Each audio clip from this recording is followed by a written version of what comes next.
Did you know that 40% of sports and concerts go unsold each year? It's true. In fact, thousands of tickets are given away to make events seem sold out. ScoreBig.com provides you a new way to access these tickets. At ScoreBig, you can score great tickets to baseball, NFL, NBA, and more at way below box office price, often over half off. Go to ScoreBig.com today, and you'll get an additional $15 off your first purchase. Just go to ScoreBig.com and enter the promo code ESPN2 at checkout. That's ScoreBig.com, promo code ESPN, the number 2.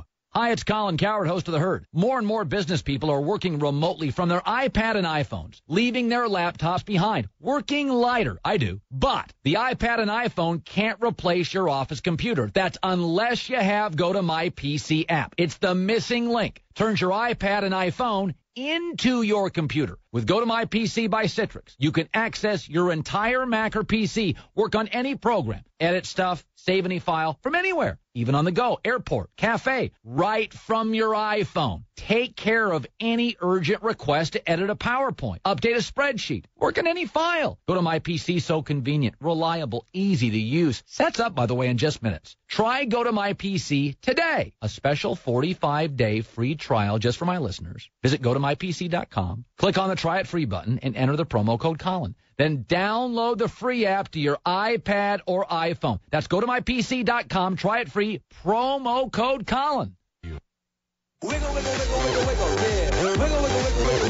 This is the Patrick McEnroe Show on the all-new ESPN New York, 98.7 FM. Right, apparently I really hit a nerve with you, some of you fans out there, with my opening soliloquy about the open letter that I scripted for Mr. Amari Stoudemire. Some of you just didn't like it at all, but some of you think that I have some other issues. In fact, Opt Out Replay tweeted me, "I hope you take this with good humor, bro, but you really do sound like you're on psychedelic medications." I mean, okay. Let's talk about some of the positive things. I mean, by the way, I meant that in a positive, that letter to Amari Stoudemire, because I do believe he's got an opportunity here with us Knick fans, with you Knick fans out there, to come back, to relish his role, to be the guy that's going to do. Can you imagine what the Madison Square Garden crowd would do if you see Amari Stoudemire come off the bench? You know, maybe he doesn't end up coming off the bench. Okay, to Stephen A's point and to some other callers' points. You know, after a month or so when he gets acclimated and he gets back into the flow. But could you imagine him coming off the bench in the first game he plays at the Garden? You know, it's 17-15. They bring the crowd goes crazy, comes out and he dives for a loose ball and he elbows someone and gets a rebound and he sets a screen for Felton to get open, or Steve Novak, who maybe comes on with him on the second team to hit an open three. That's the kind of stuff that the fans will really respond to. 1-800-919-3776 is a number to call. What have you been most impressed about so far with what you've seen from this New York Knickerbocker team? I have loved what Raymond Felton has brought to the table.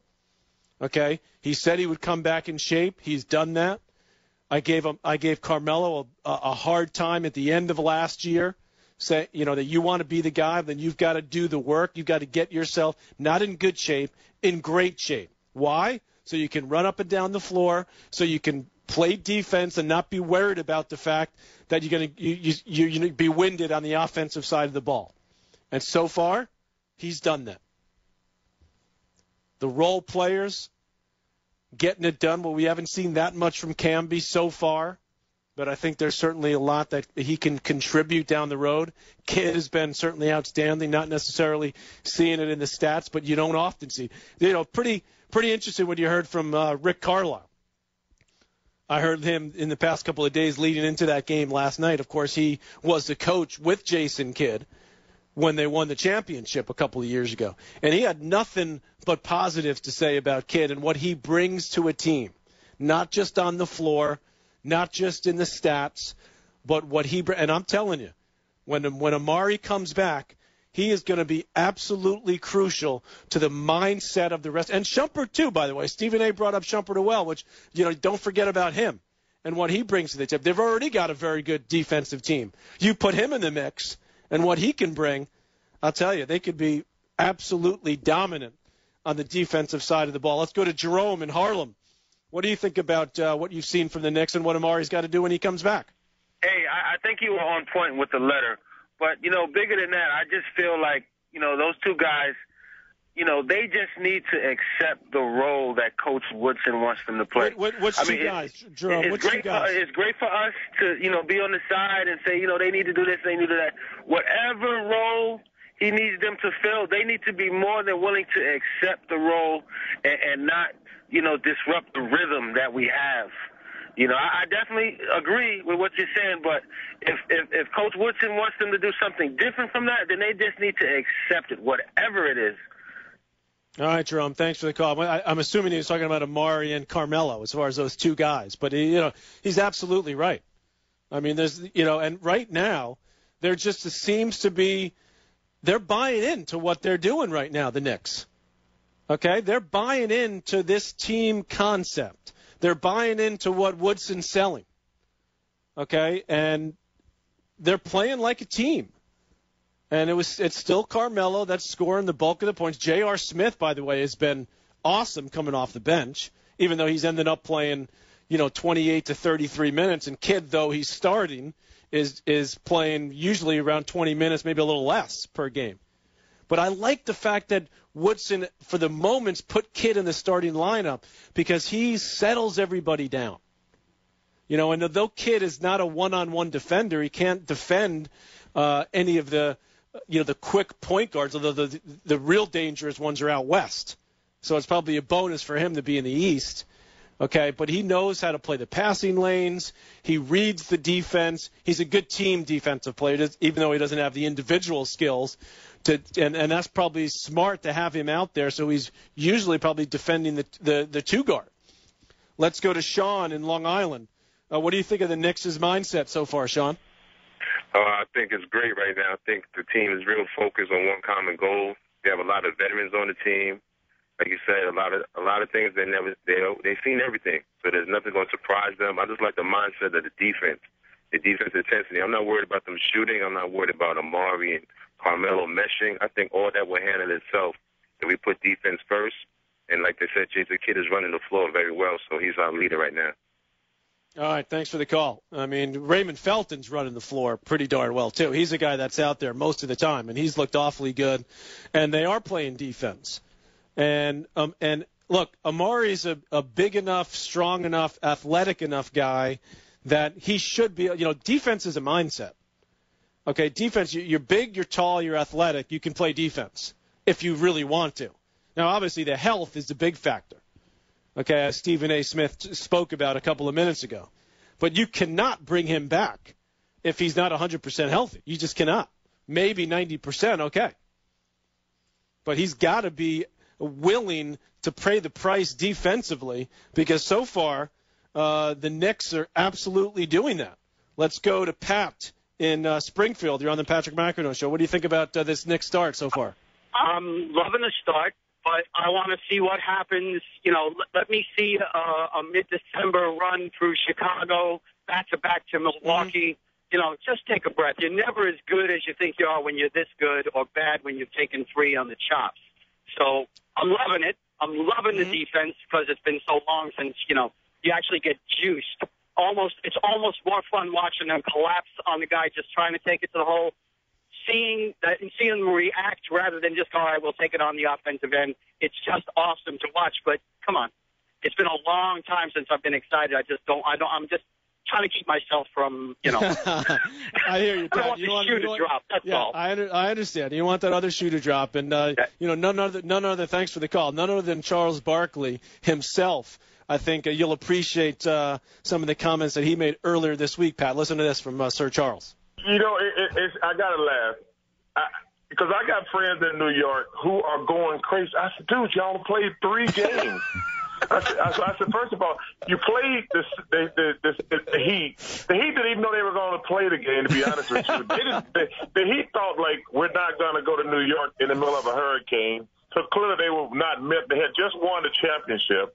Had just got their rings. They were still kind of on cloud 9. They were still celebrating. So that really, but also they beat the Sixers without Andrew Bynum. Listen, I think the Knicks got a solid team. I'm not sure they're the best team in New York, but let's hold off. Let's hold off on the championship and set up the parade. I'm gonna call Mayor Bloomberg and tell him to calm down and make sure he don't set up the parade too soon. That was Charles Barkley on the Mike Lupica show earlier this week. Of course, the Knicks now 4-0. So are we allowed to get excited yet, Charles? And clearly Knick fans are, and we understand that it is quite early.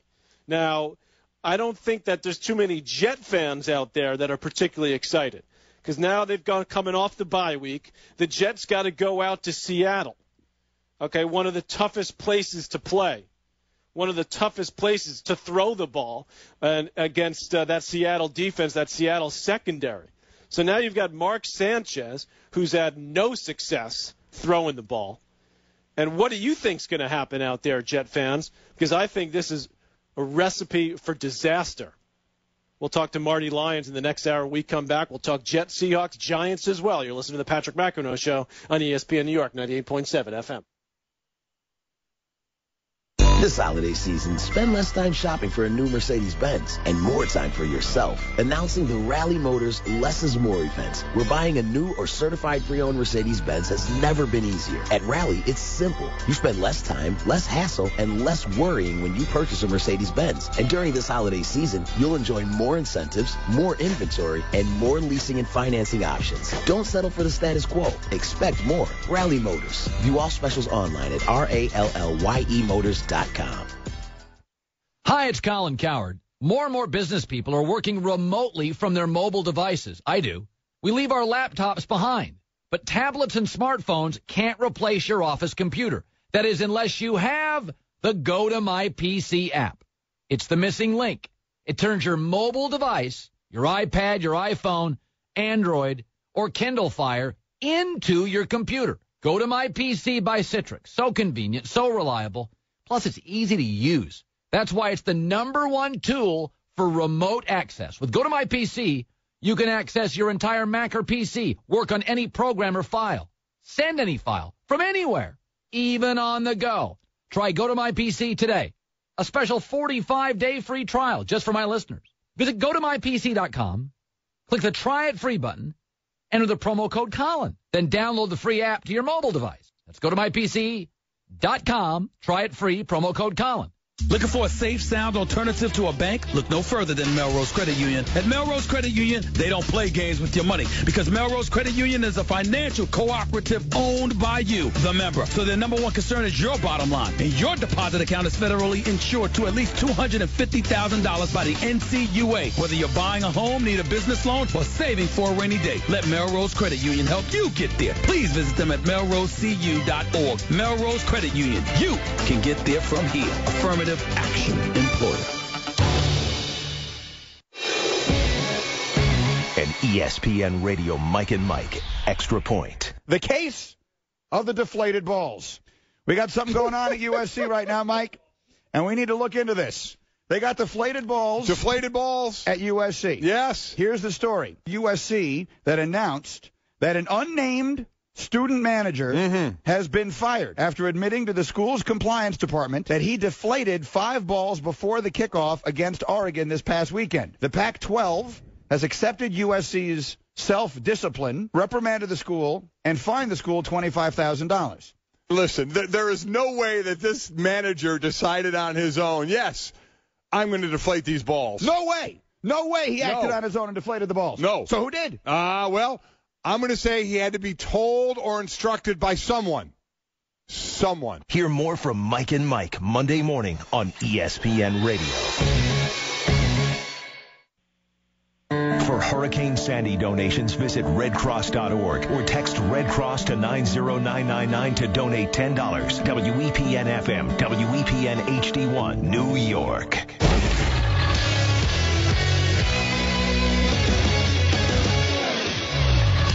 Good morning, I'm Patrick McEnroe. This ESPN New York Sports Center is brought to you by the New York Lottery. Play $3 million jackpot, the newest scratch-off game from the New York Lottery with 15 chances you can win up to $3 million. Hey, you never know. The New York Knicks moved to 4-0 for the first time since the 93-94 season when they made the NBA Finals, by the way. Last night, they won 104-94 against the Dallas Mavericks. Carmelo Anthony led the way with 31 points. Here's Melo on the win. It was a grind-out game. It was an ugly win. We'll take it. We learn from this. We move on. We just kept our composure out the whole game. We knew Dallas would come in and try to throw some punches. But we good. We learned from this. J.R. Smith off the bench pitched in with 22 points. In their 4 wins, the Knicks' average margin of victory is 17 points. The Knicks are off until Tuesday when they'll take on the Orlando Magic. Speaking of the Magic, they faced the Nets last night, and that certainly was ugly. Brooklyn outscored Orlando by 15 in the fourth quarter, en route to winning by 39. Every player on the Nets managed to score in the game. Brook Lopez was your player of the game as he scored 14 points, pulled down 10 rebounds, and also blocked 3 shots. Brooklyn will look to move back above 500 when they get the luxury to face yet again the Orlando Magic. That's tomorrow afternoon. Well, college hoop season is underway. One upset to speak of last night as unranked UConn defeated number 14 Michigan State. Some local scores for you. LIU Brooklyn lost to Morehead State. Monmouth topped Hofstra. St. Peter's over Rutgers. Seton Hall beat UMKC. Texas State topped Fordham. Iona beat Denver. And Stony Brook won over Marist. And finally, the Lakers' coaching search is fully underway. And Stephen A. Smith just earlier reporting that it sounds like the Lakers have zeroed in on former coach Phil Jackson. So I'll look for that announcement to come shortly.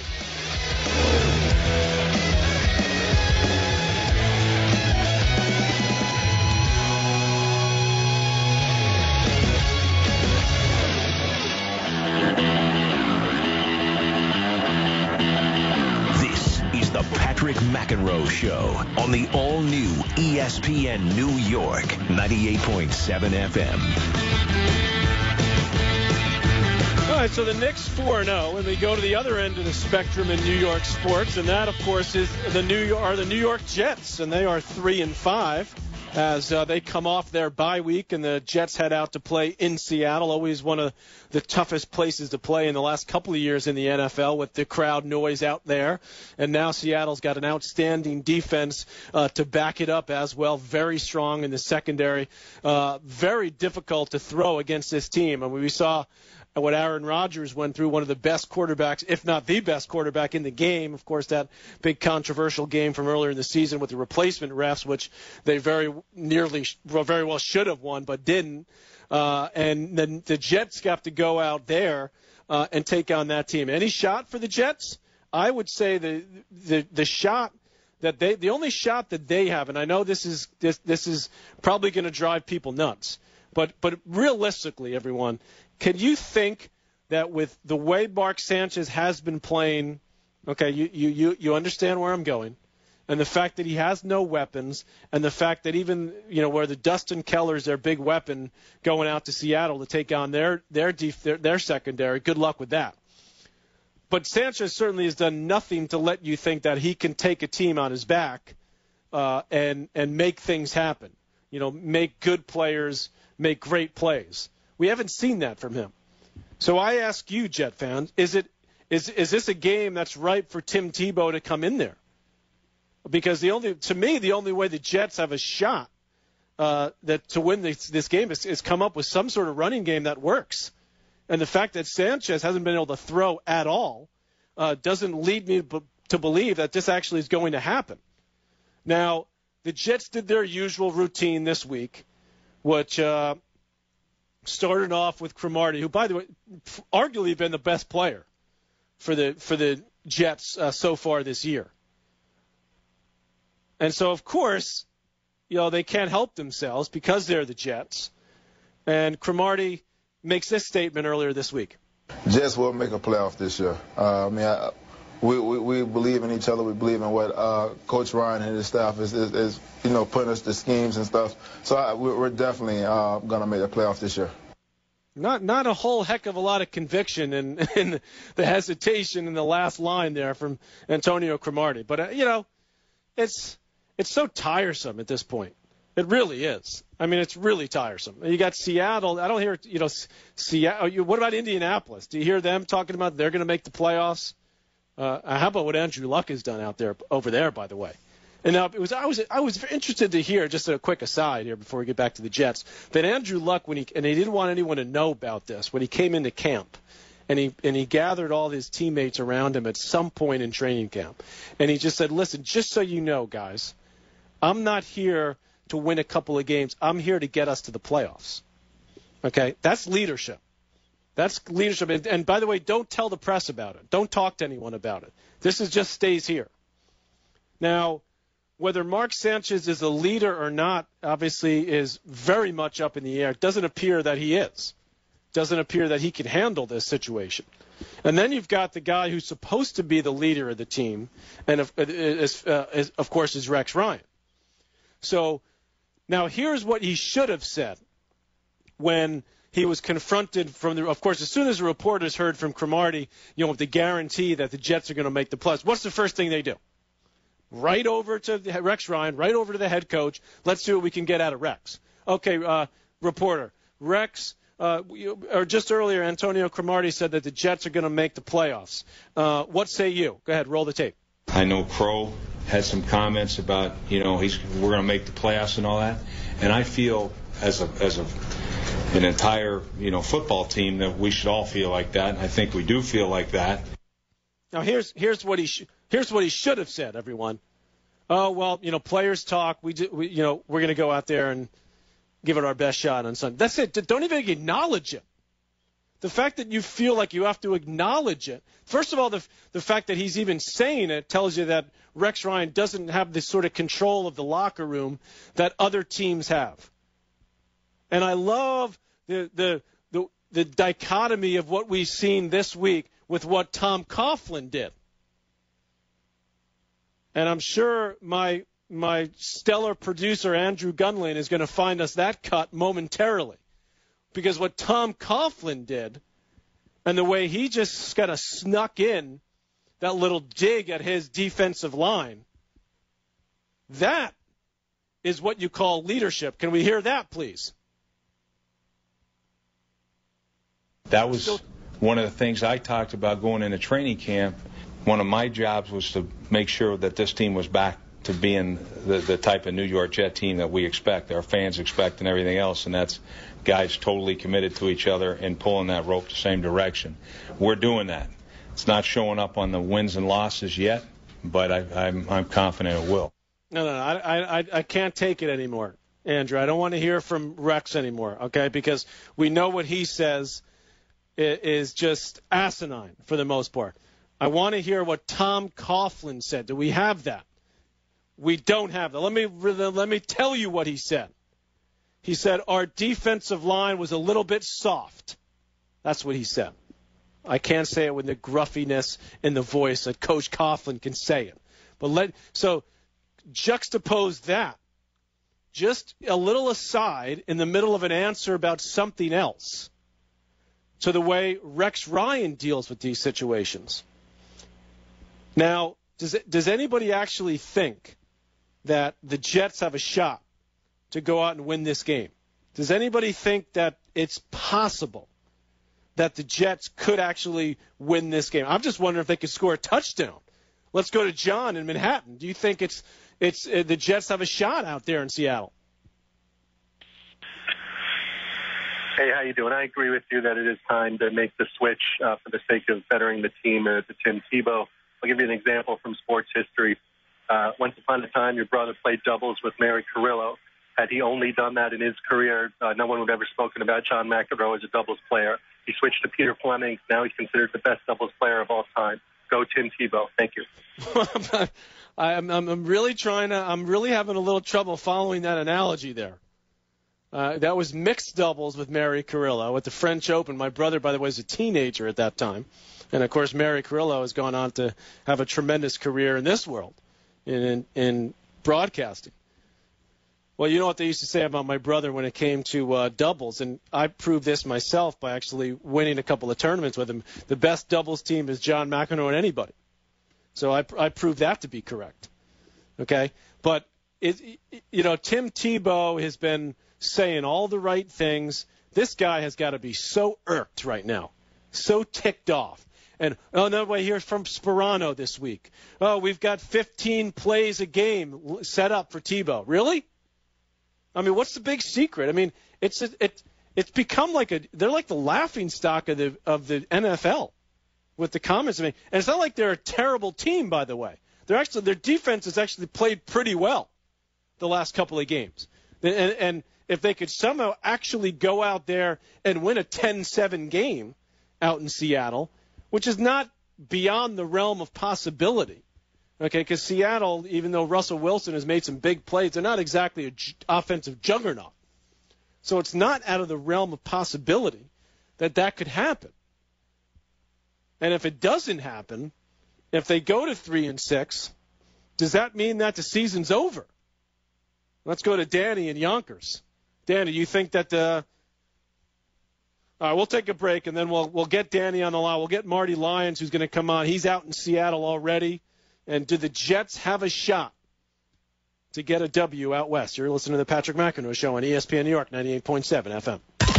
Jets head coach Rex Ryan, weekly on the Michael K. Show. What's the deal with Mark, in your opinion? Hasn't been very consistent. We've had some great games from him. Maybe, there's been parts in games when it hasn't been as good, obviously. But I think you can say that not just to Mark Sanchez, but to our football team. And those are things you got to work on, and those are things we are working on. Jets head coach Rex Ryan every Monday at 5:15 on ESPN New York, 98.7 FM. This Veterans Day at Lowe's, get the Maytag Centennial washer and dryer for $798. That's a savings of $430. And a Bosch 18-volt lithium drill for $99. That's a savings of $70. Choose 18-month special financing on purchases of $599 or more when you use your Lowe's consumer credit card. Lowe's, never stop improving. Offer is valid from November 7th through the 12th while supplies last. Credit offer valid from November 8th through the 12th. Special financing cannot be combined with 5% off everyday credit offer. Some exclusions apply. See store for details, including Maytag offer. Hi, football fans. I think you'll agree that you've got to have great seats. And now it's even easier to pick the seats you want wherever you are thanks to StubHub's new mobile seat maps. They're the only interactive seat maps that let you search for NFL tickets by section and actually see the view from your seat, all from your mobile phone. How cool is that? So whether you're searching StubHub on your computer or your phone, it's easy to find the seat you want. Yet another reason thousands of fans use StubHub for their NFL tickets every Sunday. StubHub! It's time to get winter ready. Dick's Sporting Goods has more of the best brands to keep you warm as the weather gets colder. The North Face, Columbia, Spyder, Burton, Copen, Marmot, Mountain Hardwear, and more. Dick's has the widest selection in styles and colors in men's, women's, and youth jackets and accessories. And don't forget to grab a new snowboard. Dick's carries the snow equipment you need. Before hitting the slopes, stop into Dick's Sporting Goods today. Every season starts at Dick's. Leslie French was hunkered down for a fight. I was just at the dealership looking for a car. Lured in by the enemy. No, it was pretty cordial, but I did need a car loan fast. There was no time. I called Navy Federal Credit Union. A really nice guy approved me for a loan on the spot. Great rate, too. Victory was hers. Well, a convertible was mine. 4 million members, 4 million stories. From every military branch, DOD, and their families. NavyFederal.org. Federally insured by NCUA. Email marketing works great for small business, and Constant Contact email marketing works best of all. How do we know? Because we have something the other guys don't have. Proof. According to an independent study, small businesses that use Constant Contact get 36% more of their emails opened and 60% more responses. The result? A whopping 29% more revenue. Put Constant Contact email marketing to work for your small business. Go to ConstantContact.com to sign up for a free trial today. Dr. Pepper's changing lives again with a one-of-a-kind opportunity, the Dr. Pepper tuition giveaway. So go to drpepper.com and tell us why you could use some of that tuition. Like Yvonne Padilla Rodriguez. A year ago, she was struggling to pay her tuition. Now she's got $100,000 from Dr. Pepper to help her realize her dreams. What do you want to change in the world? Go to drpepper.com and upload your video. No purchase necessary. You could win up to $100,000 in tuition. So if you want to make a difference, grab an ice-cold Dr. Pepper and head to drpepper.com. Dr. Pepper, always one of a kind. This is the Patrick McEnroe Show on the all-new ESPN New York, 98.7 FM. Just shoot for the stars if it feels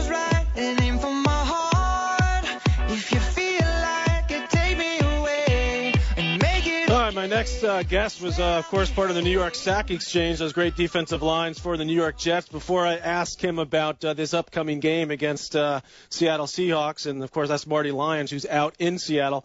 I got to ask you this, Marty, because I've never had the opportunity to talk to you. I love listening to you doing the color for the games. What was it like playing for Bear Bryant at Alabama?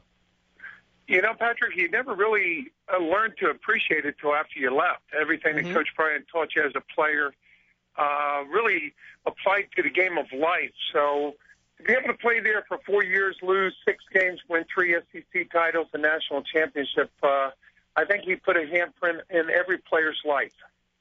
Well, you must be pretty happy about how the Crimson Tide are rolling along this year. They just seem unbeatable.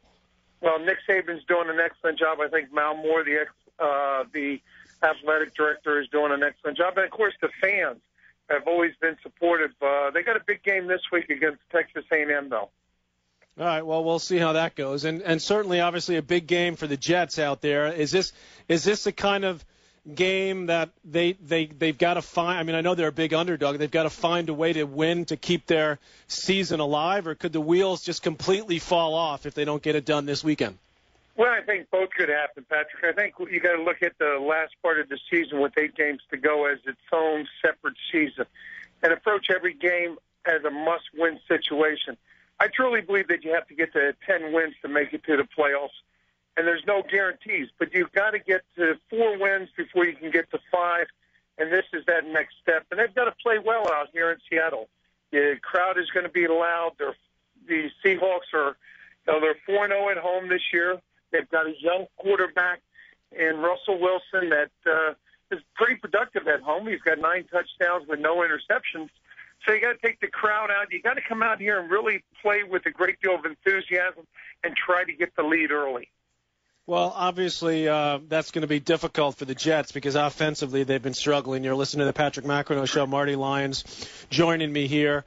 I'm sure you're probably as disgusted as a lot of us Jet fans are about all, the comments that keep coming out of Jet camp, and especially someone like you who is just, such a no-nonsense kind of player. But what does that say about the overall leadership of this team? Well, I think that it's one of those slippery roads that you're on. If the head coach is very vocal, and I think Rex Ryan is great for the organization. I think he brought them a whole new identity.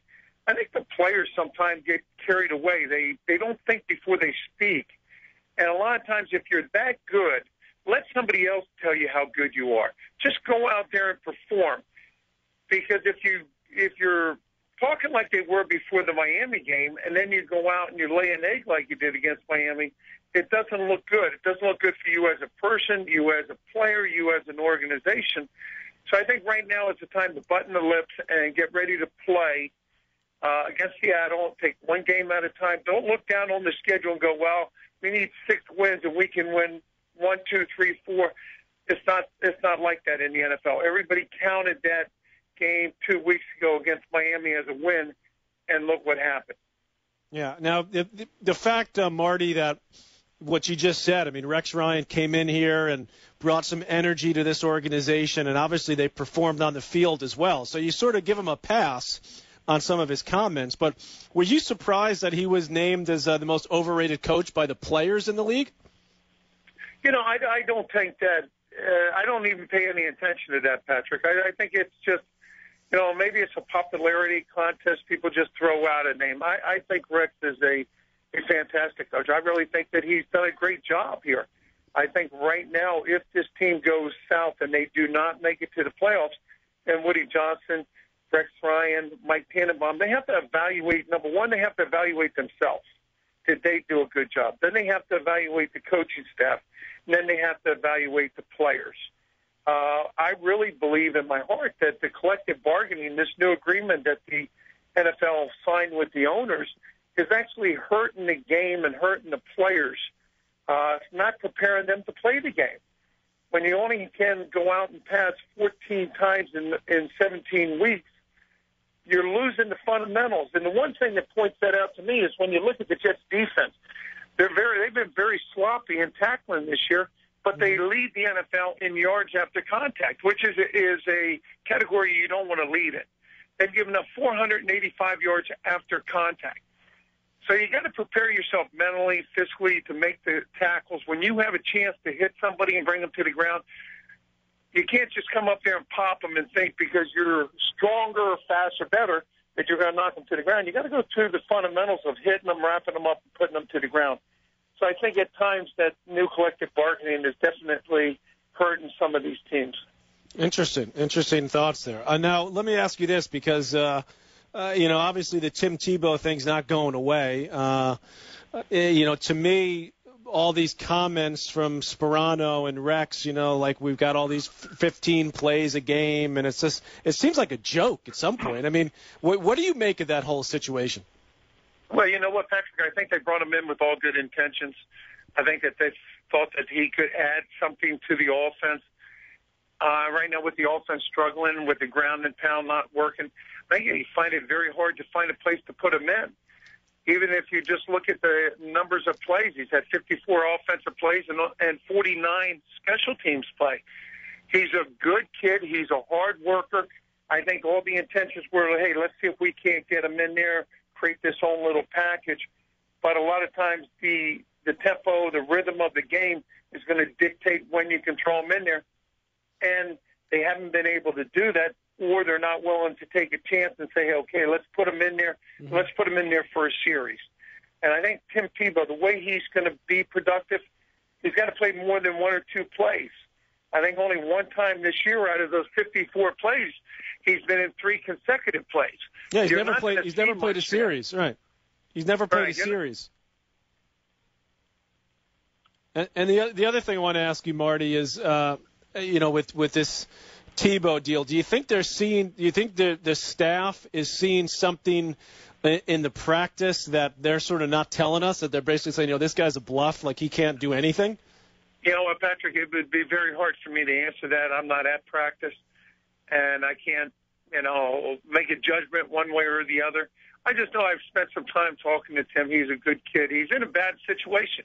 Mm-hmm. And I think it puts everybody in a bad situation when you're being told that you're going to have an opportunity to play and then you're not. So he's a good kid, though, and, you just hope that maybe this will be the game. And if this isn't the game, you got to hope that next week against the Cardinals is the game. All right, Jeff, fill in the blanks for me on the following, if you could, Marty, before I let you go, and I appreciate you giving me a couple of minutes here. If the Jets make the playoffs, it will be because blank. They play consistent. They have to play consistent from in the next 8 games. They have to go out and they have to execute. They have to do the little things, and the little things are going to be added up into the big things, and they're going to play consistent football. All right, and in your opinion, which injury has hurt the Jets worse as far as their record so far this year? Revis going out or Santonio Holmes going out? I think Revis, without a doubt, not just because he's probably the best cover corner in the NFL, is his leadership. And somebody needs to step up in the last half of the season and say, hey, you know what, stand up like a Joe Klecko in front of the whole team and say, hey, guys, we're better than this. The coaches can, put us in the right places. They can give us the X's and the O's. Somebody in the locker room has to hold the players accountable, and it has to be another player. All right, Marty, appreciate you coming out. Look forward to listening to you during the game yesterday. Have fun out there. You got it, Patrick. Thank you. Okay, you got it. That's Marty Lyons, who's, of course, does the color for us here at ESPN Radio for the New York Jets. Jets taking on Seattle. I wouldn't say, Marty tried to play it as close to the vest as he could because he's a Jet guy, but I wouldn't say he's reeking with optimism about what he's seen from this New York Jets or what he expects to see in the second half of the season. A lot to talk about on the NBA side, of course. We'll get back into the New York Knicks as well. Chris Broussard, our very own from ESPN the network, who does a tremendous job with all things NBA. We'll find out if they're coming closer to conclusion on who will take over for the Lakers when we come back to the Patrick McEnroe Show on ESPN New York 98.7 FM. Looking to rebound after the bye week, the Jets travel west to face the Seattle Seahawks. We've earned that 3-5 record. That's clearly not where we want to be at. Their season may be at a crossroads. Which way will they go? We have work to do. I'm excited to get the guys back. I look forward to the second half of the season. Jets, Seahawks. Coverage gets underway Sunday at 2 on ESPN New York 98.7 FM. If you've got a business, you qualify for the official Mike and Mike office stimulus package. When you move from your office into a gorgeous Regis office, not only will you save a fortune, you'll get 2 months absolutely free. Your Regis office comes beautifully furnished in a prestigious building. You get a receptionist, meeting rooms, and state-of-the-art video conferencing with no long-term lease. And you get 2 months free by mentioning Mike and Mike. All you have to do is call 1-800-OFFICES. That's 1-800-OFFICES.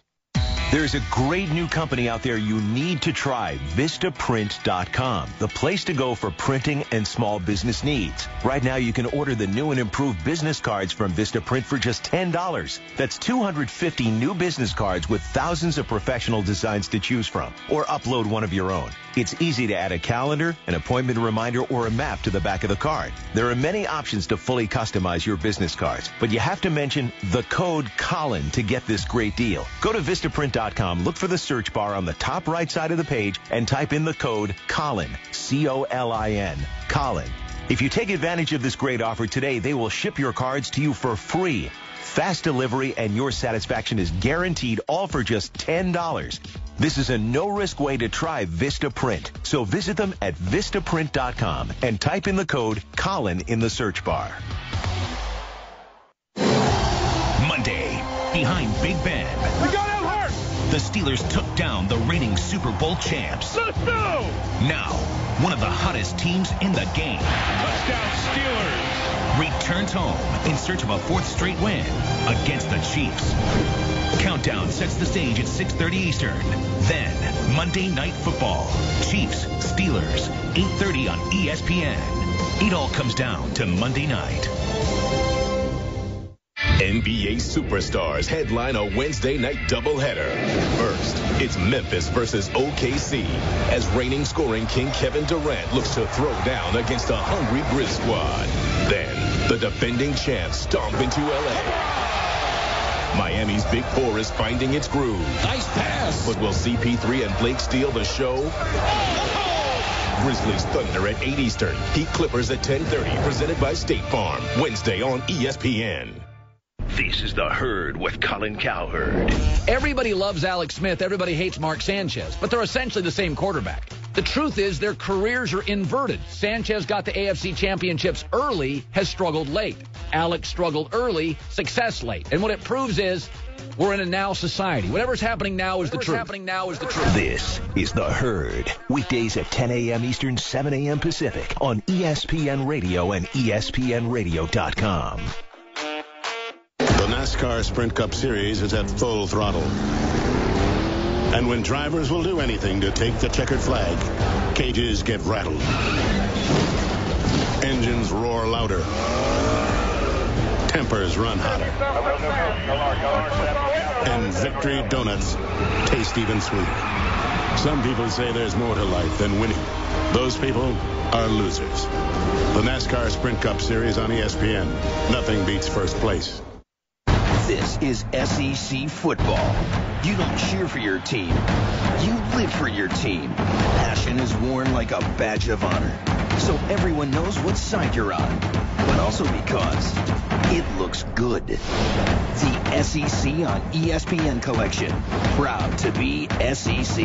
Apparel and hats available at Dick's Sporting Goods or online at dicksportinggoods.com. Every season starts at Dick's. Of a kind.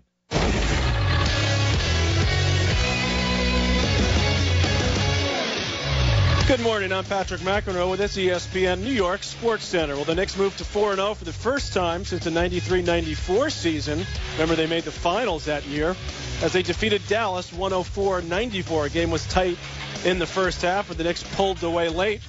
And their defense as tough as ever. Carmelo Anthony led the way with 31 points, while Jason Kidd gave New York a boost, coming up with 3 steals. Here's Raymond Felton on what Kidd brings to the table.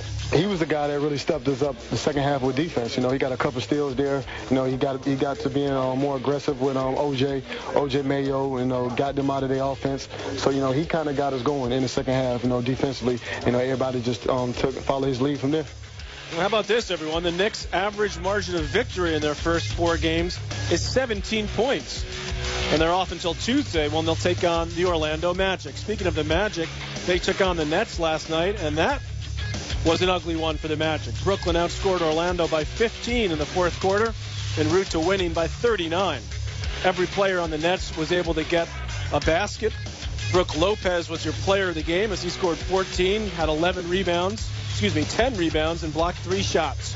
Brooklyn will look to move back over 500 when they take on the Orlando Magic again tomorrow. And finally, one baseball note, Nick Swisher, Rafael Soriano, and Hiroki Kuroda all declined the Yankees' qualifying offers and are now free agents.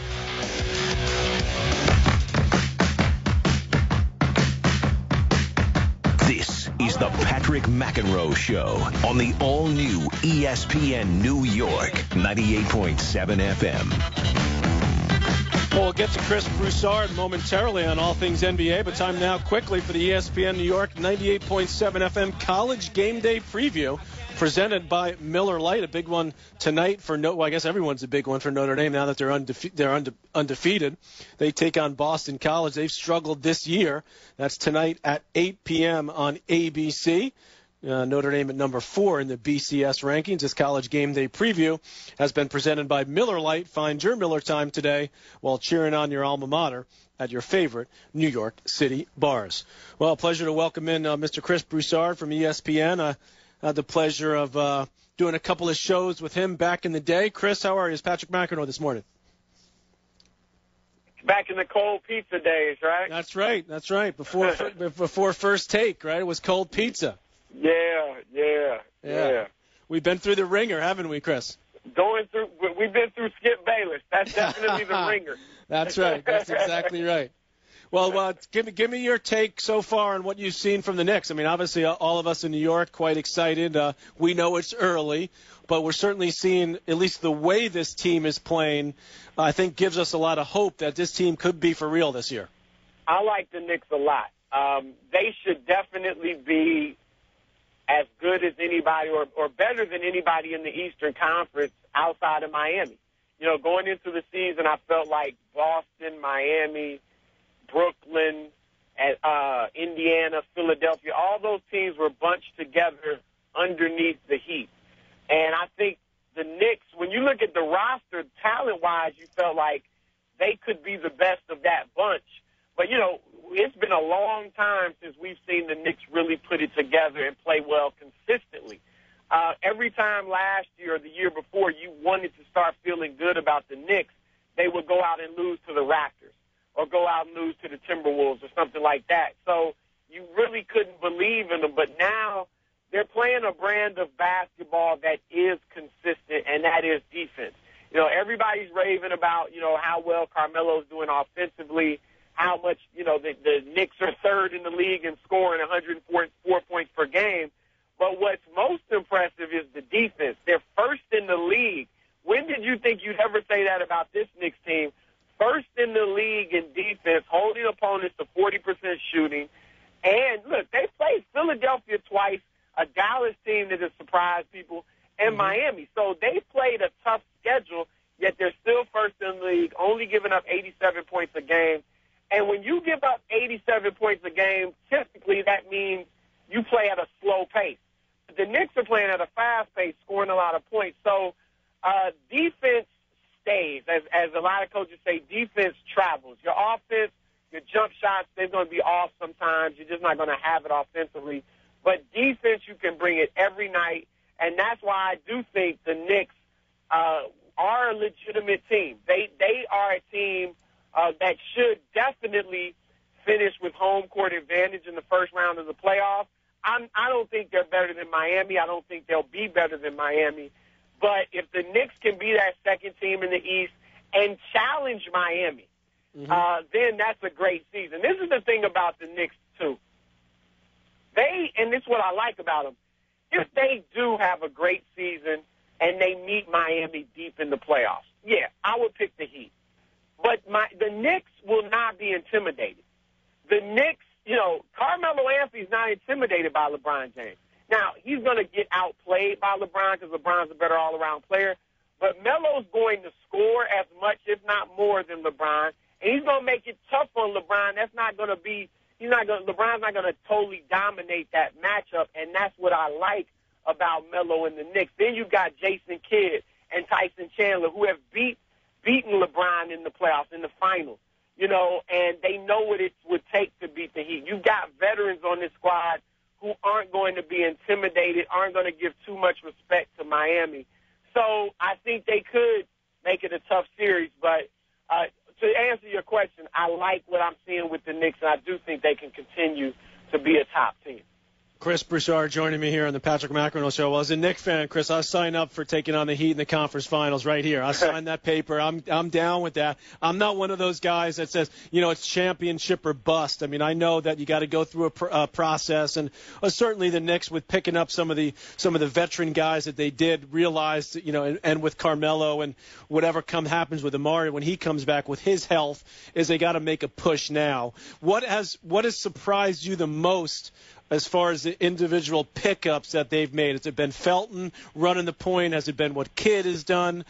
J.R. Smith coming off the bench? What do you like that you didn't expect to see from this Knicks team so far?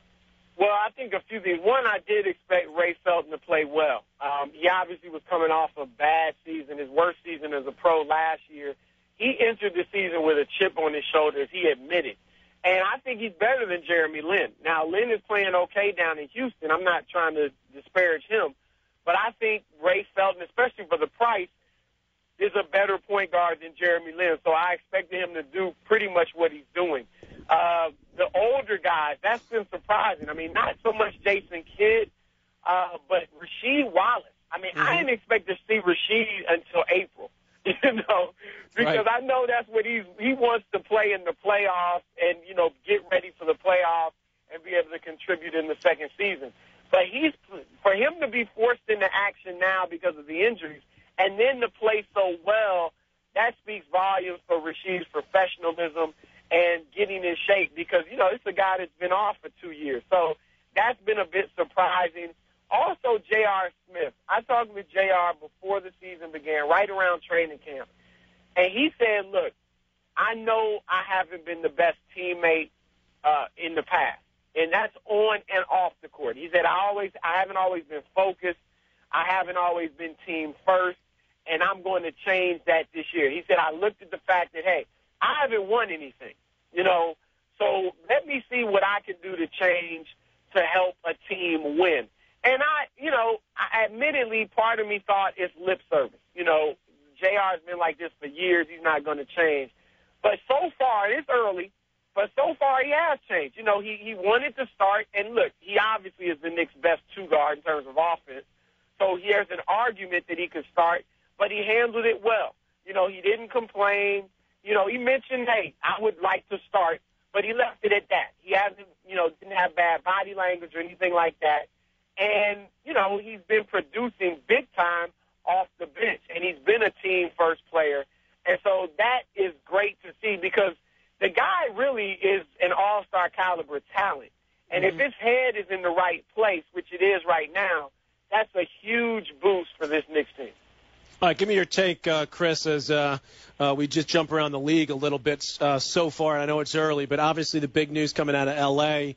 Do you expect that Phil Jackson is going to take over that gig? Yeah, I do think it's going to be Phil. Look, they're going to contact him today, but they know Phil. Not just from being around him for all the years he coached there, but he's still dating Jeannie Buss. And so they know what his mentality is. They know whether he is open to coaching again or whether he isn't. And he is open to coaching, and they know that. It's just a matter of, how they'll deal with the issue of, what type of say he'll have in the organization in terms of personnel decisions. He's going to want a significant amount of say in terms of players that they may or may not bring in. And then his health, which I do think is good enough for him to return to coaching. Because remember, in the offseason, he spoke with Portland and with Orlando about joining their organizations, either coaching or front office. So he clearly has the basketball bug still in him. So I do think very soon, whether it's this weekend or early next week, I think he's going to be announced as the next coach of the Lakers again. Well, earlier today, Chris, Stephen A. came on with me, and he said he sort of suggested that there was a little bit of an internal struggle going on about Phil, because I think some in the organization, at least according to him, think that, this isn't a long-term solution for the Lakers. Do you agree with that? Well, I do agree with that, because if Phil had his druthers, he would probably bring in a guy who he thinks could be his successor, whether it was a Brian Shaw, who we know is coaching in Indiana as an assistant right now. Not sure he'll be able to bring him in. But, yeah, Phil, I don't see him being there for the next 5 years. But that's the thing. Look, this Lakers team, it isn't even built for next year. It's built for right now, this year. If Phil can come in this year and win a championship, first of all, there'd be a good chance he'd want to stay on next year. But secondly, that'd be enough, because Kobe's in his 17th year. Steve Nash is going to be 39 in February. And Dwight Howard is unsigned. I mean, if this season were somehow to turn into a disaster for the Lakers, then, while I firmly believe Dwight right now has every intention of staying with the Lakers, that could throw things in doubt. So the big thing for the Lakers is to do it now, because if it was just about we have time, let's see how it goes, they would have kept Mike Brown. But there's a sense of urgency there to win it now, and that's why I do think, even though I agree with what Steve said, because clearly it's not a long-term solution, I do think that they're all on board with bringing in Phil if he'll do it.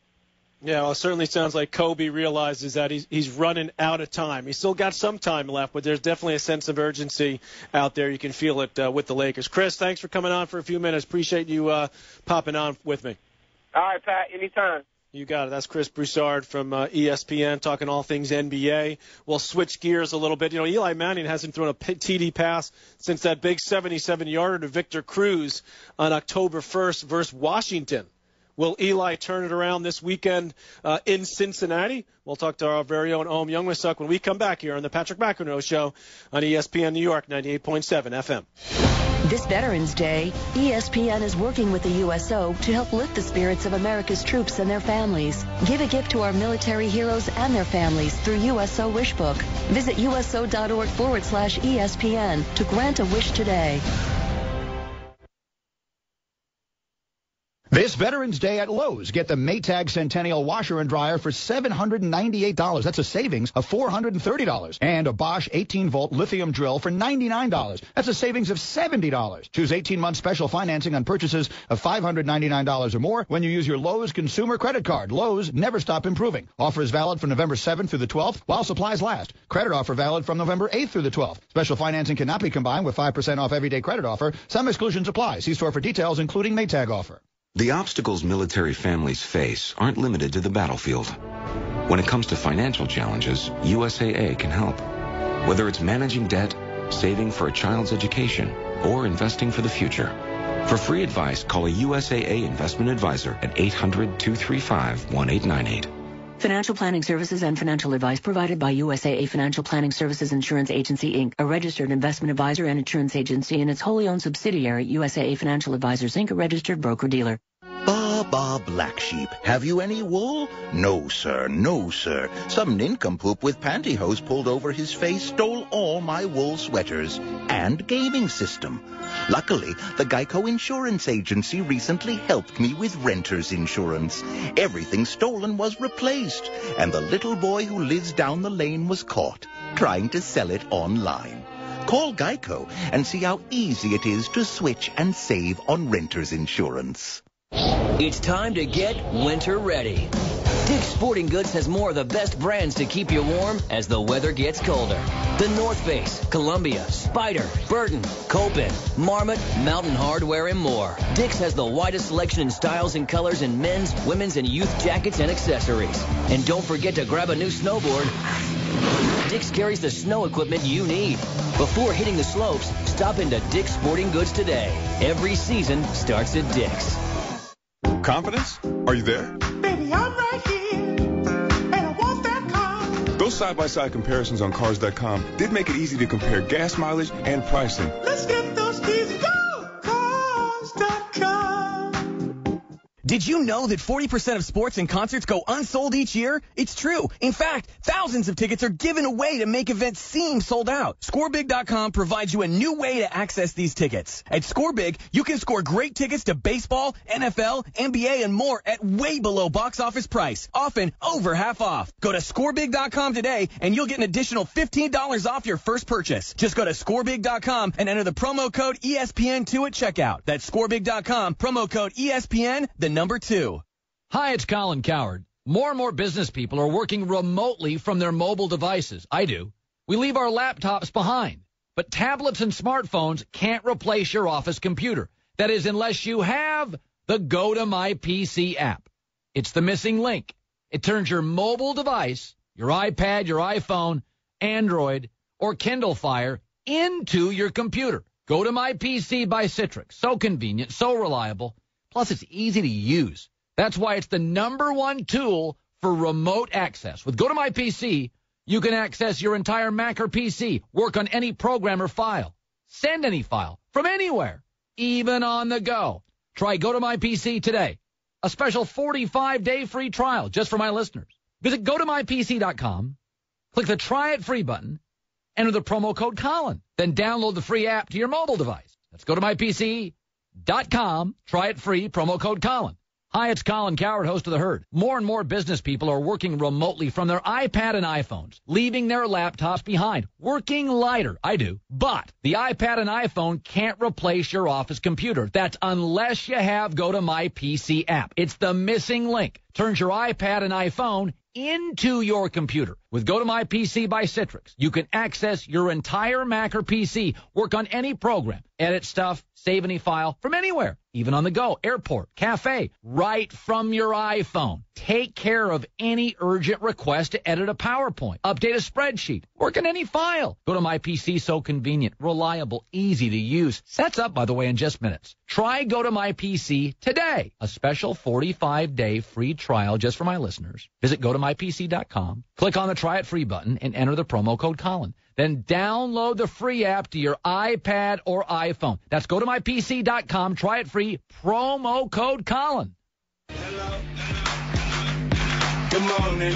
This is the Patrick McEnroe Show on the all-new ESPN New York, 98.7 FM. Good morning. The 6-3 New York Giants head to Cincinnati this weekend to take on the Bengals. Bengals pretty mediocre if you look at all the stats. 3-5 on the season. They're 20th on offense, 16th on defense, and certainly it would appear that this would be an opportunity for Eli Manning to bounce back after one of his poorer games, certainly in the last couple of years, as the QB of the New York Giants, as he was just 10 for 24 last week in that loss at home to the Pittsburgh Steelers. Ohm Youngmasuk joining me now, of course, covering all things Giants. And what do you make of the mindset of this Giant team? They've obviously got this one game, Ohm, and then they've got their bye week. So certainly going in, if they can go into that bye week 7-3, you feel like they've got plenty of breathing room. It's hard to read the Giants sometimes because, it's all about where their mind is at. If they feel they have a little bit of a cushion, that's not always good for the Giants, as recent history has shown. And so they kind of understand that if they can win this game, they'll be 7-3 going into the bye, which is a big, big difference than going in 6-4, because the rest of the NFC East only has 3 wins. So, if you win 70 games, the way I look at it is if you go into the bye at 7-3, I like their chances to win 3 out of the remaining 6 games. They have 10 wins. 10 wins might be good enough to win the NFC East. But the problem is that, whatever is in the Giants' head sometimes, when they feel that their backs are not up against the wall and they have a little bit of a cushion and they're okay, that's when they don't play as well. And certainly last week, with all the Hurricane Sandy stuff and taking on the Steelers, who had a lot to play for. But even all of that, the Giants still had a 10-point lead, and Pittsburgh really just pushed them around in that last. They were opening up huge holes against that defensive line.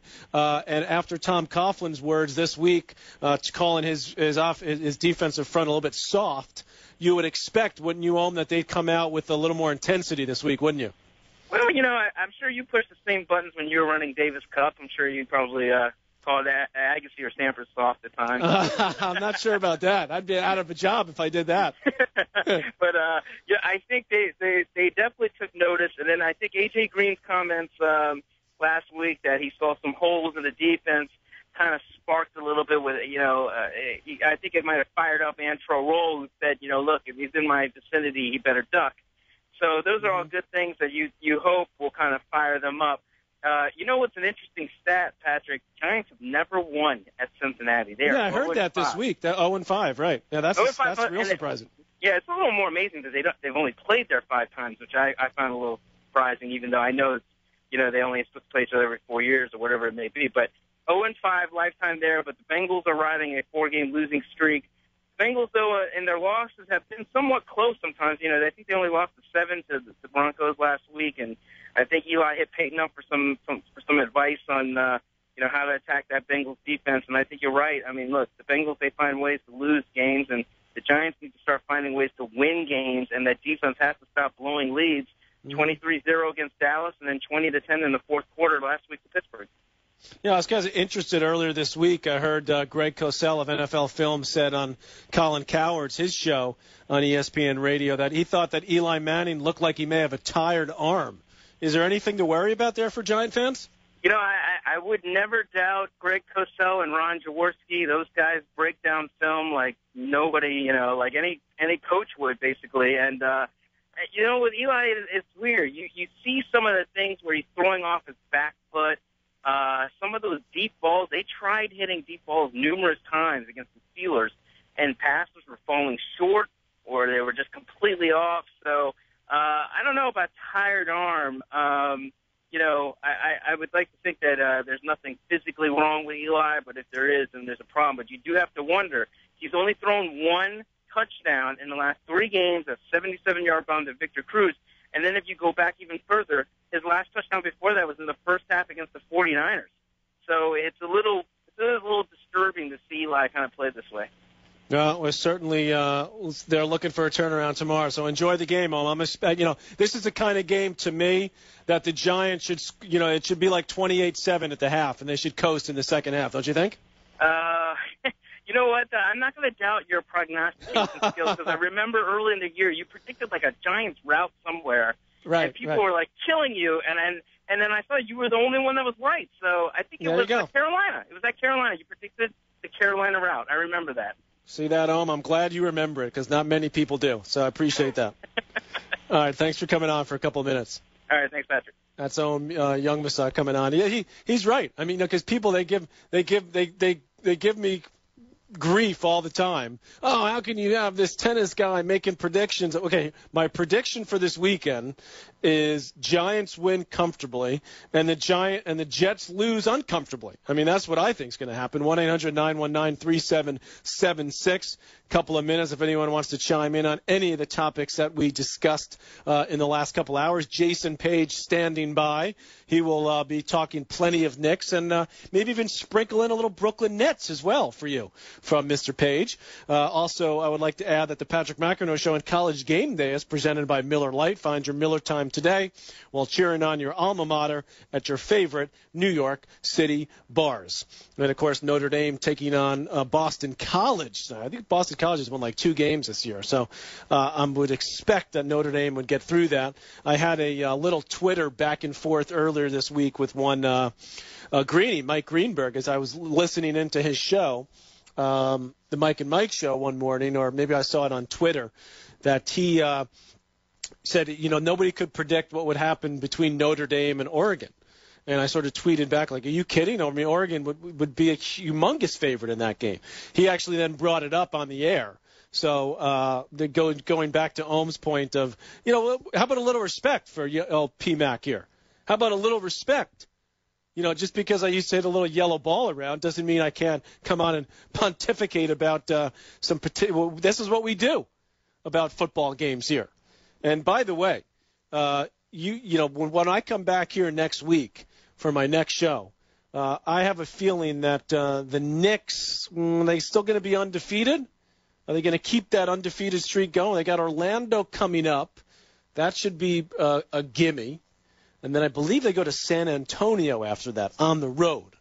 So that will be a serious, serious test for the New York Knickerbockers. But it certainly has been fun to see the Knicks get off to this quick start. It's been a rough, obviously, couple of weeks. And for those of you still struggling in the aftermath of Hurricane Sandy, we certainly wish you all of our best, as obviously the issues continue to be difficult for many in this tri-state area. Some of the power not coming back on, some of the real devastation in the Rockaways and parts of Jersey, et cetera. So hearing all sorts of really just nightmare stories coming in from around this area. So let's stay positive. Good to see that we've got some good weather for a few days, so that should help, hopefully, in this recovery. Big weekend coming up. Jets head out to Seattle. Could they produce a miracle? I doubt it.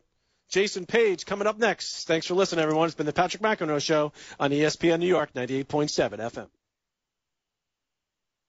Hi, football fans. I think you'll agree that you've got to have great seats. And now it's even easier to pick the seats you want wherever you are thanks to StubHub's new mobile seat maps. They're the only interactive seat maps that let you search for NFL tickets by section and actually see the view from your seat, all from your mobile phone. How cool is that? So whether you're searching StubHub on your computer or your phone, it's easy to find the seat you want. Yet another reason thousands of fans use StubHub for their NFL tickets every Sunday. StubHub! There are holidays, and then there's Footballiday, only from Coors Light. It's the iron-fisted holiday where true-blooded fans tackle Rocky Mountain cold refreshments. Every game! Because every game is a reason to celebrate. Only from Coors Light, the world's most refreshing beer. Enter the Footballiday sweepstakes. Complete rules and your chance to win at CoorsLight.com/Footballiday. No purchase necessary. Must be 21. Begins 9/1, ends 11/30. With great beer comes great responsibility. Coors Brewing Company, Golden, Colorado.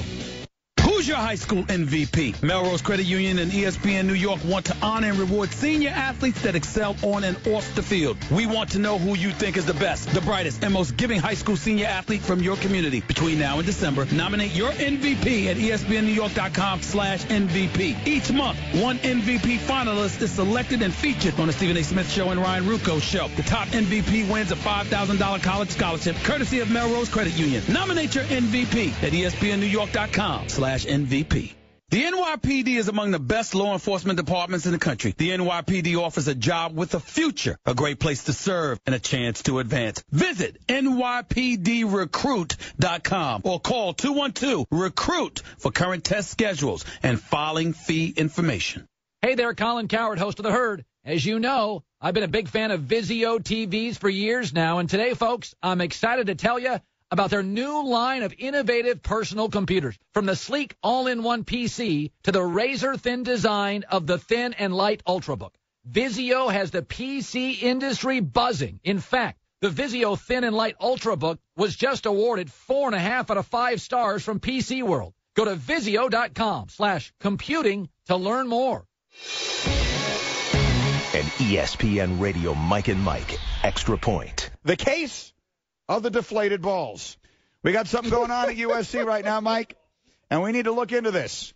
They got deflated balls. Deflated balls. At USC. Yes. Here's the story. USC that announced that an unnamed student manager has been fired after admitting to the school's compliance department that he deflated 5 balls before the kickoff against Oregon this past weekend. The Pac-12 has accepted USC's self-discipline, reprimanded the school, and fined the school $25,000. Listen, there is no way that this manager decided on his own, yes, I'm going to deflate these balls. No way. No way he acted on his own and deflated the balls. No. So who did? Well, I'm going to say he had to be told or instructed by someone. Someone. Hear more from Mike and Mike Monday morning on ESPN Radio. 480. The Jets, the Seahawks. Coverage begins Sunday at 2. WEPN FM, WEPN HD1, New York.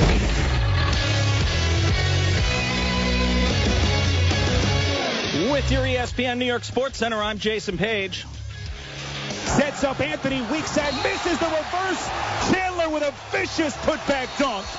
And he's headed to the line. Sparaditas with the call right here on ESPN New York 98.7 FM. Knicks with a few more days off after a win last night over the Mavericks. First 4-0 start for New York since the start of the 93-94 campaign. All 4 wins by double digits, 104-94 last night. They'll start a 3-game road swing on Tuesday in Orlando. Speaking of the Magic, they lost by 39 at home last night to the Brooklyn Nets.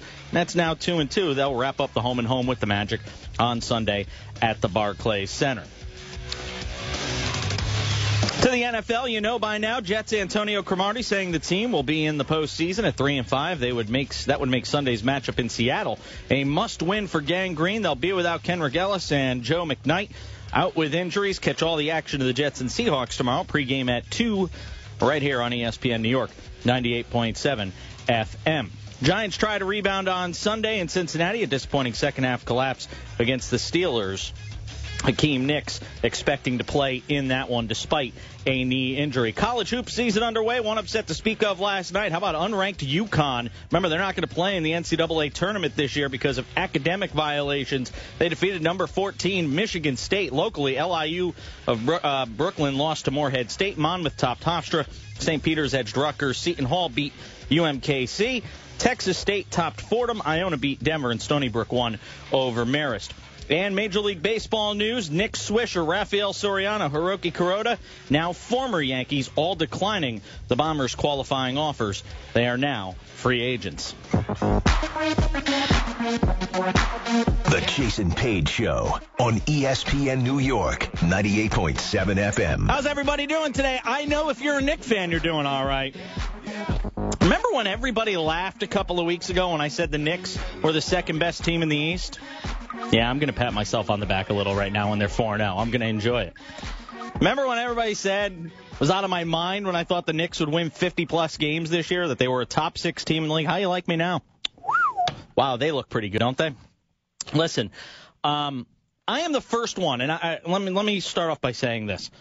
I am the first one to scream when sports radio hosts and media get fans' hopes up when they know darn well that the team they're hyping has no chance to sustain the way they're playing. I'll give you the perfect example. Anybody remember the Mets this year? Seems like an eternity ago. Remember the Mets got off to the fast start, winning great game. Santana throws a no-hitter. Everybody's excited. Hosts on this station, columnists, all getting wow, look at the Mets. What a great story. And the Yankees are struggling. And everybody wanted to get on the Mets bandwagon. And I remember coming on the radio as I started doing my shows here back in, June, I guess it was. And I chastised these hosts and these columnists who were doing this because they knew there was no way the Mets could sustain what they were doing. Yet they were getting fans' hopes up. And you know why they do it? Because they want to be there when you crash and burn. They want to be able to do Mets therapy when the Mets are in the dumps. So I'm the first one to get on a host or a media outlet or people in the media who love to just get fans' hopes up. It really irritates me. I'm going to tell you something right now. This is not one of those situations. And I'm going to tell you, because I said it before the season started, there is something very special forming here with this 2012-2013 edition of the Knicks. There really is. And if you can't see it, then it's because you don't want to see it. Or maybe you've just been so jaded and burned by this team and what's happened over the last decade. They didn't even play well last night for much of that game. I mean, the first half was they were up at the half, and they didn't even play that well. Or they were down 2 at the half, I think, whatever it was. They were right there. They didn't even play well in the first half. And here they are, 4-0, on the winning side of another double-digit win last night. Everybody's saying, well, there's no Dirk Nowitzki. Well, there's no Amari Stoudemire and Iman Shumpert either. Just keep that in mind. There's something special brewing here. And I think the basketball world is going to quickly start taking notice. And it all starts on the defensive end. Because even though the Knicks were able to get buckets last night, and it's great that they win when they only hit 8 3-point shots in this game. Only 8 3-pointers for the Knicks. Which is weird. You're just not used to that. But the Knicks made adjustments in the second half defensively. Look, Dallas in the first half last night was shooting, I believe, 46 or 47% from the field. They finished at 40.7. Do you realize how bad they had to shoot in the first half to only shoot 40% from the field for the game when they were shooting 46 or 47% in the first half? Mike Woodson on the second half adjustment. Our defense hadn't been stale like that in the first three games starting the first and second quarter. And, you got to give Dallas credit. They've been scoring at a high rate as well. And, I thought to get back into the game and cut it to 2 right before half, JR's bucket right before half was huge for our ball club.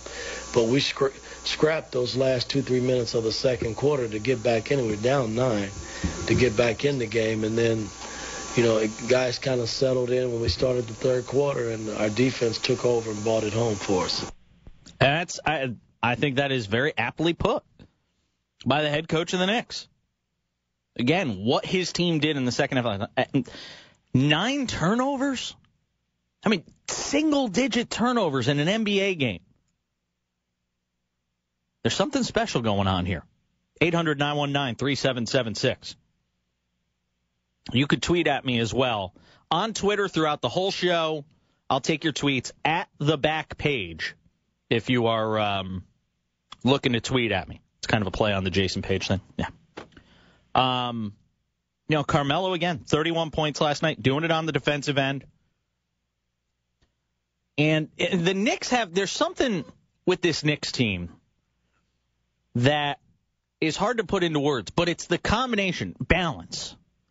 It's the combination of that nastiness, Wallace, Chandler, JR.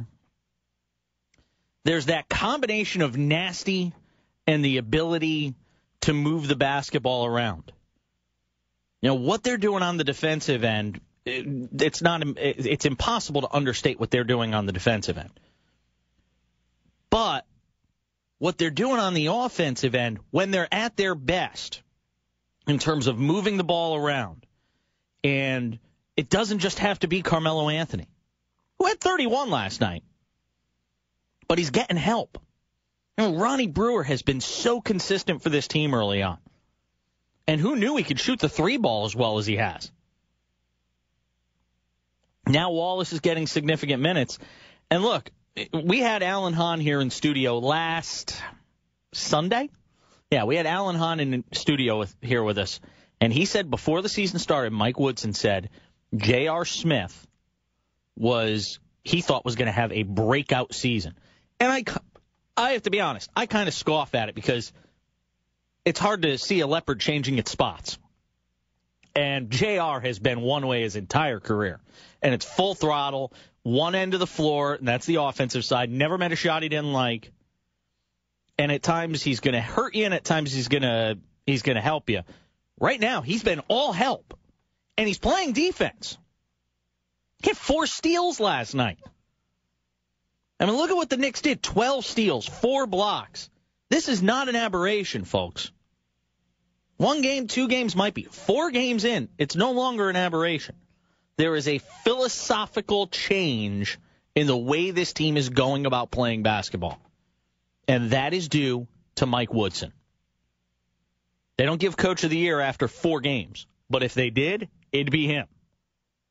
800-919-3776. And I'm trying to find something with this team. I'm trying to find something now because, all right, we see the positives, and they're 4-0. And I'm trying to find something that could be to the detriment of this team. And other than the age of the roster, which could be hit or miss. Look, when you're as deep as this team is, when you can pull a Wallace off the bench, a Camby off the bench, Kurt Thomas didn't even play last night. I mean, he's the odd man out with Camby's return. With all of these different guys you have the option of going to, it is a luxury that's going to keep you healthy. Everybody's worried about the age. I could deal with Wallace playing 18 minutes, which is probably on the high side for him. You know, it can be playing 8 minutes, 10 minutes. Thomas getting a few minutes. And again, those rotations shorten when you get into the postseason. But right now, I'm trying to find something with this team that makes me believe there could be an issue here down the line. I'm having a hard time finding it based on what I've seen in the first 4 games. Maybe you've got something. If you've got something, I want to hear it. 800-919-3776. We'll hear more from head coach Mike Woodson, Carmelo Anthony as well, talking about the Knicks 4-0 for the first time in forever. It's the Jason Page Show, ESPN New York, 98.7 FM. Knicks head coach Mike Woodson with Stephen A. Smith and Ryan Rucco. What's your definition of success for this year's New York Knicks team? Well, our goal is to win our division and be able to host first round at home. That is not going to change. I mean, that's what we're playing for. Knicks coach Mike Woodson every week all season long with Stephen A. and Ryan Rucco on ESPN New York, 98.7 FM. This Veterans Day at Lowe's, get the Maytag Centennial Washer and Dryer for $798. That's a savings of $430. And a Bosch 18-volt lithium drill for $99. That's a savings of $70. Choose 18-month special financing on purchases of $599 or more when you use your Lowe's consumer credit card. Lowe's, never stop improving. Offer is valid from November 7th through the 12th while supplies last. Credit offer valid from November 8th through the 12th. Special financing cannot be combined with 5% off everyday credit offer. Some exclusions apply. See store for details, including Maytag offer. It's time to get winter ready. Dick's Sporting Goods has more of the best brands to keep you warm as the weather gets colder. The North Face, Columbia, Spyder, Burton, Copen, Marmot, Mountain Hardwear, and more. Dick's has the widest selection in styles and colors in men's, women's, and youth jackets and accessories. And don't forget to grab a new snowboard. Dick's carries the snow equipment you need. Before hitting the slopes, stop into Dick's Sporting Goods today. Every season starts at Dick's. Jennifer Howdy was a woman on a mission. Yep, saving money for a Caribbean vacation. Undaunted by any obstacle. You flatter me. But with Navy Federal Credit Union's Cash Rewards credit card, I get cash back with every purchase. Skillful yet humble. You make everything sound so dramatic. And unafraid to speak the truth. Unafraid. I love it. 4 million members, 4 million stories. From every military branch, DOD, and their families. NavyFederal.org. Federally insured by NCUA. Email marketing works great for small business, and Constant Contact email marketing works best of all. How do we know? Because we have something the other guys don't have. Proof. According to an independent study, small businesses that use Constant Contact get 36% more of their emails opened and 60% more responses. The result? A whopping 29% more revenue. Put Constant Contact email marketing to work for your small business. Go to ConstantContact.com to sign up for a free trial today. Dear ladies, do you ever talk smack because you got fake points when your fake running back scored a touchdown? Did I miss the waiter? 'Cause you just got served. Not your style? Then the bold flavors in Dr. Pepper 10 aren't for you. 'Cause it takes 10 of the toughest calories in the world to contain the full power of Dr. Pepper's flavor. So if you don't get so excited about winning a pretend football game that you break bones on a high five, then you don't get Dr. Pepper 10. It's not for women. Dr. Pepper 10 is an equal opportunity beverage. Anyone can enjoy the taste of Dr. Pepper 10 regardless of status or non-status as a man, woman, or other. Steve Spurrier suggested Alabama could beat an NFL team. Think Golick agrees? You played in the college level, you played in the NFL level. You watch the college game closely, you watch the pro level closely. Is Steve Spurrier on base? Nuts. Crazy. Out of his mind. To say that a college team, I don't care how great you are, could compete with an NFL team is a joke, is laughable, is an insult to even the worst NFL team out there. Mike and Mike in the morning, ESPN Radio. This holiday season, spend less time shopping for a new Mercedes-Benz and more time for yourself. Announcing the Rally Motors Less is More event, where buying a new or certified pre-owned Mercedes-Benz has never been easier. At Rally, it's simple. You spend less time, less hassle, and less worrying when you purchase a Mercedes-Benz. And during this holiday season, you'll enjoy more incentives, more inventory, and more leasing and financing options. Don't settle for the status quo. Expect more. Rally Motors. View all specials online at RALLYEmotors.com. This is The Herd with Colin Cowherd. Nike, the biggest supporter of cyclist Lance Armstrong, has left his side. The world's largest shoe and apparel company announced this morning it has terminated its endorsement deal with Armstrong. Nike already made their money off him, and Lance made his money too. This is a PR move. It's the way it works. Pat the protesters on the head, appease the masses. Lance, by the way, will still be involved, just not in the public eye. This is paper shuffling to appease the public. Lance will still have an office at Livestrong. This is not a guy being fired, thrown out onto the street. You are out of here, Mr. PD cyclist user. You rare cheater in a sport where everybody cheated. You're out of here forever. The back door's open. Sneak around at like 4:30. The employees all leave. Colin Cowherd, weekdays at 10 a.m. Eastern, 7 a.m. Pacific on ESPN Radio and ESPNradio.com. The Jason Page Show on ESPN New York, 98.7 FM. It's out to Smith for the left wing three, and he hits. And the Knicks finally putting this one on ice. Sparoditas with the call. ESPN New York, 98.7 FM, your home for Knick games. And I'll also credit the Knicks on the defensive end, maybe struggling early on. First half, really. I'll credit that somewhat to this goofy schedule. I mean, the Knicks play one game in 8 days. It's something like that. I mean, they played on Sunday here, and then they played Monday in Philadelphia. Then they're off the entire week, played tonight, or last night they played. Then they're off again until Tuesday. It's very hard. You can practice all you want. It's very hard to replicate what you're going to see in a game. And Dallas was playing a much more up-tempo style, and that gave the Knicks problems in the first half. It certainly did. But the Knicks, by the same token, the Knicks were getting up and down the floor and scoring and getting opportunities on the fast break, too. They had 14 points off the break last night as well. 800-919-3776. Knicks with a win last night. And Mike Woodson talked about the Knicks and the adjustments they made in the second half. And I love this from Carmelo Anthony after the game, talking about this win and putting it in context. Take a listen. It was a grind-out game. It was an ugly win. We'll take it. We learn from this. We move on. We just kept our composure throughout the whole game. We knew Dallas would come in, try to throw some punches. But we good. We learned from this. The fact that he was able to sit there and say, this is an ugly win, that just goes to show you the mindset here. The mindset here is, we didn't play that well, but we got to win. And for a long time, you would have been thrilled when the Knicks beat the Mavericks in any game. You wouldn't even be thinking about it as a bad win. This was a bad win last night for this team, and they won by 10. But I'm trying to find something. I'm trying to find, and I guess that's what I want to make some of this first hour about today. Trying to find something that maybe I'm not seeing in terms of where this team's weaknesses is.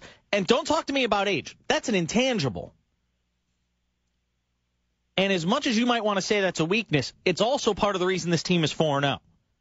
Jason Kidd, Rasheed Wallace, Marcus Camby, the ability of this team, and really the luxury to have that kind of experience on your roster. And that's important. So as much as you might want to say that's a weakness because you have to worry about injuries, I'll flip it back at you and say that experience on this roster is making this team better. And it's not something you can necessarily see on the court. Although I love what Wallace has given them. 6.6 rebounds for Rasheed Wallace last night. I mean, this is a guy that basically walked off the street, didn't play in the preseason. He's just basically walking in like it's nothing.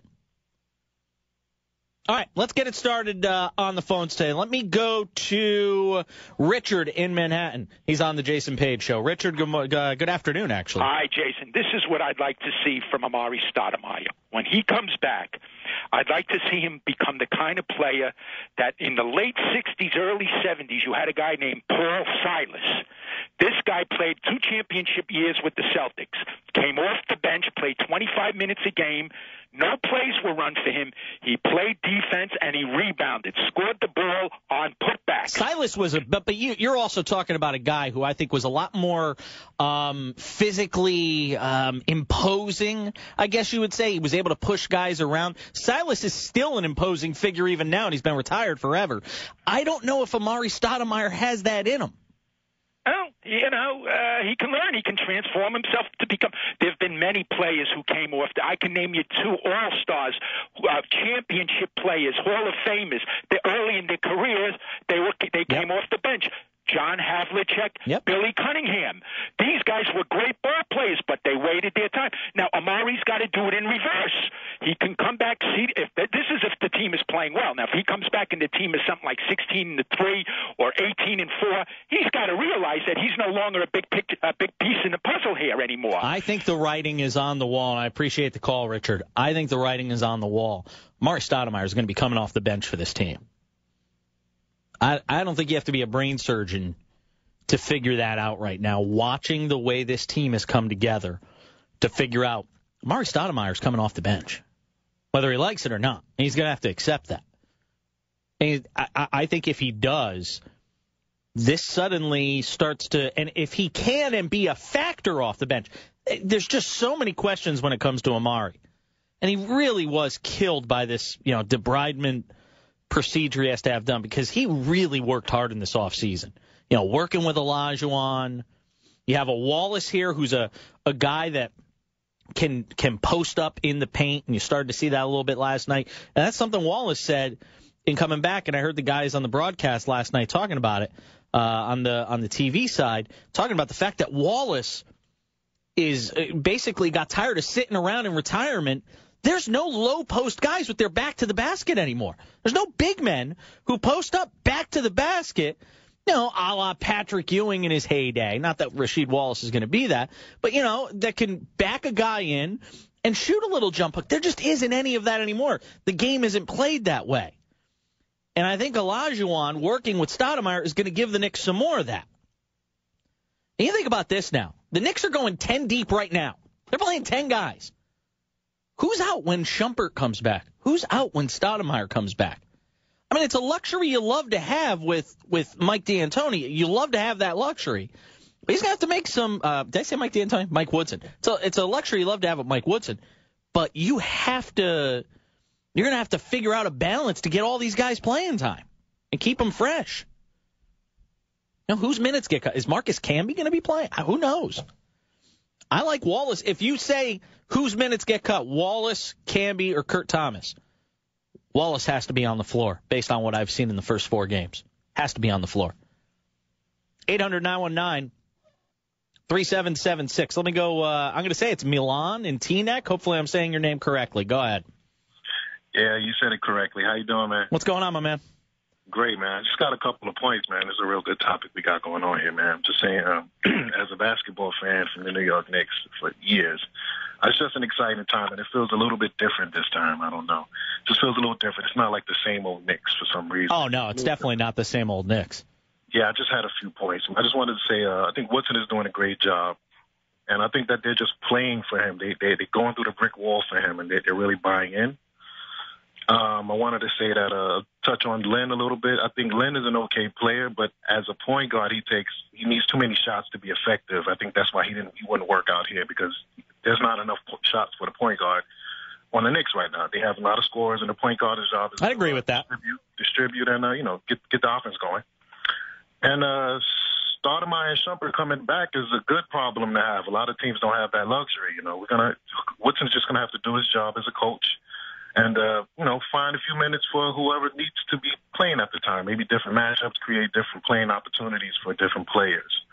Like last year, we had to play Josh House and big minutes and Jared Jeffries. I just got tired of seeing those type of players coming into the game. When it's like when they came in, it's like, oh, my God, what are we going to do now? Now you got players coming into the game, and you feel safe and comfortable with the rotation. Yeah, Jeffries not so much. I'm not going to kill Jeffries. He worked hard. He's a lunch pail sort of player. Harrelson, I'll agree with. I'll tell you right now, Copeland and James White are probably the odd guys out here. Remember, you only got so many roster spots. I think Copeland and James White are basically off this roster when Shumpert and Stoudemire come back. That's still a ways away. It's not happening anytime, it's not happening in the next couple of weeks, but tell me who else, when you look at this roster, this team's going to keep around or get rid of. 800-919-3776 on Twitter. You can tweet at me as well, at the back page. Barry tweets at me. Cautiously optimistic about my Knicks. The chemistry looks great. Can Rasheed help stat with his postgame? I think he can. I absolutely believe that. As much as Stoudemire was helped by Olajuwon in the offseason, I think there is something to be said for having a guy like Wallace on this team. And again, that little bit of nastiness you see from him and from Chandler. I thought on the Monday night, I thought Wallace was going to get thrown out of the game. He was feisty on that game Monday night in Philadelphia. He looked like the Rasheed Wallace of old, just pushing people around. He wanted to hurt somebody. It was great. And again, it's that early 90s, mid 90s mentality of the Knicks that really endeared them to fans here. That kind of defensive style, that angry way they played. Anthony Mason and those guys. And you're kind of seeing a little bit of that in this team, but you're also seeing a team that can score. And Knicks only shot, I think, 41% last night from the field. They still scored 104 points. 800-919-3776. And again, you can tweet at me as Barry did at the back page. Let me get one more in here. Let me go to Sean in Patterson, who's on the Jason Page Show. Go ahead, Sean. How you doing, Jason? Thanks for taking my call. You got it. Tons of things I would love to say, but let me just start by echoing your sentiment that this is a special Knicks team. I woke up this morning. I'm a diehard Knicks. I was the jaded Knicks fan, but I woke up this morning just realizing this is a special team and we should embrace it. Let's not be cautious. Let's go out there and say this is a great team, at least for now, and let's just have fun with them, because the thing that convinced me was how they won last night. I was waiting to see what happened when they stopped, dropping bombs from three-point land. What kind of team would show up then? And they showed that, they made the right adjustments and could win a hard basketball game. And they have a couple of tough games coming up, so I'm interested to see how those play out as well. But in terms of what could derail this team, the only thing I think that can derail them is if somehow, for some strange reason, Woodson loses the locker room and that's not happening. I don't think that'll happen, but if they stop playing defense with the type of intensity that they're playing now, that's the only thing I think that could derail them, because there's so many things that we can do. Like, with the veterans we have on the roster, Carmelo doesn't have to be the only leader. Amari doesn't have to be the only leader. There's so many seasoned guys who, won't be riled by anything. They can come out there, they recognize things, and they play with the type of intensity and calm that you need on a team like this. Yeah, I agree. Sean, I agree with you, and I appreciate the call.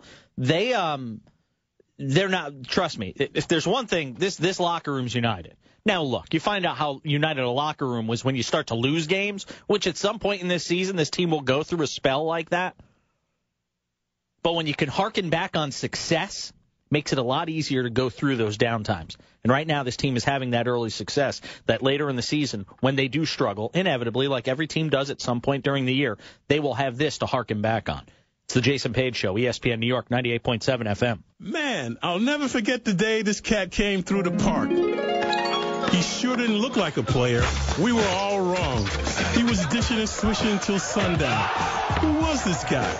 He just said, "They call me the head." I found out years later who the head really was. Yes, indeed. The head was Michael Kay. Michael Kay knows his basketball. The Michael Kay Show, weekdays at 3 on the home of the Knicks, ESPN New York, 98.7 FM. If you've got a business, you qualify for the official Mike and Mike office stimulus package. When you move from your office into a gorgeous Regis office, not only will you save a fortune, you'll get 2 months absolutely free. Your Regis office comes beautifully furnished in a prestigious building. You get a receptionist, meeting rooms, and state-of-the-art video conferencing with no long-term lease. And you get 2 months free by mentioning Mike and Mike. All you have to do is call 1-800-OFFICES. That's 1-800-OFFICES. Hi, it's Colin Cowherd. More and more business people are working remotely from their mobile devices. I do. We leave our laptops behind. But tablets and smartphones can't replace your office computer. That is, unless you have the Go to My PC app. It's the missing link. It turns your mobile device, your iPad, your iPhone, Android, or Kindle Fire into your computer. Go to My PC by Citrix. So convenient, so reliable. Plus, it's easy to use. That's why it's the #1 tool for remote access. With Go to My PC, you can access your entire Mac or PC, work on any program or file, send any file from anywhere, even on the go. Try Go to My PC today. A special 45-day free trial just for my listeners. Visit gotomypc.com, click the Try It Free button, enter the promo code Colin, then download the free app to your mobile device. That's gotomypc.com, try it free, promo code Colin. Monday, behind Big Ben. We got him hurt! The Steelers took down the reigning Super Bowl champs. Let's go! Now, one of the hottest teams in the game. Touchdown Steelers! Returns home in search of a 4th straight win against the Chiefs. Countdown sets the stage at 6:30 Eastern. Then, Monday Night Football. Chiefs, Steelers, 8:30 on ESPN. It all comes down to Monday night. This Veterans Day at Lowe's, get the Maytag Centennial washer and dryer for $798. That's a savings of $430. And a Bosch 18-volt lithium drill for $99. That's a savings of $70. Choose 18-month special financing on purchases of $599 or more when you use your Lowe's consumer credit card. Lowe's, never stop improving. Offer is valid from November 7th through the 12th while supplies last. Credit offer valid from November 8th through the 12th. Special financing cannot be combined with 5% off everyday credit offer. Some exclusions apply. See store for details, including Maytag offer.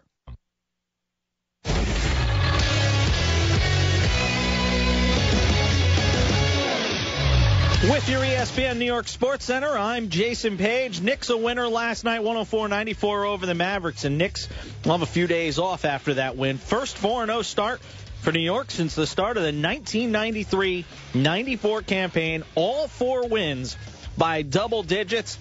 Carmelo Anthony continues to lead the way for the Knicks. Said just leading by example. And it starts with the lead on the team. My teammates see me going out there putting the effort. We all put the effort. We trust one another, and we go from there. Knicks will start a 3-game road swing on Tuesday in Orlando. Speaking of the Magic, they lost by 39 at home last night to the Brooklyn Nets. Brooklyn now 2-2 on the year. They'll wrap up the home-and-home series with the Magic on Sunday at the Barclays Center. Other news from the NBA yesterday, the Lakers, their coaching search now underway. They won with Bernie Bickerstaff as the interim head coach last night. Couple names now familiar getting into the lead of this conversation. ESPNLA.com's Ramona Shelbourne reporting Phil Jackson, Mike D'Antoni are neck and neck for the job. NFL, you know by now, Jets' Antonio Cromartie saying the team will be in the postseason at 3-5. That's going to make Sunday's matchup in Seattle a must-win for Gang Green. They'll be without Kenrick Ellis and Joe McKnight out with injuries. Catch all the action of the Jets and Seahawks tomorrow. Pregame at 2 right here on ESPN New York 98.7 FM following the Jason Page Show. Giants try to rebound Sunday in Cincinnati. A disappointing second-half collapse and a loss to the Steelers. Akeem Nicks, a knee injury, is expected to play. The Jason Page Show on ESPN New York, 98.7 FM. You know, one of the things you like about this Knicks team is the fact that they are everybody's got a role. And when you look at championship teams, and you can go through the last several, and really go over the last 10 or 15 years, having teams where guys understand their roles is probably one of the most important things that you'll have in a team. And the roles on this team have been defined right from the get-go. A reminder, the Jason Page Show, College Game Day, also presented by Miller Lite. Find your Miller time today while cheering on your alma mater at your favorite New York City bars. It is a real thing to behold right now, because I can go through the entire Knicks roster, and I think you can quickly understand what every guy's role on this team is. You look at Melo, he's your scorer. Late in the game, you need a shot, he's the guy to take it. And now he's taken on the role. He is, for the first time in his career. And think about this. Carmelo Anthony is in his, and I have to go and look it up, how many years this is for Melo. Let me see here. How many seasons? 9 years. 9 years in the league. When was the last time you saw a guy in this league, for as long as Melo has, who has transformed himself that deep into his career and become a leader? I mean, usually if you haven't done it by now, you're usually not doing it. I mean, you are who you are. Right? We always say, you are who you are at that stage of your career. Well, Carmelo Anthony has turned himself into something different. Now, granted, he came into the league at a pretty young age. And he's still only 28 years old, which means he's still got a couple of years at the very peak of his game. In fact, you can argue he may not have even peaked yet when you're starting to see what he's doing now. We all knew he could score, but as an all-around player, he's clearly still growing. Averaging 27 points, by the way, over the first 4 games for the Knicks. But, Melo has his role. Then you look at Ronnie Brewer. Kind of a hard-nosed guy, hit the shot when you get the opportunity. Doesn't take a ton. He took 10 shots last night, which for him is kind of high. Chandler, you're not running your offense through him. Clean things up on the offensive end. Be a guy on the defensive end who intimidates people. Jason Kidd only played 15 minutes for the Knicks last night. Now, everybody talking about, well, you go and get Jason Kidd. And he and Raymond Felton. Felton played 38. But, be leaders in the backcourt. Felton more of a guy that can get to the basket, score, but also set guys up. Kidd, that leadership role. Everybody talked about, what was Jason Kidd going to give the Knicks when he got here? He's so old. He's not being asked to give them all that much. Wallace off the bench, be tough. Another guy that, if left open, can shoot it from the perimeter. Get a couple of moves down on the post. Intimidate. Novak, it goes without saying what his role on this team is. Although last night he actually scored off the dribble, which was kind of weird to see. Camby, block shots, rebound. J.R. Smith, be that. And I use the Vinnie Johnson as, you think of the microwave because of the whole heating up thing. And that's what J.R. Smith is. And he's going to drive you nuts sometimes, but the shooting percentage actually hasn't been all that bad early on for all the shots that he takes. Everybody has a defined role here. And that's something that says a lot this early in the year, that everybody has bought into that role. And again, the best thing that could have happened to the Knicks was getting off to this kind of start, because they're going to be able to harken back on this when the time comes, later in the season when they struggle a little bit. And it was nice to see them in a dog fight for the first time this year, right, Mike Woodson? It's good, for our team to go through games like that. You learn from games like that. So, I kind of like coaching in games like that, just to see who's going to step up and make plays. I thought Melo's 3 was probably the biggest shot of the second half in terms of giving us that cushion that we needed to bring home the win. 800-919-3776. But I'm still trying to find, and I still haven't gotten anybody to call in and tell me this. What is the one thing that worries you? It's easy to look at all the positive things this team is doing. You can stack them up to the rest of the Eastern Conference. They're obviously the only undefeated team, all of that. But is there something I'm not seeing, something we're not seeing? I can't come up with anything yet. Ralph in New Jersey might have something for me. Go ahead, Ralph. You're on the Jason Page Show. Give me a weakness. I think the Knicks' weakness is their low-post scorer on offense. I think the Knicks, even though they've been shooting well, and people are calling them kind of like a three-point shooting team, they're more of a jump shooting team. So I think having someone low-post inside offensively is their one weakness, because you're going to have games when you don't shoot the ball well. It's true, but when you really look around the league, Ralph, and I'm asking this off the top of my head. Maybe you have an answer to it. When you look around the rest of the league, are there a lot of teams that really have low post scorers anymore? It's really kind of a lost art in this league, like Rasheed Wallace was saying. Yeah, the only team that I can think of, and I was watching them last night after the Knicks, was Utah. Utah with Millsap and Jefferson inside. They had those guys where you could dump it in. They could take a couple dribbles, really play with their back to the back. Maybe a little bit. Maybe Indiana a little bit, too. Yeah, maybe Indiana. Even L.A. with, if Gasol posts up, you have Powell and Dwight.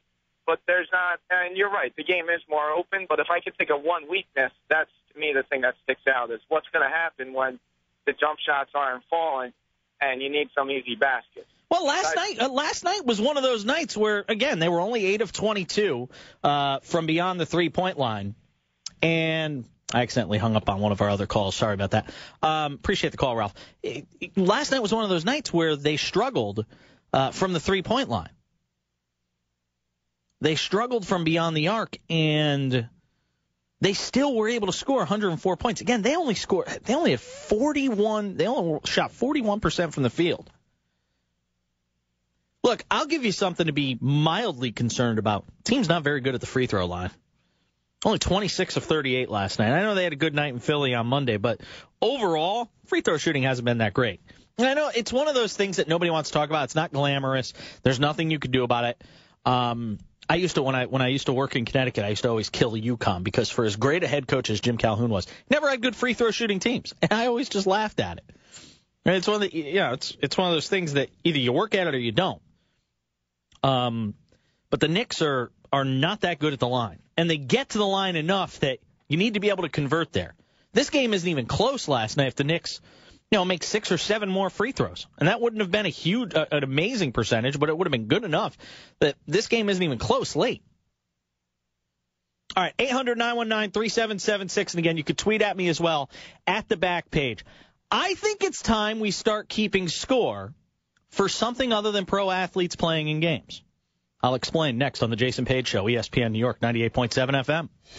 This Veterans Day, ESPN is working with the USO to help lift the spirits of America's troops and their families. Give a gift to our military heroes and their families through USO Wish Book. Visit uso.org/ESPN to grant a wish today. Clipping coupons. Standing in line at 4 a.m. Buying 5 to get 1 free. Maybe it's me, but I don't think it should be that hard to save money, which is why we made Geico.com so easy. Just a few clicks and you could be saving hundreds of dollars on your car insurance. And when you switch to Geico, you can do practically everything online. Report a claim, update your policy, even pay your bill. Click, bam, boom. Visit Geico.com today. Click, bam, boom. I'm rather fond of that one. It's time to get winter ready. Dick's Sporting Goods has more of the best brands to keep you warm as the weather gets colder. The North Face, Columbia, Spyder, Burton, Copen, Marmot, Mountain Hardwear, and more. Dick's has the widest selection in styles and colors in men's, women's, and youth jackets and accessories. And don't forget to grab a new snowboard. Dick's carries the snow equipment you need. Before hitting the slopes, stop into Dick's Sporting Goods today. Every season starts at Dick's. Confidence? Are you there? Baby, I'm right here, and I want that car. Those side-by-side comparisons on Cars.com did make it easy to compare gas mileage and pricing. Let's get those keys and go! Cars.com. I have some exciting news for you sports fans out there. I've discovered a new site called ScoreBig.com where you can save up to 60% on tickets to the NFL, baseball, basketball, and more. Always below box office price, guaranteed. ScoreBig.com grabs unsold sports and event tickets and sells them at huge discounts. Go to ScoreBig.com right now and type in the promo code ESPN, and you'll get an extra $15 off your first purchase. That's ScoreBig.com, promo code ESPN. There's a great new company out there you need to try, Vistaprint.com, the place to go for printing and small business needs. Right now, you can order the new and improved business cards from Vistaprint for just $10. That's 250 new business cards with thousands of professional designs to choose from, or upload one of your own. It's easy to add a calendar, an appointment reminder, or a map to the back of the card. There are many options to fully customize your business cards, but you have to mention the code Colin to get this great deal. Go to Vistaprint.com, look for the search bar on the top right side of the page, and type in the code Colin, C-O-L-I-N, Colin. If you take advantage of this great offer today, they will ship your cards to you for free. Fast delivery and your satisfaction is guaranteed, all for just $10. This is a no-risk way to try Vistaprint. So visit them at Vistaprint.com and type in the code Colin in the search bar. NBA superstars headline a Wednesday night doubleheader. First, it's Memphis versus OKC as reigning scoring king Kevin Durant looks to throw down against a hungry Grizz squad. Then, the defending champs stomp into L.A. Miami's Big Four is finding its groove. Nice pass. But will CP3 and Blake steal the show? Grizzlies Thunder at 8 Eastern. Heat Clippers at 10:30. Presented by State Farm. Wednesday on ESPN. UCI President Pat McQuaid included this as he announced penalties for Lance Armstrong. Lance Armstrong has no place in cycling. Mike and Mike didn't like the tone. Here's what they're going to do with the 7 Tour de France's that Lance Armstrong won. They are not going to declare a winner. Why? Because in the sport that Lance Armstrong does not belong because of doping, 20 of the 21 top 3 finishers in the 7 years Armstrong was in the race have all been tied to doping. So the top 3 finishers in those 7 races, 20 of the 21 have been tied to doping. Sounds like it's exactly the sport Lance needs to be involved in. Or, Mr. McQuaid, maybe the answer is your sport has no place in the world of legitimate competitive sports. Better that. That's a better because it has stated. become so totally and laughably overrun by doping. It's Mike and Mike in the morning on ESPN Radio and ESPNRadio.com.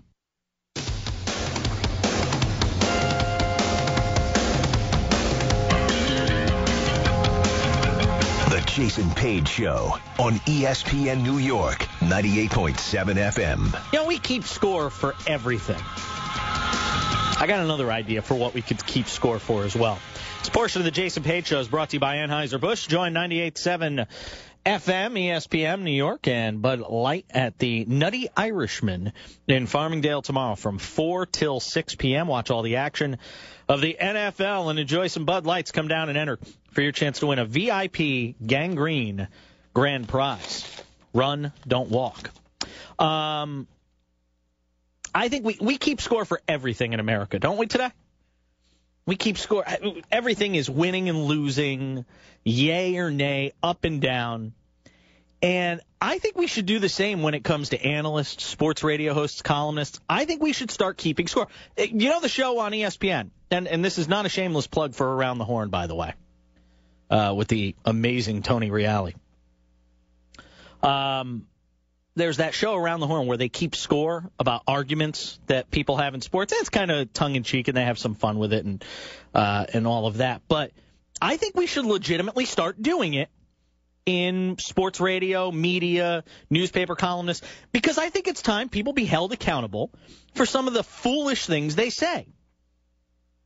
Here's one thing I can never understand, not to go on a political tangent, but I watch I'm a cable news junkie. I mean, really, it's like heroin for me. I watch MSNBC, CNN, Fox News. I watch all of them. And for good chunks of my day, because remember, I'm only on the air on the weekends. So Monday through Friday, I just sit on my couch, get fat, play Words with Friends, and watch Fox News, MSNBC, and CNN. And the one thing I can never understand, having watched plenty of Fox News in my life, is after this presidential election, really the last 2 presidential elections, where the key analysts on Fox News, the Karl Roves of the world, the Dick Morrises, all of that, where they would come on the air and state so unequivocally, angry white man syndrome, that we've got this election in the bag for the Republicans. Mitt Romney's going to get 320 electoral votes. The White House is going to the Republicans. Nobody's ever won with an economy or an unemployment of 8%. All of that. And then when you wind up being completely wrong, my question is this. As a viewer, if you're somebody that watches Fox News, you could explain it to me maybe. Of anything. Why would you ever listen to anything that channel said again when they get it so completely wrong back-to-back presidential elections? Because it means obviously there's some bias there, and you can't really trust what's being said by quote-unquote analysts. I think the same needs to happen in sports. I will give you the perfect example of this. Charles Barkley. Cue up. Can I do my Rush Limbaugh? Cue up the Rush Limbaugh here. Give me the Charles Barkley audio. Here's Charles Barkley with Mike Lupica on the Knicks. Was this yesterday? Was this Friday? Friday or Thursday? All right, Wednesday. Barkley on with Mike Lupica. Listen to what he had to say about Jason Kidd. Jason Kidd is the best leader. I said that's probably been taken over now by Chris Paul. But when Jason Kidd was in New Jersey, I said before, he was the best leader we had in the NBA. He was the best leader. He made everybody around him better. He was the best leader. He's going to have an impact on that team mentally. I'm not sure how much he got left in the tank physically, but mentally, I told people he was the best leader in sports. Now, that was November, 7th, 6th, whatever day that was on Wednesday this week. This was Charles Barkley, October 26th, talking about Jason Kidd and the same New York Knicks. They'd be my favorite to win the whole thing if it was year 2000. They would, because I'm a big Marcus Camby fan, and I love Jason Kidd. He's one of my favorite players of all time. But unfortunately for the Knicks, it'll be 2013 coming up. That was Charles Barkley then and now. And I'm not talking about 6 months ago. I'm talking about a couple weeks ago. October what? October 22nd? Is that what you said, Jose? October 26th, that was Charles Barkley. No offense to Mike Lupica. Why would you ever put Barkley on again? Why would you ask him anything about the Knicks? Are you kidding? Barkley on Carmelo Anthony. Carmelo Anthony is the best scorer in the NBA. A lot of people like Kevin Durant. Kevin Durant's a terrific player. But the thing about Carmelo I like, he's able to post guys up. When Kevin Durant learned how to post guys up, he can surpass Carmelo, but not right now. He's just a jump shooter. Waxing poetic about Carmelo Anthony and these New York Knicks on October 26th? Yeah, I think so, because I think Carmelo Anthony is the best scorer in the NBA. I think he can win games for them, but they're not a legit contender. The same Charles Barkley. That's not an impersonator. Really? That was Charles Barkley. We got one more, too. Play the other one. This is also from October 26th. I don't want to make it personal, but y'all got a lot of guys making money who are overpaid. Y'all not even the best team in New York anymore. That's y'all biggest problem. I would never let him on the show. I'd never let him on the show again if I were Lupica. Oh, but he's Charles Barkley. Great, just because you're a great player doesn't mean you know diddly squat about the league today. There's some guys that used to play that are very good analysts, break it down well. I think Magic does a great job with it. But why would you ever put Barkley back on? I wouldn't put him on. If Charles Barkley called this show right now, I would not put him on. I'm not joking. Wouldn't put him on. I'm just goofy Jason Page. I'm not, a big name like Mike Lupica. Forget it. I'd rather put on an analyst or a writer or somebody who covers the team who could give me something real. Not hyperbole and funny jokes. This would be a great team if it were 2000. I think we should do the same thing with sports radio hosts, columnists, analysts. I think they should be subject to the same thing we do to baseball players when they struggle. They get sent to the minors. Charles Barkley should have to go do games in Omaha. Charles should have to go to Cedar Rapids, Iowa. Bismarck, North Dakota. Go analyze the NBA D-League. 800-919-3776. You could tweet at me as well, at the back page. Again, it's my biggest critique of the sports media today and why its credibility sinks lower and lower all the time. Media in general. Because people would rather put on people with brash opinions, be loud, be boisterous, but really don't have a clue as to what they're talking about. That's what it's come down to. And I'll give credit to Magic Johnson. He was critical of the Mike Brown move when the Lakers went the Mike Brown route. A lot of people were. Mike Brown just didn't make a lot of sense. Well, he was the big name out there, won a bunch of games with Cleveland, played, coached a big star in LeBron James. Let's put him with Kobe. They'll figure out a way and make it work. It just doesn't work that way. And think about this. All the criticism the Knicks got when they didn't go after Phil Jackson and they hired Mike Woodson for this head coaching job. How could you not place a call to Phil? I got a headline. There's no guarantee that Phil Jackson gets out of Carmelo Anthony what Mike Woodson has gotten out of Carmelo Anthony. Now, George Karl's essentially a future Hall of Fame coach, I think. He couldn't get this out of Carmelo Anthony. Mike D'Antoni couldn't get this out of Carmelo Anthony. Mike Woodson has succeeded in getting this out of Carmelo Anthony. And I'll also say this. Something of it might have to do with the fact that Carmelo Anthony on some level is responsible for his own improvements here.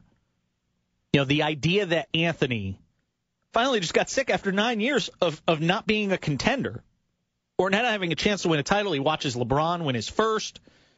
He's seen Kobe win his. And after a while, maybe at some point you just say, all right, I've got to start taking advice from somebody else because my own advice isn't working. But I really think we've reached a point where people in the sports media, whether you're TV, radio, print, they have to start looking at what their analysts, their hosts, and things like that are saying. Doesn't credibility matter? I mean, wouldn't you rather listen to somebody that has credibility on speaking about something? Rather, let's just put Charles Barkley on because he's going to say something louder. He's going to be funny, but he doesn't have a clue what he's talking about. He's funny. I think Charles is really funny. On the TNT broadcast, I think he's funny. I certainly wouldn't take my P's and Q's on how to run an NBA team from Charles Barkley, though. 800-919-3776. Take your thoughts on Twitter as well. At the back page, if you want to get at me there. I will get to some of your tweets, I promise you, and your calls. Sports Center update at the top of the hour. Glad you tuned into the Jason Page Show. ESPN New York, 98.7 FM. Looking to rebound after the bye week. The Jets travel west to face the Seattle Seahawks. We've earned that 3-5 record. That's clearly not where we want to be at. This season may be at a crossroads.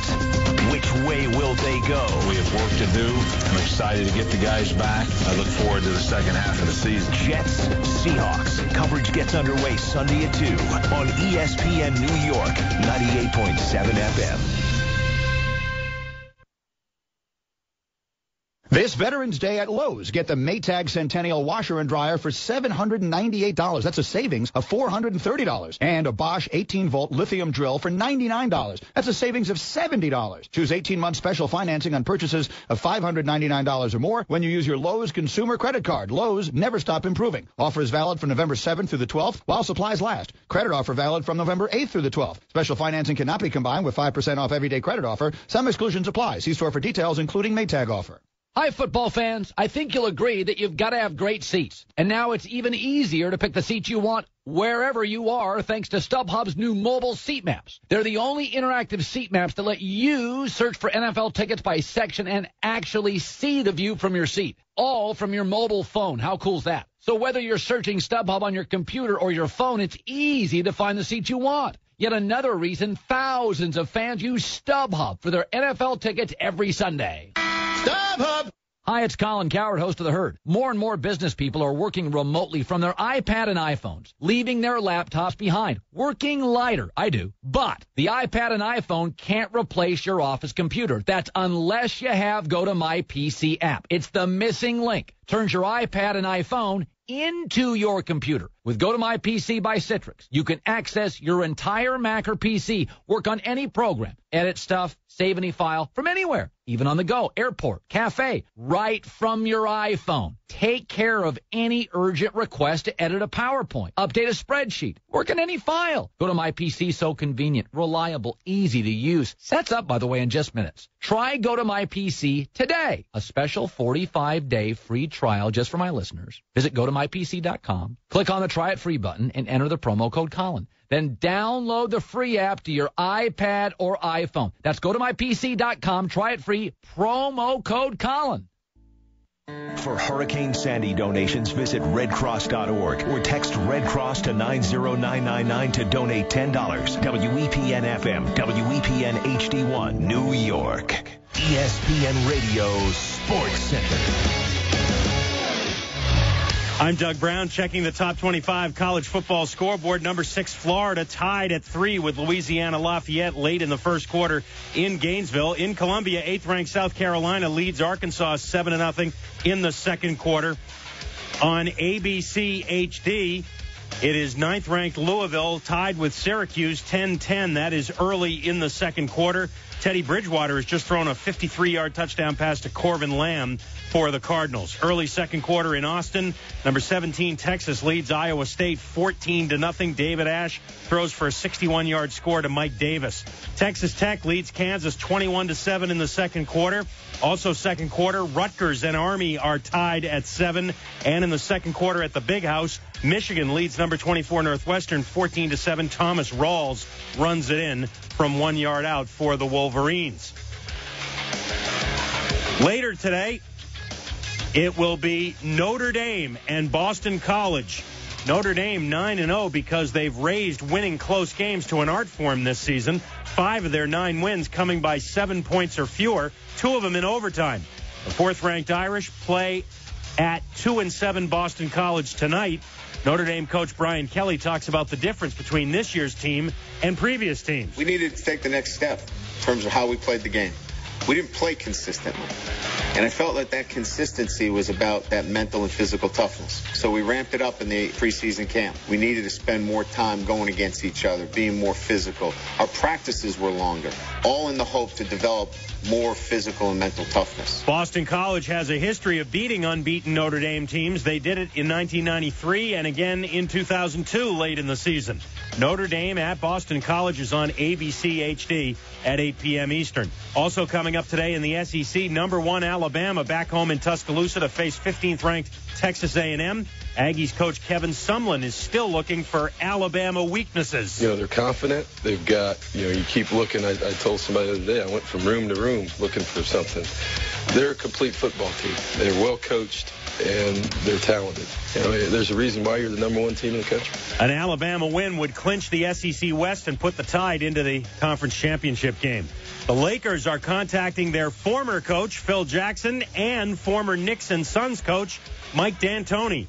The Lakers have a coaching vacancy after firing Mike Brown. Their next game is Sunday night against the Kings. After a good showing against number 2 Kansas State, the Oklahoma State Cowboys look to get back into the winner's circle against the West Virginia Mountaineers. Check local listings for details or listen in today at 3 Eastern on ESPNradio.com. Also available on the ESPN Radio app.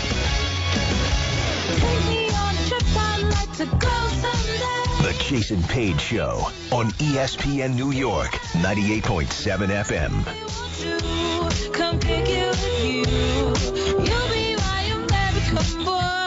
This portion of the Jason Page Show, thank you, Rich. Turning on my mic. This portion of the Jason Page Show is brought to you by the 2K Sports Classic, returning to Madison Square Garden Thursday and Friday, November 15th and 16th, featuring Villanova, Purdue, Alabama, and Oregon State. Boy, could they get any other teams, by the way? I love it. These are some good teams. Villanova, Purdue, Alabama, and Oregon State. Those are all some name basketball programs. Tickets on sale now. Ticketmaster.com. We were talking at the end of the last hour about analysts and people who are just loud and say things that are funny and they get a rise out of people. But what do they really know? How knowledgeable are they really? You're tweeting at me at the back page or giving me a buzz at 800-919-3776. I'll get back to the calls here in just a second. Let me see here. Let me go on Twitter here and say, James, your comments just made me follow you. You are a funny man. About Barkley, he is a joke. Convertible Bert says at the back page, you're an idiot. I read the good ones and the bad ones. Mr. Steve tweeted at me, said, you hit the nail on the head holding these political and sports analysts accountable the way they hold the people they critique. Exactly, Mr. Steve. Absolutely. Brian, be careful. The Knicks are 4-0, not 40-0. I'll bet you a charitable donation they don't get better than a 6 seed in the playoffs. I will take that bet times 5, Brian. Let's see here. Mike says, actually, I can't read the one from Mike. I get in trouble for that one. Convertible Bert, what makes you qualified, though? When he said I was an idiot. But then he asked the question, what makes you qualified? Here's the answer to that. It's very simple, by the way. Anybody is qualified if you can watch a game with an objective eye instead of with fan goggles on, without bias. Look, can we all agree on something? If there's anything that's missing in the media these days, it's the ability to be impartial. Everybody's got a bias towards something. After doing this for 15 or 16 years. Now, 6 or 7 years ago, I was still a fan more than I was a guy who gets paid for a living to talk about sports and observe what I see and talk about it on the air. So 6 or 7 years ago, I was probably one of these guys that didn't have an ability to be impartial. Now, after doing this for so long, I get it. I would rather have my credibility and be impartial and just tell you what I think. Because I think you're more likely to listen to me if you have a tendency to believe what I'm saying. Some people want to go the other route. They just want to be really loud, obnoxious, say things like this. Give me Barkley again. This is October 26th about what he thought the Knicks would be this year or what they could be. Go ahead. They'd be my favorite to win the whole thing if it was year 2000. They would, because I'm a big Marcus Camby fan, and I love Jason Kidd. He's one of my favorite players of all time. But unfortunately for the Knicks, it'll be 2013 coming up. Everybody laughs, and it's funny, but then you suddenly delve in and look at it a little deeper, and you realize Charles doesn't really know what he's talking about. I mean, it's true. Skip tweets at me, wow. At the back page just basically called Charles Barkley the worst NBA analyst on TV on a sideshow, and I wonder how Shaq feels about this. That is the tweet of the day from Skip right there. Michael tweets, thank you for exposing Barkley for what he truly is, an entertainer. You can laugh at it because of the things he says and does. Absolutely, he's entertaining. I want to put people on my show who kind of know what they're talking about, who actually watch the games. Not who get in after the fact, but people who have the foresight to see it before it happens. Keep score. The Fantasy Man says, you have no idea what you're talking about. In fact, your Barkley rant was embarrassing. Again, Barkley on Jason Kidd just the other day. Jason Kidd is the best leader. I said that's probably been taken over now by Chris Paul. But when Jason Kidd was in New Jersey, I said before, he was the best leader we had in the NBA. He was the best leader. He made everybody around him better. He was the best leader. He's going to have an impact on that team mentally. I'm not sure how much he got left in the tank physically, but mentally, I told people he was the best leader in sports. That was about Jason Kidd. Waxing poetic about Jason Kidd. JY tweeted at me, Barkley is just trying to get a rise out of people. What better fan base to target than the Knicks? But this is a theme with Charles. They didn't just do it with the Knicks. He does it with everything. Watch him on TNT. And look, again, I think that TNT pregame, halftime, postgame show is as funny as it gets. If I just want to laugh, then fine. But if I want to actually listen to somebody who's going to be objective and has a clue as to what they're talking about, I'm not listening to Barkley. I'm sorry.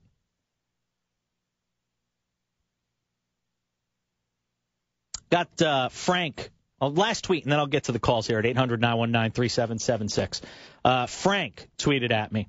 Objectivity is what separates fans from knowledgeable observers. Truth. Barkley is bitter, and TNT uses him to entertain. See? And I think here's one other thing I'm going to say. I think media outlets don't realize how smart their listeners actually are. Because I'd lie to you if I said I didn't get a few knuckleheads that call these shows. That would be because I think you listen and you probably sense that too. But I think the majority of sports fans are probably pretty smart. And I think sometimes the media doesn't give them enough credit for being smart. So they'll just throw on Charles Barkley, rah, rah, rah, rah, and that's just fine. But I think sports fans are smarter than that.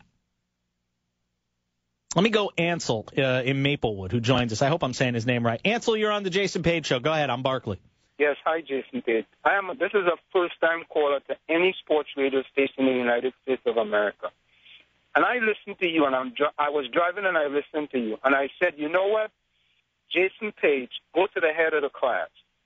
I have listened to many sports radio stations across the country, and some commentators make comments. And let me give you an example. When Knicks won one game, they say, wait till they win 2 games. When they win 2 games, they say, wait till they win 3 games. When they win 4 games, they say, wait till they win 5 games. The Lakers are 1-4, and the coach got fired. The Knicks are 4-0, but they're going to tell you, wait till A, B, C, D happen. And when they win 10 games, they're going to say to you, well, wait till they win 15 games. Oh, wait till they get to the postseason. And look, some people are going to do that, and based on Carmelo Anthony's track record, a lot of people are going to say, hey, I got to see him do it in the postseason. I know what I'm happy that you're doing, and it happens on your radio station, too. It happens on ESPN Radio. A lot of the commentators make comments, and a week later, they come back and say exactly opposite to the comments that they made a week ago. But Jason, Ansel, you hit the nail on the head. I thank you very kindly, and have a wonderful day. Ansel, I appreciate the call. And that's a perfect example. Guys, never called a sports radio show before. You know what the percentage of your listeners that actually call shows is? This study was done many years ago. It's like 2%. 1% of your listeners actually call shows. It's really true, though. Sports, that guy gets it. A lot of people out there get it. They may not call the show, but some of them tweet and everything. Not everybody wants to hear their voice on the radio, and that's fine. But sports radio listeners, they're a lot smarter than we give them credit for. And they know when they listen to Charles. Give me another one of Charles. Jose, give me another one of Charles. Any one of the other ones. When they hear this garbage, they know what they're listening to.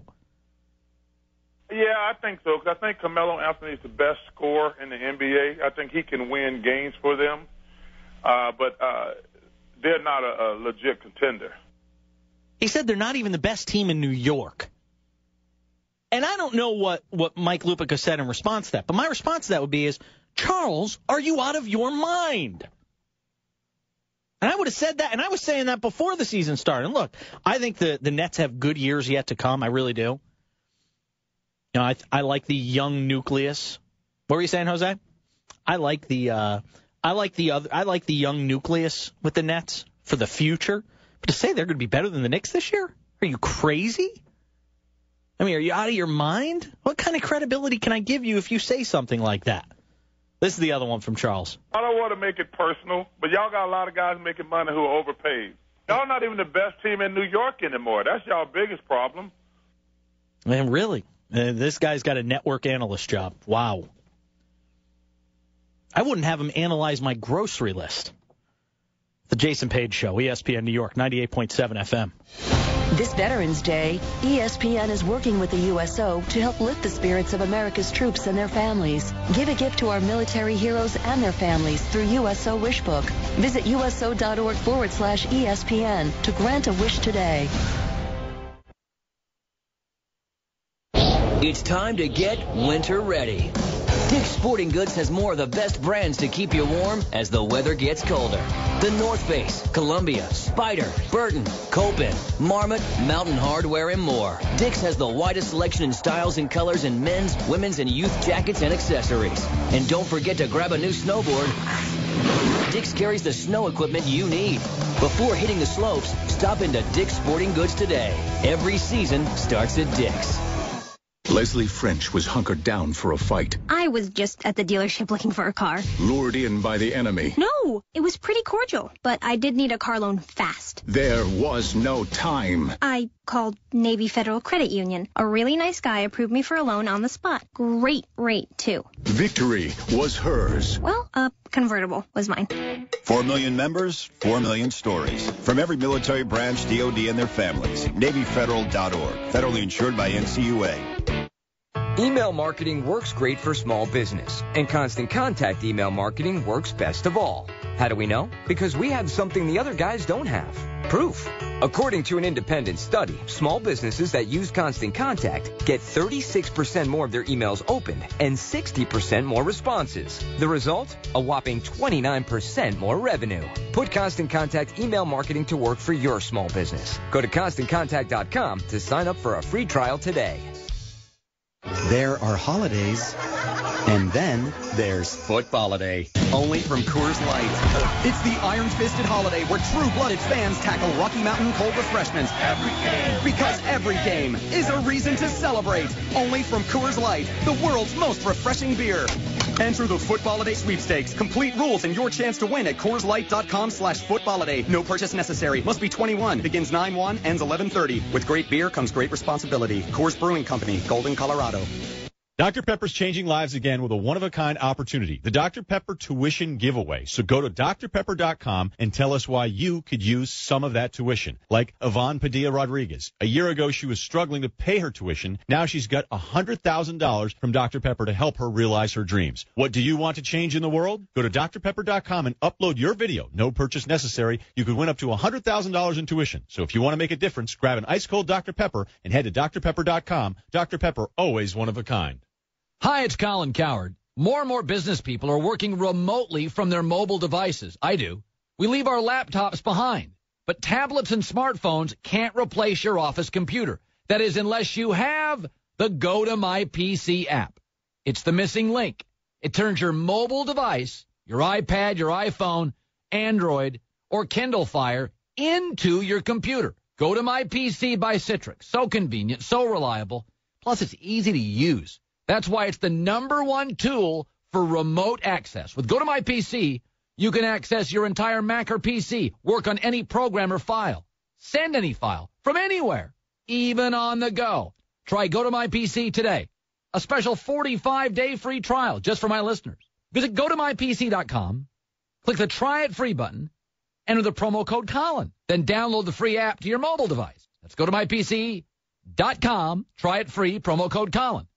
Good news, everyone. Lumber Liquidators wants to send you a free catalog of hardwood flooring options. Call 800-620-4480. See how you can buy the highest quality flooring for the lowest possible prices. Here's what some of our customers have to say. I've installed a lot of hardwood floors, but this is the best bang for the buck. Call in the next 10 minutes to get your free catalog. I love Lumber Liquidators. I got quality products for less, and the online ordering was easy. At Lumber Liquidators, we buy direct from the mill, and we pass the savings on to you. Call right now and get the floor guide and catalog absolutely free. It has hundreds of top quality flooring such as solid hardwoods, laminates, bamboos, and even Bellawood pre-finished flooring with a transferable 100-year warranty. Our catalog is full of tips, ideas, and our flooring project list to help you find the right floor for you. Call 800-620-4480 and get your free catalog. 800-620-4480. That's 800-620-4480.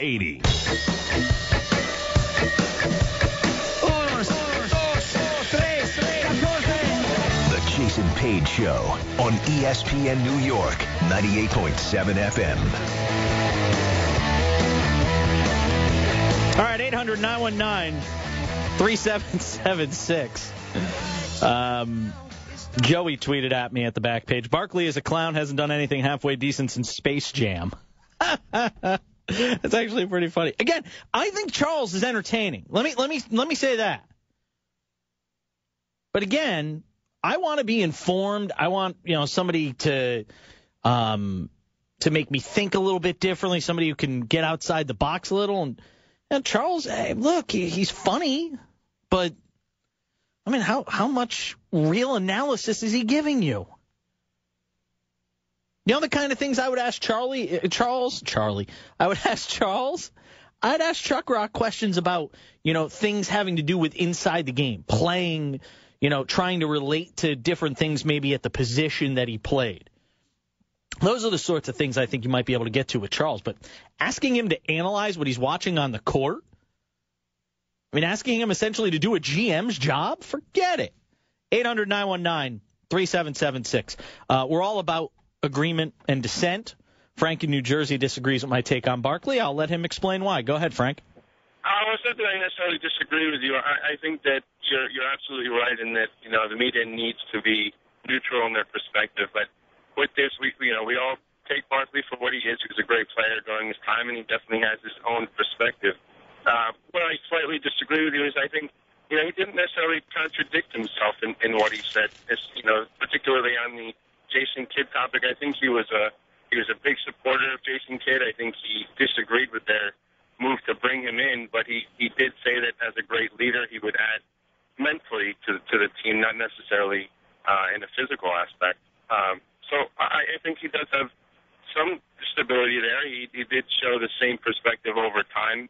Or, I might agree with you, and there's other views in that, the Knicks not being the number one team in New York, and now changing his view and saying that, they're potentially, one of the top teams in the league. Yeah, listen to what he said again about Carmelo Anthony. Talking about this team all these guys being overpaid. Listen to what he said about Carmelo. Carmelo Anthony is the best scorer in the NBA. A lot of people like Kevin Durant. Kevin Durant's a terrific player. But the thing about Carmelo I like, he's able to post guys up. When Kevin Durant learned how to post guys up, he can surpass Carmelo, but not right now. He's just a jump shooter. 800-919-3776. Let me go John in New Jersey. You're on the Jason Page Show. Hi, John. Jason, how's it going? What's up, baby? So, I sort of agree with your stance. Charles is a clown. He was relevant when he played. But, I guess from the radio station, from the TNT and those, they have an element in which they try to entertain.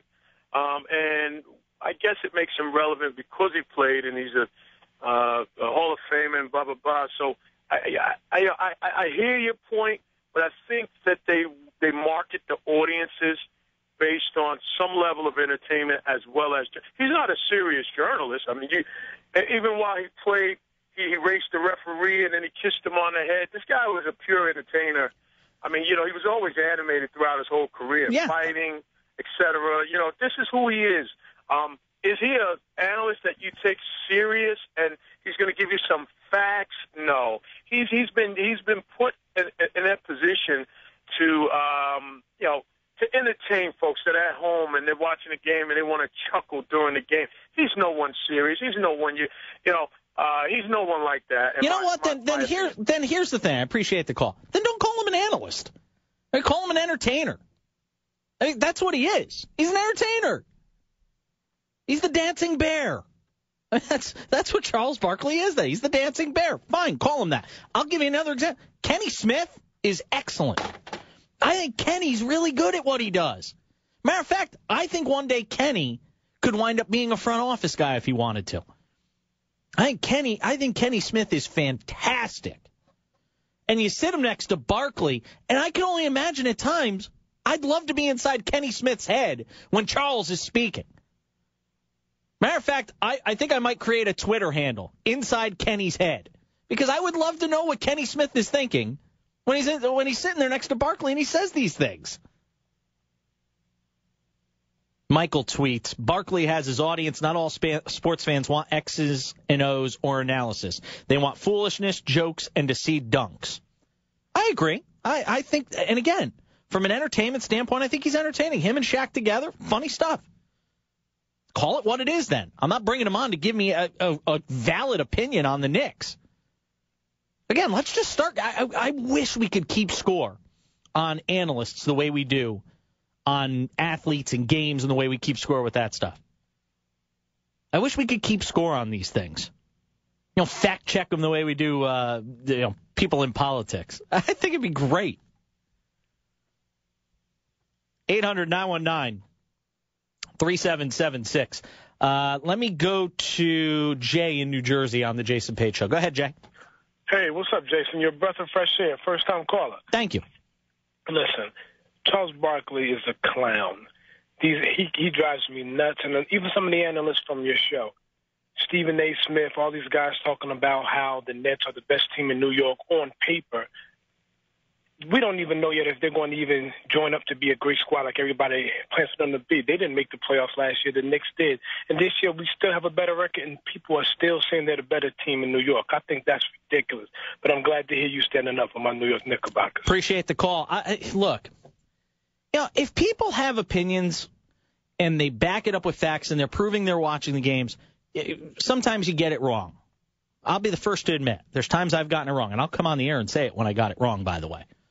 I don't double down on it. If I get it wrong, I get it wrong. But at the same time, some of the things Charles says, it makes you wonder if he's even watching the games. Somebody tweeted at me, who do you consider good besides Kenny Smith? I think Chris Broussard is very good, although I've disagreed with him on things at times, but I've talked to him. We've had good animated conversations. I think there's guys who are good at watching the games, breaking it down, analyzing it. Who do I think is good at it? Now, I think Magic does a good job breaking it down. And it's got to be hard if you're a guy with if you're a former player on a team, you have your biases and things like that. But I think there are some good guys that do a good job being objective about it.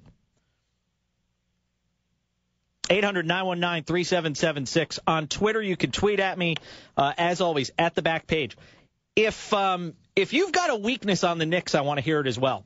I've been trying to come up with something on this Knicks team that should be a concern. And I don't mean age. Don't call me up and say, well, they're old. Well, that only matters if they get hurt. They could go through a season, be relatively healthy, and then the age thing really doesn't matter. And if Mike Woodson can stagger the minutes of some of these Knicks, these older Knicks throughout the season, they're going to be fresh come the postseason. And as much depth as the Knicks have, I think they can. 800-919-3776. Keith in Teaneck is on the Jason Page Show. Keith, weigh in with your opinion.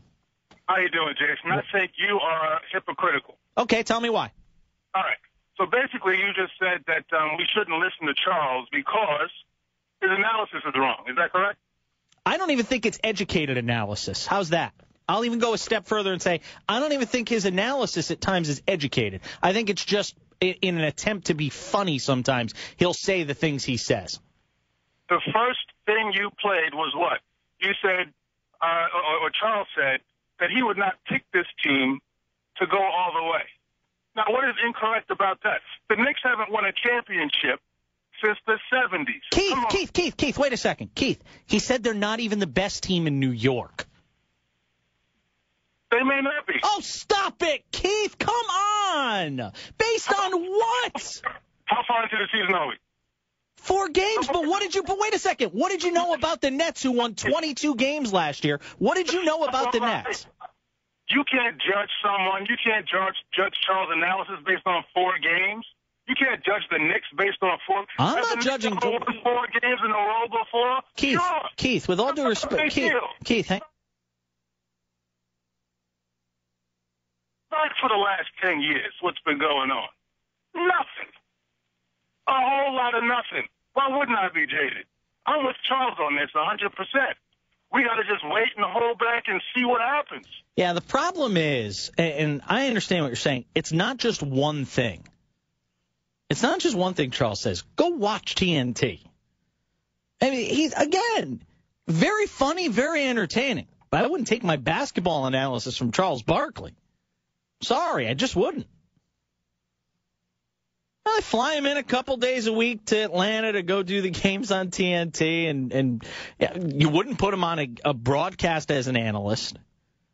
You wouldn't hire him in your front office as a GM. Remember there was that whole joke a couple of years ago where Charles said he wanted to be a GM? You know how many people took him seriously? 0.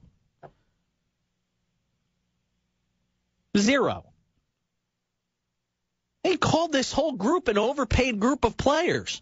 They look overpaid to you right now? 800-919-3776 on Twitter at the back page. Sports Center update, more of your calls. Plenty more to do on the Knicks. We'll get to the Lakers at some point in the show and the circus that's becoming out in Los Angeles. And some of the things I'm hearing, again, just it makes me wonder who's making decisions at the top of basketball organizations. We'll get into all of that. The Jason Page Show on ESPN New York, 98.7 FM. Looking to rebound after the bye week. The Jets travel west to face the Seattle Seahawks. We've earned that 3-5 record. That's clearly not where we want to be at. Your season may be at a crossroads. Which way will they go? We have work to do. I'm excited to get the guys back. I look forward to the second half of the season. Jets, Seahawks. Coverage gets underway Sunday at 2 on ESPN New York, 98.7 FM. The obstacles military families face aren't limited to the battlefield. When it comes to financial challenges, USAA can help. Whether it's managing debt, saving for a child's education, or investing for the future. For free advice, call a USAA investment advisor at 800-235-1898. Financial planning services and financial advice provided by USAA Financial Planning Services Insurance Agency, Inc., a registered investment advisor and insurance agency, and its wholly owned subsidiary, USAA Financial Advisors, Inc., a registered broker-dealer. Clipping coupons. Standing in line at 4 a.m. Buying 5 to get 1 free. Maybe it's me, but I don't think it should be that hard to save money, which is why we made Geico.com so easy. Just a few clicks and you could be saving hundreds of dollars on your car insurance. And when you switch to Geico, you can do practically everything online. Report a claim, update your policy, even pay your bill. Click, bam, boom. Visit Geico.com today. Click, bam, boom. I'm rather fond of that one. If you've got a business, you qualify for the official Mike and Mike office stimulus package. When you move from your office into a gorgeous Regis office, not only will you save a fortune, you'll get 2 months absolutely free. Your Regis office comes beautifully furnished in a prestigious building. You get a receptionist, meeting rooms, and state-of-the-art video conferencing with no long-term lease. And you get 2 months free by mentioning Mike and Mike. All you have to do is call 1-800-OFFICES. That's 1-800-OFFICES. Confidence? Are you there? Baby, I'm right here, and I want that car. Those side-by-side comparisons on Cars.com did make it easy to compare gas mileage and pricing. Let's get those keys and go. Cars.com. Get fired up for the return of college basketball with the Tip-Off Marathon. 24 consecutive hours of basketball action begins at midnight as West Virginia takes on Gonzaga. Then, the State Farm Champions Classic with 4 of the top teams in the nation. Michigan State tangles with Bill Self's Jayhawks at 7 Eastern, and at 9, a powerhouse matchup as defending national champion Kentucky takes on Coach K's Blue Devils. The Tip-Off Marathon starts Monday at midnight Eastern on ESPN. Monday, behind Big Ben. We got out hard. The Steelers took down the reigning Super Bowl champs. Let's go! Now, one of the hottest teams in the game. Touchdown Steelers. Returns home in search of a 4th straight win against the Chiefs. Countdown sets the stage at 6:30 Eastern. Then, Monday Night Football. Chiefs, Steelers, 8:30 on ESPN. It all comes down to Monday night.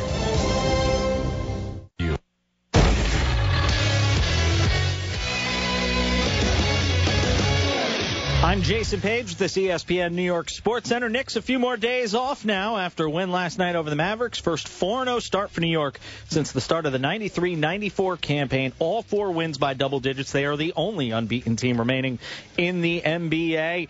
And Mike Woodson, the head coach of the Knicks, talking about his star, Carmelo Anthony. He's making guys around him better. And, you know, they all believe in each other. You know, I mean, you can see that. I mean, the third and fourth quarter, they knew that this team was for real. You know, Dallas has been playing great basketball. They make no mistake about that.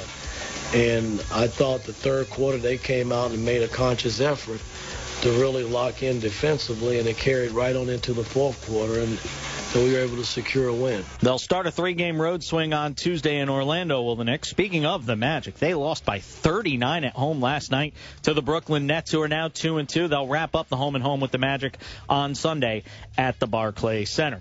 NFL, you already know, Jets' Antonio Cromartie saying the team will be in the postseason at 3-5. They would make Sunday's game in Seattle a must-win for Gang Green. They'll be without Kenrick Ellis and Joe McKnight out with injuries. Catch all the action of the Jets and Seahawks tomorrow. Pre-game coverage begins at 2 right here on ESPN New York, 98.7 FM, right after the Jason Page Show. Giants try to rebound in Cincinnati. A disappointing second-half collapse against the Steelers. Giants and Bengals tomorrow. Hakeem Nicks, a knee injury, is expected to play. I know you want me. The Jason Page Show on ESPN New York, 98.7 FM. I think part of the issue, by the way, too, with this whole thing talking about analysts and credibility and all that is everybody is so anxious to be so definitive and on one side of something. I think there's something to be said for that. There's this need. Nobody and I'm not saying you always hedge your bets, and you should be, if you have an opinion about something, you should give it. But at the same time, understand that there's just, especially in sports today. I mean, who could have predicted San Francisco and the 49ers doing what they did last year?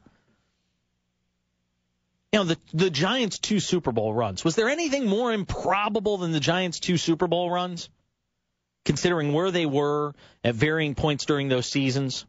And how down on them, people were. It's very sports is just very tricky that way. I think it's tough to be overly definitive about anything. Now, there's times where I'm like anybody else. I'll be very definitive about something I'm saying if I'm super confident in it. But I think you have to always leave a little wiggle room, or otherwise you're going to look silly. 800-919-3776. We were asking questions, and some of you have been tweeting at me as well about where the potential weakness is for this Knicks team. Because as much as it's easy to sit here and get excited about the Knicks, I'm trying to find something other than age that could be a real problem for this team as the season moves along, because we haven't really seen it so far. Let me go. Anthony in Queens has been hanging on the line a while. Wants to weigh in on one of the things he's worried about with the Knicks. Anthony, thanks for holding. Go ahead. No problem, Jason. Thanks for taking my call. So the one thing that makes me a little nervous is Carmelo playing the 4 for 82 games plus the playoffs, because I really don't think Amari's going to come back into the starting lineup. I think Woody will probably try to put him in slow, have him come off the bench, and then if that works, I mean, why would you take him out from playing the 4? You want to keep him in what works. So Melo hasn't played against Josh Smith or KG or some of these big power forwards, and I just think that grind is going to be tough. So I just hope that he can hold up come April and May and hopefully June. I think it's a valid point you bring up about Anthony in terms of we've never had to see him play both ends of the floor like this. What happens when you get to February and March, especially if he is at that 4 spot, when he does start to get beat up a little bit? And I think there's something to be said, and I haven't looked at how many minutes Mike Woodson, I haven't looked at how many minutes they've played Anthony so far, but I think it's something that he has to be cognizant of, because I think the Knicks can actually, with their depth, I think they can withstand injuries at almost every position. Disagree? I mean, go and look right now. They're without their best perimeter defender in Shumpert. They haven't given up more than, I think, 94 points in a game. They're without Stoudemire, who's supposed to be a big part of this team. Despite whatever you might think of him, he's still supposed to be a big part of this team. I think they can withstand just about any injury except for Anthony. So making sure he stays fresh is just critical. And again, I haven't looked at exactly how many minutes a game he's played so far for the Knicks. I'll have to look it up. Matter of fact, I have it in front. He's played 35.8 minutes a game so far. So there you go. 34 minutes in the first game, 30 in the second, 39 and 39 out of 48 minutes. I think that's pretty good. 800-919-3776. Let me go Let me see here. Let me go Brandon in Staten Island. Brandon, welcome to the show. First of all, how are things on Staten Island? Are you okay down there? I'm okay. It's still not back to way not even close back to 100%. No, it's not going to. It's not going to be for a while either, unfortunately. Yeah, it's going to be some time. But Jason, you're right on today. You're spot on. Let me give you some expert analysis. Okay. This is why greatness isn't some days; it's every day. Regardless of what Amari Stoudemire's role is when he comes back, it kind of really doesn't make a difference. Because if you think about it, even last season, how dysfunctional the Knicks were last season, scoring it wasn't the problem. What our problem is we didn't have any defense or rebounds underneath the boards. We didn't have a point guard, and we didn't have anybody who can defend the point guard. And at all times now this season, at all times in every single game, we will have somebody who can defend under the backboard, somebody who can rebound, somebody who can run an offense, and somebody who can defend the point guard at all times. That's the difference. Now, I'm not saying that we can beat Miami Heat. You know, I still think they're the best team in the league, and they'll probably still wax us. But you know what? We're definitely getting out of the first round. We're not chumps. You know, we're probably one of the, I would say, top 5-6 teams in the East. And I can't see if we, like the older guys, they can stay healthy. They don't have to play 25 minutes. They're playing 10 minutes, 15 minutes a game. That's all you have to play. That's perfectly fine. That keeps everybody fresh. But you know what? They're the smart guys. These are the winners. These are the champs. Jason Kidd, you know what I'm saying? Tyson Chandler, Rasheed, Marcus Camby. These guys are winners. These guys know what it takes to win. Appreciate the call from Brandon in Staten Island. And I think a lot of what he's saying is right.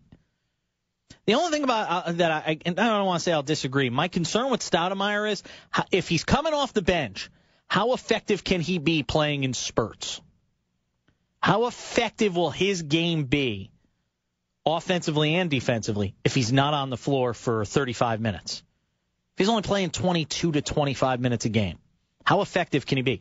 A veteran like Wallace, they know how to play that role. Camby can play that role. Kurt Thomas, play that role. I don't know if Stoudemire can, and that's a big question. I don't know if it's one that'll define this season, but it's a big question. 800-919-3776. I'll get to some more of your tweets and calls at the back page. Maybe you want to weigh in on my thoughts on Charles Barkley.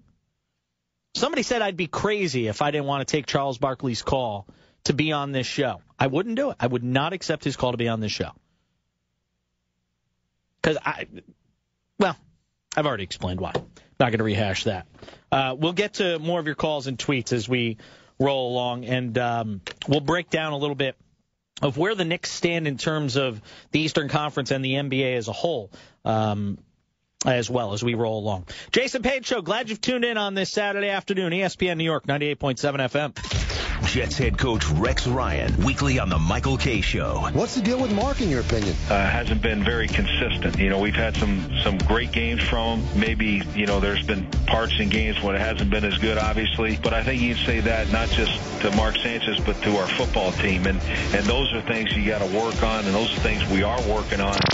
Jets head coach Rex Ryan every Monday at 5:15 on ESPN New York, 98.7 FM. Leslie French was hunkered down for a fight. I was just at the dealership looking for a car. Lured in by the enemy. No, it was pretty cordial, but I did need a car loan fast. There was no time. I called Navy Federal Credit Union. A really nice guy approved me for a loan on the spot. Great rate, too. Victory was hers. Well, convertible was mine.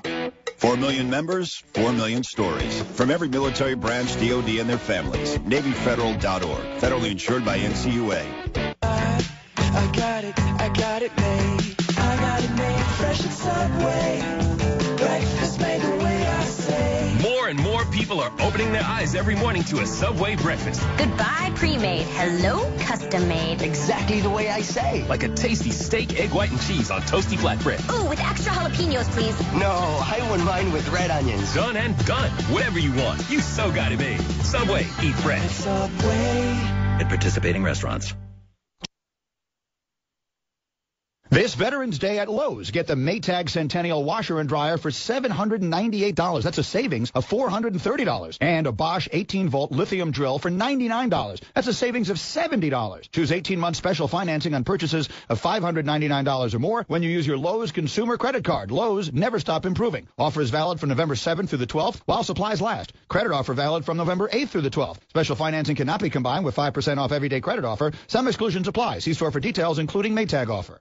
Did you know that 40% of sports and concerts go unsold each year? It's true. In fact, thousands of tickets are given away to make events seem sold out. ScoreBig.com provides you a new way to access these tickets. At ScoreBig, you can score great tickets to baseball, NFL, NBA, and more at way below box office price, often over half off. Go to ScoreBig.com today, and you'll get an additional $15 off your first purchase. Just go to ScoreBig.com and enter the promo code ESPN2 at checkout. That's ScoreBig.com, promo code ESPN, the number 2.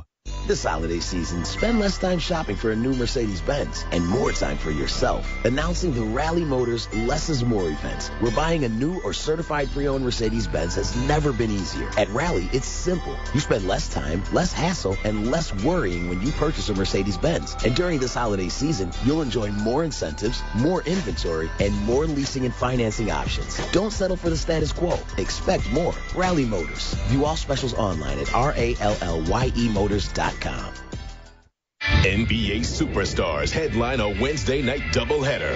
First, it's Memphis versus OKC as reigning scoring king Kevin Durant looks to throw down against a hungry Grizz squad. Then, the defending champs stomp into L.A. Miami's Big Four is finding its groove. Nice pass. But will CP3 and Blake steal the show? Grizzlies Thunder at 8 Eastern. Heat Clippers at 10:30. Presented by State Farm. Wednesday on ESPN. This Veterans Day, ESPN is working with the USO to help lift the spirits of America's troops and their families stationed around the world. Grant a wish for our servicemen and women, or donate a special gift to their families to show your support. Give a special gift to our military heroes and their families through USO Wishbook. Visit uso.org/ESPN and give your gift today. It's your thing. The Jason Page Show on ESPN New York, 98.7 FM. I love Twitter. I really do.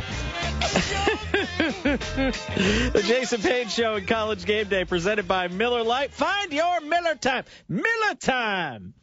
Find your Miller time today while cheering on your alma mater at your favorite New York City bars. I have lost my mind today, I think. I really have.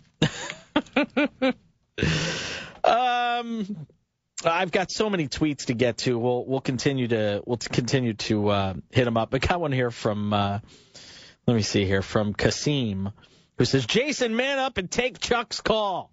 Not taking Chuck's call if he calls. That's it. He is banned from the Jason Page Show. That's it. To borrow a line from my friend Don Imus. I wish he was my friend. Imus used to always do that thing. I banned so-and-so from the show. I banned Charles Barkley from the show. I'm going with Lupica. Those two they probably like each other. That's fine. 800-919-3776. We'll get back to the calls, tweets as well, at the back page. Take your Nick calls, your Barkley thoughts, and we'll get to the Lakers coming up in about 15 minutes. Let me go to the hotline, welcome in our friend. I haven't talked to this guy in ages. Brian Mahoney of the Associated Press. Used to love talking to him when I used to do my show up in Hartford for so many years. Gives us a few minutes on the NBA, about the Knicks as well. How you doing, Brian? Good, Jason. How you been? I'm doing all right, my man. Talk to me about the Knicks. And, look, I'm trying to come up with a weakness. And I don't want to hear age, because it can work against him, it can work for him, and the amount of minutes they're asking a lot of these older guys to play, I think the chances of them breaking down are a lot less when you see the kind of minutes that are being distributed by Mike Woodson. Other than the age thing, when you look at this team right now, stack them up against the rest of the Eastern Conference. Right now it's easy to get giddy. Talk about all the good things they're doing. Is there something you point to when you match them up with the Spurs, if you want to just keep it to the East, and Indiana, obviously a Miami, game one being a bit of an aberration because a lot of people don't really believe that the Heat actually showed up for that first game. I'm one of them. What do you look at with the Knicks and say, hey, you guys are missing it. Here's where they might have an issue? Well, Well, there's not a lot. I mean, if you take if you take out the age, I mean, I guess you could say, they do play small up front, and if you did match up against a team like the Spurs, obviously, you'd have Carmelo playing Tim Duncan perhaps or something like that, and maybe that's not the ideal matchup in a lot of ways. But there aren't a lot of teams anymore that play with traditional centers and a traditional power forward. I mean, so they can get away with it, and, they are pretty well put together right now. I mean, later on we think the age might get to them, but as far as what they've assembled with the roster, if you take ages out of it, they've plugged a lot of holes properly. With this whole Amari Stoudemire thing, with every win they keep racking up, and, you look at the start they've gotten off to, and I pointed to it, 11 of their first 15 games, I believe, are on the road. They have a pretty tough month of November. With every win they accumulate here in November, and the way this team's playing and just looks together and on the same page right now, does it become more and more of a foregone conclusion that Amari Stoudemire's got to be coming off the bench for this team? Why would you break this thing up? Well, it's interesting. That's what everyone kind of thinks. But at the same time, I don't know. A lot of coaches will never just put a guy on the bench who hasn't necessarily lost his starting job. He didn't play the season yet, but he came into the season as a starter, and, he's not starting because he's hurt. So Mike Woodson's an old-time coach, and he might say Amari gets his job back. But those of us watching the team and, around the NBA are saying, wait a minute, you can't do that. It doesn't work with Carmelo. And if you put him as coming off, with the second unit, it might work better. So, for sure, if they keep on winning, you would think it's got to be something that gets considered more and more, but I don't necessarily know that something would happen. Something that I brought up in the last segment with Melo and the fact that he's playing the 4 right now. And I think you can look at this team, and of all the injuries they can sustain, the one they can least afford to sustain would be something to Carmelo Anthony. How imperative is it? And I looked at his minutes early on, and I think he's played something like 33, 34 minutes a game on average so far. How careful does Mike Woodson have to be? Sometimes you get, these stretches where the Knicks play 1 or 2 games in 7 or 8 days, but then you're going to play 3 in a matter of 4 or 5 days. How careful does Mike Woodson have to be with that? Well, it is something that has to be monitored. I mean, it's worked great for them at the end of last year. It's worked great for them so far this year. But you're right. If you had a couple games in a row with tough matchups, last night he had to play Elton Brand a little bit. Now, if you had, another game tomorrow against another type of physical guy like that at that position, then you've got trouble. But so far, they haven't played teams that played big guys at that spot. Miami plays LeBron there, or Shane Battier there. They had played Thaddeus Young twice, who's not a really big body. So last night was the first real power forward he had to play against. But if you had a stretch where you've got to keep doing it, then because you're right, you can't afford to take a risk with Carmelo's injuries at all. You may have to one day go ahead and play, give Kurt Thomas or Rasheed more time there so he can just play his natural 3 to avoid the pounding. Talking with Brian Mahoney of the Associated Press, talking Knicks and how they kind of stack up against the rest of the East. As surprising as the Knicks start has been out of the gate, what else has surprised you positively or negatively when you look at the teams they stack up with in the East? Well, I think the bench plays better than I kind of thought a little bit. J.R. Smith has done a nice consistent role. He's had probably 3 out of 4 good games. Novak, I think, has added a little bit of ability off the dribble here. Last year, I thought if he didn't catch the ball and was open, that was it for him. Now I think he can, he's done a better job with, what Woodson calls the safety dribble, whatever, if he needs to kind of free himself up a little bit. So now you've got the 2 shooters off the bench working out. And, playing the 2 point guards together, a guy like Jason Kidd, who's a Hall of Famer, you just don't really know when you change his role at this point in his career if it's going to work or not. And so far, it's worked perfectly. He's fit just fine there, with the ball out of his hands. And, will it continue all year? It's hard to say, but so far it's worked out just fine. It's amazing. And I don't know if you can think of this. I'd be curious to get your thoughts. A guy like Carmelo Anthony, 9-10 years in the league, whatever it is at this point, when you look at Anthony, and look, when you get to that point of your career and you've been one thing and been, I don't want to say vilified, but looked at a certain way your entire career, the fact that, the whole leopard changing his spots sort of thing with Anthony, have you ever seen a guy that just suddenly got it the way Anthony, at least apparently, from what we've seen here in the first 4 games throughout the preseason, have you ever seen a guy that just suddenly got it the way that he appears to have gotten it? Probably if I search a little bit, I come up with someone. But you'd really have to think about it. Yeah, you'd really have to think about it, though, Brian. Yeah, and a lot of the writers last night were trying to, have tried to make the Dirk comparison, but I don't think that's a relevant one. I don't think it's quite right, what Dirk going through his career and everything with what Carmelo's gone through. And, part of it is Carmelo's own doing a little bit. He brought the spotlight on himself with wanting to trade to New York and everything, where he had a fine career in Denver and people liked him there, and all of a sudden you want the big market, you got to produce big, and he really hasn't yet. But yes, right now he's playing a different way.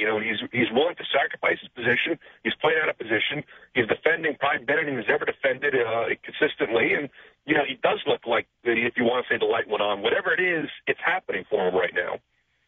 Talking about Brian Mahoney, giving us a few minutes here. Hey, before I let you go, just from afar and looking at it from here, how weird is this Lakers thing that we're watching go on right now? Very weird. It was, it's weird that he tried an offense that clearly wasn't right for that team and stuck with it. It's weird that, they stood behind him for such a short amount of time. Everyone kind of made mistakes there. And now, they may have the ultimate ability to change it if Phil Jackson comes back and everything, and it may just be fine for them. But it was poorly done on all sides, really, so far in this whole thing. Yeah, I think Kupchak has to take a hit for it as well. Everybody all around in that organization does. And if they go hire Mike D'Antoni, and I'm a Lakers fan, I riot outside Staples Center. Riot. Well, what's funny, Jason, too, is that just shows how much New York damaged him here. Because if you take out New York and go back 5 years and say you're going to hire Mike D'Antoni to coach a team with Steve Nash and Kobe Bryant, you'd say perfect. He's the great fit. He's won 58 games a year in Phoenix and everything. Got to be able to play defense. But, Brian, here's the thing, and I don't have a ton of time here, but even his best Phoenix teams, they were only 13th or 14th best in the league in defense at best. You can't win in this league. Go look at the past champions recently. You've got to be able to play some defense. There has to be some balance. Well, you're right about that. You have to defend, too, but you also have to be able to score. And right now, the Lakers, what they watched was a team that was not scoring the way they thought they would. And, if you tell them right now we're going to have a guy who fits your offense perfectly, who was MVP in the league with this coach, you give it a try. I'm not saying he's their best choice, but I think it's a very good choice for the roster they have. Yeah, I agree. Good stuff. Always appreciate it, my friend. Take care, Jason. Thanks. You got Brian Mahoney of the Associated Press covering the Knicks. We're going to get into this D'Antoni thing a little bit in the last hour. I would riot. I would burn down the Staples Center if I were a Laker fan. Come on. Mike D'Antoni? Of the names being mentioned, there's one that isn't being mentioned. It's being mentioned more on Twitter than it is by any NBA analyst. And I cannot figure out why this guy's name is not being mentioned for the Laker job. And there's something to be said for firing a guy as quickly as the Lakers did. There's something to be said for the Red Sox firing Bobby V after just 1 year, especially the kind of year in terms of injuries that the Red Sox had, that I think often gets missed by people in my business and just people in general. We'll get to that. We'll get to your calls. We'll get to your tweets. Jason Page Show, ESPN New York, 98.7 FM. It's time to get winter ready. Dick's Sporting Goods has more of the best brands to keep you warm as the weather gets colder. The North Face, Columbia, Spider, Burton, Copen, Marmot, Mountain Hardwear, and more. Dick's has the widest selection in styles and colors in men's, women's, and youth jackets and accessories. And don't forget to grab a new snowboard. Dick's carries the snow equipment you need. Before hitting the slopes, stop into Dick's Sporting Goods today. Every season starts at Dick's. Hi, it's Colin Coward. More and more business people are working remotely from their mobile devices. I do. We leave our laptops behind. But tablets and smartphones can't replace your office computer. That is, unless you have the Go to My PC app. It's the missing link. It turns your mobile device, your iPad, your iPhone, Android, or Kindle Fire into your computer. Go to My PC by Citrix. So convenient, so reliable. Plus, it's easy to use. That's why it's the #1 tool for remote access. With Go to My PC, you can access your entire Mac or PC, work on any program or file, send any file from anywhere, even on the go. Try Go to My PC today. A special 45-day free trial just for my listeners. Visit gotomypc.com, Click the Try It Free button, enter the promo code Colin, then download the free app to your mobile device. Let's go to mypc.com, try it free, promo code Colin. There's a great new company out there you need to try, Vistaprint.com, the place to go for printing and small business needs. Right now, you can order the new and improved business cards from Vistaprint for just $10. That's 250 new business cards with thousands of professional designs to choose from, or upload one of your own. It's easy to add a calendar, an appointment reminder, or a map to the back of the card. There are many options to fully customize your business cards, but you have to mention the code Colin to get this great deal. Go to Vistaprint.com, look for the search bar on the top right side of the page, and type in the code Colin, C-O-L-I-N, Colin. If you take advantage of this great offer today, they will ship your cards to you for free. Fast delivery and your satisfaction is guaranteed, all for just $10. This is a no-risk way to try Vistaprint. So visit them at Vistaprint.com and type in the code Colin in the search bar. Hi, it's Colin Cowherd, host of The Herd. More and more business people are working remotely from their iPad and iPhones, leaving their laptops behind, working lighter. I do. But the iPad and iPhone can't replace your office computer. That's unless you have Go to My PC app. It's the missing link. Turns your iPad and iPhone into your computer. With Go to My PC by Citrix, you can access your entire Mac or PC, work on any program, edit stuff, save any file from anywhere, even on the go, airport, cafe, right from your iPhone. Take care of any urgent request to edit a PowerPoint, update a spreadsheet, work on any file. Go to My PC, so convenient, reliable, easy to use. Sets up, by the way, in just minutes. Try Go to My PC today. A special 45-day free trial just for my listeners. Visit gotomypc.com, click on the Try It Free button, and enter the promo code Colin. Then download the free app to your iPad or iPhone. That's gotomypc.com, try it free, promo code Colin. The Jets, the Seahawks. Coverage begins Sunday at 2. WEPN FM, WEPN HD1, New York. Sports Center. I'm Doug Brown, checking third quarter college football scores. Number 22, Texas Tech leads Kansas 21-17. Rutgers and Army are tied at 7 in the third. Also in the third on ESPN HD. Number 24, Northwestern leads at Michigan 21-14, thanks to a Kane Cotter to Dan Vitale 23-yard touchdown pass just moments ago.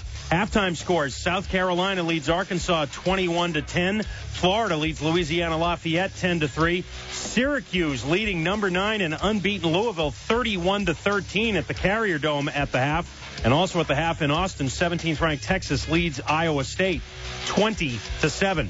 The number 2, 3, 4, and 5 teams all play tonight, all on the road.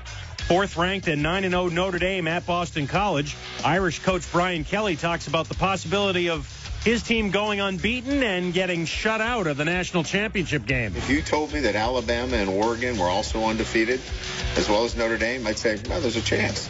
Those are teams that have been here and done that. Notre Dame hadn't done it in a while, and those teams are undefeated too. I'd say, well, there's a chance we might get left out. The way the BCS is set up right now, if you have more than 2 undefeated teams, you can't control it. Notre Dame at Boston College, 8 p.m. Eastern on ABC HD. 7th-ranked LSU tries to bounce back from a devastating loss against Alabama when they host number 21 Mississippi State. You don't have to remind Tigers coach Les Miles that the Bulldogs will be tough. I can tell you that they've always had a pretty strong defense since I've been here, and I think they're better on offense, so I don't know that they have adopted any specific style against us different than other teams, but they've had very, very quality defenses really every year we play. Mississippi State at LSU on ESPN HD at 7 Eastern Time. Is basketball Hall of Famer Phil Jackson coming back to coach the Lakers?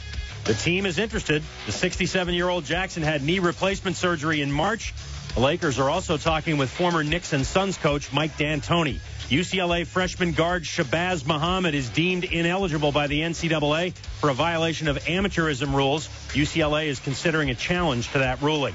Last chance for PGA Tour players to keep their tour cards for next year. The Children's Miracle Network Hospitals Classic at Disney World. Tour rookie Charlie Beljon has a 3-shot lead heading into today's third round. Probably needs a top 10 finish to keep his card. College football on ESPN Radio. The 12th-ranked Oklahoma Sooners look to keep pace in the Big 12 standings when they take on the Baylor Bears. Check local listings for details or listen in today at 3 Eastern on ESPNradio.com. Also available on the ESPN Radio app.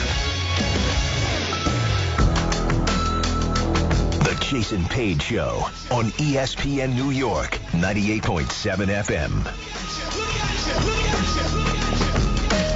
The Jason Page Show and College Game Day presented by Miller Lite. Find your Miller time today while cheering on your alma mater. It's your favorite New York City bar. Speaking of alma maters, and they're not mine, only in wishful thinking would Notre Dame have been my alma mater. They are not going to lose to Boston College tonight.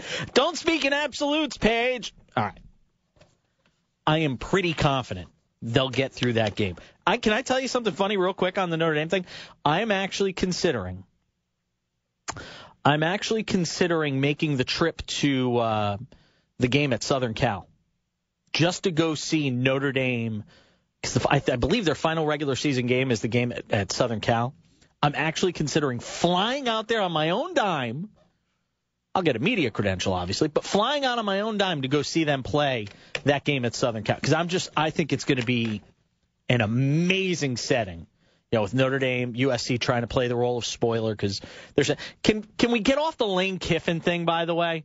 If that guy ever gets another job after speaking of getting another job, we'll get into the Lakers debacle coming up here in a few minutes. 800-919-3776. We've been talking about Charles Barkley today.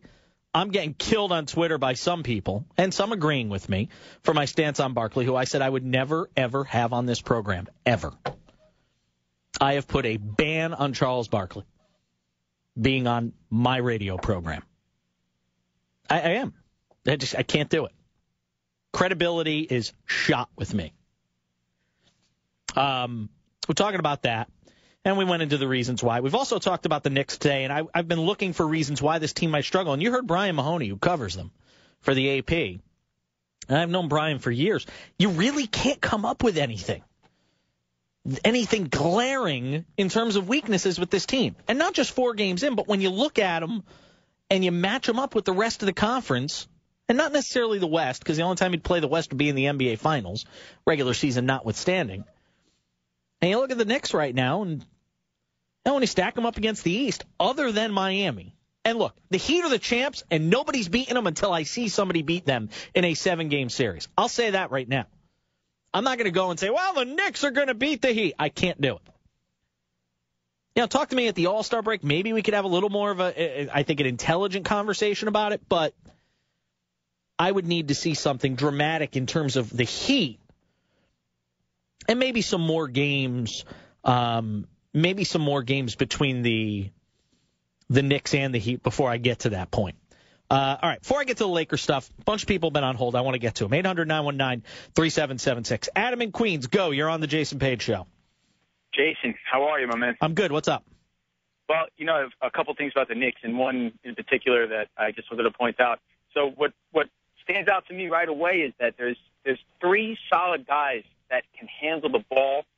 There's no helter-skelter. It's I really don't know in front of me, you know, the assist-to-turnover ratio right now for the Knicks. But, you know, when there's a guy in the game at all times, even sometimes 2 guys, that no matter what, they could handle the ball, I mean, it just makes that much of a difference. And the other thing I wanted to point out was, you know, Camby's old, I get it, but this is a guy that he led the league in rebounding per minute last year. I mean, I get it. He's, I don't know, what is he, 45 now? But, you know, I love – we have interior defense now.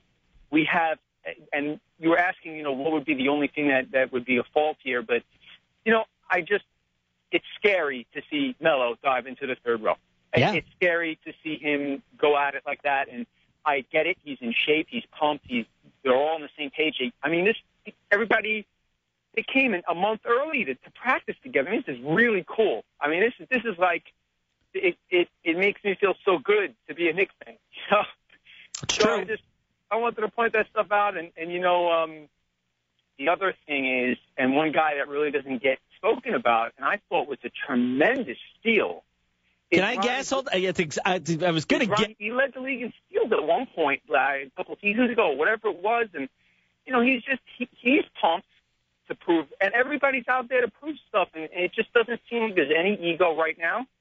It seems like, people are and you got to love Kurt Thomas, man. Crazy-eyed Kurt. I love it. I love it. I love seeing him and Canby come out there. It makes me feel so good. Yeah, I said something. I said something about this Knicks team after the game against Miami. When I said, look, it's one game. Let's all just kind of relax a little. But there was one thing I said, and I saw it even when I was at the Garden on Saturday, last Sunday, against Philadelphia. You can see the love affair forming between fans and this team. You really can. And again, Knicks fans have been loyal through some bad years, like decade. And we can go through all of it. But now you can just sense that real love affair with the team again. Knicks, by the way, assist-to-turnover ratio, 1.9 is what I've got. Basically 2-to-1 assist-to-turnover. And I don't know where that stacks them up against the rest of the league, but I know where it puts them right now. 800-919-3776. Knicks back in action on Tuesday night in Orlando. You'll hear all the action right here on ESPN New York, 98.7 FM. Let me go Jan in Yonkers on the Jason Page Show. Hi, Jan. Hi, I love your show. How are you this afternoon? I'm good. Thanks for the call. I'm not going to reiterate what everybody has been saying because I agree with pretty much everybody, all the Knicks fans have called, including yourself. I just have one thing to say. When the Knicks are going, hopefully they'll be going deeper into the playoffs, hopefully to the third round.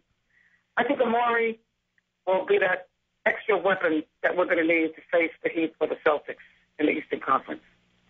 I know that, in the past years he hasn't handled the ball well, turned the ball over a lot, but he can score and he can rebound.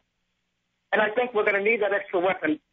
Also, when Shumpert comes back, we're going to need his defense. What are your thoughts on that? Here's the thing about Amari. It's so hard to predict how he is going to fit in to the style that this team is playing. Everybody right now is on that court for the Knicks. They've all bought in. And if you have a guy who's playing significant minutes and he doesn't buy in, it could have a trickle-down effect through the rest of this team. I asked Alan Hahn when we had him on last Sunday after the Knicks beat the Sixers, is Stoudemire a guy who's going to buy in? To me, he seems like a passionate guy. He seems like he is a hard worker. But he's going to have to buy into a certain role with this team when he comes back. And again, we're talking about, in all likelihood, we're talking 2013 for Amari Stoudemire. And who knows what the Knicks' record is by that point. And where this team is. And what his role is. It's funny. We talked about what the biggest question mark for the Knicks is. It's somebody who's not even on the roster right now. In Amari Stoudemire. And I think that's a legit point. And a few people have tweeted that to me today, so I'll give them credit for it. There's a lot of people who think that. When you look at this Knicks team, the biggest question mark is a guy who's not even playing right now. I don't think Shumpert is a question mark. When he comes back, you know what you're going to get out of him on Shumpert. It's only going to make a good defensive team better. By the way, Knicks number 1 in defense. I think it's 89 points a game. And number 3 offensively at 104.5 points a game. Talking about weaknesses, let me go Lewis in the Bronx here real quick. Go ahead, Lewis. Hey, Jason, love the show. First-time caller. Thank you. I love this Knicks team. I'm excited to be a fan again, but the only weakness that I can foresee, you just alluded to it, is that when these guys come back from injury, they haven't been practicing with the team. They haven't been gelling as, Felton and Stoudemire have played together, but Jason Kidd and Stoudemire have never played together. Prigioni and Stoudemire have never played together. So when he comes back, there's going to be a lot of feeling out and, seeing the abilities of his new teammates, which I think is going to put a damper on the Knicks because right now they're playing good together. What do you think? Look, I think you're spot on. I think that's the big concern. How do these guys fit in? Because they have to fit into the Knicks. And again, Shumpert I'm not as much worried about. Stoudemire's got to fit into the Knicks. I don't care how much money he makes. The Knicks don't have to fit into Stoudemire. Make no mistake about that.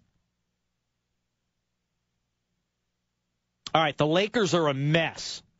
The one name that's not mentioned for them as a head coach, and why one name is being mentioned, I'll never understand.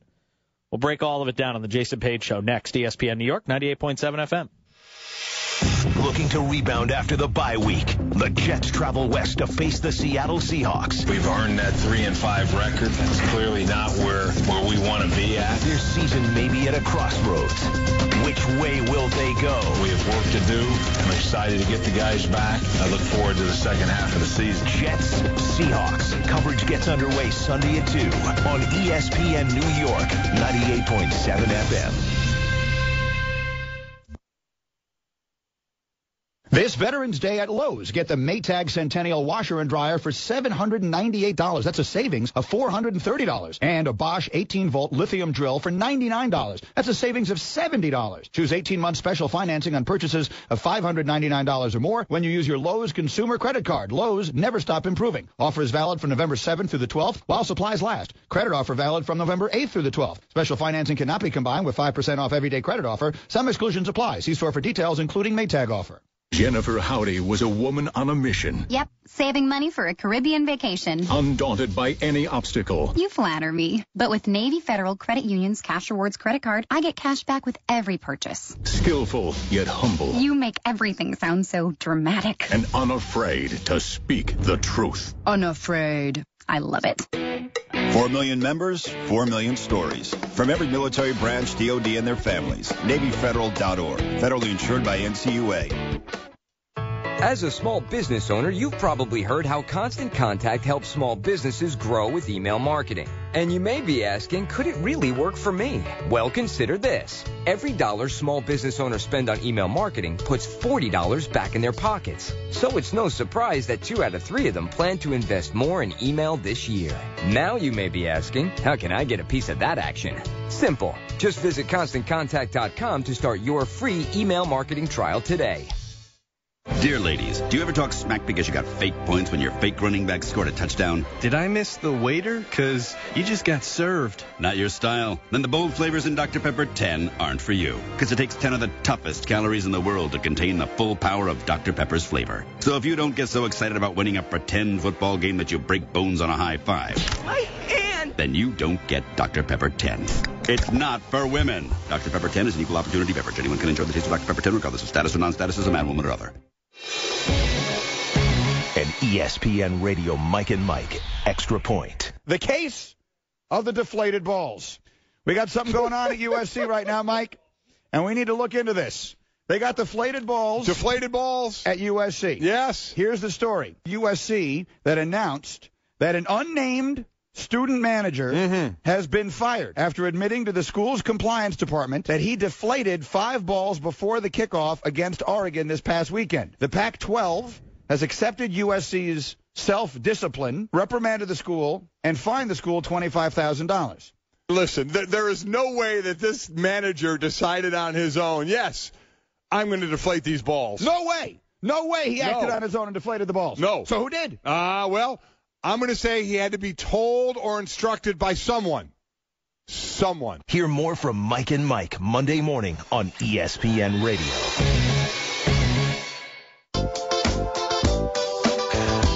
The Jason Page Show on ESPN New York, 98.7 FM. Lakers are a mess. They fire Mike Brown. Here's head coach Mitch Kupchak.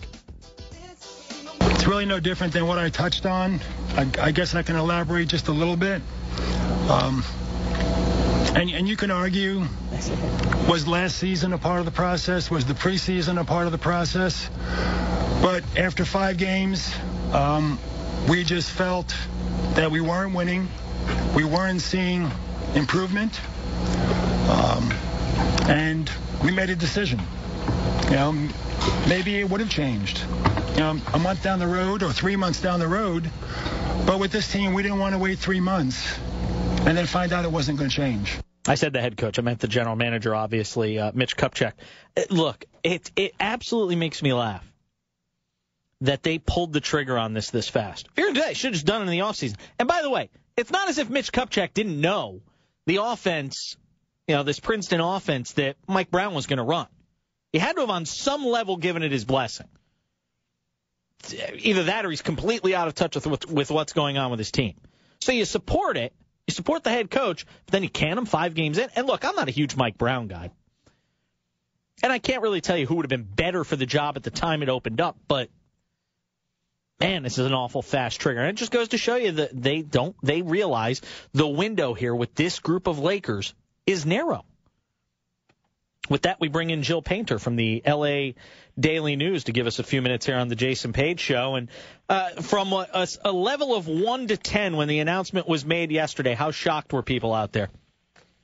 Well, Jason, I think people were expecting something, but I think as soon as it was, the level of shock was pretty great. Kobe Bryant was talking about having to kind of talk to some of these young guys, his teammates, who were just absolutely shocked, who'd never been through something like this before. When the head coach is shocked, then you can be sure pretty much everybody else is shocked. So, I'm convinced Mike Brown went to bed that night before Thursday night thinking he was going to coach the Lakers and go to shoot-around in the morning. So it was shocking, but then again, it wasn't. 0-8 in the preseason, a 1-4 start, and yes, Mitch knew about the Princeton offense, but with the acquisition of Dwight Howard and Steve Nash in the offseason, they just weren't ready to wait. And Lakers fans were already revolting, so there was a lot of public pressure to do something. Any way to tell how much of a role in this Kobe Bryant had? I don't think he did. I mean, he really was his biggest supporter. He said that. I think he has been. Maybe that death stare. I don't know if you guys have seen the viral video of the death stare that looked intended toward Mike Brown the other night. But I don't think so. It was too early even for Kobe to start campaigning for that. So I don't think so. Talking with Jill Painter of the L.A. Daily News gives us a few minutes today. How quickly do they want to move to get somebody else in? I mean, are they comfortable making sure they get the right guy, or is there a real rush here, which could force a decision, that may not work out in the best interest of this team? Bernie Bickerstaff is certainly capable of holding down the fort for a while, isn't he?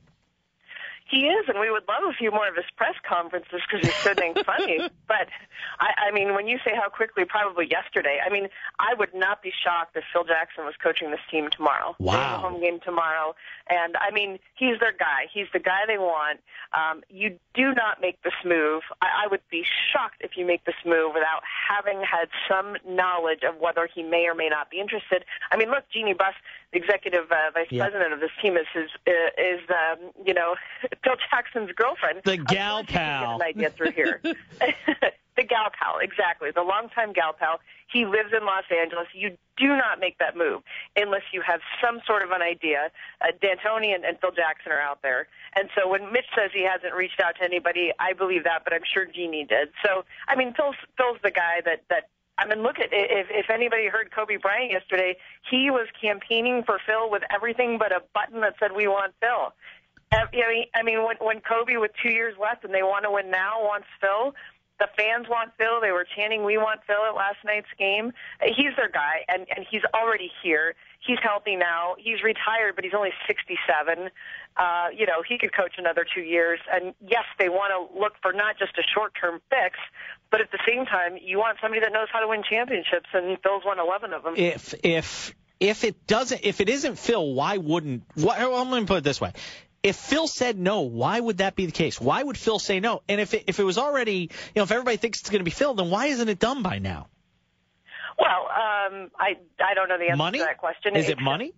That could be the only reason. It would be money at this point. So, and you're asking why would Phil say no? I don't know. I can't think of anything. I think Phil's bored a little bit. You can only fish in the summers in Montana so much without even getting a little bored or read so many Zen Master books. It's wintertime. He's here in L.A. now. And Kobe alluded to, I thought this was very telling. He was talking about how he has always felt bad since the end of the 2010-11 season, Phil Jackson's last year, that he was not fully healthy for Jackson's last year. I mean, with that knee basically playing on one leg, and he said that's been eating at him. And you don't think, if Phil is teetering on this, you don't think Kobe is going to reach out to him and convince him and say, he said to us, this guy, you just can't end his career like that. So I would imagine it's a matter of crossing the T's and dotting the I's at this point.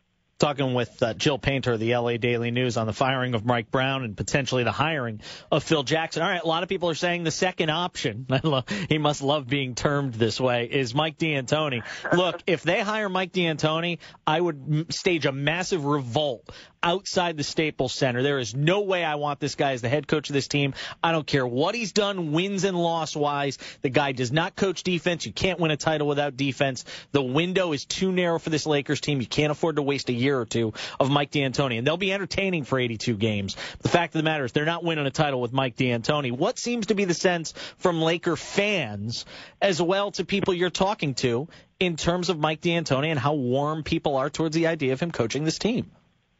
Well, I think the thing everybody's talking about is that everything about this team is about Kobe and the next 2 years. And Kobe has a relationship with Mike. So I think that's sort of the big thing. But people are looking at that, yes, as a second option. So if Phil were to say no, I mean, he's healthy, but if for some reason he didn't want to withstand the rigors of this for a couple of more years, and as you can ask Mike Brown, this is a pressure cooker in the city, even for a guy like Phil. If Phil were to say no, I mean, who else would they want? You know, I mean, you've got Brian Shaw, yeah, Mike D'Antoni. He just had knee surgery. He can't even travel for a couple of weeks. But, you know, he could be a guy of the future. But again, I pose the question, if there's no Phil, everybody's going to be upset no matter who the next guy was. And if we go back to when the Lakers hired Mike Brown, people were revolting in L.A. over that. They did not like the hiring of Mike Brown. So, again, I don't think they're going to be happy with anybody less than Phil. I mean, I wouldn't either. I mean, I think they need to hire Phil. But let's just get real. People here will be upset about anybody unless it's Phil. Am I missing something as to why Jerry Sloan's name isn't being mentioned? I mean, it's sort of been an afterthought along with Nate McMillan and Brian Shaw. People can't see past Phil right now. I mean, that's really just the vibe here in L.A., and that's the vibe for the Lakers. So, I mean, I just don't think anybody but Phil and maybe D'Antoni are possibilities at this point. So, you know, Jerry Sloan's he's just not a sexy enough name. I mean, he's a big name, obviously, but it's just not a sexy enough name here in L.A. Yeah, I mean, he's a I think he's a Hall of Fame head coach. I don't get and I know he's 70 years old. I mean, Phil's 67, Sloan's 70, so I mean, we're talking a few years, but I think Jerry Sloan would come back in a heartbeat. But again, it all does come down to Phil. And if you were to bet, you think it's Phil, right? Absolutely. I mean, I would say by the end of the weekend or Monday, unless Phil decides, which I don't think he would, unless Phil decides he doesn't want to come back and he likes his wife too much. But I think he's bored, and the prospect of working with Kobe and Dwight Howard and Steve Nash, maybe just a couple more years and go out better than getting swept by Dallas in the Western Conference semifinals, I think he'll be too intrigued. All right, good stuff. Always appreciate it. Jill Painter, enjoyed it. Thanks, Jason. Jill Painter of the LA Daily News.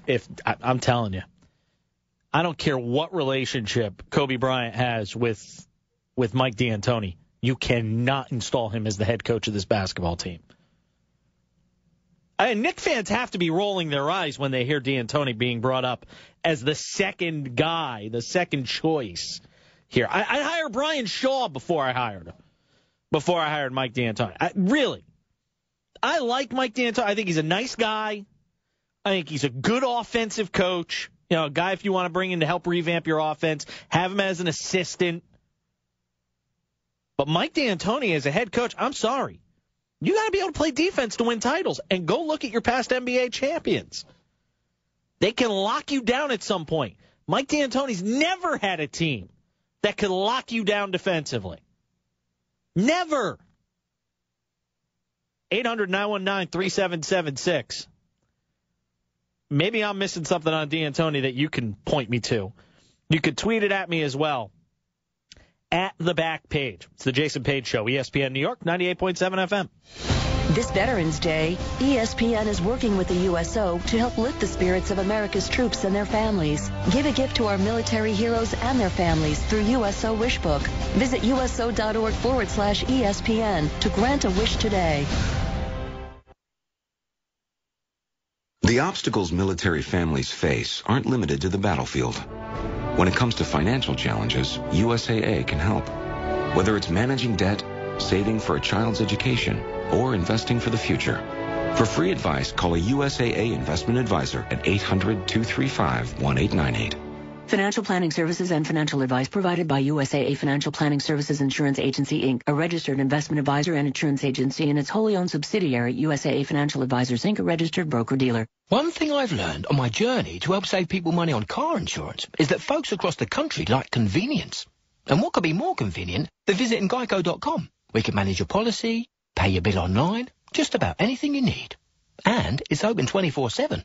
It's kind of like popping into the ultimate convenience store. Except we save people money. And we don't have beef jerky. For a free rate quote, visit Geico.com to see how much you could save. Geico. 15 minutes could save you 15% or more on car insurance.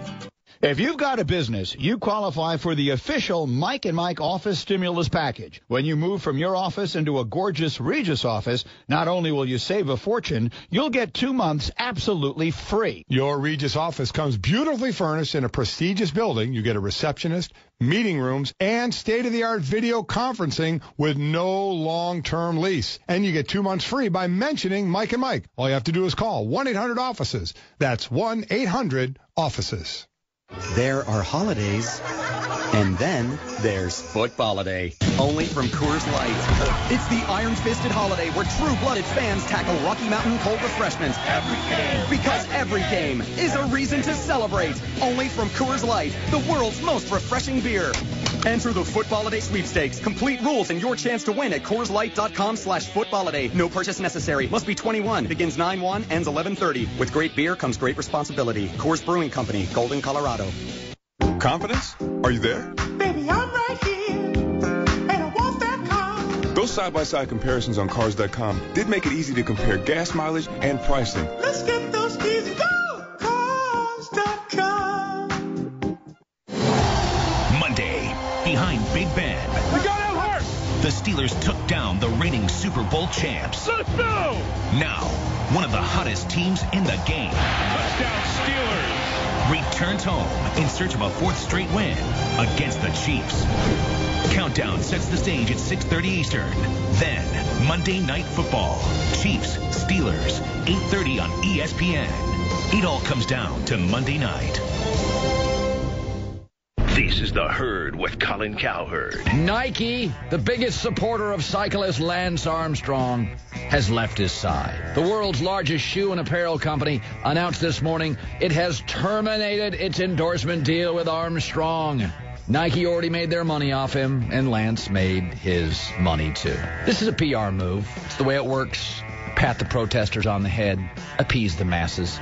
Lance, by the way, will still be involved, just not in the public eye. This is paper shuffling to appease the public. Lance will still have an office at Livestrong. This is not a guy being fired, thrown out onto the street. You are out of here, Mr. PD cyclist user. You rare cheater in a sport where everybody cheated. You're out of here forever. The back door is open. Sneak around at like 4:30. The employees all leave. Colin Cowherd, weekdays at 10 a.m. Eastern, 7 a.m. Pacific on ESPN Radio and ESPNradio.com.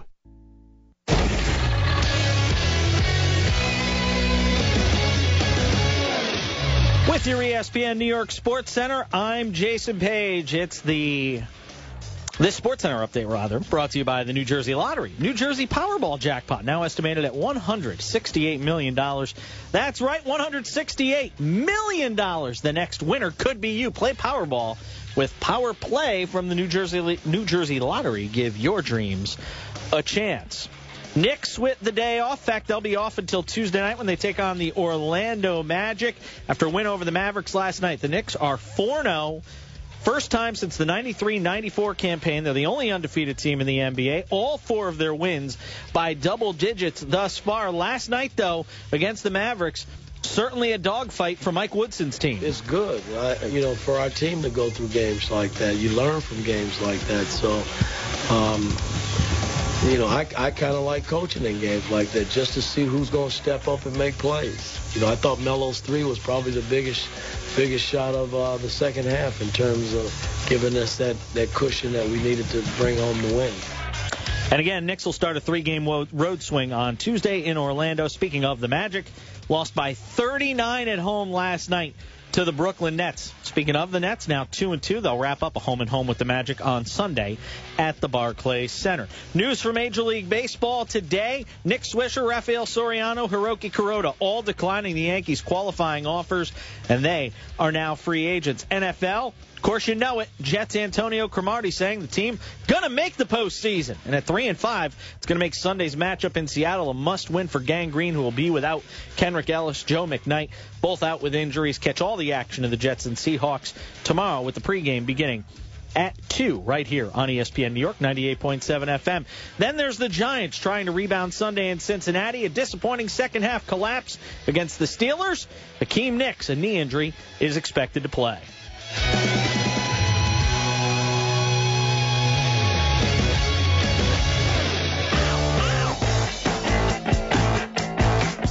Jason Page Show on ESPN New York, 98.7 FM. Coming up in 15 minutes, former L.A. Laker Michael Thompson, now a part of the radio crew on Lakers broadcasts, will give us a few minutes, talk about the firing of Mike Brown and the pending hire, I guess, of Phil Jackson, if you heard what Jill Painter had to say from the L.A. Daily News. Sounds like it's just a money thing. Not that he's taking the job for money. I'm saying in terms of the final hurdle they would probably need to cross. I didn't realize he was living in L.A., that he was spending that much time in L.A., and if you listen to her, that's the case. Look, Mike D'Antoni to the Lakers, to me, there is no greater indictment of Mike D'Antoni than what has taken place at the end of last season and here in the first half of this year with the Knicks. There's no greater indictment. And how could you give Mike D'Antoni that job? He lost this team. And, look, some of that is on the players, too. You got to play for your coach. But on some level, Mike D'Antoni lost this team in the second half of last year, or rather in the first half of last year, leading to his demise in the second half of the season.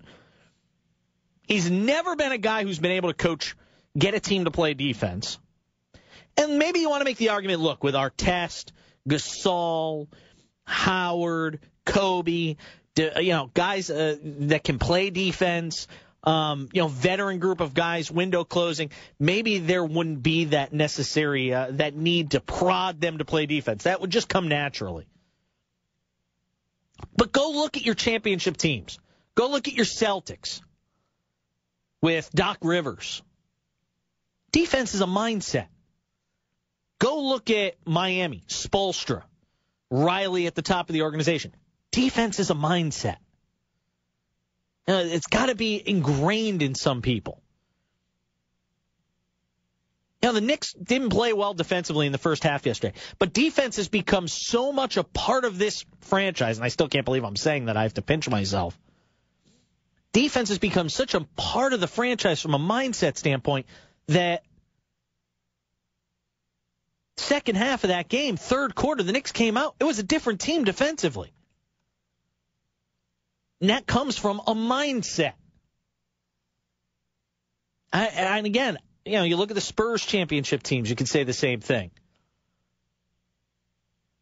It's got to be ingrained. It has to start at the top. You can't just assume it. And that's why D'Antoni, that hire makes no sense to me if they go that route. And look, I thought everybody was talking about, who could beat the Miami Heat in a 7-game series. I said if they're healthy, I'll take the Lakers as a team that could. If Mike D'Antoni's the head coach, I will no longer feel that way. 800-919-3776. I believe that strongly in the lack that D'Antoni, the lack of faith I would have in D'Antoni. Let me go John in Brooklyn on D'Antoni. Go ahead. You're on the Jason Page Show. John, welcome. Hey, Jason. How are you? What's going on, baby? What part of Brooklyn you in? I'm down in Bergen Beach. All right, good enough. Go ahead. Yeah, so, listen, I think whether Coach can be successful with his system is one question. I just don't think that the Lakers have the personnel to even consider him. First of all, you have an old Steve Nash, Dwight Howard with basketball, and Kobe, who already had knee procedures and in the twilight of his career. You can't put in a coach up-tempo offense, let alone, just the personnel alone. Now you get into who you got to beat. are you going to outscore with the age and guys you have? Are you going to outscore in a running game Oklahoma City, the team to beat in the West? It's not even feasible. It's not even questionable. You know what's amazing to me is that here's what I can't figure out. The Lakers, with their personnel, I never thought I'd ask this question. How do they score in the half court minus Kobe, taking some fall-away jumper and making it? How did they score in the half court? And again, with guys like Pau Gasol, Dwight Howard, Kobe Bryant, I look at this team and I can't figure out for the life of me why they're having trouble scoring. I can't put my finger on it. Where is the disconnect with this group of players? And the other thing with firing Brown is you fire him when you basically played one game with Steve Nash and you didn't have Howard for almost the entire preseason, and you expect him to be the Dwight Howard that he's been his entire career. I don't get it. What did they expect out of the gate if I told them Nash got hurt and you're just getting Dwight Howard back? I don't get that. This was a panic move. It really was. And it had to be on some level that they were talking to Phil. Somebody was talking to Phil before this decision was made. Mitch Kupchak could say all he wants. No, we weren't doing that. Somebody had to be talking to Phil. 800-919-3776, and again, you could tweet at me as well. At the back page. Again, if you're talking about Phil Jackson is the head coach of the Lakers, I can understand. Again, even Jerry Sloan. How Sloan, they put out, I see the same 5 names being put out for the Laker job, and Jerry Sloan isn't one of them. I just don't get it. I don't understand that. We're talking about the Knicks as well during this program and where we think the Knicks could wind up in terms of, the whole Eastern Conference picture and trying to take 4 games and project it over a season. I think that's very dangerous. But at the same time, I think there's something very special brewing with this team. Again, I'm one of the first ones to jump on people when they get fans' hopes up, when they know they're going to be dashed later in the season. I don't think that's the case with the Knicks right now. I think as a Knicks fan, you could start to feel hopeful when you see this team, and on a night where they didn't play well last night for the first half, and still find a way to win in the second half. They didn't shoot particularly well. They didn't shoot well from the line. Still won by double digits. I'd be feeling very good if you're a Knicks fan right now about the way this team is playing headed into Orlando for the 5th game of the regular season. But again, it's a sprint, and we won't find out about the toughness of this team. You're not going to find out about it now. You're going to find out about it when it struggles. You're going to find out about it when they go through a 2 or 3 game skid, have a bad loss at home, lose to somebody they're supposed to beat. And that's when you're going to find out about the toughness of this team and the leadership of Carmelo Anthony on and off the court. All right, Michael Thompson, former Laker, and what happens next in Los Angeles, and kind of gauge the reaction out there from a player and a coach standpoint with the former Los Angeles Laker, now Laker analyst on Laker radio broadcast. Michael Thompson joins us next on the Jason Page Show, ESPN New York, 98.7 FM. Jets head coach Rex Ryan, weekly on the Michael K. Show. What's the deal with Mark, in your opinion? Hasn't been very consistent. We've had some great games from him. Maybe, there's been parts in games when it hasn't been as good, obviously. But I think you can say that not just to Mark Sanchez, but to our football team. And those are things you got to work on, and those are things we are working on. Jets head coach Rex Ryan every Monday at 5:15 on ESPN New York, 98.7 FM. This Veterans Day at Lowe's, get the Maytag Centennial washer and dryer for $798. That's a savings of $430. And a Bosch 18-volt lithium drill for $99. That's a savings of $70. Choose 18-month special financing on purchases of $599 or more when you use your Lowe's consumer credit card. Lowe's, never stop improving. Offer is valid from November 7th through the 12th while supplies last. Credit offer valid from November 8th through the 12th. Special financing cannot be combined with 5% off everyday credit offer. Some exclusions apply. See store for details, including Maytag offer. It's time to get winter ready. Dick's Sporting Goods has more of the best brands to keep you warm as the weather gets colder. The North Face, Columbia, Spyder, Burton, Copen, Marmot, Mountain Hardware, and more. Dick's has the widest selection in styles and colors in men's, women's, and youth jackets and accessories. And don't forget to grab a new snowboard. Dick's carries the snow equipment you need. Before hitting the slopes, stop into Dick's Sporting Goods today. Every season starts at Dick's. I have some exciting news for you sports fans out there. I've discovered a new site called ScoreBig.com where you can save up to 60% on tickets to the NFL, baseball, basketball, and more. Always below box office price, guaranteed. ScoreBig.com grabs unsold sports and event tickets and sells them at huge discounts. Go to ScoreBig.com right now and type in the promo code ESPN, and you'll get an extra $15 off your first purchase. That's ScoreBig.com, promo code ESPN. Hi, it's Colin Cowherd. More and more business people are working remotely from their mobile devices. I do. We leave our laptops behind. But tablets and smartphones can't replace your office computer. That is, unless you have the Go to My PC app. It's the missing link. It turns your mobile device, your iPad, your iPhone, Android, or Kindle Fire into your computer. Go to My PC by Citrix. So convenient, so reliable. Plus, it's easy to use. That's why it's the #1 tool for remote access. With Go to My PC, you can access your entire Mac or PC, work on any program or file, send any file from anywhere, even on the go.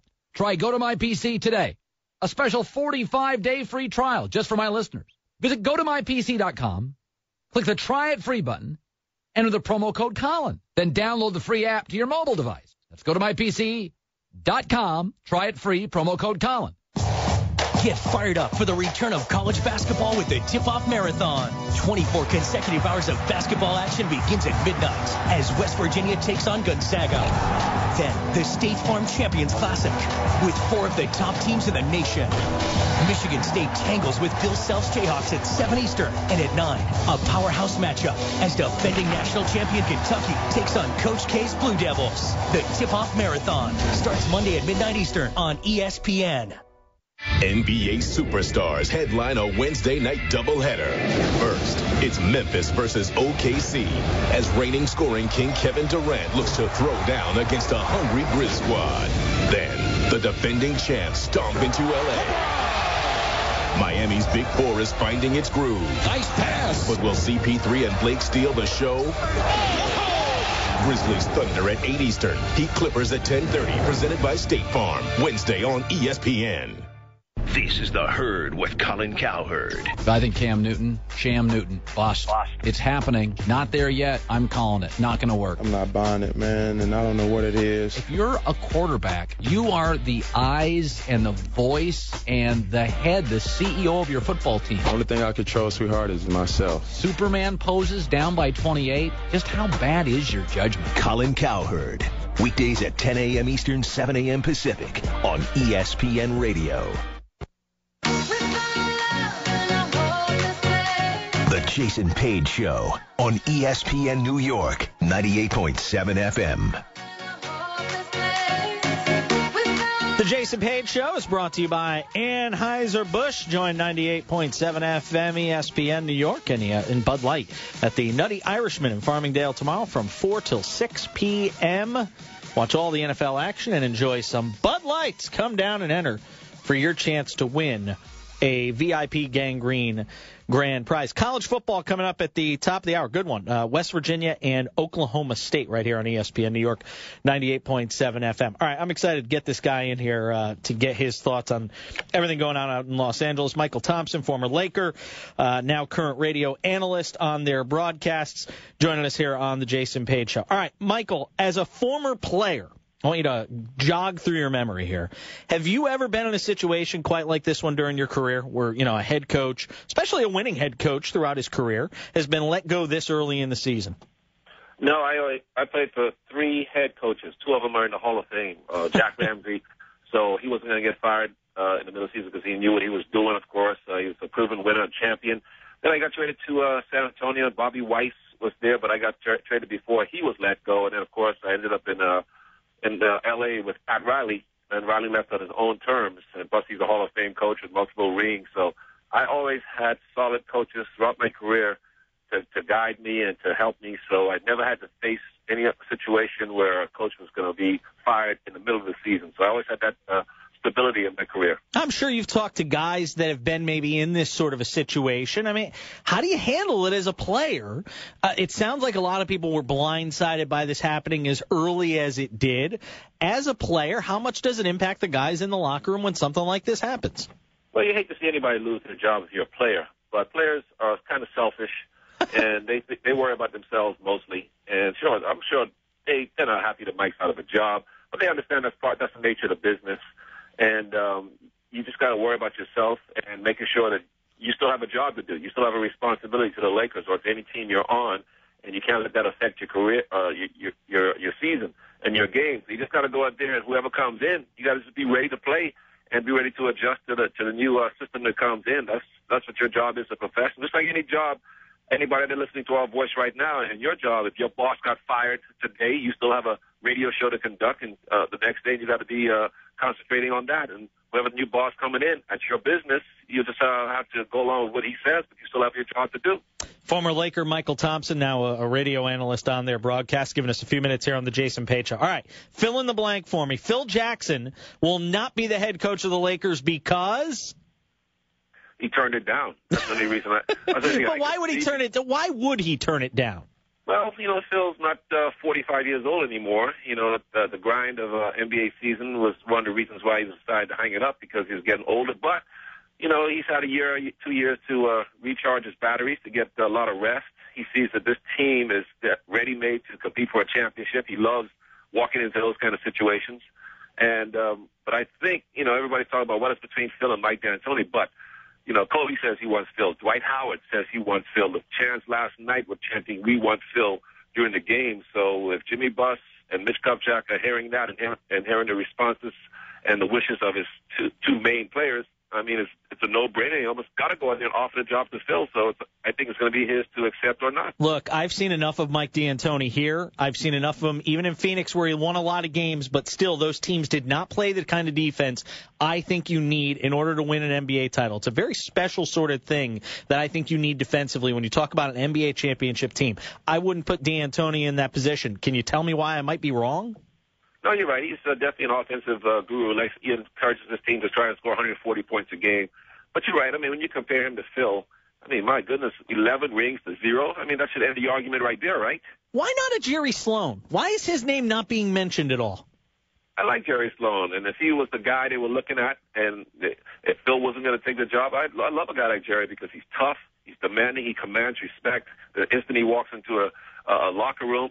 But I just think because this is Los Angeles and because it's the Lakers and there's always some drama going on, it's Hollywood. Talk about a Hollywood return. I mean, with Phil Jackson coming back, walking into the building, say on Tuesday night against the big rivalry San Antonio Spurs. I mean, is that too perfect of a scenario or what? How quickly do you think it would take to adjust, considering everything going on with Nash when they get him back, with Dwight Howard? How long do you think the adjustment period would be for Phil to get this team the way he wants it? It should be immediate. These guys are all veterans. They understand how to play, and Phil's not going to come in here and try to change these guys. He's going to let and encourage the Lakers to run and let Steve Nash do his thing and incorporate the so-called triangle in whatever they're doing and spread the floor and move the ball around and get man and ball movement. That's smart coaching. So I think it would be an immediate adjustment. These guys understand how to play the game and how to adjust to different things. Talking with former Laker Michael Thompson, now a radio analyst on their broadcast. A question about Mitch Kupchak here. And I always say that, when you see a guy get fired early in the season or if you see a guy get canned after 1 year, I think a lot of times the GM, the whoever the head personnel guy, I think they got to take a hit. He knew going into this season, unless you're going to tell me otherwise. Mitch Kupchak knew what Mike Brown was going to do with this team before the season started. They were going to run this style of offense. On some level, he had to give his blessing to run this style of offense. Therefore, isn't he responsible in some way as well when he lets a head coach go after just 5 games because it isn't working out to his liking? Oh, no, this wasn't Mitch. This was a Mitch decision. This was definitely the Buss's decision, whether it's Jerry over Jim or Jim Buss's decision is on his own. Jim decided to hire Mike Brown, so Jim Buss has to own this, not Mitch Kupchak. This was Mitch's wasn't just higher, even though he went along with it, obviously being a general manager. You got to go along with the owner once. And so it had to be Jim Buss's call to pull the trigger this early, not Mitch's. Good stuff. Michael Thompson, so your guess is we'll see Phil in the next couple days? Hey, I would be shocked if it's not Phil Jackson, based on the request of Kobe and Dwight Howard and the fans. Now, I know you don't listen to your fans, but if you were in that building last night and you heard those "We Want Phil" chants, the Laker Nation would be very excited to have him back, and I think the players would be too. Look, I think when you look at the window for this team, considering Nash's age, considering where Kobe is at this stage of his career, Artest, and the number of guys they have here, where your core group and the window that's available, I think Phil fits perfect because he probably doesn't want to be in something for the long haul anyhow. Yeah, you know, when you have a guy like Kobe, I mean, with his resume and the way he works and the way he performs and what he's done for this organization throughout the years, and when Kobe is saying, "I want Phil Jackson back," you got to listen to that. You got to listen to a guy like Kobe Bryant. That's just like if Magic Johnson was requesting someone, or Michael Jordan, or Tim Duncan. When those type of players, put out their suggestions or put out their opinions on what should happen, you got to listen to them. Agreed. Michael Thompson, appreciate it, my friend. You bet, anytime. Good stuff. Michael Thompson with the Lakers broadcasts, and a former player who's seen plenty around this league. I was kind of nodding my head at Jose, our producer in the back. Jose, you and I both picked up on the same thing, what he said about when they let Brown go and the players he said, hey, players are selfish. They don't care. Life moves on. It's kind of interesting when you hear him say that. That's coming from a former player to basically say, yeah, oh well, life moves on. On to the next coach. No pity parties being held here. Now, of course, he said in our business, we would do the same. Hey, if they let my buddy Justin Craig, I would walk out the door. I'd follow him right out the door. I would take a bullet for that man. 800-919-3776. Thanks again to Michael Thompson. Good to catch up with the former Los Angeles Lakers. We get set to send it out to college football with West Virginia and Oklahoma State. You know what? Let me finish on the phones here. Jimmy's on the line, wants to talk about the Knicks, and we were talking about potentially, problems for the Knicks down the road. He wants to point to one of the positive spots here. Go ahead, Jimmy. You're on the Jason Page Show. Hey, good afternoon, Jay. How's everything? I'm doing good. Hey, see, I go right from Michael Thompson to you. Go ahead. Oh, I'm quite flattered, but I hope I hold up my end of the deal like he did. A couple things that I was telling Jose. What I'm more interested in seeing, I want to see when Shumpert comes back, because, boy, he was a defensive genius, guru, shutdown guy last year. Get him back there with this team playing intense defense. I'm not getting too crazy after 4 games, but I just want to see that even more than Stoudemire. I mean, it's speculative when Stoudemire is going to come back. I understand Shumpert's coming up with a huge injury. And Jay, just one more point in regards to Carmelo. I think he gets a bit of a bad shake when people look at his past. Those 8 or 9 years they went to the playoffs in Denver, they were only favored one time to get out of the first round. So I can't say that teams in Denver underachieved. Maybe he could have done more to make them overachieve. Yeah, I think that's fair. I appreciate the call. I think that's fair. That they may not have been underdogs if he had done more.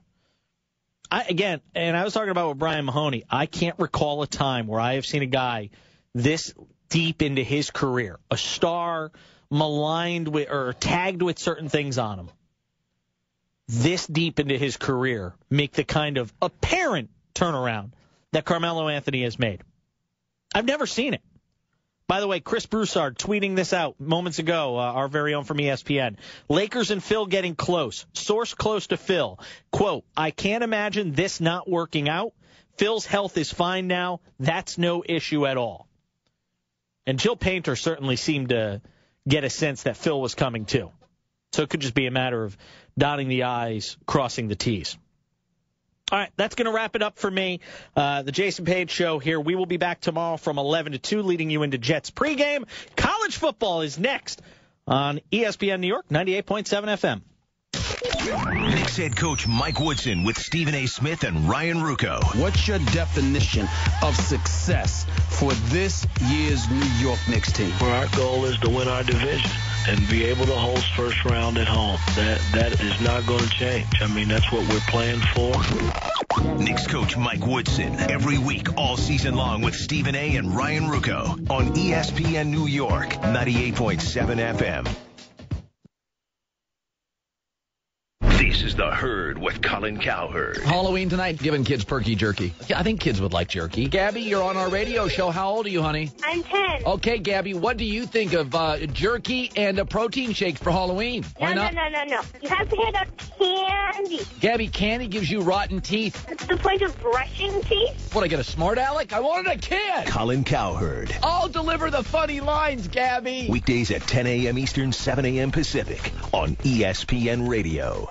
You gotta wake them up. Every weekday morning. Wake up to Mike and Mike in the morning. On ESPN Radio.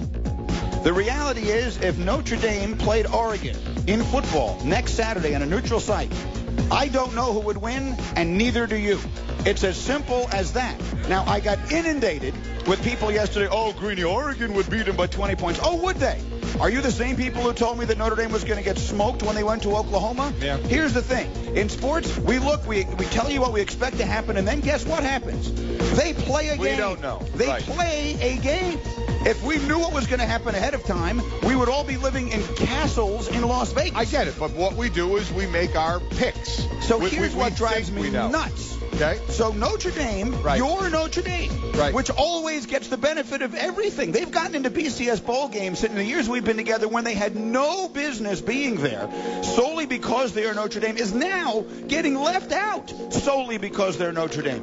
People are just using their anti-Notre Dame feelings to say, well, they clearly don't belong with the other guys. I'm going to give credit where it's due. CBSSports.com. Tom Fornelli is their college football blogger. He put the blind resumes of 5 unbeaten teams: Alabama, Oregon, Notre Dame, Louisville, and Kansas State. Right. Put them up there, teams A, B, C, D, and E. Showed you just what they've done. Right. And then you get a chance, you go on and you pick of those 5, which 2 should play each other in the national championship. Go ahead and do it. Go do it. I'm not going to do it. This wasn't my idea. I'm going to give credit where it's due. Go do it, and then you tell me who you came back and voted for. Which 2 teams you said deserve to play for the national championship right now. Go ahead and do it, and let me know what happens. And I'll tell you right now, it's going to surprise a lot of people. And all of you people who are emailing me, Notre Dame has no business on the field with these other teams, your point is completely irrelevant. What you think, I think, or anyone else thinks would happen in a game has no bearing on who should play for the title. You should reward the teams who have had the best seasons, who have accomplished the most. And right now, I'll give away part of it, Notre Dame is one of those 2 teams. End of discussion. Oh, yeah. I mean, they were going to be. They have the most, the wins as far as ranked teams, and the schedule has been the toughest. So by a computer, which a couple of the computers are number 1 on, I get what you're saying. But you keep wanting to make irrelevant the eye test, and as much as you think it should be irrelevant, it's not. And I mean, I know you want to pound your fist on the table and yell and scream and say that shouldn't be part of it. It should be just how they play this year. I get it. I get what you're saying, but that's not reality. Reality is how people look at it, especially people with a vote. You really disappoint me. It's Mike and Mike in the morning, weekdays on ESPN Radio and ESPNRadio.com. For Hurricane Sandy donations, visit redcross.org or text Red Cross to 90999 to donate $10. WEPN FM, WEPN HD1, New York. The top 4 teams in the BCS standings, all unbeaten, are all back in action on this Saturday. Are any of them on upset alert? Also give you the latest on K-State quarterback Colin Klein after he left last week's game in the 3rd quarter and did not return. And we'll update the top 25 scoreboard from the early action, including unbeaten Louisville on the road. It's all leading up to kickoff in our Big 12 clash as the struggling West Virginia Mountaineers visit Oklahoma State next on ESPN Radio.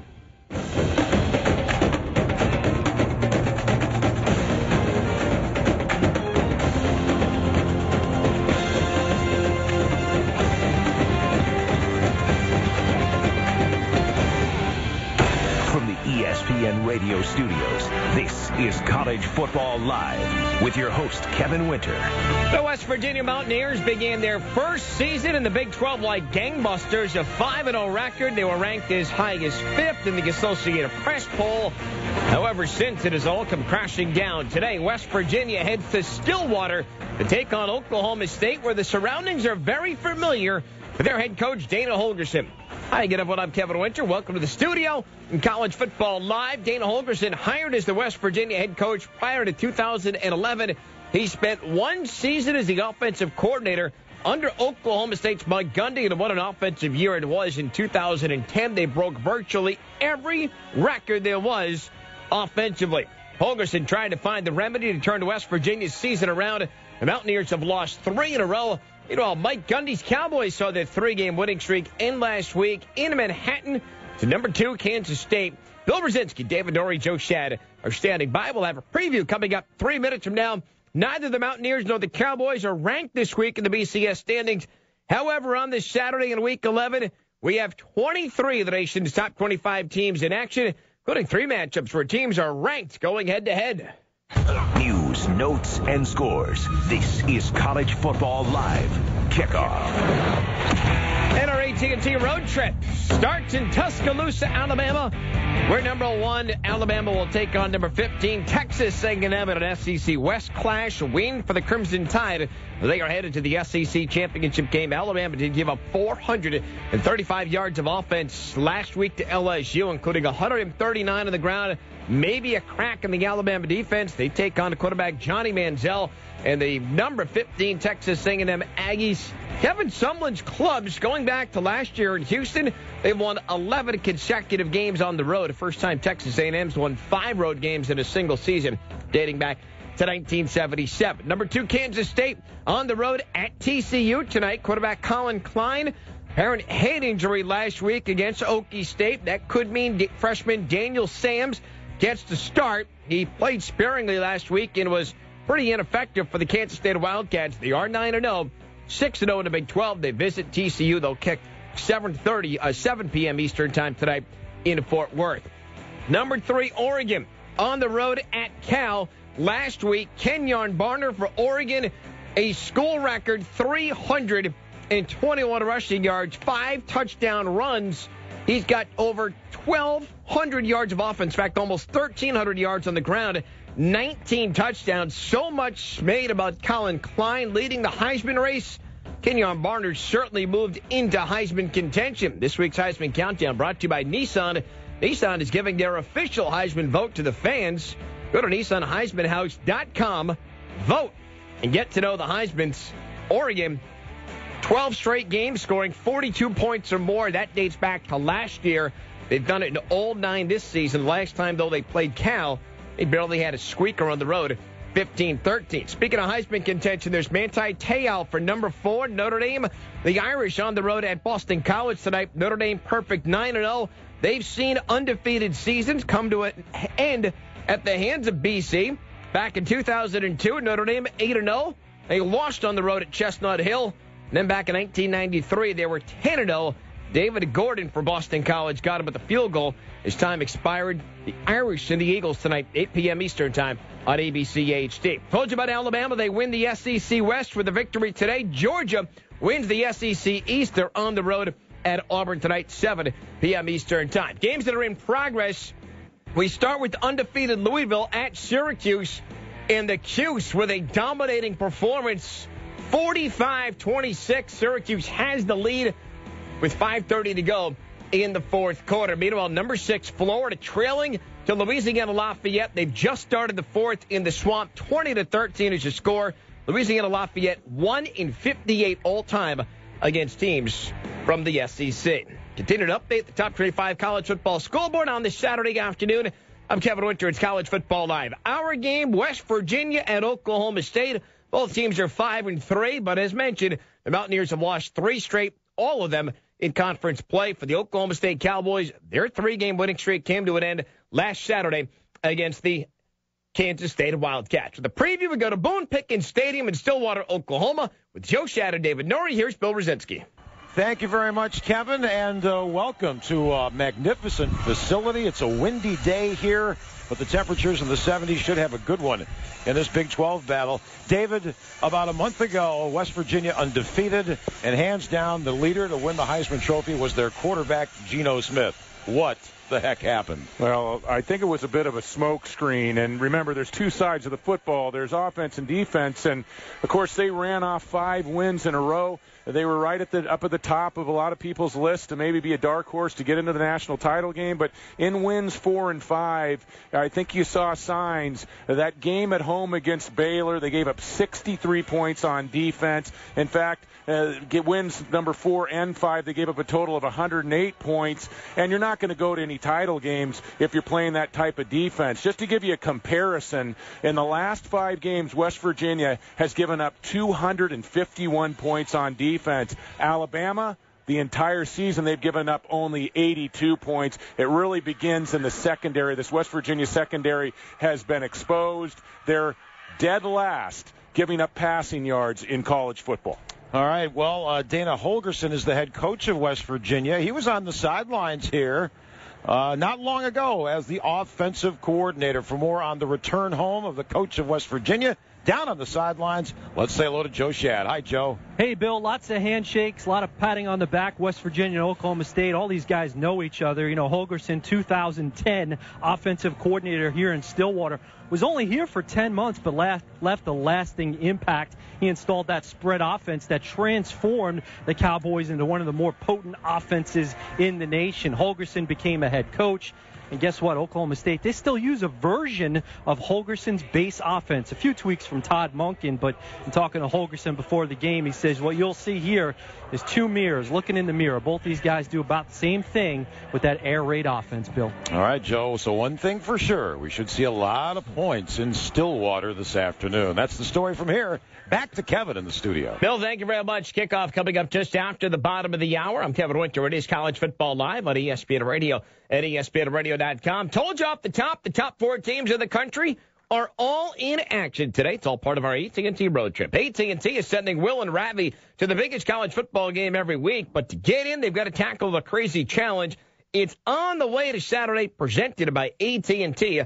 Rethink Possible. If all 4 were happening 2 years from now, it'd all work out. The new playoff system would be in place, but not this year. Let's take a deeper look now at the top 2 teams in the country this week. Time to hit the top stories on and off the gridiron. College Football Live. Quick count. Number 1, Alabama escaped against LSU last Saturday night in Death Valley. Now the Crimson Tide have 3 games left on their schedule, all at home, and 2 of them are in conference play. Plus, there is a potential SEC championship game appearance. So who has the best chance to knock off the country's top-ranked team? Here's ESPN college football analyst Kirk Herbstreit. I guess on paper, I would say the game against Georgia, and I'm assuming Georgia beats Auburn. Georgia in Atlanta in a neutral site against a veteran quarterback in Aaron Murray, a Georgia team that seems to be playing like as if they have a little bit more purpose about them after their debacle in Columbia against the Gamecocks. So I'd give an edge to Georgia, although I think this weekend could be a tough game for them against Johnny Manziel. Alabama can clinch the SEC West with a win today against Manziel, and the Aggies. Georgia can clinch the SEC East with a victory at Auburn tonight.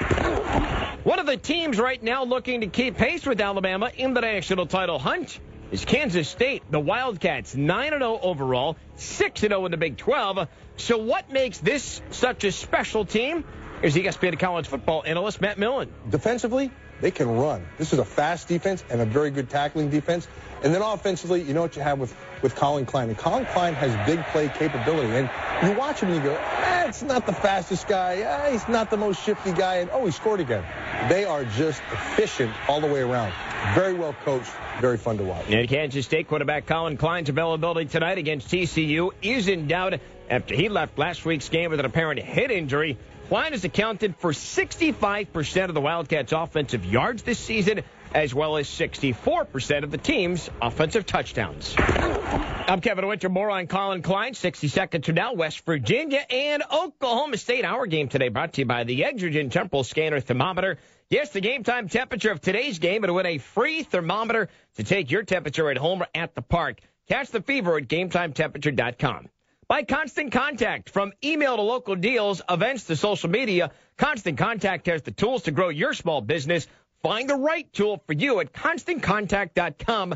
And by Pennzoil, pursuing the latest oil technology because we love cars just as much as you do. The latest on Colin Klein's availability tonight against TCU, and is he the front runner for this year's Heisman Trophy Award? We'll get the details from our insider next. You're listening to College Football on ESPN Radio and ESPNRadio.com.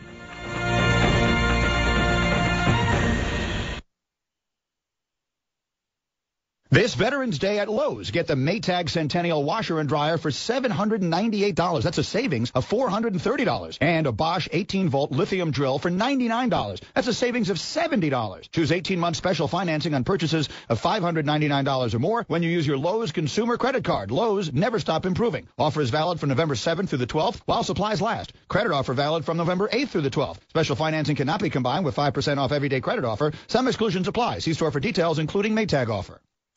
Almost done with the hors d'oeuvres. Souffles are ready. Hey, Flo, how are those cupcakes coming?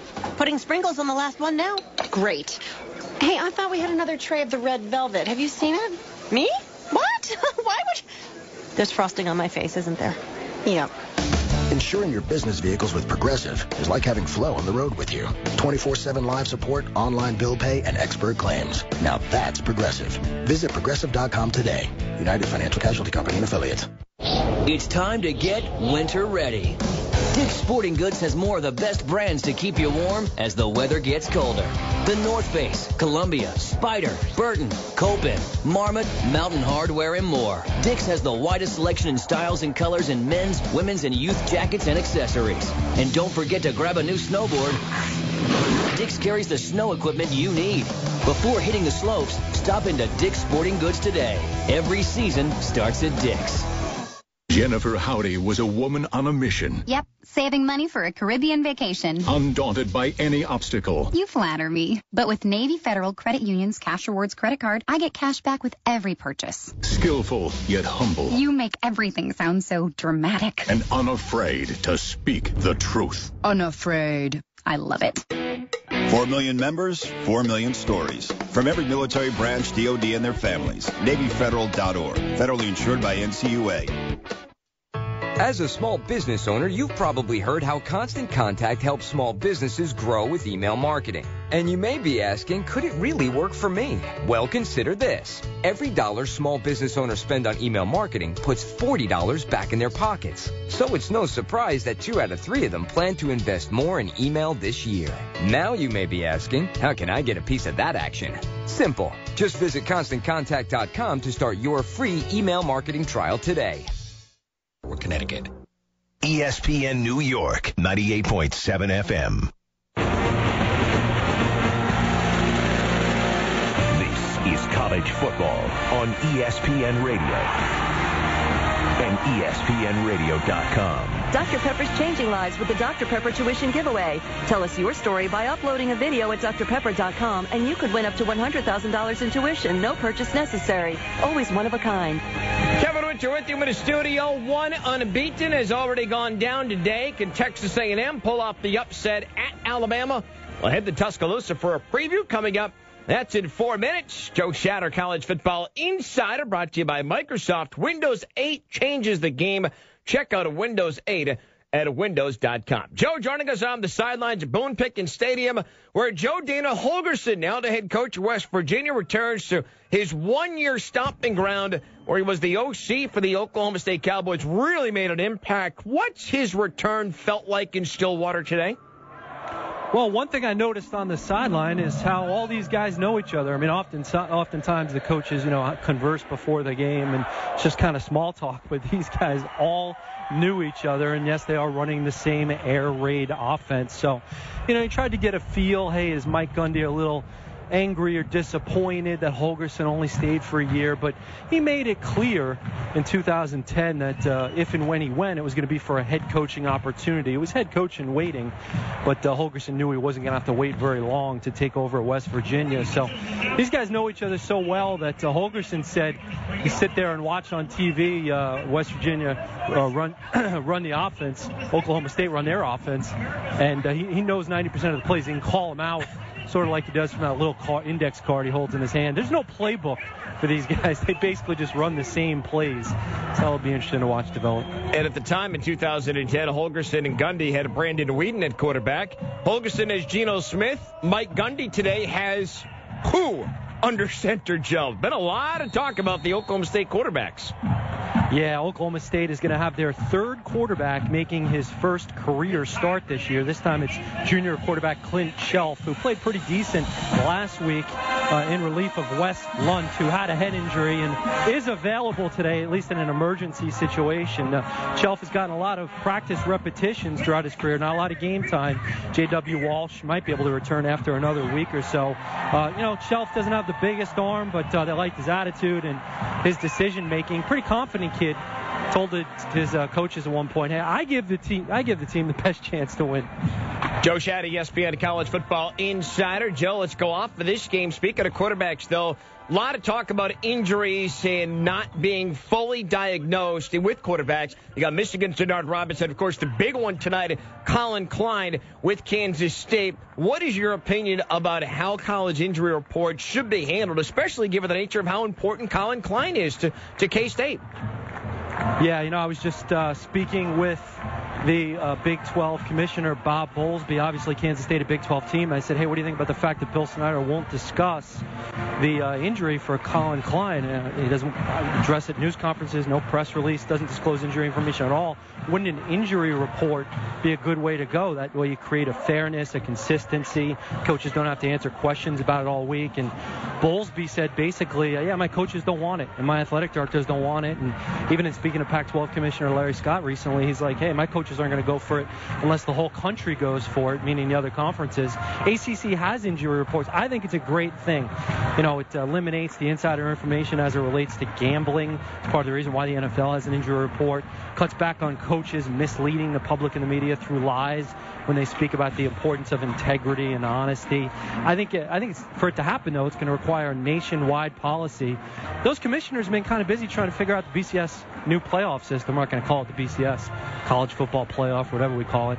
They maybe haven't had time to focus on injury reports, but I think it's something that really has been in the national public spotlight now. As it stands right now, Klein is expected to go tonight. That's what Bill Snyder has been saying, so we'll see. Joe, is Colin... go ahead. I guess you're right. I guess Snyder sort of implied he thinks that Klein might play. I'll let you off the hook. Is Klein your Heisman winner right now? He is definitely the leader, and we'll see if he goes tonight. Maybe Bill Snyder told the truth. No, I'm just half kidding. It is a serious subject. But, yes, Colin Klein is number one on my Heisman list right now. I do have a Heisman vote. I think he could really help himself tonight if he plays through whatever injuries he has. His mom told me that he was going to be tested for a concussion, but she wouldn't describe whether or not he had one or if he had an arm injury, so we're not sure. But, hey, Kenyon Barner certainly on the list. He was explosive and exciting when we saw him on a big stage against USC last week. I think Marquise Lee, the USC wide receiver, might actually be the most talented player in the nation. And I sure hope the Notre Dame linebacker Manti Te'o gets an invite to New York. He'll be on my ballot no matter what, because I think he deserves it. ESPN College Football Insider Joe Schad of the sidelines at Boone-Pickens Stadium. We are counting down to West Virginia and Oklahoma State. I'm Kevin Winter. Kickoff coming up in 14 minutes from now. We're also going to have kick 14 minutes from now between top-ranked Alabama. They get set to take on Johnny Football and Company with a preview of the SEC West Clash. We turn things over to our College Game Day crew on the road this week with Trevor Maddich and Brad Edwards. Here's Ryan Russillo. Thanks, Kevin. Number 15, Texas A&M here in town in Tuscaloosa with us to take on number 1 Alabama. We're not playing against them, obviously, but Johnny Manziel, maybe the most dynamic player in all of college football, is lighting up the SEC stat boards. Brad, when you look at him, how special of a player is he? Oh, there's no question that he is. Nick Saban the other night on his radio show called him maybe the most difficult player in all of college football to prepare for. And that's coming from Nick Saban. I think that says it all. And he's a guy who causes all sorts of trouble just because of what he can do in freelance mode. You know, you can defend the initial play just about every time, and probably half of those times they're still going to gain good yardage just because of the way that he can improvise. And so Alabama obviously spent a lot of time getting ready for that and for all that Manziel brings to the table. And I think it's going to be really interesting to see if that Alabama defense can refocus after what happened to them last week at LSU, where they gave up not only a season high in yardage, but also a high for more than 2 years since they had allowed that many yards. And so people are starting to second guess that Alabama defense. Obviously, people are crazy about Johnny Manziel and how much fun he is to watch. What's that matchup going to be like today? Because ultimately that'll probably determine the game. I think the Bama defense is down in talent this year, but they still are exceptionally disciplined and well coached, and that means that you still have to defeat a Bama player in order to make a play. And the way that LSU did it was with great precision and quickness. Zach Mettenberger would drop back in the pocket, stick his foot in the ground, and throw that ball, get it out very quickly. For Texas A&M, it'll be just the opposite. Brad, like you mentioned, they will force Alabama's defense to defend 2 or 3 plays on every snap, because once that initial play call breaks down, then Johnny Manziel will continue to go. And so discipline only carries so far if your talent is an elite when you've got to cover receivers for 12 seconds. That kind of chaos at the end of a play is what Texas A&M's chance is. And remember, folks, if A&M gets the upset, that may mean no SEC team in the national championship. Bama hoping to stay undefeated and a chance at their 3rd outright title in 4 years. No one's done that since Notre Dame in the late 40s. For Trevor Maddox, Brad Edwards, Ryan Russillo, College Game Day, let's go back to Kevin in the studio. Ryan, thank you very much. Kick from Tuscaloosa coming up just after the bottom of the hour. Same for our game, West Virginia and Oklahoma State. ESPN is joining the USO to give the USO wish book to send gifts that will lift the spirits of our troops and their families. Team up with ESPN and the USO. Go to uso.org/ESPN and select a gift, such as Family Fun Day or free phone cards to give our troops and families. The USO Wish Book is a way to let our heroes and their families know we support them. You heard our college football insider Joe Shad mention that Oklahoma State going with Clint Shelf at a quarterback for today's game. With more on the quarterback situation for the Cowboys, Joe Shad had a chance moments ago to catch up with their head coach Mike Gundy. All right, Coach Gundy going with Clint Shelf at quarterback. 3rd quarterback you've had make his first career start this year. What do you think he does best? Well, I think that he's got a lot of experience. He just doesn't have much service. He understands what we're doing. He just needs to execute and go out and play the game that he can play and distribute the ball to the guys that can make plays for our offense. Coach Holgerson said that you all know each other's signals. How might that affect what you do today? Well, I think when you get in the heat of the moment, we probably know theirs and they probably know ours. And, it's kind of interesting that as this tree continues to branch out, there'll be more of that. Hopefully this won't be in our own league. The West Virginia quarterback, Geno Smith, said he's noticed in the last few weeks defense is dropping a bunch of guys back into coverage. Is that an approach you guys might try to take against their style offense? Well, not necessarily one or the other. You have to do a little bit of everything because he's a mature player. He's in the 2nd year of his system. He understands what's going on. You have to mix it up. Thanks, Mike. Good luck. At a show chat with Mike Gundy, the head coach for Oklahoma State. The Cowboys are 5-3. So are the West Virginia Mountaineers.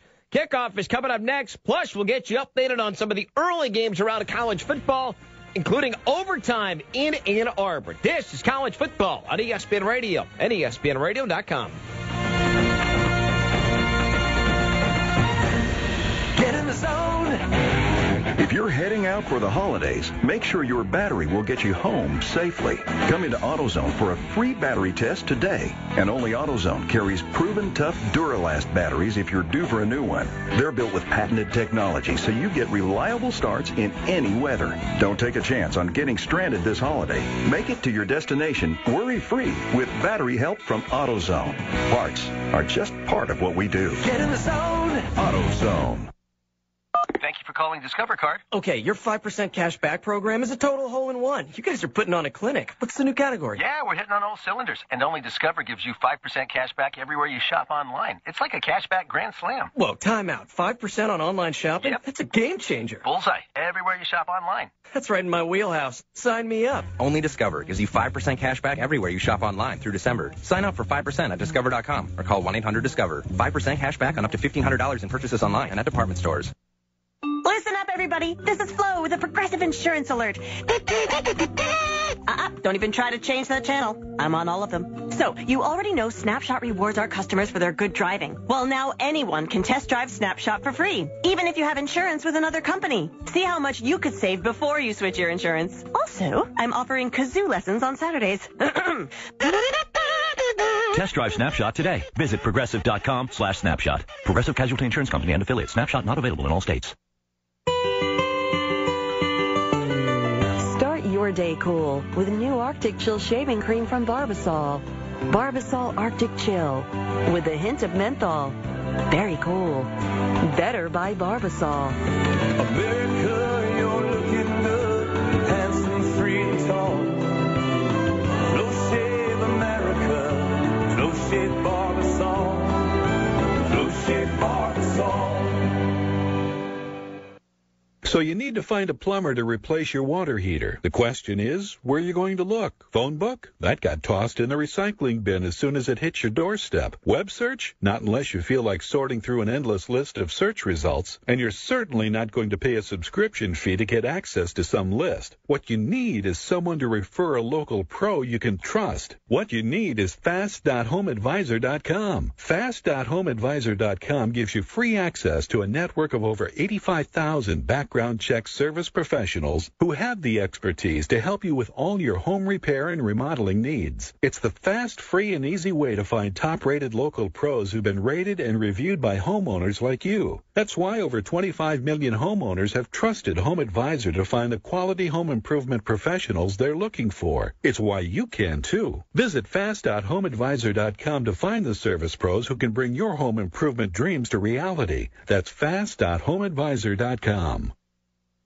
What are you going to do with your old car? You can try selling it, you could junk it, or you can donate it to Heritage for the Blind. Your car will be towed away for free, and your donation is tax deductible. Just call 1-800-814-2162. Heritage for the Blind accepts cars, vans, trucks, and boats. It doesn't matter if your vehicle runs or not. It will be towed away for free, and you'll be supporting those that need help. Heritage for the Blind is a nonprofit organization that helps the visually impaired live fuller lives. Call right now to donate your car, and as a special thank you, you'll receive a free 3-day vacation voucher to over 50 locations. Call Heritage for the Blind right now. Call 1-800-814-2162. Donating is easy, and your vehicle is towed away for free. Plus, you'll get a free vacation voucher for donating. Call now, 1-800-814-2162. That's 1-800-814-2162.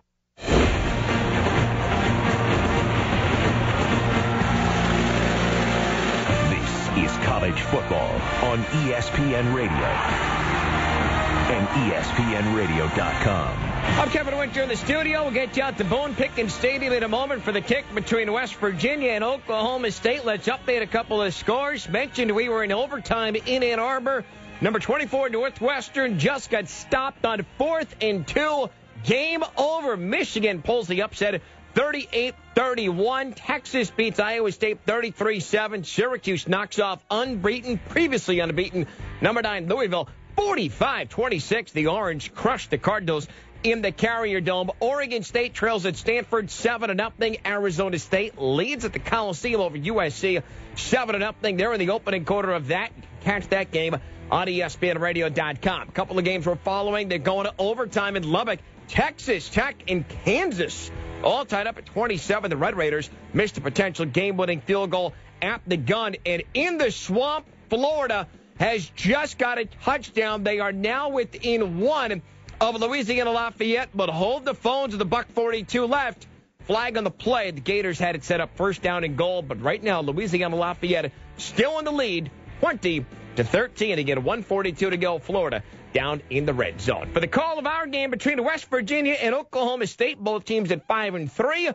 We send it to Stillwater, Oklahoma, with Joe Shad of the sidelines, David Norrie in the booth. Here's Bill Rosinski.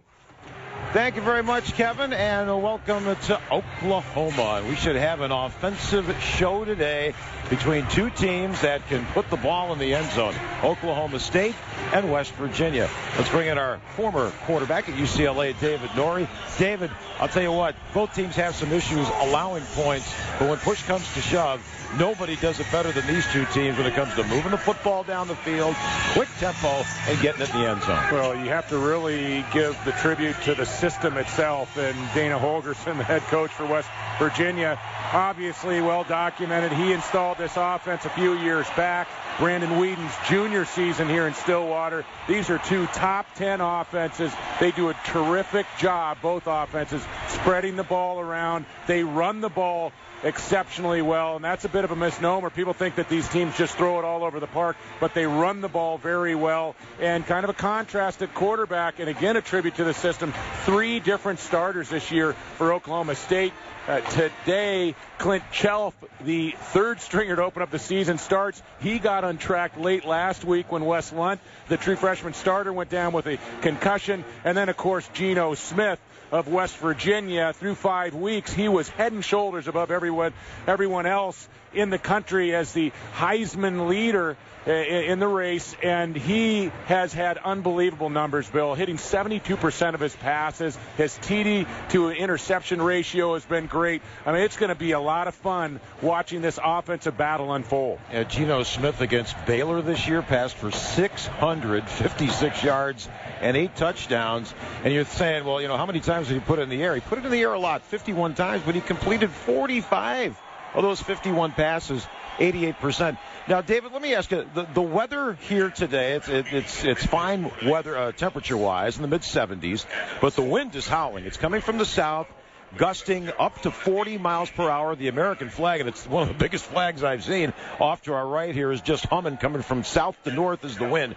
How does that affect the offensive play calling in this stadium? Well, it affected me trying to get into my car this morning, but I'll tell you what, this stadium and T. Boone Pickens, he has done a nice job with his infusion of capital in his program over the last decade or so, but they've designed this stadium very well. It's enclosed. It's high on the sidelines in terms of the stands and the luxury boxes as well as the press box. I think what it does is it creates a buffer and it minimizes the wind down on field level, because if you talk about any of the elements, snow, sleet, rain, wind is the number one deterrent to a good passing game. All right, Oklahoma State won the toss. They deferred, so West Virginia will get the football. So we'll see Geno Smith and company to start this football game. 4th meeting between the two schools. The last was way back in December, Christmas Day, 1987 in the Sun Bowl, when, oddly enough, Mike Gundy, the coach now at Oklahoma State, was the quarterback for the Cowboys, and his 2 running backs, Thurman Thomas and Barry Sanders.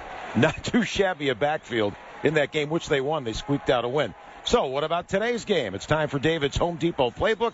Home Depot, plan, prep, play. Well, we talked about how diverse these offenses are and how they can attack you in the pass game. We've got a third stringer to start the season in Chelf at the helm for Oklahoma State. Geno Smith, one of the truly veteran playmakers in the country. But I think it really all starts with how these defenses play the run. The defense that can take away the run and make the opposing offense one-dimensional, that will decide this afternoon's football game. That's today's plan, prep, and play, built by the Home Depot. More saving, more doing. That's the power of the Home Depot. Well, let's take a look at the starting lineup for West Virginia. They're going to start on offense. The center is Joe Madsen. Josh Jenkins, the left guard. Jeff Braun is the right guard. Quentin Spain is the left tackle. And they're going to go with Curtis Fight at the right tackle. It's been one of the positions they really have looked at the right tackle spot. The team's allowed 13 sacks, but it's been an issue. But Fight will get the start there. The quarterback, of course, 6'3", 220-pound senior out of Miami, Florida, Geno Smith. The wide receivers, Tavon Austin, Stedman Bailey, Jordan Thompson, and J.D. Woods. The running back will be 5'8", 188-pound sophomore out of Jacksonville, Florida, Andrew Bowie. And, of course, the head coach, Dana Holgerson. Holgerson, as Joe Shad told us earlier in the game in our pregame comments, was offensive coordinator here a couple of years ago. So he said, like looking in a mirror at this Oklahoma State team as West Virginia comes to town. Both teams are 5-3, very disappointed with their records, ready to kick it off. Quinn Sharp, he's a good one, kicking off right to left. And this is going to go through the end zone and come back out. And why not? You talk about touchbacks. That's the 60th kickoff for Quinn Sharp today. 48 touchbacks. The ball will come out to the 25-yard line. Now, Sharp is a senior this year, and how about this? As a freshman, sophomore, and junior, before the rule change this year, he led the country in touchbacks. You talk about a weapon and not allowing offenses to have good starting position. Sharp has been exceptional for his 4-year career here. All right, there we go. Geno Smith at the 25. West Virginia moving left to right. First play of the football game on offense. Smith, quarterback keeper, going to keep it himself. Trying to turn the corner, the 25 to the 26-yard line. So only a gain of 1 on the play. Gray and Lewis combined on the stop. I should say Gary and Lewis. Today's time and temperature brought to you by the Exergen Temporal Scanner Thermometer. Fast, easy, and a great value, too. It's what doctors and nurses recommend. Pick one up for the family at fine retailers everywhere. Temperature 76 degrees. We kicked it off at 2:36 Central Time. Second down and 9. Oh, miscommunication there on the handoff, and Geno Smith has to keep it himself. Bowie never got the football, and Ryan Robinson will make the tackle for Oklahoma State in the backfield, and a loss of 3 back to the 23, and that sets up a 3rd down and 12. Yeah, that happens from time to time. When you're a quarterback, you come out, you look to have the close mesh with your tailback, and you realize that you're not quite on the same track. And a nice play by Geno Smith to not try to extend to make the handoff and create a turnover.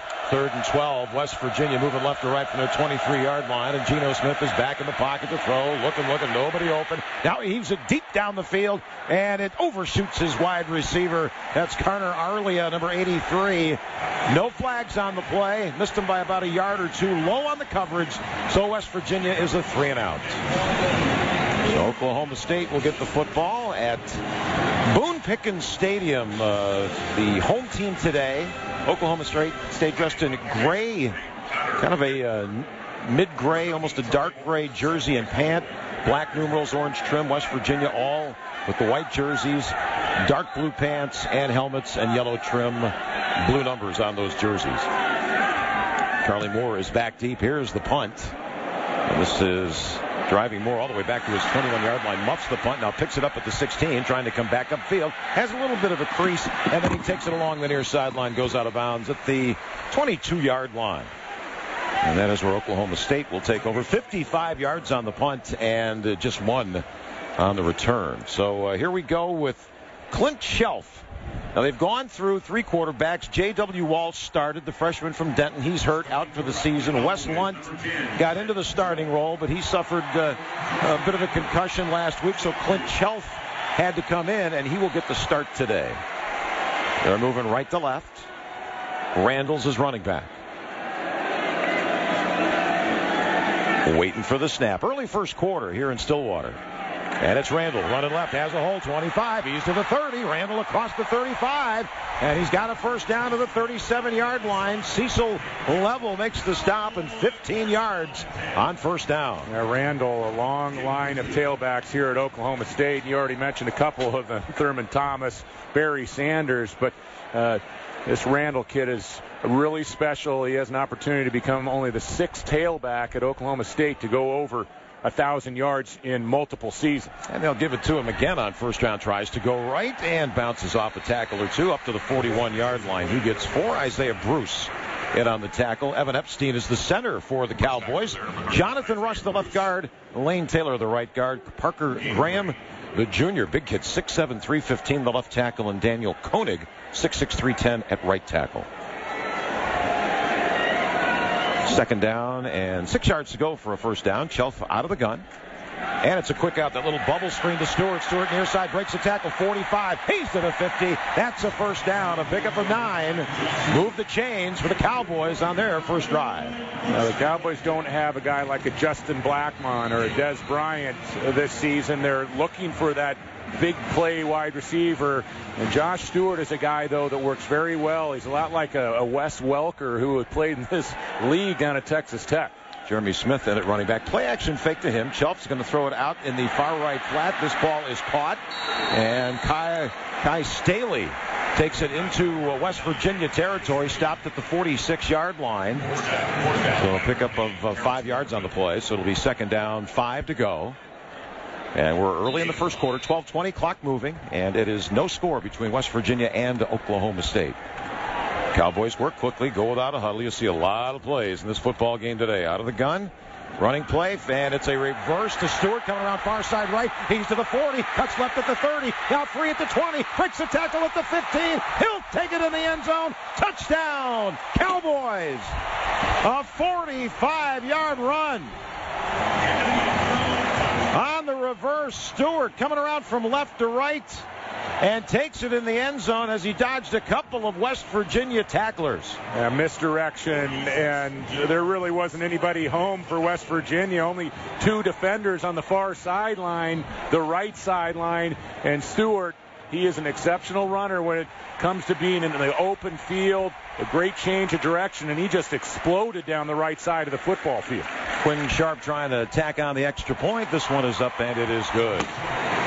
So the extra point brought to you by Allstate. Allstate has donated more than $2.8 million to Academic General Scholarship Fund since 2005 through its Good Hands Field Goal Net program. Exactly 12 minutes to go, first quarter. Oklahoma State 7, West Virginia nothing. This is college football on ESPN Radio and ESPNRadio.com.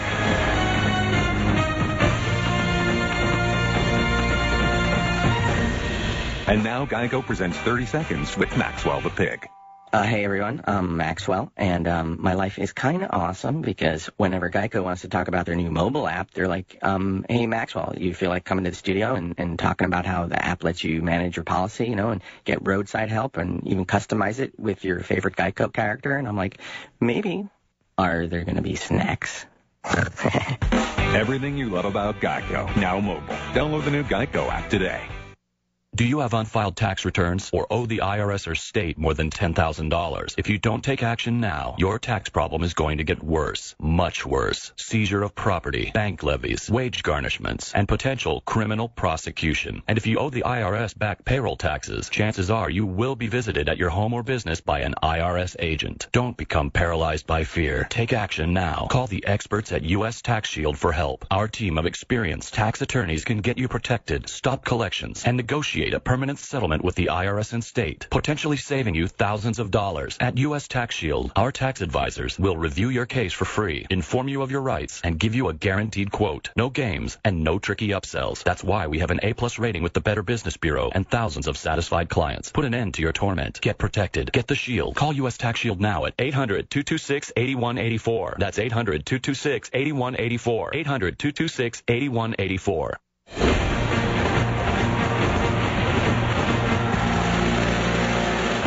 Is college football on ESPN Radio and ESPNRadio.com. 5 plays, 78 yards to drive for Oklahoma State on their first possession, and Stewart scores on a 46-yard run. 7-0 Cowboys. Bill Rosinski, David Norrie up in the press box. Let's go down on the sideline. Say hello to Joe Shad. Hi, Joe. Hey there, Bill. West Virginia has one of the worst defenses in the country, and their defensive coordinator, Joe DeForest, made a change last week. He moved from the field to the press box. Dana Holgorsen said give him a little different perspective on calls and adjustments. And Holgorsen said that DeForest found out to be a nice, calm, sterile environment. I don't know if the coach's box is right next to you, but I'm guessing Joe DeForest, after that reverse for a touchdown, maybe doing a little bit of yelling or screaming. Was he banging on the glass up there, guys? I couldn't tell, but I think Maxwell Smart just ordered the cone of silence from the chief. Here's the kickoff from right to left. Austin and Bailey back deep, and this, of course, is going to go through the end zone. And a touchback. The ball will come out to the 25-yard line. Yeah, it's been quite an issue for West Virginia this year defensively. They have just not been able to stop anybody. In fact, David, they were happy last week to give up 31 points on the defensive side of the ball. There were more points scored in the game because of turnovers. But that's not good. It's not good. They finally got back on track somewhat a week ago, but gave up a big touchdown late.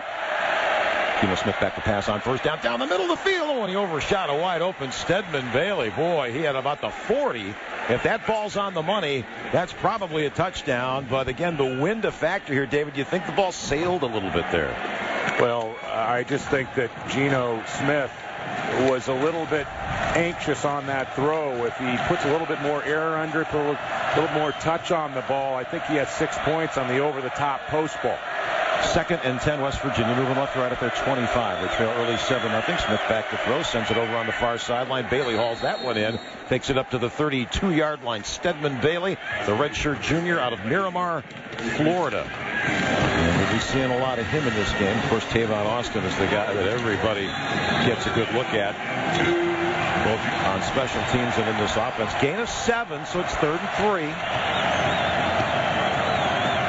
Sean Alston is checked in the backfield for the Mountaineers. And Geno Smith in the shotgun. Play action fake. He's going to roll right, pump once, now throws upfield. That ball caught up at the 43-yard line. That's a nice catch along that near sideline by J.D. Woods. Kevin Peterson, the cornerback, made the tackle, but that'll move the chains. First down. Now, Woods is one of the complimentary wide receivers. He typically plays outside, and early on in this game, it becomes obvious how special Geno Smith is. I mean, he can throw, getting set in the pocket. He's comfortable throwing the ball on the move, both right and left. Yep, and we got somebody coming off a little too soon. Flags fly, but I think they got a timeout in ahead of that. Let's see. There is no foul on the play. Timeout, Oklahoma State. That's their first timeout of the half. Yep, they had a guy coming off late to prevent too many men on the field. That's Mike DeFee, our referee. So 11-12 to go. We're in the first quarter in Stillwater. Oklahoma State 7, West Virginia nothing. You're listening to College Football on ESPN Radio and ESPNradio.com.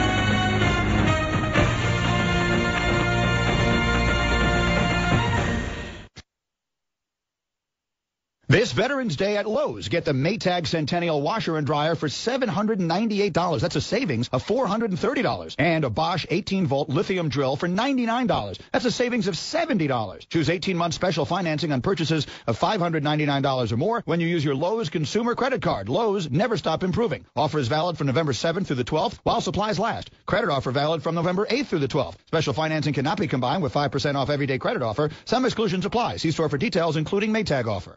The obstacles military families face aren't limited to the battlefield. When it comes to financial challenges, USAA can help. Whether it's managing debt, saving for a child's education, or investing for the future. For free advice, call a USAA investment advisor at 800-235-1898. Financial planning services and financial advice provided by USAA Financial Planning Services Insurance Agency, Inc., a registered investment advisor and insurance agency, and its wholly owned subsidiary, USAA Financial Advisors, Inc., a registered broker-dealer. One thing I've learned on my journey to help save people money on car insurance is that folks across the country like convenience. And what could be more convenient than visiting Geico.com? We can manage your policy, pay your bill online, just about anything you need. And it's open 24/7. It's kind of like popping into the ultimate convenience store. Except we save people money. And we don't have beef jerky. For a free rate quote, visit Geico.com to see how much you could save. Geico, 15 minutes could save you 15% or more on car insurance. I'm Kevin Winter in the studio, updating earlier action in the Swamp. Florida got a touchdown with 1:42 to go to tie up Louisiana Lafayette, and then block the punt, return it for a score with 2 seconds left, 127-20. Meanwhile, Alabama, Texas A&M are scoreless in Tuscaloosa right now. Stanford with a 14-0 lead at home against Oregon State. Let's head back to Boone Pickett Stadium. Here's Phil Rosinski. Thank you very much, Kevin. West Virginia with the ball moving left to right. They have a first down at their 42-yard line, trailing 7-0. 11-12 to go in the first 15 minutes of play. David Norrie alongside Joe Shadd on the sidelines and the rest of our ESPN radio crew. West Virginia 5-3 after starting the season 5-0. Oklahoma State with a 5-3 record. And the winner of this game today becomes bowl eligible. Pistol formation as Geno Smith awaits the snap, gives it to Bowie. Bowie trying to find a hole on the left side of that defense, or excuse me, on the left side of the offensive line. He just gets back to the line of scrimmage And it'll be second down and 10. As much as you talk about the running and throwing ability of Geno Smith, Bowie's a very, very good running back. Work out of the shotgun, go no huddle. 2 receivers left, 1 to the right. Bowie again trying to find a hole up the middle. And, this is Austin. I believe that was, yes, it was. It was Tavon Austin with the carry, and he takes it across right to the 50-yard line, a gain of 8. Tavon Austin is a guy that you try to get the ball in his hands in as many different ways as possible. He is a big-time threat in the return game, and as a wide receiver, he leads the country over 10 receptions per game with Tavon Austin. This is a 3rd down and 3 for West Virginia. Just shy of the 50. Bowie takes the handoff, and he tried to do a 360, bouncing off a lineman, and he falls to the turf. That'll be Anthony Rogers with the stop, and they lose yardage. About 3 back to the 47, and that means it's 4th down. Yeah, that's the key. They lost yardage on that play. It gets bottled up, and Dana Holgorsen, if he picks up yards and he's on Oklahoma State's side of the 50, he's liable to go on 4th down, but you don't want to leave this Oklahoma State offense with a short field. Bittenkurt will punt for West Virginia from left to right. There's the snap. Let's see how this hangs up into the wind. Nice floater down the middle of the field. Fair catch called for by David Glidden, and he's got it at the 18-yard line. That's 36 yards on the punt. And now once again, here comes Clint Shelf, the quarterback, and basically the 3rd guy to run this offense this year. Of course, David mentioned Brandon Whedon in the pregame comments and what a great career he had here, and not doing too bad for the Cleveland Browns in the National Football League. You need to find an answer. They thought they had it with J.W. Walsh. He's hurt. Wes Lunt got hurt. Now it's Chelf's turn to run this offense. 2 wides right. 1 near side left, moving right to left. Play action, fake, and back to throw. Chelf, little screen right over the middle, and this is a nice play to the 25, up to the 30, to the 31-yard line. That's Josh Francis making the tackle as they feed the football to Josh Stewart, who has the touchdown in this game. That's a 1st down. And Stewart is so good working the middle of the field, a slot receiver. He's a nightmare for inside defenders, whether it's a linebacker or a safety. Randall will be the running back, working the pistol.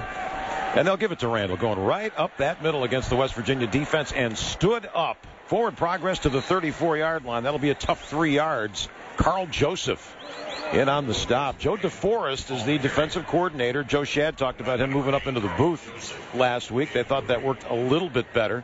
But he is under fire here for this defense, which has not been able to stop anybody. Yeah, he might wish that he was still here in Stillwater. This defense has given up 251 points in the last 5 games. There's a quick out over on the far sideline, and that is through the hands. Randall was the intended receiver. Looks like they had something set up over on the far right side offensively. The ruling on the field is an incomplete pass. 3rd down. And that makes it 3rd down and 7 coming up for Oklahoma State. 8 minutes, 41 seconds to go. We're in the first quarter here in Stillwater, and the Cowboys on top of the Mountaineers by a score of 7-0. Moving right to left. 2 receivers on each side of the field for Clint Shelf. You got a running back standing off to his right. West Virginia, just a 3-man rush. Shelf fires down the middle of the field, tipped in the air. Oh, and it bounced off a West Virginia defender who should have had an interception and maybe more. Terrence Garvin, one of the linebackers. Oh, my goodness, you want to make that play at midfield. He could not hold on. Yeah, but this is actually a pretty good ball by Shelf. He's looking over the middle, and I think that was either Charlie Moore or Blake Jackson. And the ball was pretty well thrown. Deflection, that was on the wide receiver, and it almost turned into a turnover. Sharp will punt from right to left.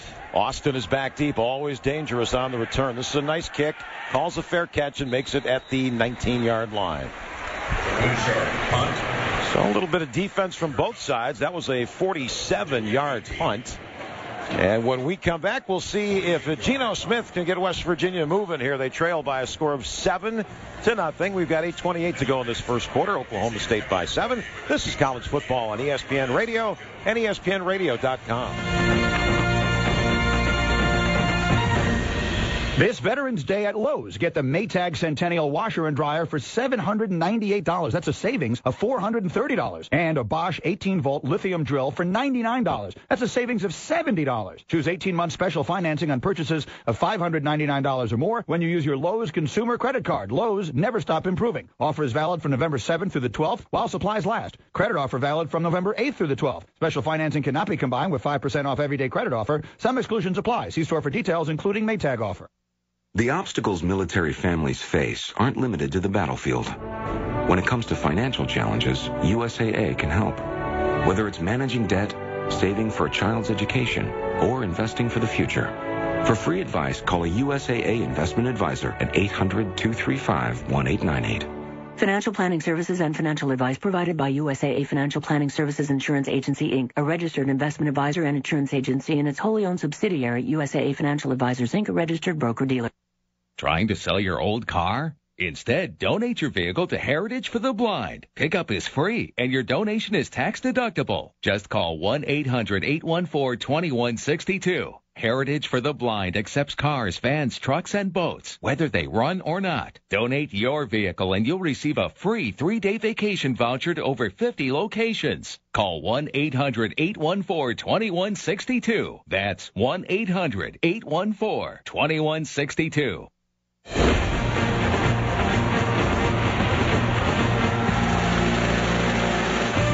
is college football on ESPN Radio and ESPNradio.com.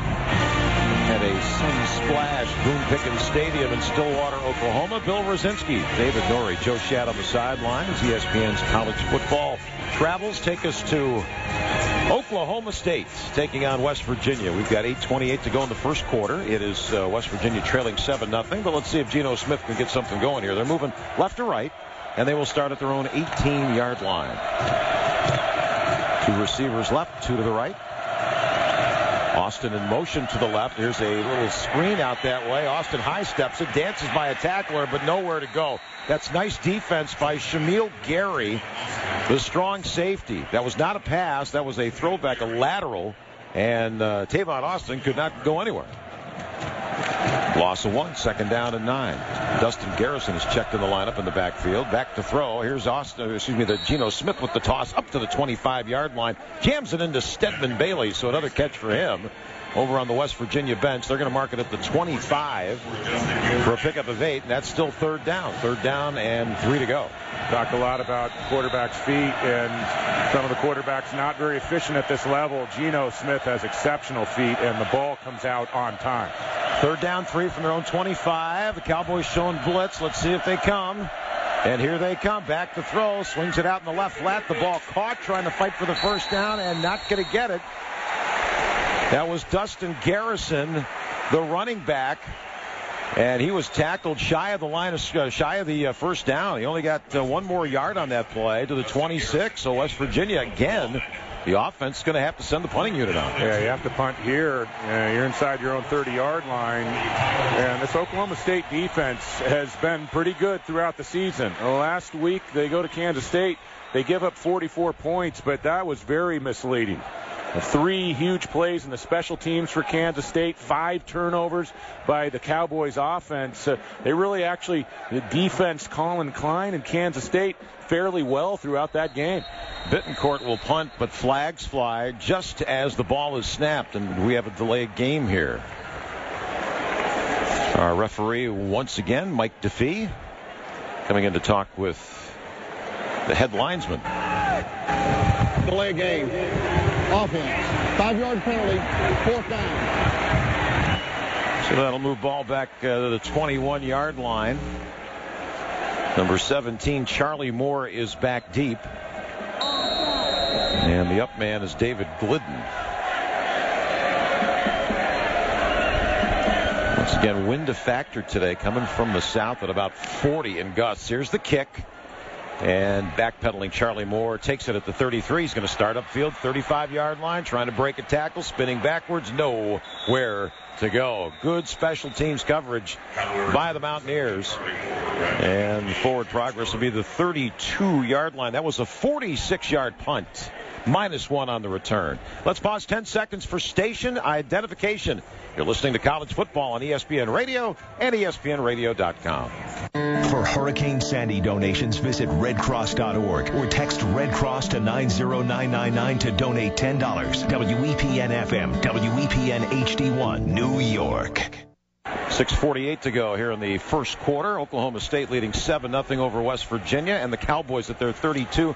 First down and 10 running play. Big hole for Randall. Right up the middle across the 40 to about the 44-yard line where Cecil Level will bring him down. That's 12. That's first down. Yeah, Oklahoma State does not play with tempo getting up the line of scrimmage quite the way that West Virginia does, and you figured they might slow it down a little this afternoon with their third stringer Chelf in the game, but that hasn't been the case. They're getting right up to the line of scrimmage, and Chelf, he's a veteran. Even though he doesn't have a lot of quality time, he's running the show pretty well at the line of scrimmage. And they'll give it to Randall again. Randall trying to just weave through traffic, and that's a nice push forward right behind his center, Evan Epstein. Terrence Garvin makes the tackle, and he takes it for 5. Let's see where they're going to spot. They just passed the 48. We'll call it the 49 for a pickup of 5.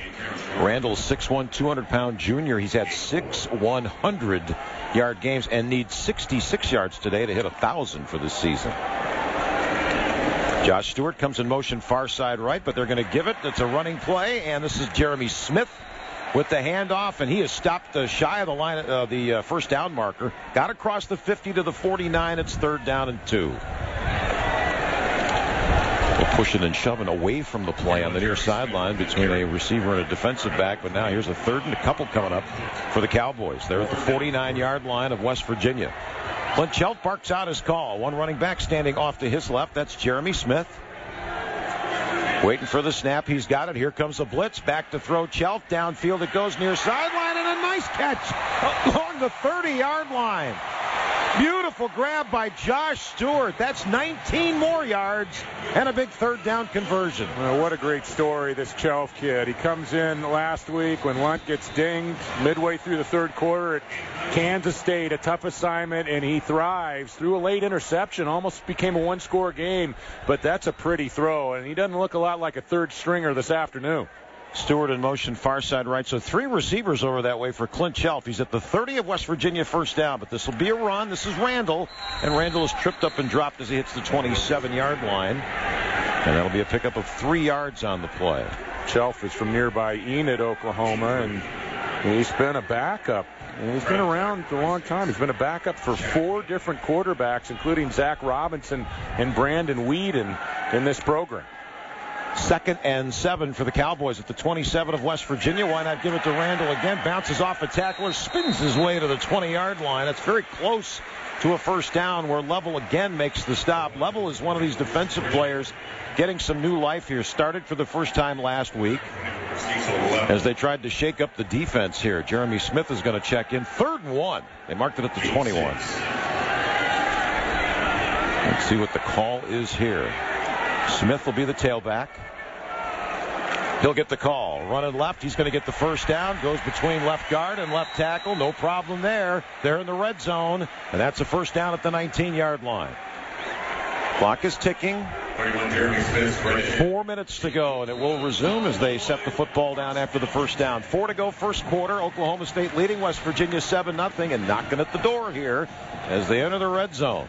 Chelf does a little mini huddle with his backs and his offensive line, and then the Cowboys signal in the plays to the wideouts. Smith takes the handoff, jumps over a tackler, but gets a yard on the loses a yard. That was Isaiah Bruce, the leading tackler for this West Virginia defense, showing us how it's done. A loss of 1. Well, now this is the number 2 offense in the country. In the country. 575 yards a game against a defense ranked 111th, stopping people. 2nd down and 11. Back to throw Chelf, and he has all day down the middle of the field. Wide open, touchdown. Not a problem. 2nd score of the game for Josh Stewart. A 21-yard touchdown pass, and Oklahoma State is on top 13-0. Yeah, Stewart just lined up in the right slot, and he ran a skinny post, a route to the center of the field, and Chelf is making it look easy. I mean, he drops back, He sees the field well. He delivers a perfect strike at the goal line, looks to the sideline, and kind of puts his arms up and says, hey, how come I haven't been the starter? Here's the extra point on the way, and good. So that extra point brought to you by Allstate. Allstate has donated more than $2.8 million to Academic General Scholarship Fund since 2005 through its Good Hands Field Goal Net program. David, the other thing I noticed on that play was the lack of a pass rush. I mean, there was nothing, and it didn't even look like the defensive linemen.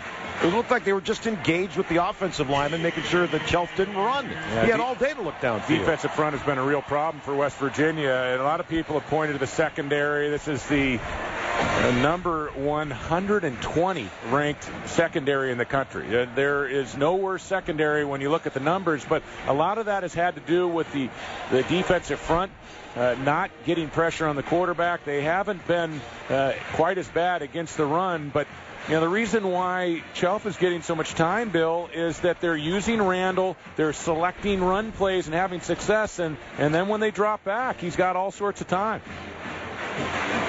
So that drive was 9 plays, 68 yards, 3 minutes and 41 seconds. Chelf to Stewart, a 21-yard strike and the extra point good.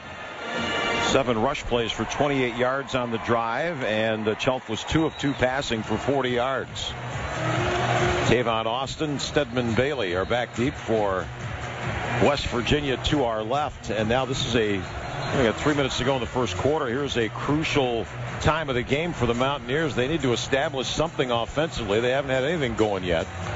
And keep that defense off the field and generate some points. Otherwise, things could get out of hand early here in Stillwater. It's a bit of a secret. The Cowboys have an impressive defensive unit. And when they went into Kansas State last week against the undefeated Wildcats, with Colin Klein at quarterback, the confidence level was extremely high that they could beat Kansas State. Here's the kickoff low liner, and this is Stedman Bailey, and makes the catch about 3 yards deep. Tavon Austin says don't run it out. The ball will come out to the 25-yard line. Let's get some scores back to the studio. Kevin Winter. Bill, let's update you in Tuscaloosa. Christina Michael, 1-yard touchdown run for the Aggies. They had a 7-0 lead. A.J. McCarron picked off. Next possession, Johnny Manziel, 10-yard TD pass. Texas A&M 14, Alabama nothing midway through the first. Bill, back to you. Wow. Hey, Lee Corso today picked Texas A&M. Not so fast, my friends, on who's number 1. All right, Mountaineers, they need to get something going here at their own 25, moving left to right. First down and 10. Geno Smith barks out his call. Man in motion to the right, so 3 receivers that way. Smith has all day. He fires upfield. Oh, incomplete. Got it on the hands of J.D. Woods.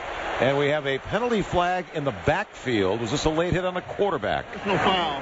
Roughing the passer. Yes, defense, it was. number 89. Blows ahead. 15 yards.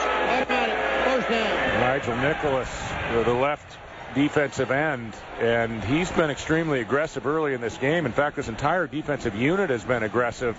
They're going up against one of the top offensive shows that we see on Saturdays, and they've got talent at all 3 levels. They've got a very active defensive front. They're really good inside with Barnett and Castleman, the defensive tackles, and the back 7 linebackers and secondary, they all run exceptionally well. Smith, play action fake, rolls out to his left, now throws upfield. That is caught by Stedman Bailey. And out of bounds he goes around the midfield. Let's see where they mark him out, about 47-yard line. It's a pickup of 7. So Bailey, who's been battling some ankle issues, back into play. A couple of receivers, one not on the team anymore. Tavares Copeland. Ivan McCartney did not make the trip. And back to throw as they go no huddle. Smith right down the middle of the field. Stedman makes the catch again at the 35 of Oklahoma State. Tackled at the 34-yard line. 18 yards. And another West Virginia first down. Well, Smith can make all the throws, and he looks impressive doing it. Whether he's throwing the ball outside, whether he's working the middle of the field, he has a nice, tight delivery, a tight ball. In terms of its ballistics, the spiral, and he's a spot thrower. He puts it right on spots, so he gives his receivers a chance to run with the football.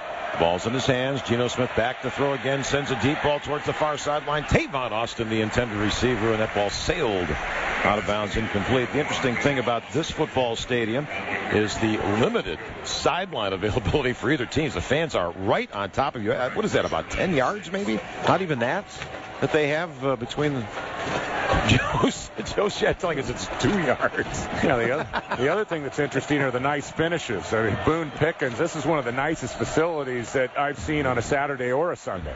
And we got a penalty against West Virginia here. False start. Offense, number 77. 5-yard penalty, second down. Bill, I'm looking down at field level, and you got the high rims to the stadium. It's enclosed, and you figure even with all the wind that's going on outside that it shouldn't be as much of a factor for the quarterbacks, but they were having a tough time keeping the football on the tee on the last kickoff, and it really makes the throwing, the passing accuracy that we've seen from both quarterbacks that much more impressive. Bowie and Austin in the backfield, and back to throw, play action fake. And here comes the quarterback, and this is Geno Smith running it himself. Cuts it far side left, now turns the corner, takes it downfield and out of bounds at the 32-yard line. Picks up 7 as we come down to the last 2 minutes, 8 seconds. Clock stopped as he went out of bounds of this first quarter. And Oklahoma State leading West Virginia 14-0. Here we go, 3rd and 8. Geno Smith with his team at the line. They're 1 of 4 in 3rd down conversions in this game. And now we have a whistle and a timeout called by Dana Holgerson. Timeout, West Virginia. That's their first of the half. 30 seconds in now. All right, so they'll huddle up here, and inside 2 minutes to go in this first quarter. Let's go down on the field to Joe. Yeah, Bill, you were talking about the space or lack thereof on the sidelines here at T. Boone Pickens Stadium. I'm sure he wants it this way. He's got enough money to change this thing if he wants it. There's literally about 2 feet between the elevated fans and the visiting metal benches, and those fans and students are really loud. They let them bring in these long orange, they call them poke paddles, and they pound them against the sideline padding. It's really disconcerting for the visiting players. And I must say, the sideline reporters too, Bill. Yeah, don't get too close to the sideline, Joe. Someone would like to say, I paddled Joe Shad. All right, David, what's the call here? 3rd down, 8 yards for first. This is 3rd and long, and Geno Smith doesn't like to run the ball much from the quarterback position, so we'll see it in the air.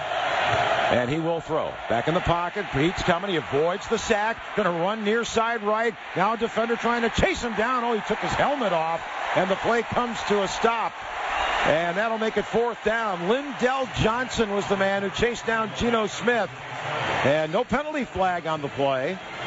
And now what do we have here? Somebody called timeout again. Clock is stopped.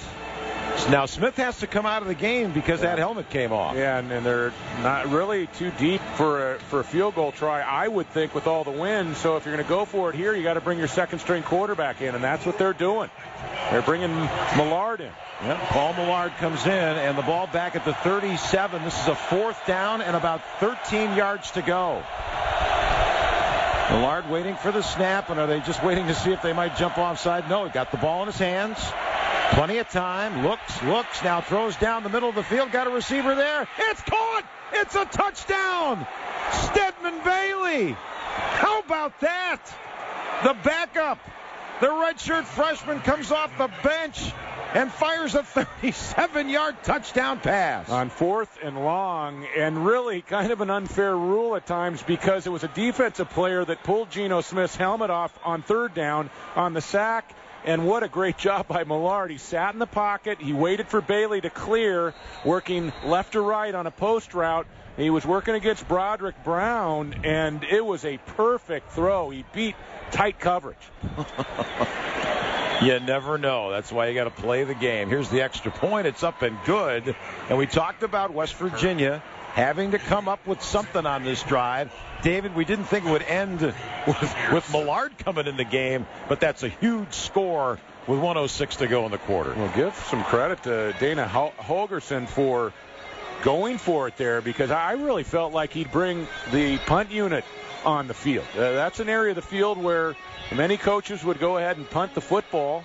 It wasn't like they were down tight to the 30-yard line, and they bring in the second stringer cold off the bench, and Millard throws an absolute strike on the post ball.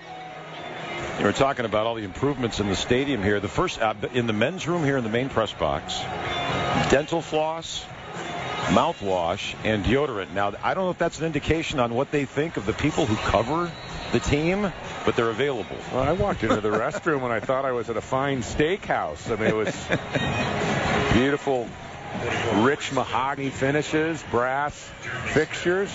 This is an amazing facility, and a tribute to a booster who feels very, very strongly about his roots here in Oklahoma and, of course, his college program.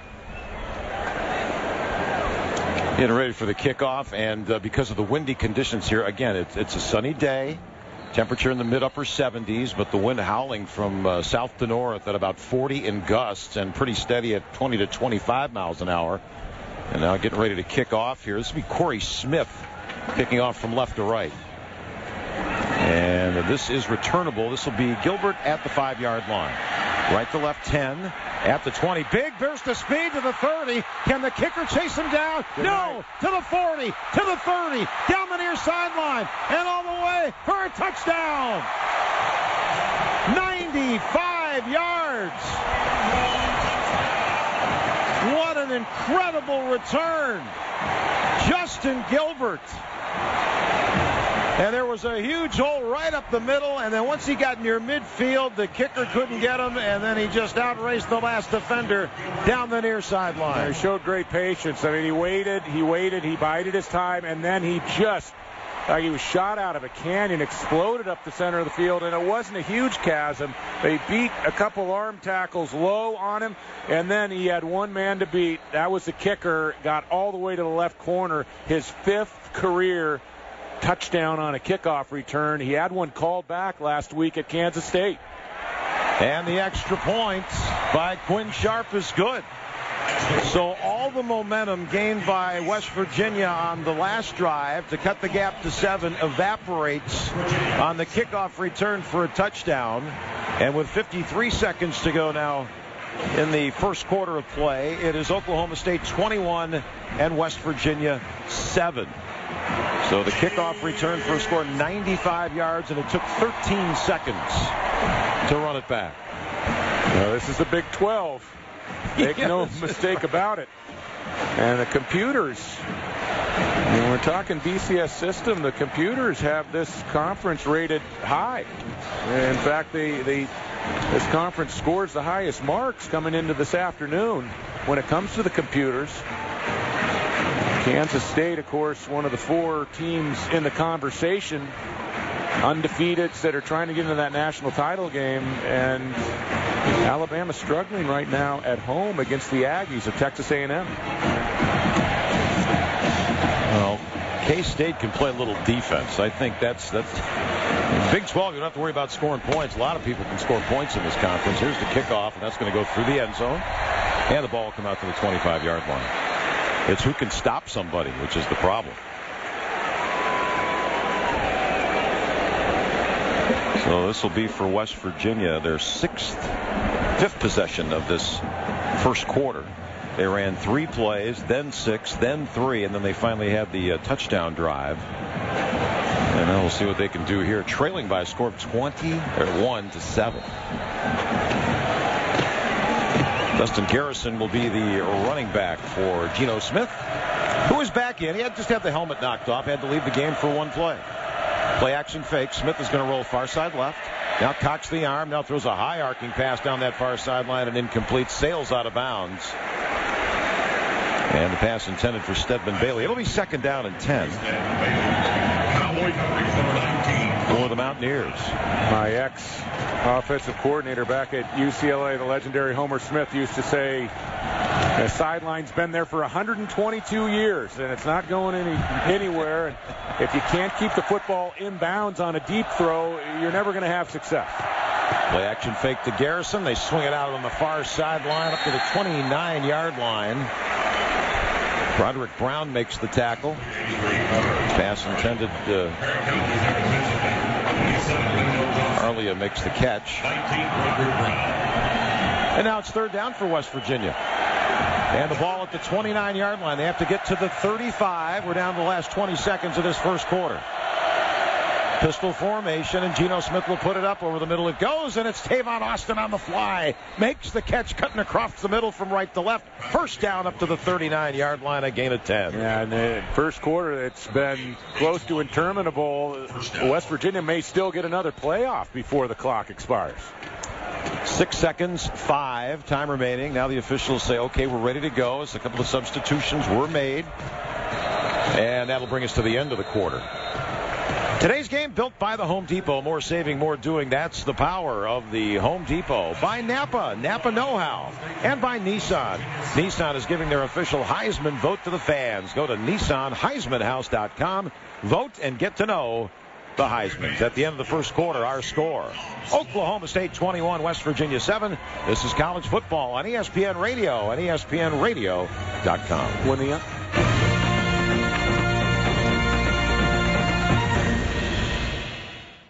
Get a GE washer and dryer for just $349 each right now at the Home Depot. Not only is that an incredible $350 savings on the pair, it's holiday savings you can enjoy today. So get a jump on holiday shopping and saving with the GE washer and dryer for just $349 each, but only while they last. So hurry. More saving, more doing. That's the power of the Home Depot. While supplies last, valid through November 26. U.S. only. See store for details. This is a 600-ton ore hauler. Miners use it to move 400 tons of earth in extreme conditions. Okay, got it. Now this is your car. You use it to move 180 pounds of you. Okay. And this is peak antifreeze. Peak antifreeze's unique formula helps protect your engine from costly repairs. So you can protect your ride no matter what you drive. Peak antifreeze. When you peak, you win. Available at Pep Boys.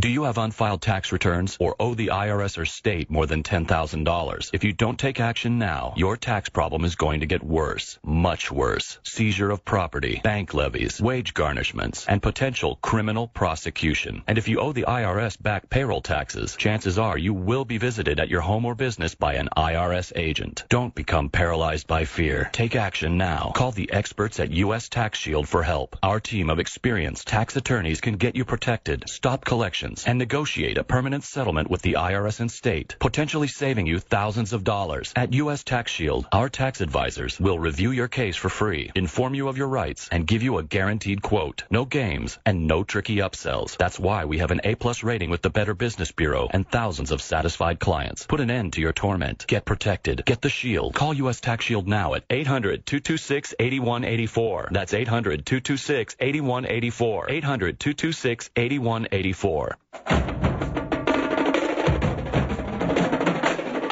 I'm Kevin Winter in the studio. Let's update you in Tuscaloosa. Texas A&M, a 14-0 lead over number 1 Alabama, and the Aggies have it set up first down and goal from inside the 5-yard line of the opening quarter. Arizona State leading in the Coliseum over USC 14-7. Oklahoma on top of Baylor 14-3. Both games airing on ESPNRadio.com. Penn State leading at Nebraska 7-6. They're in the second quarter. Back to the second quarter in Stillwater. Here's Bill Rosinski. Thank you, Kevin, along with David Norrie and Joe Shad. Glad you're with us as we get ready to start the second 15 minutes of this game. First quarter numbers: West Virginia with just 3 rush yards. They had 103 yards passing, 21 plays for 106 yards. Oklahoma State with 96 yards on the ground, 66 passing yards, 18 plays for 162 yards. But most importantly, the scoreboard, 21-7 in favor of the Cowboys. And now it's first down and 10. West Virginia at their 39-yard line. And here is a running play, and this is Bowie. Bowie, nice hole up the middle. He's to the 50 and finally dragged down on the other side of the 50 in Oklahoma State territory at the 47-yard line. Yeah, West Virginia needs some production out of Bowie because so far it's been all Geno Smith, and you're not going to win this game. You're not going to have success against Oklahoma State if you don't have balance. Play action fake to Bowie this time. Here's a slant. Oh, and Stedman Bailey with a nice catch. That ball kind of wobbled on him, and he drags his tackler down with him at the 40-yard line. A pickup of 7 on the play. So West Virginia, up-tempo offense. Both teams like to do this. Get a lot of plays, keep the momentum going. They're down 21-7 to the Cowboys. They're at the Oklahoma State 40-yard line. Quick out near side to Bailey. Bailey one-on-one with a defender, gets by him and tackled at the 31-yard line. 9 more yards for Stedman Bailey and another first down. Yeah, they lean heavily on both Bailey and Austin as their playmakers at wide receiver. Bailey's a guy who can work the middle of the field, the short routes, but he's also the main deep threat getting over the top for the Mountaineers. Bailey now has 7 catches for 94 yards in this game. Smith shotgun. Again, fakes the handoff, looks, throws over to the far side. Oh, my goodness. Now we got another flag on the play in the backfield. And he actually missed his receiver that time, wide open on the play. It was K.J. Myers. Nope, I thought there was a flag. No flag on the play. Sorry about that. And a missed opportunity there because he was wide open. 2nd down and 10 from the 32-yard line. Smith, they're going to run it this time.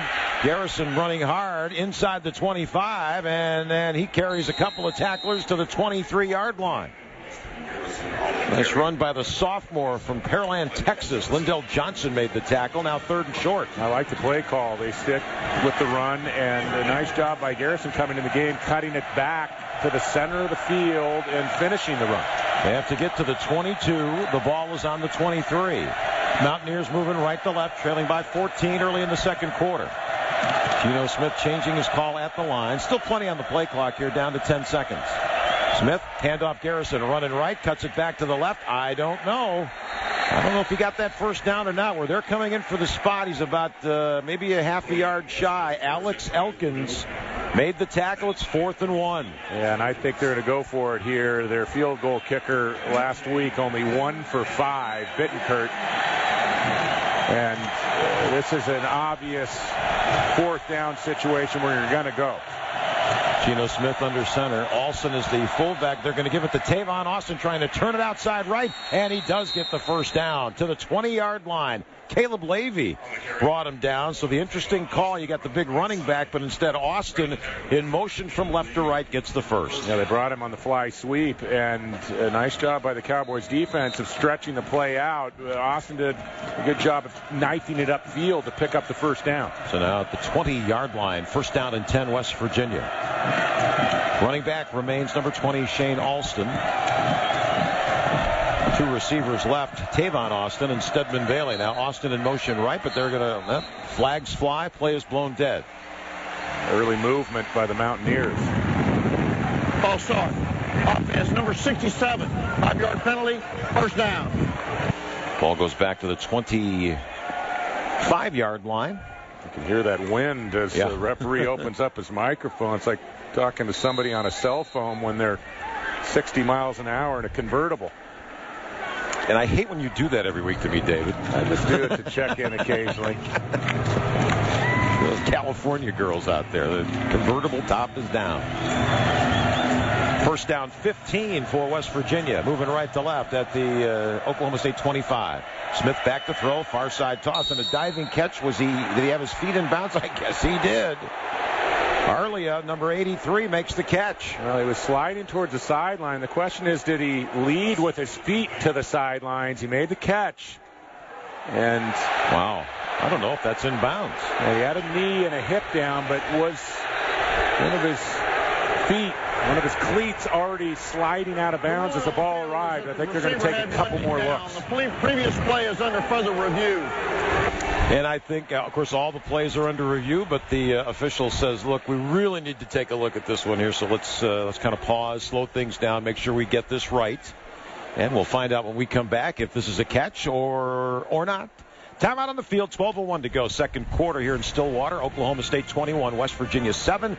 This is college football on ESPN Radio and ESPNRadio.com.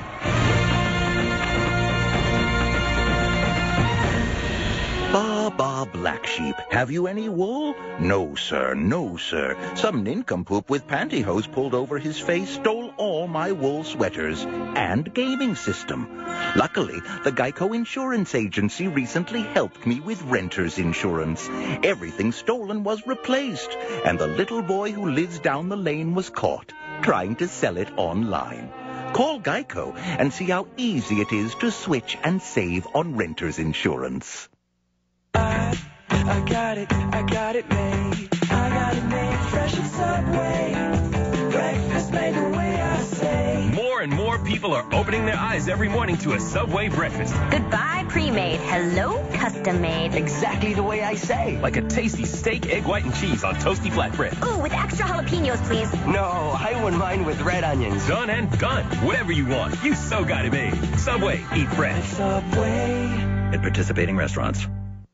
Does your furnace need repair? Your house need cleaning? Or maybe you're ready to update your kitchen? Big or small, whatever your home improvement need, log on to rebuild.homeadvisor.com. Service Magic is a free online resource with instant access to top-rated remodelers, mates, handymen, roofers, and many other home contractors. It's easy and it's free. Just go to rebuild.homeadvisor.com. Rebuild.homeadvisor.com. That's rebuild.homeadvisor.com. I'm Kevin Winter in the studio. Kirsten Michaels' second rushing touchdown of the game has given Texas A&M a 20-0 lead over Alabama. The Aggies have missed the extra point, but number one in deep trouble at home late in the opening quarter. Right now we send you back to Stillwater, where a review has been held up. West Virginia and Oklahoma State. Once again, here's Bill Rosinski. Yep, they called it a catch. Thank you very much, Kevin. After review, the play call stands. And it'll be second down for West Virginia at the 16-yard line.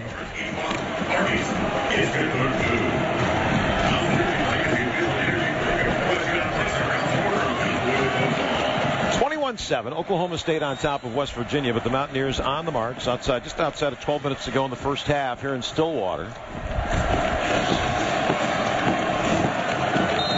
And gusty winds affecting the play today, gusting from the south at some 40 miles an hour. Pretty steady breeze of at least 20. Second down call, handoff, Bowie, big hole up the middle at the 10. He falls forward to the 7-yard line. Andrew Bowie, nice run there. Of course, against Texas, he had 31 carries for 207 yards, and that gives him a first down. Mountaineers right back up to the line of scrimmage. They'll give it to Bowie on first down from the 7, trying to find that same hole between center and left guard. He makes his way down to the 4-yard line. Caleb Levy on the stop. That's a gain of 3, so second down and 4 yards to go. They got an offensive lineman really slow to get up. That's Jeff Vaughn, the right guard, but now he's ready to go. Austin in motion to the right. They give the football to him. Austin trying to turn the corner. Breaks a tackle, trying to fight for the end zone, and knocked out of bounds at the 1-yard line.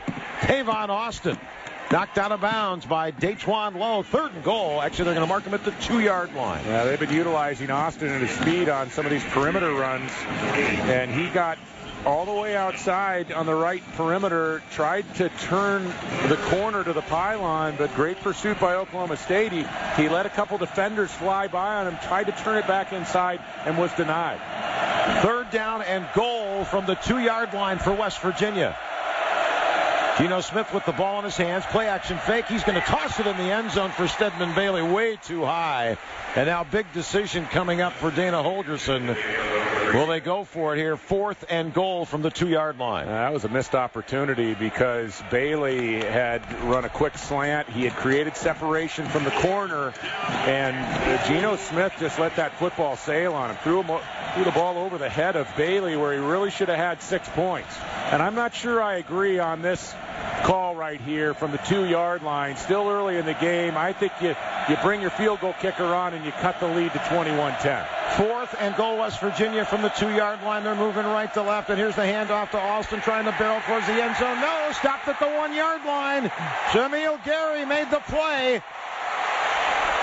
John Alston took the ball, ran between center and left guard, and stuffed short of the goal line West Virginia. A long drive, and they come up empty. Yeah, and that wasn't the most imaginative of play calls either. I just don't like it. Maybe on 4th and goal from the 1 or inside the 1. At the 2-yard line, I think you take the 3 points, and West Virginia pays for it. So we'll take a break here. Timeout on the field. 10:48 to go. We're in the second quarter. It is still Oklahoma State 21, West Virginia 7. You're listening to College Football on ESPN Radio and ESPNRadio.com.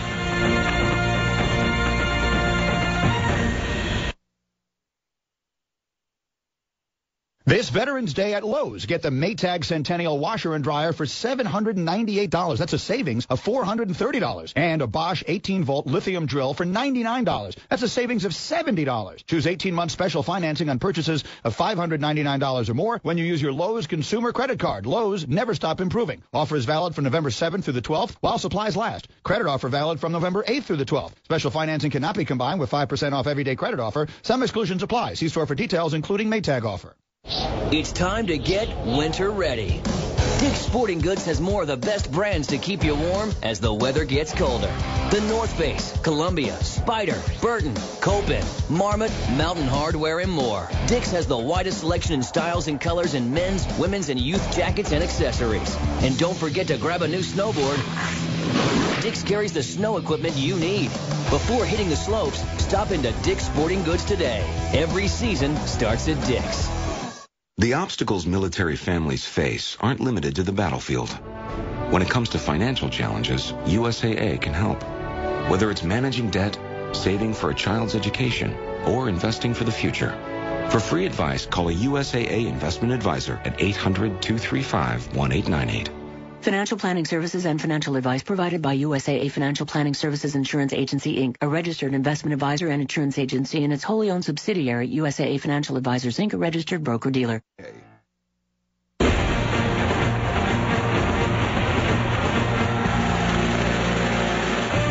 is college football on ESPN Radio and ESPNradio.com. Bill Rosinski, David Norrie, Joe Shad on the sidelines. The rest of our ESPN radio crew. Beth Faber producing today. Kevin Ingalls is our engineer. Jane Kading, our statistician. Greg Rosinski, our spotter. 21-7, Oklahoma State with the lead over West Virginia. 10:48 to go in the first half, and after that big goal line stop, it'll be the Cowboys deep in their own territory, moving left to right, starting at their 2-yard line. Oklahoma State in gray jerseys and pants, black numerals, orange trim, and black helmets. Shelf will work under center. This is where you don't want to make any mistakes. They jam the line of scrimmage. Here's a running play. Ooh, man, hit hard. Joseph Randall. And he just got out of the end zone to the 1-yard line. So a loss of 1. Josh Francis with the big hit that time. 2nd down and 11. And here now Oklahoma State again goes without a huddle. 1 substitution defensively for West Virginia. Shelf, the quarterback, settles in under center again. This is another running play. Ooh, and he is hit right at the 1-yard line. So once again, West Virginia's defense doing a nice job here, and a big 3rd down coming up. It was Doug Rigg who made the tackle that time. 3rd and 11 for the Cowboys at their own 1. This is after a defensive stand where West Virginia had the ball for over 5 minutes, 79 yards, 16 plays, and got nothing. 3rd down run in the end zone. Did they stuff him for a safety? I do not see a signal. No, he got across the goal line to the 1-yard line. Rigg again on the tackle. 3 run calls and 3 plays that were very close to being safeties. Remember, when you're coming out, the entire football has to come outside the front plane of the goal line. And all 3 plays, it looked like West Virginia might come up with 2 points. And that's a pretty darn good stand by a defensive front that has been much maligned over the course of the season. Yep, and Randall with Jordan. Randall was the guy who carried the football on those 2 occasions. Austin is back deep along with Jordan Thompson. Delay game. Offense. Half the distance to the goal. 4th down. Going to penalize him an inch or 2 here because the back nose of the football is right up against the front of the goal line. Quinn Sharp, not only the fine man who kicks off and kicks extra points and field goals, he punts as well. Look out! I'm sorry, Bill. Look out for Austin here. You don't really want to punt this ball to him. He's so dangerous. And this is a nice kick. Austin, he's going to look like Willie Mays trying to make an over-shoulder. The catch bounces at the 28. Now here comes Austin at the 25, trying to pick up some blocks. Turns the corner at the 30 and up to the 35-yard line. That's good special teams play by Oklahoma State. 75-yard punt and 10 on the return. That was an absolute bomb, and Quinn Sharp is probably the best dual threat special teams guy in the country when it comes to kicking and punting. He's also a great kickoff man. And, Phil, how about Austin? He makes a play on the punt after a bounce.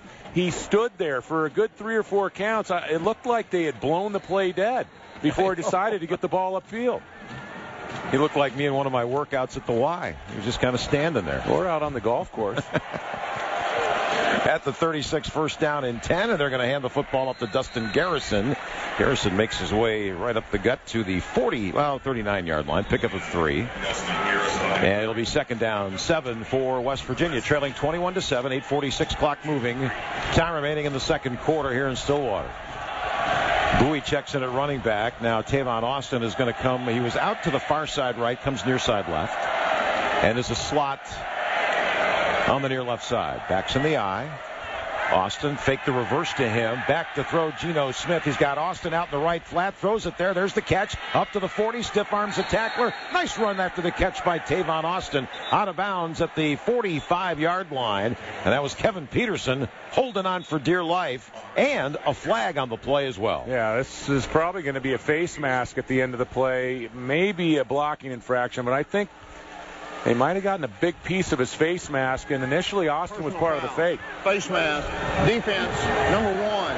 15-yard penalty will be added to the end of the run. Automatic first down. Well, they're bringing Austin in motion on that jet sweep motion very liberally here in the first half. And what that does is it makes your linebackers stay at home, especially the offside linebacker, the weak side linebacker. They faked to him, and Geno Smith was looking down the field for a big ball over the top.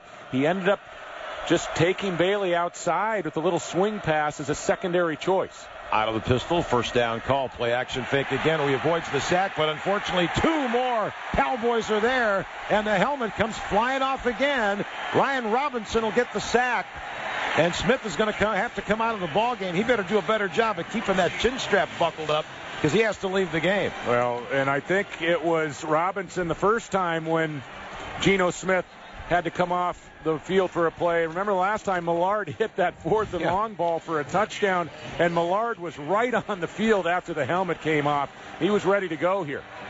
So we've got Paul Millard back in the game, at least for a play, because Geno Smith lost his helmet. Second down, about 17 from the 47-yard line. Millard back to throw, fires over the middle. Boy, that was a low throw. Nearly picked off. Pass intended for Tavon Austin. And Zach Gregg was there defensively. And there's another helmet off. Number 77, the left tackle, Josh Jenkins, is going to have to leave the game for West Virginia. Well, the Mountaineers are having to be heads up on the sidelines in terms of their substitutions because they got people coming off almost every play for the helmets. And that is so puzzling. It's puzzling to everybody how there's been this advent of helmets coming off so easily in college football over the last few years. Third down and 19. They are 2 of 8 in third down conversions. Smith wants to put it up. Good protection. Throws downfield. Oh, Stedman Bailey with a nice catch at the 35. Forward progress to the 34-yard line. Broderick Brown, the tackler, and that makes it 4th down and 5. Yeah, Hogerson's going to go here, I would think. A nice catch by Bailey. Again, when Geno Smith has a misfire, it's usually a little high. Bailey climbed the ladder and made the play. 4th and 5. Back to throw. Bailey over the middle on a crossing route. The ball is caught and trying to fight for the first down, out of bounds, and he got it. See where they mark this football, trying to see where the officials are putting it down. It's going to move the chains at the 29-yard line. Shallow crossing route, and on the reception he didn't have the yardage, but he picked his way all the way to the left sideline and just barely did move the chain. That was Tavon Austin with the catch. Now here's Bowie up the middle, a nice run, breaks a tackle at the 25, still running strong, and down to the 17-yard line. Caleb Levy in on the tackle, but a pickup of 12 and another first down. So West Virginia in the red zone again, trailing by 2 scores, 6:47 to go. Clock moving in quarter number 2 in Stillwater. Pistol formation. They give it to Bowie again. Little spin move to the left, and he's tackled at the 13-yard line by Caleb Levy. I like the offensive line for West Virginia in the second quarter. They've established the line of scrimmage, are creating yards for Bowie, and that's going to be a big factor. That's going to make Geno Smith that much more effective in the pass game. 1st and 10, ball at the 14-yard line. Smith out of the gun. Garrison is running back. Garrison takes the handoff, trying to find his some room to the near side left, and there was absolutely nothing. Brought down at the 17-yard line. Levy and Castleman make the tackle on the play, so they lose yardage now. And it's 3rd and 10 from the 17. Inside 6 minutes to go. Garrison remains the running back. Geno Smith has his Mountaineers at the line, trailing 21-7 Oklahoma State. 3 receivers far side right. Quick toss out to the right to Austin at the 15, at the 10, cuts right at the 5, spins into the end zone, touchdown. We do have a flag down back near the line of scrimmage. And it might have been a line of scrimmage infraction against Oklahoma State. Number 89, Crowns the touchdown. It was. So that's a 17-yard touchdown pass to Tavon Austin. And West Virginia, if they can convert on the extra point, will cut this lead to 7. It was almost as if on that play, like the whole crowd, everybody thought, well, this penalty is against West Virginia. It's not going to count. And the Cowboys were in the neutral zone, and again, just a swing route, and what great ability to run with the football after the catch by Austin. He is a weapon. And the extra point by Tyler Bittenkurt is up and good. 5:43 to go. We got a good one going here in Stillwater. We're in the second quarter. Oklahoma State 21, West Virginia 14. This is college football on ESPN Radio and ESPNRadio.com.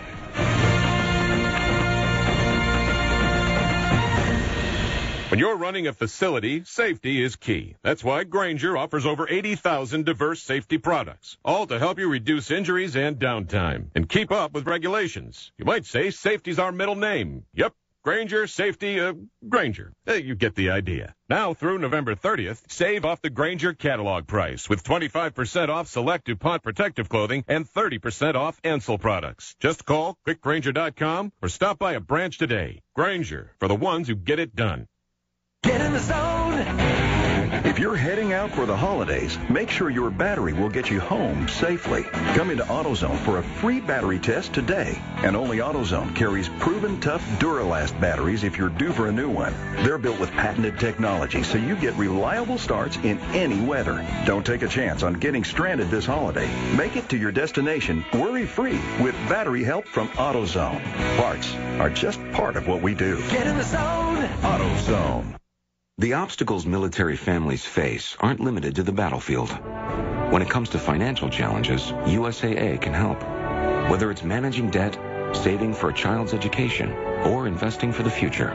For free advice, call a USAA investment advisor at 800-235-1898. Financial planning services and financial advice provided by USAA Financial Planning Services Insurance Agency, Inc., a registered investment advisor and insurance agency, and its wholly owned subsidiary, USAA Financial Advisors, Inc., a registered broker-dealer.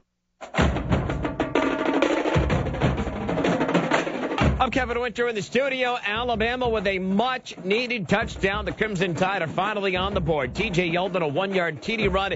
Texas A&M now leading in Tuscaloosa, 20-7, 10:04 to go, second quarter. The Mountaineers back into the end zone, down 7 to Oklahoma State. Sending back to Stillwater with Joe Shad and David Norrie. Here's Phil Brzezinski.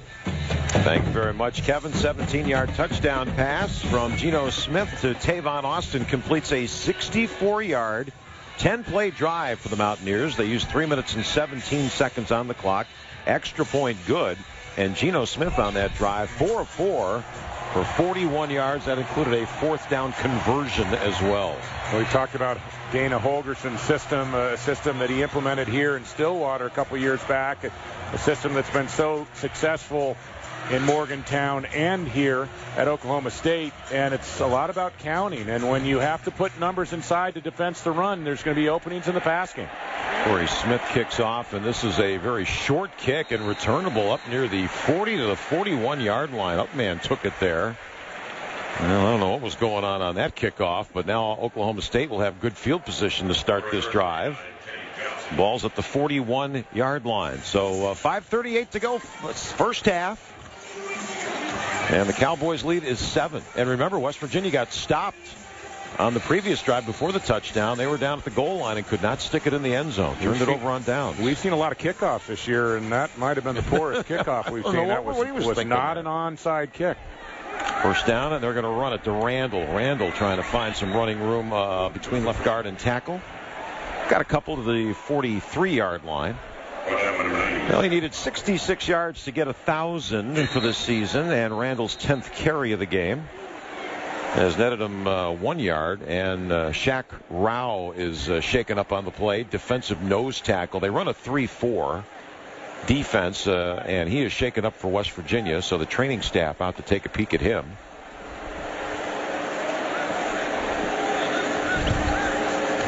The stadium, Boone Pickens Stadium, seats just a little over 60,000.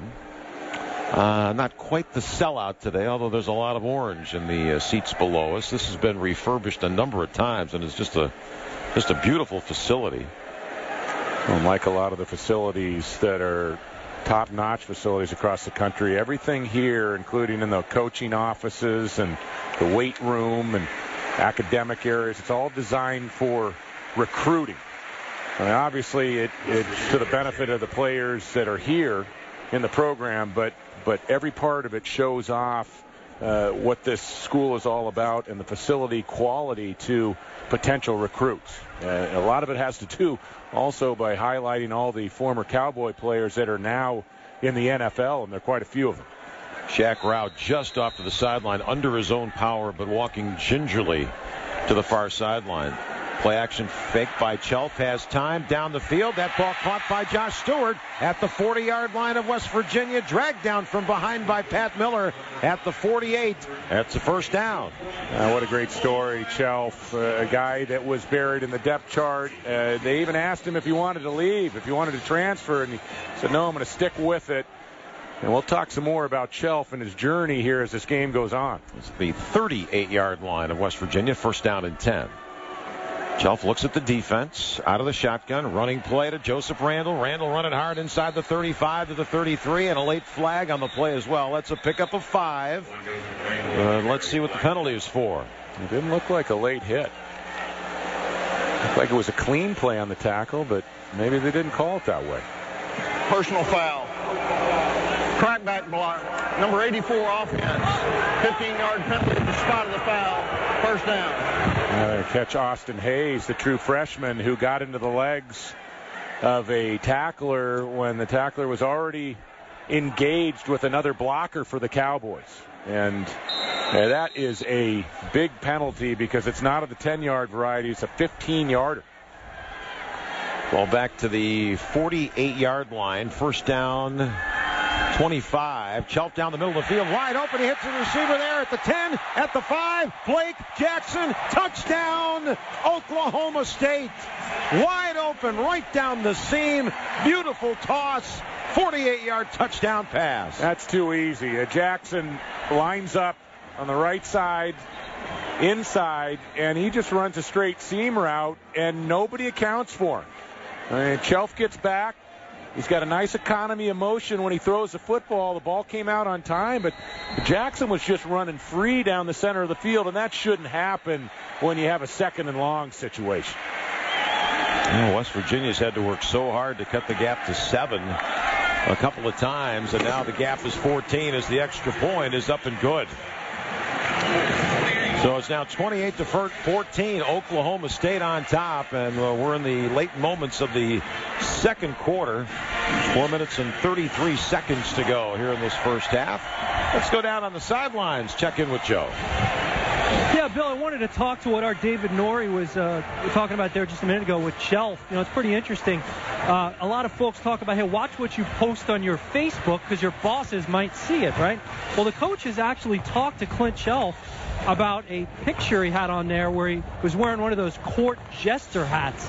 And then what they said to him is, what kind of message does that send to your teammates in terms of leadership and your readiness to take on a role of responsibility? So they wanted him to watch what he does, and so far he's responded pretty well.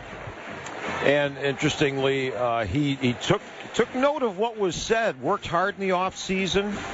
And, in fact, his mom was actually snapping to him. He had friends. His brother played here at Oklahoma State. The whole family was going out to the local high school in Enid, Oklahoma. And he was working on his game, working on his throws, which they said he had to do.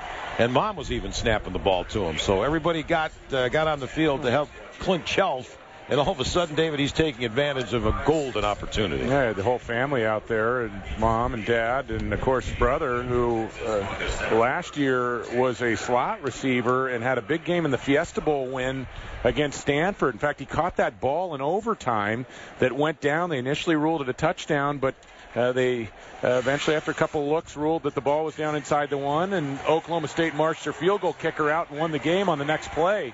But Chelf is a guy that has not been a quarterback that has been deep on the depth chart. I mean, he's been the number 2 guy to Zach Robinson, to Brandon Whedon. He knows the offense well. You can see that he's very calm at the line of scrimmage and a great manager of the game. But what's amazing to me is how well he performed coming off the bench last week, cold at Kansas State, a very tough assignment, and he's picked up where he left off. He's very, very poised in the pocket, and he's throwing the ball extremely well.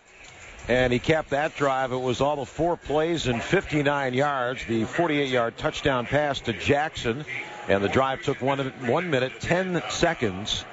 And that, of course, came on a first down and 25 after a 15-yard penalty on the play before that, after they'd picked up about 5 yards on first down. That court jester hat that Chelf was wearing in his Facebook profile picture is very similar to the one that Joe Shad wears as we travel when we're on the road.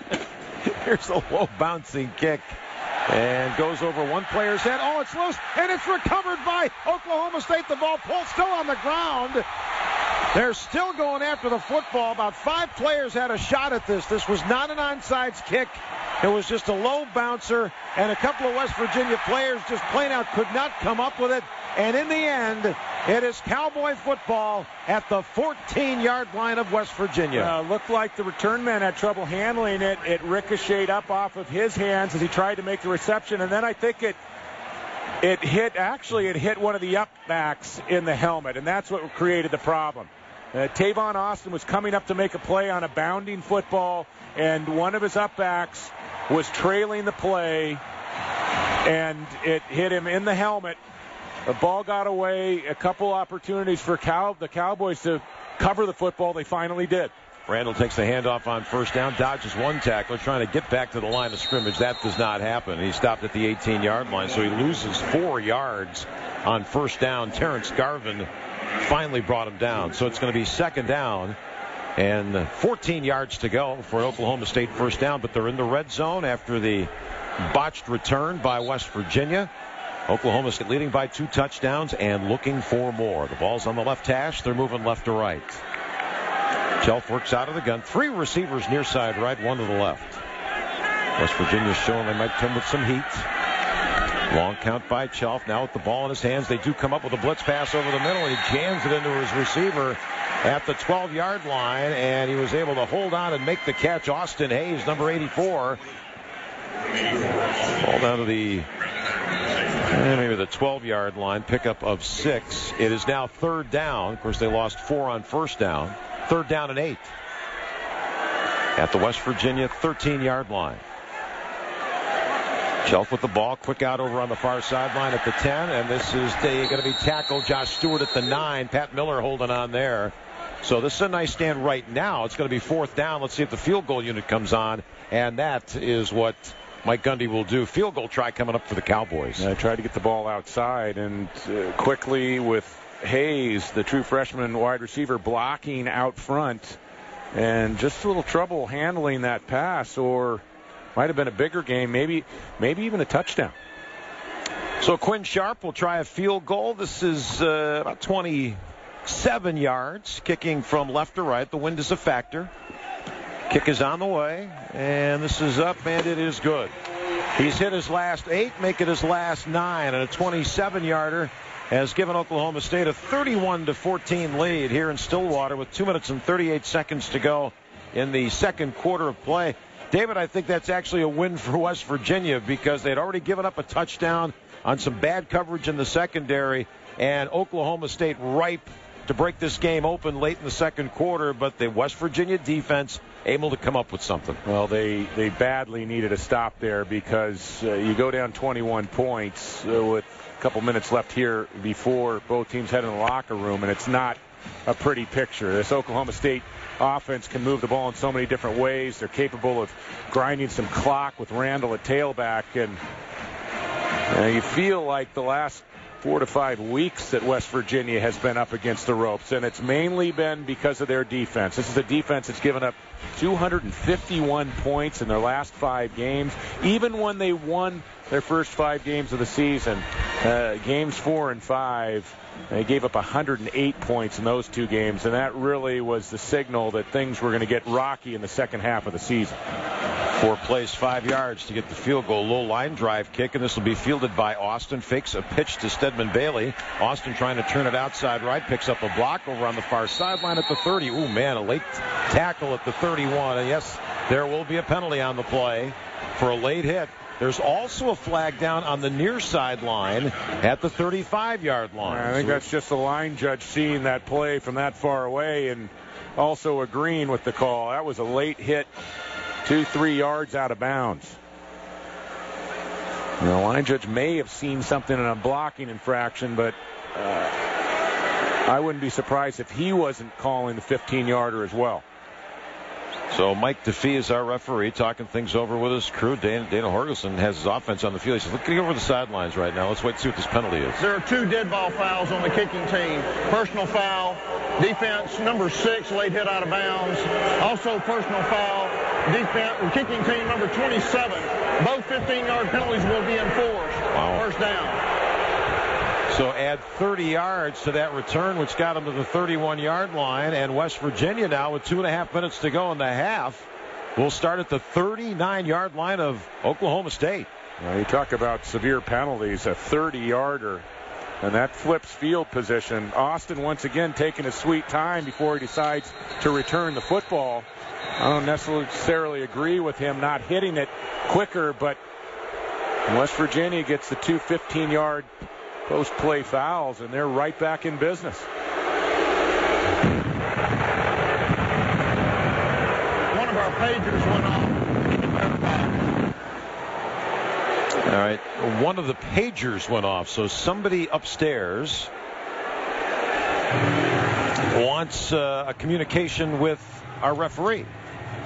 So he's going to walk over to the near sideline here, put his headphones on. How do we know who paged them? Or how do we know that the page came from upstairs? Well, maybe it was a family call. I don't know. Let's pause 10 seconds for station identification. You're listening to College Football on ESPN Radio and ESPNRadio.com. The Jets, the Seahawks. Coverage begins Sunday at 2. WEPN FM, WEPN HD1, New York. Bill, collectively, we've watched a lot of football, and that's the last. That was the first time I have ever heard a referee stop the game and announce that a pager went off. And he said, by mistake, no review. So now West Virginia at the 39, moving right to left. They're in Cowboy territory. Geno Smith ready for the football. He's got it in his hands. Play action fake. Geno Smith back to throw. Fires to the near sideline. And that ball is caught and wrestled out of bounds around the 30-yard line. Gilbert makes the stop on Stedman Bailey. And a pickup of 9 yards on the play. Bailey's so good. He runs a deep out cut to the left side, and he comes back to the football to help his quarterback, Geno Smith, out. Takes the angle away from Gilbert. He is a real veteran. And actually the 27-yard line is the spot, so a first down. Quick over to Austin, far side on the toss at the 20, and finally dragged down there. So they pick up 7 more as Ryan Simmons makes the tackle. Coming down to 2 minutes to go in the first half. West Virginia trailing 31-14, but looking for some points before they go to the locker room. Geno Smith distributing the ball to 2 playmakers, Austin and Bailey, and it seems like he's alternating in each throw. Second down and 3 from the 20. Play action fake to Bowie. Back to throw Geno Smith. Nobody open. Has to scramble far side right. Now he throws into the back left corner of the end zone. Incomplete. Broken up. Justin Gilbert was there to get a hand on the football. The pass intended for Ryan Nealon. And it'll be third down coming up and 3 from the 20. That would have been an unbelievable throw. Geno Smith, who is a guy that doesn't run to pick up yards, he runs in the backfield to extend plays. He was on the roll to his right. He was looking to the deep corner of the end zone, and Gilbert just did get there. That was a beautiful throw to the back corner on the run. 3 of 10 is West Virginia on third down conversions. 3rd and 3 from the 20-yard line of Oklahoma State. Play action fake, pump fake, and now a sack back at the 24-yard line. Zach Craig came barreling into the quarterback and brought him down to the turf. Now, the pressure came late, and it came off the right edge, and it really looked like Geno Smith didn't feel the pressure. It came from the blind side. Zach Craig, and backup strong safety, comes in specialty packages, including the nickel, and he just squared Geno up and really got the helmet across on him. Tyler Bittencourt trying a 41-yard field goal. This one is in the air. It is long enough, and it hangs inside the left upright, and it is good. Well, the fans are booing because they didn't like those personal foul calls that set up this drive and put them at the 39-yard line. They were able to get to the 20 and then lost about 4 on the sack and then settled for the field goal. So now we're down to 55 seconds to go in the first half of play here at Boone Pickens Stadium in Stillwater, Oklahoma. And it is Oklahoma State 31, West Virginia 17. Both these teams come in with 5-3 records. West Virginia, as we said at the outset, a 5-0 record. And Geno Smith leading the Heisman hype anyway. And all of a sudden, not one loss, but 2 and 3 in a row as they come to Stillwater. Oklahoma State, a tough loss last week. They come in with a 5-3 record as well.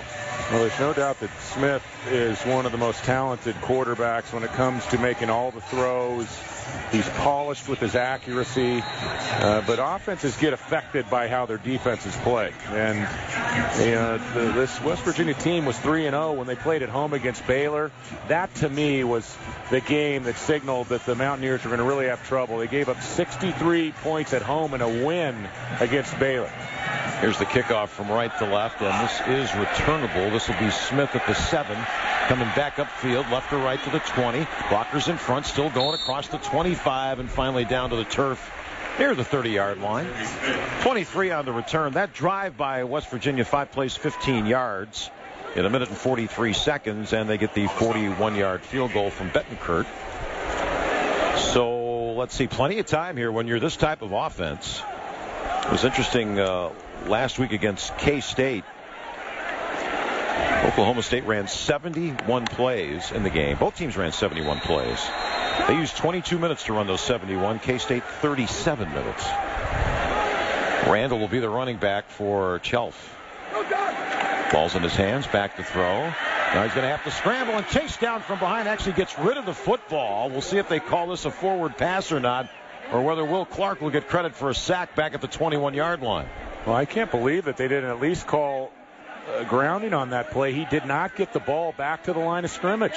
He got out of the pocket. He can throw the ball away, but there wasn't a receiver in the area, and he didn't get the ball back to the line of scrimmage. I think they called him down at the 21-yard line. It's a sack because the clock is still moving.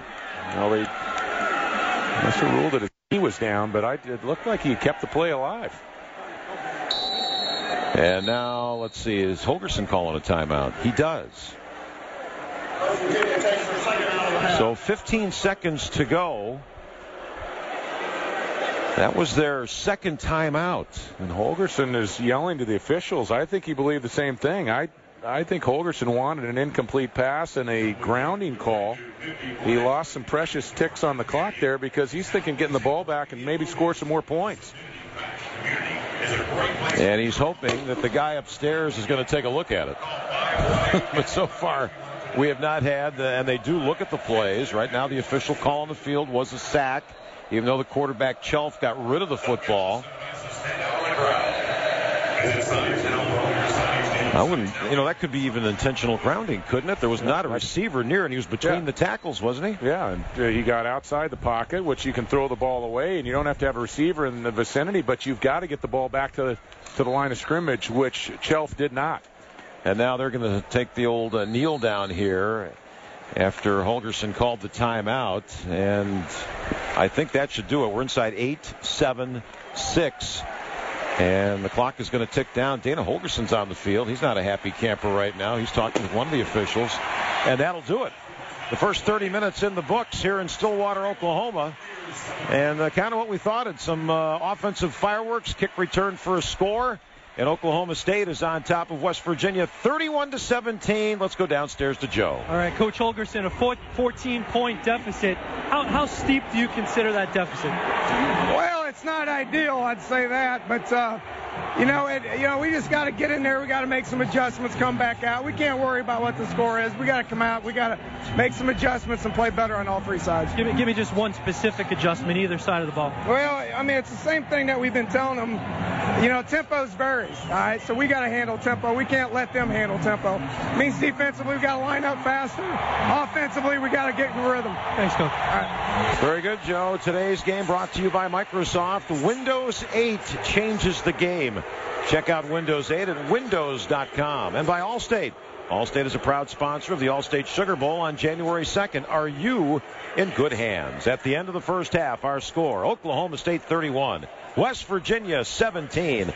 Now at the College Football Live halftime report, here's Kevin Winter in the studio. Bill, thank you very much. Not a happy bunch at Boone Pickett Stadium, despite the fact the Cowboys lead West Virginia by 14 points. Coming up, we'll update the scores around the country, including what happened for just the third time in the Nick Saban era, and how his Crimson Tide are trying to right the ship at home today. We'll update the top 25 college football scoreboard next. This is College Football on ESPN Radio and ESPNRadio.com.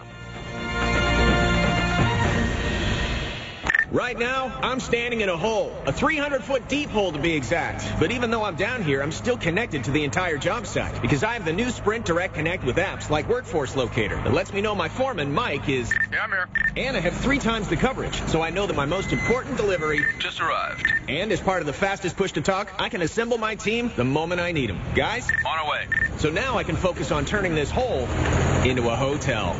Upgrade to the new Done. The new Sprint Direct Connect with 3 times the coverage and access to the fastest push-to-talk experience nationwide. Now when you buy one Motorola Admiral rugged smartphone for $49.99, you'll get one free.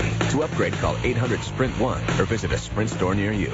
Offer ends 1/10/13. Offer available to corporate liable accounts. Excludes taxes. 2-year agreement. $36 activation. Up to $350 early termination fee per devices. Fastest claim based on initial setup time for push-to-talk calls originating in Nextel or Sprint-owned 3G coverage. Coverage claim based on comparison of Nextel National Network square miles to Sprint National Network inclusive of roaming. Restrictions apply. See store.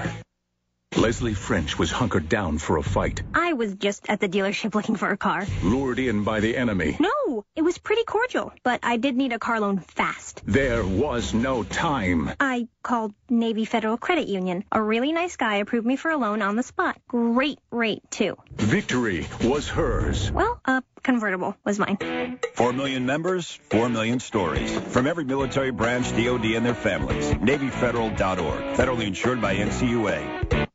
Stay tuned for a $1 million bottle giveaway, and you'll also receive free shipping.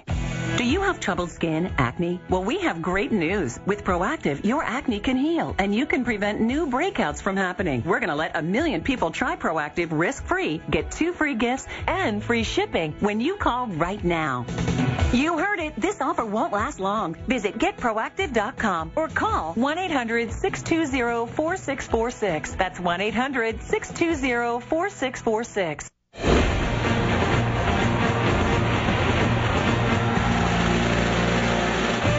Is college football on ESPN Radio and ESPNRadio.com. Dr. Pepper's changing lives with the Dr. Pepper tuition giveaway. Tell us your story by uploading a video at drpepper.com, and you could win up to $100,000 in tuition. No purchase necessary. Always one of a kind.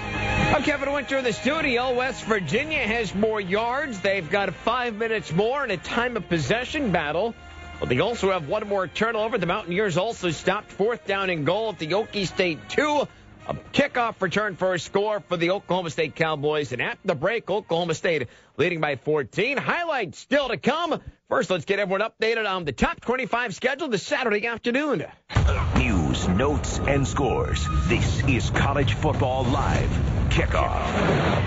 And we begin in Tuscaloosa, where number 15, Texas A&M, taking on number 1, Alabama. The Aggies came out of the gate firing. Christian Michael with 2 one-yard touchdown runs that was sandwiched around a Johnny Manziel 10-yard touchdown pass, in Texas A&M had a 20-0 lead. But here in the second quarter, T.J. Yeldon with a 1-yard touchdown run. Eddie Lacy has just scored from 2 yards out. Manziel's about to take a knee. They're going to go to the half. Number 1, Alabama is trailing, but it's not as bad as it was. 20-14, Texas A&M whipped the lead over the Crimson Tide. The 20-point deficit, just the third time in the Nick Saban era that any of his clubs at Alabama had ever trailed by 20 or more. Meanwhile, in Palo Alto, number 11, Oregon State leading number 14, Stanford, 20-14. On ESPNRadio.com, number 12, Oklahoma leading Baylor, 21-10. They are playing in the second quarter, late action. Halftime, number 13, Clemson on top of Maryland, 35-7. They've gone to the break in Lincoln, and Penn State leading number 16, Nebraska, 20-6. Also in progress right now, number 19, USC has just rallied to take the lead at home against Arizona State. 21-17 is your score. They are in the third quarter. Get to some of the finals earlier today, including one of the unbeatens going down at the Carrier Dome. Prince Tyson Gully, who gets the call and has a hole right up the middle. Has to make one man miss. Stiff arm, he does. 40, 35, 30. Keeps his feet. He's at the 20. He's at the 10. He's at the 5. Touchdown, Orange. 54 yards. Prince Tyson Gully. And the Orange are up 30-10. Syracuse's first victory over a top 10 team at either the BCS or the AP poll since November of 2002. Matt Park at the call on the Syracuse IMG Sports Network. Syracuse blows out a previously unbeaten Louisville 45-26. Louisville trailing in the second half. 4 previous games this season, but they had come back to win all of them. Speaking of trailing in the second half, the Gators at home in the Swamp to Louisiana Lafayette. This was ugly if you're a Florida fan. The Gators were down by 7 with a $1:42 to go. The quarterback Jeff Driscoll out of the game with an ankle injury. Jacoby Brissett with a 3-yard touchdown pass, 1:42 to go. That tied it at 20. Louisiana Lafayette was forced to punt in the closing seconds. Gators are coming, and they block. The kid got a piece of it, and they can return it. It's going to be returned back for the Gators. Jelani Jenkins, he's going to go 20, 15, 10, 5. Touchdown! Touchdown! They blocked the punt, and it came right into the hands of the Gators, and they ran it back for a score with 2 seconds left in the game. Word miraculous can describe that. Mick Hubert, the call to Gator IMG Sports Network, Florida. Escapes, survives, whichever you wish. 27-20 over Louisiana Lafayette. Also, South Carolina, first game without Marcus Lattimore after that devastating knee injury. They hammer Arkansas 38-20. Other finals, double overtime. Texas Tech beats Kansas 41-34. Michigan in overtime at home against number 24 Northwestern 38-31. Texas beats Iowa 33-7. And number 23 Rutgers takes down Army 28-7. Update late second quarter. In Norman, the Sooners are back into the end zone, 27-17. Oklahoma with the lead over Baylor. Extra point pending. Extra point is good. Coming up next in College Football Live Halftime Report, gets you updated on some big NBA news with a SportsCenter Express. Have the Lakers found a familiar face for their head coaching vacancy? And first half highlights between our game, the Mountaineers, and the Oklahoma State Cowboys. You're listening to College Football on ESPN Radio.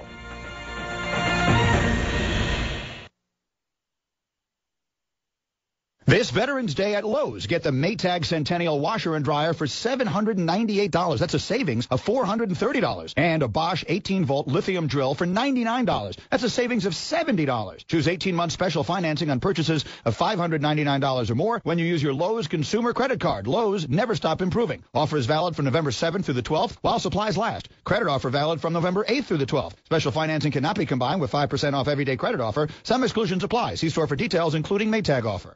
All right, Flo, so the key to safe pest removal is staying calm. Okay. It says here this lady's got a badger in her attic. Oh, I love badgers. Oh, sorry. Calm. There he is. Come here, little buddy. I thought he wanted a hug. Badgers don't really hug. Not yet. Oh, badger. Insuring your business vehicles with Progressive is like having Flo on the road with you. Low down payment, great discounts, and flexible billing options. Now that's Progressive. Visit Progressive.com today. United Financial Casualty Company and Affiliates. It's time to get winter ready. Dick's Sporting Goods has more of the best brands to keep you warm as the weather gets colder. The North Face, Columbia, Spyder, Burton, Copen, Marmot, Mountain Hardwear, and more. Dick's has the widest selection in styles and colors in men's, women's, and youth jackets and accessories. And don't forget to grab a new snowboard. Dick's carries the snow equipment you need. Before hitting the slopes, stop into Dick's Sporting Goods today. Every season starts at Dick's. If you've got a business, you qualify for the official Mike and Mike office stimulus package. When you move from your office into a gorgeous Regis office, not only will you save a fortune, you'll get 2 months absolutely free. Your Regis office comes beautifully furnished in a prestigious building. You get a receptionist, meeting rooms, and state-of-the-art video conferencing with no long-term lease. And you get 2 months free by mentioning Mike and Mike. All you have to do is call 1-800-OFFICES. That's 1-800-OFFICES. Jennifer Howdy was a woman on a mission. Yep, saving money for a Caribbean vacation. Undaunted by any obstacle. You flatter me. But with Navy Federal Credit Union's Cash Rewards credit card, I get cash back with every purchase. Skillful, yet humble. You make everything sound so dramatic. And unafraid to speak the truth. Unafraid. I love it. 4 million members, 4 million stories. From every military branch, DOD, and their families. NavyFederal.org. Federally insured by NCUA. There are holidays, and then there's Football-a-Day, only from Coors Light. It's the iron-fisted holiday where true-blooded fans tackle Rocky Mountain cold refreshments every game. Because every game is a reason to celebrate. Only from Coors Light, the world's most refreshing beer. Enter the Football-a-Day sweepstakes. Complete rules and your chance to win at CoorsLight.com/Football-a-Day. No purchase necessary. Must be 21. Begins 9/1, ends 11/30. With great beer comes great responsibility. Coors Brewing Company, Golden, Colorado. First, let's get you updated on everything else happening in the world of sports. Lots of focus in the last 24 hours in Los Angeles after the Lakers set a 1-4 start heading into last night's game, although they got a victory. Big story, they fired their head coach, Mike Brown, and with that opening, many speculating whether or not Phil Jackson would be open to a return for the third time to coach the Los Angeles Lakers. Multiple sources now indicating the job is Phil Jackson's to lose if he wants. ESPN's Chris Broussard spoke to sources close to Phil Jackson. He was asked earlier today on ESPN, what did those sources say? They said his health is really not an issue, that he's fine. He would be able to travel to road games. That wouldn't be, a problem. Remember when he retired a couple of years ago, he actually ended up having a few surgeries, knee surgery, hip surgery. And they told me he's getting feisty, and they said that's always a sign that he is ready to coach again. He likes the Lakers roster. It's not the perfect roster. In his eyes, I'm told there would be, maybe some things he'd want to change, but even if that can't happen, as it is right now, he thinks it's a very good roster. That is ESPN's Chris Broussard, our NBA analyst, with the Lakers zeroing in on Phil Jackson on Saturday morning. Many who also are in the mix, including Mike D'Antoni, have now been put on the back burner. One of the note from the NBA, Houston Rockets head coach Kevin McHale has taken an immediate leave of absence to attend to a personal family matter. That means Kelvin Sampson is going to take over on an interim basis. I'm Kevin Winter. This is the College Football Live Halftime Report. Our Big 12 matchup this afternoon. Boone-Pickens Stadium, 5-3 West Virginia, 5-3 Oklahoma State. But the Mountaineers just 2-3 in conference play. Oklahoma State with a 3-2 record. Right off the bat, Oklahoma State exerting itself on the ground. Cowboys work quickly, go without a huddle. You'll see a lot of plays in this football game today. Out of the gun, running play, and it's a reverse to Stewart coming around far side right. He's to the 40, cuts left at the 30, now 3 at the 20, breaks the tackle at the 15. He'll take it in the end zone. Touchdown, Cowboys. Josh Stewart, 46 yards on the run. You heard Bill Brzezinski mentioning a lot of plays. Both teams running that air raid offense. West Virginia now head coach Dana Holgorsen, once a one-year offensive coordinator for Mike Gundy with the Oklahoma State Cowboys, set all kinds of record. Oklahoma State had a 7-0 lead at that point. Josh Stewart then caught a 21-yard touchdown pass. It was 14-0, but West Virginia able to get on the board. Got the ball in his hands.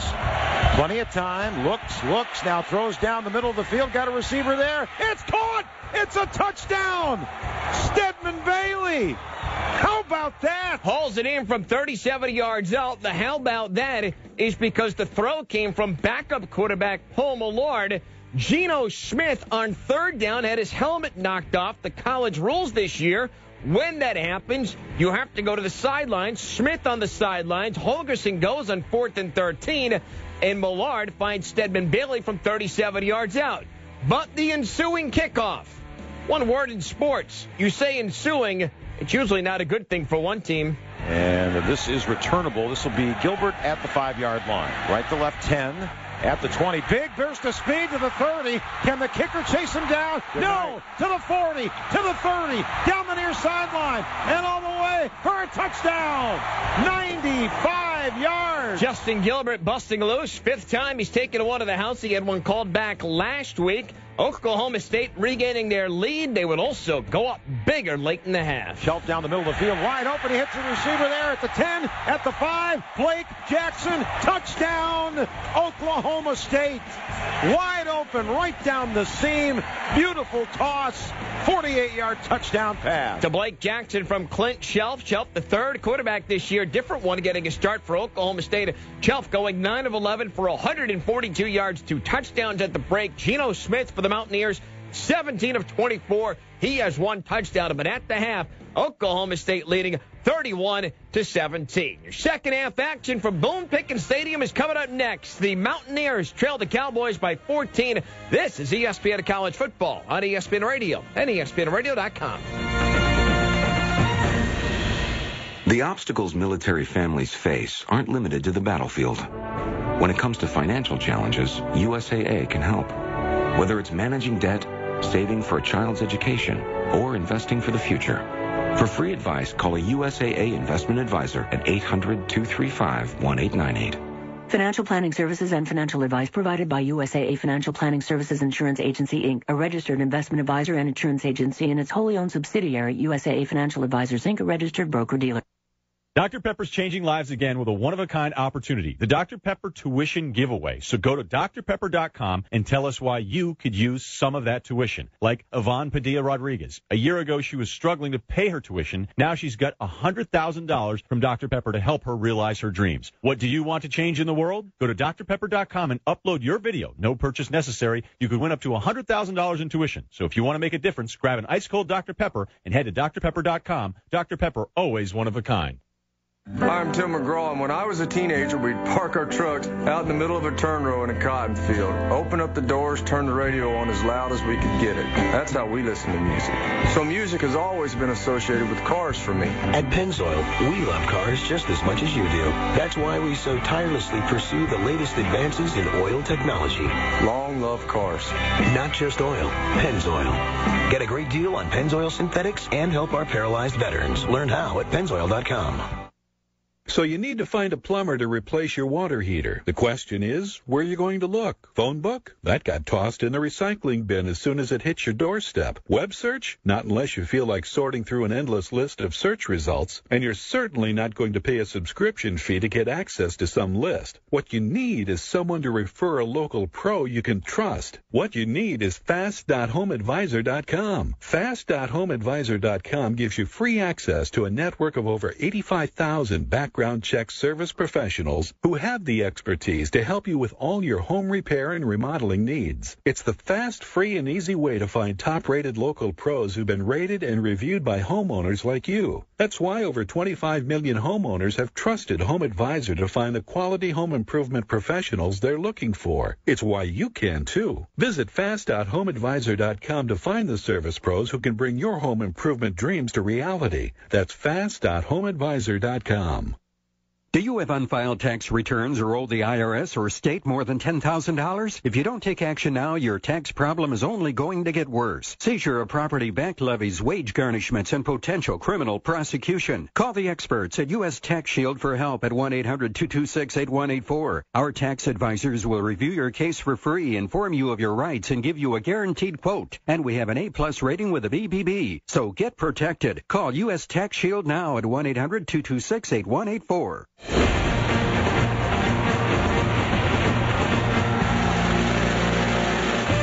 is college football on ESPN Radio and ESPNradio.com.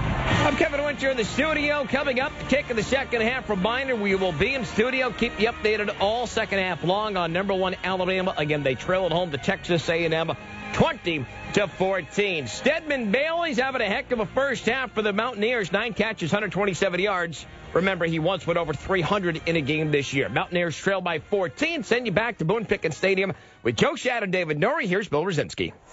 Thank you very much, Kevin. Teams have made their way out from their respective locker rooms as we get this ready to go. Again, the weather is a bit of a factor here, mainly because of the wind gusting from south to north. 40-mile-per-hour gusts, a pretty steady breeze, 15, 20, maybe even 25 miles per hour. Hasn't inhibited the passing game because West Virginia with 189 yards in the air, Oklahoma State 142. Oklahoma State with a kickoff return for a touchdown and a 14-point lead as we get ready to start the third quarter. That means time for David's second half coaching adjustments. They're built by the Home Depot. More saving, more doing. That's the power of the Home Depot. A 14-point deficit for West Virginia, and we all know with this offense for the Mountaineers, that is a lead that could evaporate quickly, but and most importantly for West Virginia to be in this game late, they're going to have to find a way to slow down Oklahoma State's running game. 2 running backs that have both gotten close to picking up 50 yards at halftime. Too much production in the run game, and that's allowing Chelf to pick his spots. He's been effective, 9 for 11. West Virginia has to erase those yards on the ground and put Chelf in some second and long and third and long situations. West Virginia, the visiting team, and on a 3-game losing streak. Remember, they started the season 5-0, and everybody talking about Geno Smith and the front runner for the Heisman Trophy. But then as the defense continued to spiral out of control, giving up tons of points, the offense went into lockdown for a couple of games. They've got it back a little bit now. But any title hopes, any Heisman hopes may have gone out the window for Geno Smith. Now it's a matter of making his team bowl eligible. Both these teams 5-3, and neither with an opportunity, barring the bizarre, to be a Big 12 champion this year. So it's a matter of a little respectability and getting to the best bowl game that you can get to. West Virginia will kick off. Oklahoma State won the coin flip to start the game. They deferred, so they will get the football to start. Back deep is Smith is back deep, number 31. Along with Gilbert, who has the kickoff return for a touchdown. We talked about how important it'll be for West Virginia to get Chelf in some obvious pass situations. West Virginia has to eliminate the big plays. They gave up 3 huge plays in the first half. Kickoff return for a touchdown, the reverse to Stewart for the touchdown, and then that long play, a second and long, where Chelf was able to strike down the middle of the field. Here's the kickoff from left to right, and this will be returnable. This will be Gilbert at the 10-yard line. From right to left, little slow stutter step, 20, at the 30, at the 40-yard line, and then down there at the 41. Ooh, that was close. That was 31 on the return. So here we go with Clint Chelf, the junior from Enid, Oklahoma. Came on last week, did a nice job in relief, 16 of 27 for 233 yards. Gets the start here today. Joseph Randall will be his running back. They're all gray. Jerseys, pants are the Cowboys. Black numerals, orange trim, black helmets. And, of course, Chelf will work out of the shotgun. This is almost like an NFL stadium, David, because the crowd is so quiet when their offense has the football. It's really weird. Ball's in the hands. Randall takes the handoff, trying to go up the middle. Randall gets a yard to the 42. A pickup of 1 where it'll be second down and 9. I asked Joe Schad. I saw Joe up in the press box at halftime. I said, what's the wind like down there? I said, it's pretty breezy. He grabbed a couple of cookies and left. Going without a huddle. 2nd down and 9 from the 42. Josh Stewart in motion to the right, but this is another running play, and this is Randall. Nice hole. Randall across the 45 to the 49-yard line. That's 7 more, and it'll be 3rd down and 2. And Randall had some running room and picked his way towards the chains and looked like he took a big hit by Joseph, the free safety, who was not going to allow him to pick up the 1st down. So now 3rd down and 2 yards to go. Oklahoma State at their own 49-yard line. Chelf back to throw. They're bringing some heat. Chelf has the ball tipped at the line of scrimmage and almost intercepted.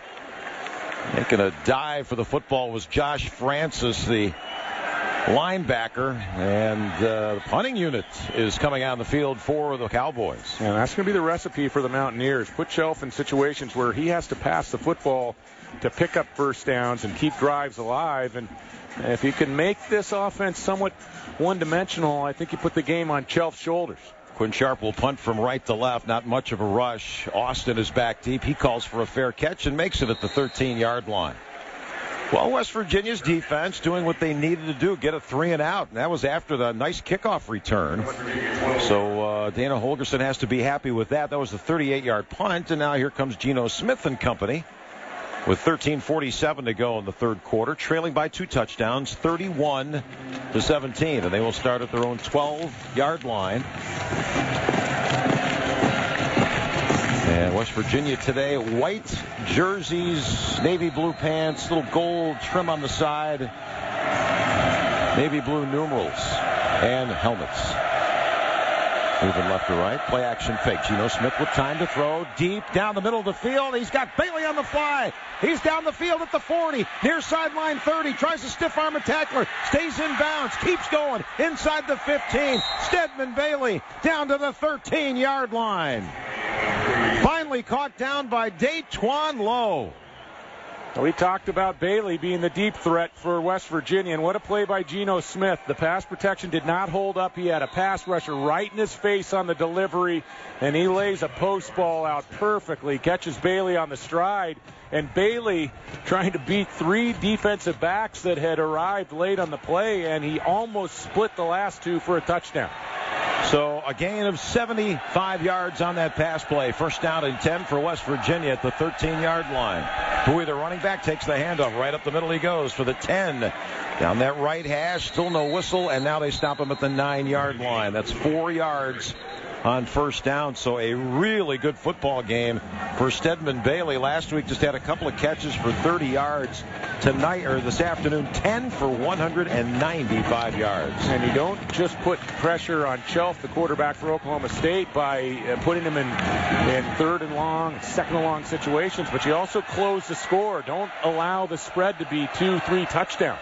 Play action fake. Geno Smith wants to throw, fires in the end zone. That's caught. Touchdown! Touchdown, West Virginia. Ryan Nalen on the receiving end. A 9-yard strike, 3 plays to get it in the end zone, and we're going to have a 7-point lead for Oklahoma State if this West Virginia extra point is good. You talk about fitting a ball into a tight spot. Nalen lined up on the left side, and he ran a post towards the back of the end zone. There were defenders underneath defenders strung across, and just a perfect throw by Geno Smith to lead him for the touchdown. And this extra point is up, and it is good. Well, that didn't take long. A 3 and out by the Mountaineer defense, and then 3 plays for a touchdown by their offense. 12:32 to go, 3rd quarter in Stillwater. It's a 1-touchdown game. Oklahoma State 31, West Virginia 24. This is college football on ESPN Radio and ESPNRadio.com.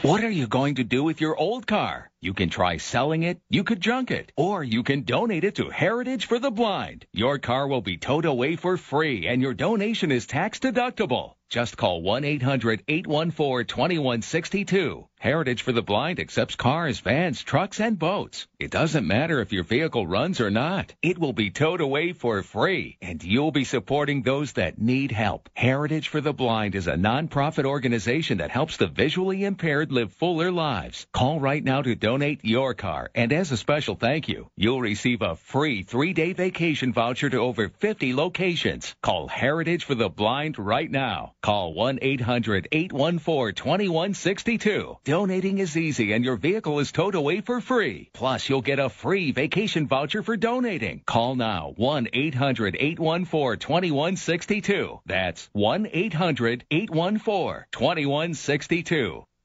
Does your furnace need repair? Your house need cleaning? Or maybe you're ready to update your kitchen? Big or small, whatever your home improvement need, log on to rebuild.homeadvisor.com. Service Magic is a free online resource with instant access to top-rated remodelers, maids, handymen, roofers, and many other home contractors. It's easy and it's free. Just go to rebuild.homeadvisor.com. Rebuild.homeadvisor.com. That's rebuild.homeadvisor.com.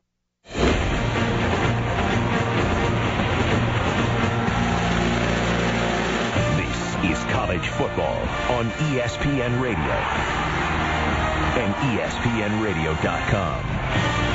3 plays, 88 yards for the Mountaineers to get on the board. A 9-yard touchdown pass capped the drive in a minute 15 seconds. Geno Smith to Ryan Nalen. The extra point good. Stedman Bailey's 75-yard bomb set up that score. And how about Mr. Nalen, who is the grandson of Don Nalen, longtime football coach here at West Virginia.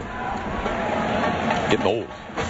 I thought, is that his son? No, grandson. No, that's when you start thinking people are first generation and they're really second generation. You know, the years are starting to pile up. What a drive. I mean, Geno Smith, the way this is the first time I've seen him with the naked eye, and with his size, 6'3", 220, and the way he throws a football, he's going to have a long career in the NFL. There's the kickoff, low kick, and it hit an up man, and it's going to be recovered by Oklahoma State. They're keeping the football away from the return men, but good field position. Let's go down to Joe. You know, Bill, before the game, I was talking to West Virginia head coach Dana Holgorsen about the struggles of his star wide receiver, Stedman Bailey. Really had a difficult time getting over that high ankle sprain. Holgorsen said it wasn't just a physical issue. It was mental issue that Stedman Bailey was really in a bad place. Told Stedman, look, you need to bounce back. Your close friend Geno Smith needs you. Bill? Well, he's come up big so far in this football game. He's been the key receiver for Geno Smith. Well, let's see what Mr. Chelf can do. First down and 10 from his 49. Play action, rolls right, throws it upfield. That ball is caught. Josh Stewart takes it to the 45 of West Virginia. Tackled from behind at the 40-yard line by Josh Francis. And that's a gain of 11 and a first down. That's a great adjustment coming out into the right flat, and the ball was delivered behind him. Not a great throw, but he was able to wheel around and make it look easy and knife the ball up field for some additional yardage. Randall, the running back, standing to the right of Clint Chelf, who works out of the gun. West Virginia with 4 up front. And now we got a 5th sneaking in, and they bring a blitz back to throw. Chelf has time, far sideline toss, and it's incomplete at the 15-yard line.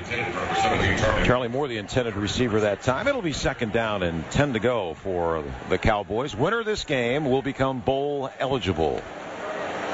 When you pick up a blitz like Oklahoma State did, they got jersey on jersey. You ought to take advantage of it down the field, and that's an awful long throw to throw a back shoulder fade down the right sideline. Cowboys second and 10 from the West Virginia 40, moving right to left. Ball's on the right hash, so a lot of running room near side left. Here's a toss near side left to Stewart. Stewart with blockers in front, and a nice defensive play by the Mountaineers. That's Isaiah Bruce, one of 2 players to sandwich the receiver after the catch and tackle him for a short gain to the 39-yard line, a gain of 1. And let's see how Mike Gundy treats this set of downs here. 3rd and long inside West Virginia's 40-yard line. If they pick up yards here, Gundy may be thinking 4 downs. Once again, out of the gun, no huddle. 3rd down and 8 yards to go. Back to throw. Chelf just beats the pressure and fires downfield, incomplete. Doug Rigg was putting pressure on the quarterback. The pass intended for Josh Stewart, incomplete. So now what are you going to do here? Last time they punted from near midfield, but it was 3rd and long. There's going to be 4th and long. Now you're 4th and 9. Yeah, I think they're going to send the punting unit on again here. And you really don't pick up a lot of yards here. I mean, you want to try to pin West Virginia inside their own 10-yard line. With all this wind, it's difficult for a directional punter. Sharp will kick. Austin back deep, way up into the air. Austin says let it go, and it hits at the 15. Oh, my goodness, it hit a West Virginia player. It hit Austin, and it's recovered by Oklahoma State. Oh, my goodness, Austin wanted nothing to do with that football, and it took a wacky bounce. He didn't expect it, came right to him, and it hit him, and Oklahoma State's got it. Well, the ball was punted far into the sky, as you documented, Bill, and the return man sitting in the middle of the field. The ball bounced over in between the numbers and the left hash and took a real crazy series of bounces. I mean, it almost accelerated into him. And, you know, he really was a little too close to the football to play it safe. Big mistake. So now Oklahoma State at the 12-yard line, first down and 10, and we've got movement up front by the Cowboys. False start. Offense, number 51. 5-yard penalty, first down. So now remember in the first half, David, we had a kickoff, which West Virginia had bounce off Bowie's helmet. And Oklahoma State started in the red zone, but all they could get was a field goal out of it. Let's see what happens here as the ball's back to the 17. First down and 15. Randall takes the handoff. Looks like he wanted to throw the football. Flag on the play. Scrambling to his right at the 15. Still running hard and dragged down from behind around the 11-yard line by Jared Barber. But there is a flag back at the 25. Yeah, that's going to be a hold. Hands to the face. Defense. Wow. Half the distance to the goal. Automatic first down. Yeah, I thought this was going to be a hold against Oklahoma State because they needed some extra movement to get the trick play, at least to keep it alive, to the perimeter, and they're going to call a hand to the face, and that was Daniel Koenig, the right tackle. I thought they're going to call in fact, Koenig, the foul was committed against Koenig, and I thought they're going to drop a flag on the right tackle. So the ball pushed to the 5-yard line, and it's now first down and goal for Oklahoma State.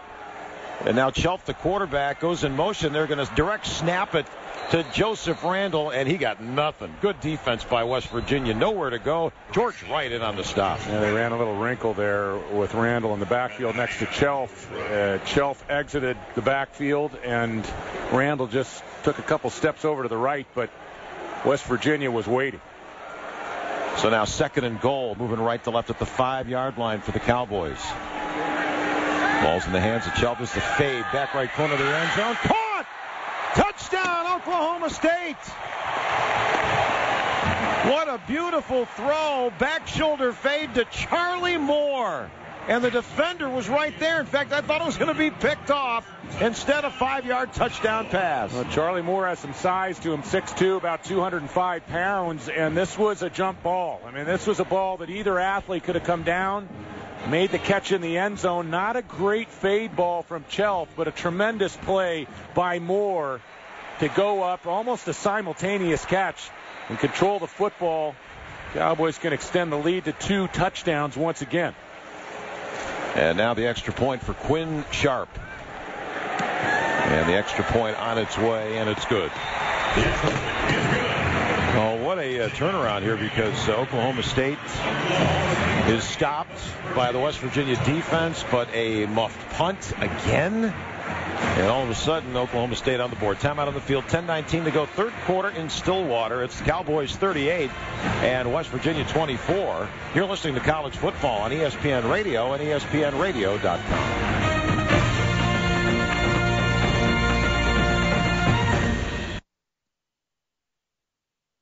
This Veterans Day at Lowe's, get the Maytag Centennial Washer and Dryer for $798. That's a savings of $430. And a Bosch 18-volt lithium drill for $99. That's a savings of $70. Choose 18-month special financing on purchases of $599 or more when you use your Lowe's consumer credit card. Lowe's, never stop improving. Offer is valid from November 7th through the 12th while supplies last. Credit offer valid from November 8th through the 12th. Special financing cannot be combined with 5% off everyday credit offer. Some exclusions apply. See store for details, including Maytag offer.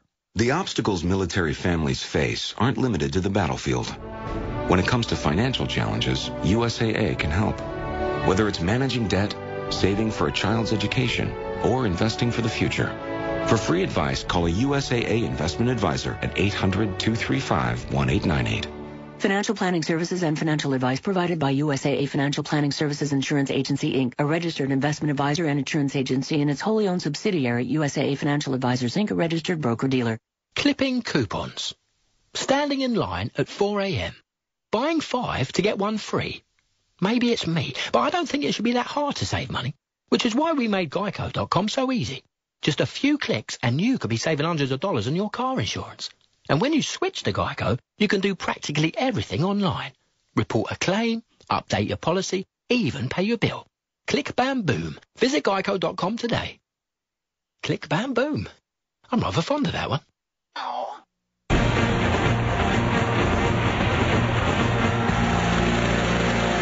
This is college football on ESPN Radio and ESPNradio.com. Replays 12 yards and 57 seconds for Oklahoma State. The touchdown pass from Clint Shelf to wide receiver Charlie Moore. 57 seconds on the drive. That was after the muffed punt. Extra point good, and Oklahoma State is on top of West Virginia by a score of 38-24. Bill Rosinski, David Norrie, Joe Shad on the sidelines, the rest of our ESPN radio crew. And I got a feeling we're going to see a few more touchdowns in this football game this afternoon. And boy, I'll tell you what, David, that West Virginia defense, they've been hanging tough. They played well. They forced a couple of punts. But you make bonehead plays on special teams or just unfortunate bad bounces, you're going to pay the price. Well, they've given up 2 turnovers that were really poor decisions and a really sloppy play. The fumble, actually the muff, hitting the helmet by Bowie, and then, of course, Austin misplaying that last punt. Here's the kickoff. This will be Stedman Bailey about 5 yards deep. No, thought about it, but no, taking the ball out to the 25. Let's go downstairs to Joe. Bill, the West Virginia head coach Dana Holgerson, as some special teams players mix it up and flags are thrown, everybody will survive. Holgerson doesn't wear a headset, doesn't hold a play calling sheet. What I've noticed him do throughout the game so far is this. He stands and looks up at the scoreboard, hands on hips, watching replays of special team blunders, wondering what misfortune could possibly come next, guys. One of those seasons, and it started out so well. All right, we had a player from each side get into it. One helmet came off. Flags flew. And let's see if this goes on one team or whether we have fouls on each side. After the play, personal foul, unnecessary roughness, 37, the kicking team, 15-yard penalty, first down. How many times have we seen penalties improve starting position for both teams?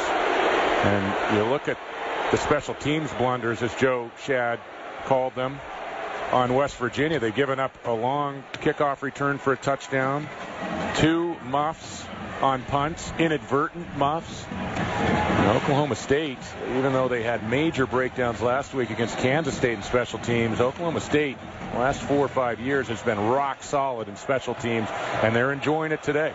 8 penalties, 75 yards against Oklahoma State. Here's a quick out on first down, and nowhere, Tavon Austin. Sean Lewis, the Sam linebacker, said, I see ya, I got you, and he makes the play and a loss back to the 37. It'll be 2nd and 13. Well, that's today's quick passing game in college football. It started to trickle down into the NFL game, but sometimes you complete a ball and you're looking at a 3 to 4 yard loss. Working out of the pistol. Geno Smith will hand the football off to Garrison. Garrison doesn't find a lot of running room off left guard. Nigel Nicholas makes the stop. And he's got 1 to the 38-yard line. And that's 95 yards in penalties, by the way, against Oklahoma State in this game. They had 30 on 1 return. They had 2 personal fouls. So now 3rd and 11 for West Virginia at the 38-yard line. Moving left to right. Trailing by 2 touchdowns. 9:22 to go in the 3rd quarter here in Stillwater. Smith has 3 receivers to his right. That's the near side. 1 to the left. Let's see if the Cowboys bring some pressure. Back to throw, Geno Smith to the near sideline, and a diving catch. Oh, is this caught? Yes, at the 49. Beautiful grab by Connor Arlia. And he's in Oklahoma State territory. Marvelous catch, fully extended to haul it down. Yeah, outcut by Arlia to the right side, and this is a long throw. It's a really illustrates the arm strength by Smith. Led him a little bit far towards the sidelines, and Arley extends. The previous play is under further review. Makes a great diving catch, and they're going to take a couple more looks at this upstairs just to make sure that Arley got a foot down in bounds. So nice grab. So 8:57 to go here in the third quarter of play. And the teams will huddle up around their respective sidelines as the replay official is going upstairs here. And our referee, I'm going to put the headphones on. This is Mike Vtp. David, you talk about, Thursday night we were in Blacksburg and talking with Frank Beamer, and you look at his staff, a guy like Bud Foster, they have been together for such a long time. Mike Gundy, here at Oklahoma State, in his tenure, and it's not been a long time, 3 different offensive coordinators, 3 different defensive coordinators, and he's got a couple of coaches, one across the sideline from him, Dana Holgerson, who is now a head coach. Larry Fedora was here, now coaching at North Carolina. Tim Beckman is the coach at Illinois, but he's been able to continue to build the program, continue to win. This is kind of unusual, I think, to lose that many people over the course of a short period of time, but so far no problem. Well, Mike Gundy is turned into quite a head man himself. I mean, you look at the year that Dana Holgerson came here. It was Whedon's junior year 2 years ago, and Gundy was the guy that was having to stay up 9-hour. Field is confirmed. It is a catch. Catch is going to be confirmed as we thought it was, but he was staying up 19-hour days as the offensive coordinator and the head coach. Holgerson finally took those responsibilities, and Gundy became more of a head coach. And I'm very impressed when I sit down. We sat down and talked with him yesterday, and obviously this has been a breeding ground for assistants and coordinators that have moved on and had success of their own as head coaches. And we will see Larry Fedora, by the way, Thursday. We're back with more action on college football on ESPN Radio as we take a visit to Charlottesville as Virginia will host North Carolina. North Carolina was in a shootout with Georgia Tech today, but Larry Fedora has taken over a program that has gone through some very tough times, recruiting issues, NCAA investigation. Withers took over for a year there, and finally Larry Fedora takes over as the head coach at North Carolina. And he is installing very much an offense, David, like they're running here. Eventually, you will see that at North Carolina. You're seeing it right now. Well, we've all seen what Todd Monken can do, the present offensive coordinator for Oklahoma State, and I think it's only a matter of time before he gets himself a big job. All right, first down and 10 West Virginia at the 49 of Oklahoma State. They're moving left to right. 8:47, clock is moving after we had that review, and it was a catch. Trailing by 2 touchdowns, the Mountaineers trying to get things close again. Smith has the ball, little stunt, they pick it up. Here's the toss to the far sideline, and a nice catch by Tavon Austin. He had to dive for it up at the 43-yard line. It's a gain of 6. And David, once again, we saw that near sideline throw, the far sideline throw by Geno Smith. Nice arm. Yeah, that last pass, that's a little bit dangerous because Sean Lewis, the talented strong side linebacker, was out underneath it and threw it right across his face. That could go the other way. Third down, second down, 4. Quick out near sideline left. This is J.D. Woods, breaks the tackle inside the 45 he's actually to the 30, inside the 25, and dragged down at the 21-yard line. Tyler Johnson finally made the catch. J.D. Woods, 22 yards, and that was a great move after he caught the football, shook the defender, bounced right off him, and gets the first down. He has nice size to him and able to make people miss. Also, he runs through a tackle by Gary, initially the safety. At the 21, first down. Fake the handoff. Stedman Bailey takes it over on the far left side. Breaks a tackle. He's still going and knocked out of bounds. That's going to be a first down at the 10-yard line. Shamil Gary finally forced him out. But this quick West Virginia offense, they're moving again inside the red zone now. They're at the 10-yard line. It'll be first and goal. That's a hallmark of the Holgerson attack, which is used by both of these offenses. You want to get the ball outside in the hands of one of your talented playmakers working one-on-one in space. First and goal at the 10-yard line. Bowie takes the handoff. Up the middle he goes. Ooh, he got hit hard. Boy, there was a hole there for a second filled by Caleb Levy, the middle linebacker.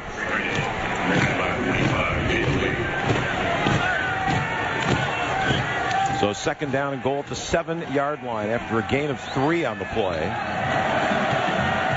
They go without a huddle. 2 receivers to the right. That's the near side for Geno Smith. But they're going to run it to Austin. Austin trying to turn the far corner at the 5. Cuts back right at the 2, at the 1. And stopped just shy of the goal line. But we have a flag thrown back at the line of scrimmage. Yeah, this is going to be tough on West Virginia because they're knocking on the goal line there, and it's going to come back. Offense, number 67. 10-yard penalty, second down. Quentin Spain, the left tackle. And he got caught red-handed, and that is a big penalty because West Virginia needs to keep this a tight game and make sure that the young quarterback for the Cowboys has to continue to throw the ball. So the ball is back to the 17-yard line on that penalty. They've had a few crucial penalties in the red zone today. It looked like at the end of that play, just down on the goal line, that the Cowboys got away with the face mask against Bowie. Second and goal from the 17 for West Virginia. Ball on the left hash. They're moving left to right. Austin in motion out to the right, but they'll run it. Oh, my goodness. They handed the ball off to Bowie, and Bowie just kind of collided with Geno Smith after the handoff and fell down.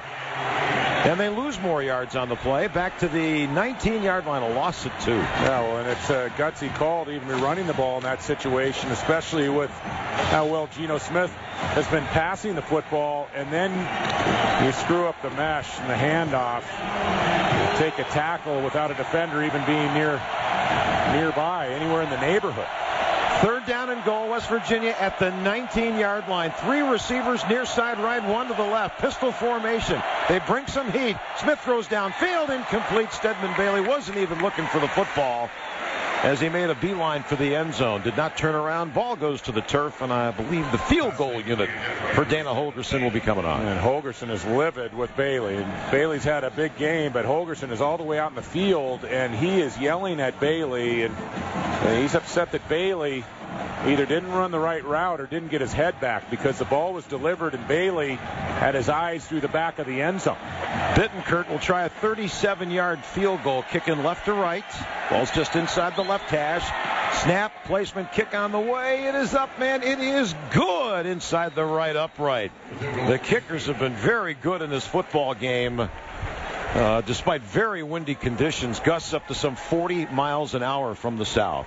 Let's pause 10 seconds for station identification. You're listening to College Football on ESPN Radio and ESPNradio.com. For Hurricane Sandy donations, visit redcross.org or text Red Cross to 90999 to donate $10. WEPN FM, WEPN HD1, New York. Scoreboard clock says 5 minutes 58 seconds remaining in the third quarter. And Oklahoma State now after the field goal by West Virginia, leading by a score of 38-27. Both these teams coming off disappointing losses a week ago, especially West Virginia. David, you wondered what their mindset would be. They had gone through 2 weeks of very poor offense, but then came back last week against TCU, lose in double overtime. And there were a couple of times in that overtime they thought they were going to win the game. In fact, TCU wins the game. Down 7. They score in the second overtime and get a 2-point conversion. Well, and Bittencourt had not 1 but 2 opportunities to win the game. Granted, one was on a 50-plus yard field goal try, but the big blow was late in the game with a lead. West Virginia gave up a 96-yard touchdown pass with just over a minute to go. Here's the kickoff from left to right. No short kick this time. This will be Justin Gilbert at the 2. The ball goes into the end zone, and he's going to start to fake to come out with it, and then finally take a knee. All right, so the ball out to the 25-yard line. Let's go back to the ESPN studios. Kevin Winter with some scores for us. All right, Bill, let's update. Number 1, Alabama, the Crimson Tide once down 20-0 at home to Texas A&M, down 20-14 at the half. Jeremy Shelley, 28-yard field goal here in the third quarter. 4:56 to go. A&M leading Alabama still, but it's only 20-17. Back to Stillwater. Here's Bill Rosinski. Yeah, and A&M missed an extra point, which is why it's 20-17. Special teams. Chelf on first down for Oklahoma State. Goes to the near sideline. There's a catch up at the 30, and finally out of bounds about the 34-yard line. Austin Hayes wrestled to the turf by Ishmael Banks. That's for Gain of close to 7-8 yards on the play. When I talked to Mike Gundy yesterday, he said that his top 2 quarterbacks, remember there have been 3 different starters this year due to injuries, but the top 2 quarterbacks get a lot of reps in practice. The number 3 does not. Fortunately, Chelf has gotten some number 2 reps in the last 4 or 5 weeks behind Walsh. Chelf ready to throw again, sends it to the far side of the field, and that ball's tipped, and it's intercepted. Here comes West Virginia. Terrence Garvin, the linebacker, far sideline, 15, 10, 5, had the convoy in front of him, and out of bounds at the 1-yard line. Out of bounds at the 1. That's a 41-yard interception return by the middle linebacker, Terrence Garvin. And they get a break. That ball got tipped, David, and then the interception. Yeah, and I'm surprised Garvin didn't score there. He relaxed a little bit inside the 5 because he had a convoy on the return, and I think he got a little bit sloppy there and stepped out of bounds. He didn't take a hit until he was 2 or 3 yards into the end zone. A curl route that was thrown high by Chelf. Not a good ball. The wind continues to swirl down on field level, but that was an easy interception for Garvin on the deflection. And looks like the official's ready to blow the play here. The West Virginia Mountaineers over on the far sideline. Our referee, Mike DeFee, now will start the clock. Well, and Garvin tried to dive to get the ball into the end zone, but he really didn't need to. And as he braced himself to dive, he put his left foot on the sideline, and that should have been an easy touchdown for Garvin. Bowie will be the running back. Got a power I formation, and are we going to look at this upstairs? The way on the field was that the runner was short of the goal line. The previous play is under further review. It almost looked like Garvin was pulling a bit of a showboat there to get the ball into the end zone because there's no defenders near him inside the 5. And there's a defender that's being blocked in the end zone. And he gathers himself to stretch the ball inside the pylon when he really didn't need to, and that allowed him or forced him to put that left foot down on the sideline just inside the 1-yard line. Yeah, we got to look at the replay from an end zone angle from ESPN television, and you can see he does step out of bounds just inside the 1-yard line. Will Clark blocking out in front of him, and the defensive player, an offensive player who turned into a defender for Oklahoma State, I mean, he just didn't want to get hurt on the play. I think that was Chelf himself. Chelf was in the end zone. He's about 3 yards deep. He's having to put his helmet in there, and there's 3 West Virginia players that are bearing down on him to block him. I mean, he just didn't want to get hurt, and Garvin still found some way to step out of bounds. And how about this much maligned West Virginia defense? They're the reason right now this team is in this football game. There have been special teams gaps. Here's the call here. On the field is confirmed. He was short of the goal line. There have been special teams gaps, as you documented, David, by West Virginia. But this defense, they've actually forced a couple of punts in this third quarter. The interception there, they're playing well. Well, they played well last week against TCU for the most part. We talked about how they let a wide receiver get forced out of bounds and come back inbounds to score on a 95-yarder with a minute left. Otherwise, they played well. On the snap on first down, here's the forward push. The quarterback, Geno Smith, takes it over his center. Touchdown, West Virginia. From 1 yard out, they capitalize on the interception return. And West Virginia's cut the gap again with 5:20 to go here in the third quarter. That's a good call because Geno Smith has some size to him. You don't want to risk penetration by turning away from the line of scrimmage and giving the ball deep to a tailback. Initially, he was rebuffed. I mean, he did not get into the end zone. It looked like he might even take a loss, but he stuck with it, and he eventually used some momentum to crack the goal line. Extra point here will cut the gap to 4. Kick is on the way, and it is good. And that was a very, very important series of plays in this football game. Remember, West Virginia was marching. Looked like they were inside the red zone, going to score a touchdown. They have a holding call. Next thing you know, they have to settle for a field goal. Maybe the momentum goes back to Oklahoma State. No, it's the interception, the turnover, and very nicely done by the Mountaineers. And Dave, we've got a football game. It's 38-34. Anything can happen. And you wonder about the psyche of kids and what goes on the field. But again, I talk about this defense for West Virginia, and they've come under the gun. There have been some alumni for West Virginia who have called out the players on this team. I don't know why alumni want to get involved in these things, but saying they have no desire to win, no character. But instead, they're playing their hearts out today. Well, you know how alumni are and fans are. They're going to howl, especially if you've given up 251 points in 5 games. But, they've responded. And he mentioned this is a football game, and that's critical for West Virginia because as long as they don't allow Oklahoma State to get a big lead, they put pressure on Chelf to have to throw the football, and we saw what happened on the last possession. He throws a big interception, and it turns into 7 points for the Mountaineers. Here's the kickoff. Jeremy Smith will take it at the 7-yard line, right to left. Near side, he makes his way to the 20, 25, still some room to go, and then finally runs out of real estate at the 33-yard line. 25 on the return. So we'll see how Clint Chelf now responds with 5:15 to go in the third quarter. And his team's lead just 4 points. Yeah, you mentioned psyche of players. There's also the psyche of play callers because Todd Monken, he's got to call plays here with the specter of Geno Smith and that offense continuing to come on the field. And that means he can't just run the ball and work away at the clock. He's going to have Chelf start distributing, and that means risking turnovers. Well, play action fake to Randall. Now he's going to swing a pass upfield to the fullback or tight end Jeremy Seaton. And he makes the catch, takes it across the 35 to the 36. Isaiah Bruce makes the tackle. Short gain of 3. 2nd down and 7. So that was the 20th pass by Chelf in this game. And he has completed 14 of those. Go without a huddle. Shotgun formation. Josh Stewart in motion far side right, but this is a running play to Randall. Room to run at the 40. Sidesteps the tackler. Nice move there. Up to the 44-yard line. George Wright will get credit for the stop, but an 8-yard run and a first down. He is so good. He's the only back in the Big 12 that is a semifinalist for the Doak Walker Award, the best running back in the country, and you can see it with the vision and his cutting ability. He made 2 or 3 defenders miss on that short run. And that put him over 1,000 yards rushing for the season. Chelf back to throw on first down, and a little miscommunication there. He was trying to get it into Blake Jackson. Was a touchdown catch in this game. Jackson turned, and the ball went about 5 yards further upfield. 2nd down and 10. And I go back to Randall's running now. He needed 66 yards for 1,000, 18 carries, and 71 yards for the junior from Wichita, Kansas. 2nd and 10.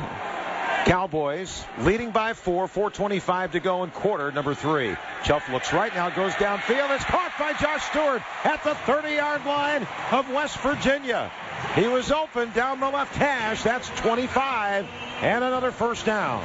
This is a nice throw, a little bit high, but a seam throw. And just when you think that Chelf is not going to be able to make a vertical throw, he sneaks his wide receiver down the seam level. The strong safety was trying to come over the top. If he doesn't have to leave his feet, that's probably a touchdown.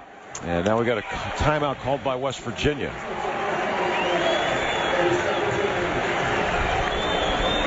So the Mountaineers call timeout, and I'm not sure why Dana Holgerson, Luke, probably not real happy here with what's going on with his defense on this series, as I gave him a lot of praise. But he wants to keep this football game close. So we've got 4:13 to go. We're in quarter number 3. And Oklahoma State leading by 4, 38-34. Bill Rosinski alongside David Dorey. Downstairs, let's check in with Joe Shad.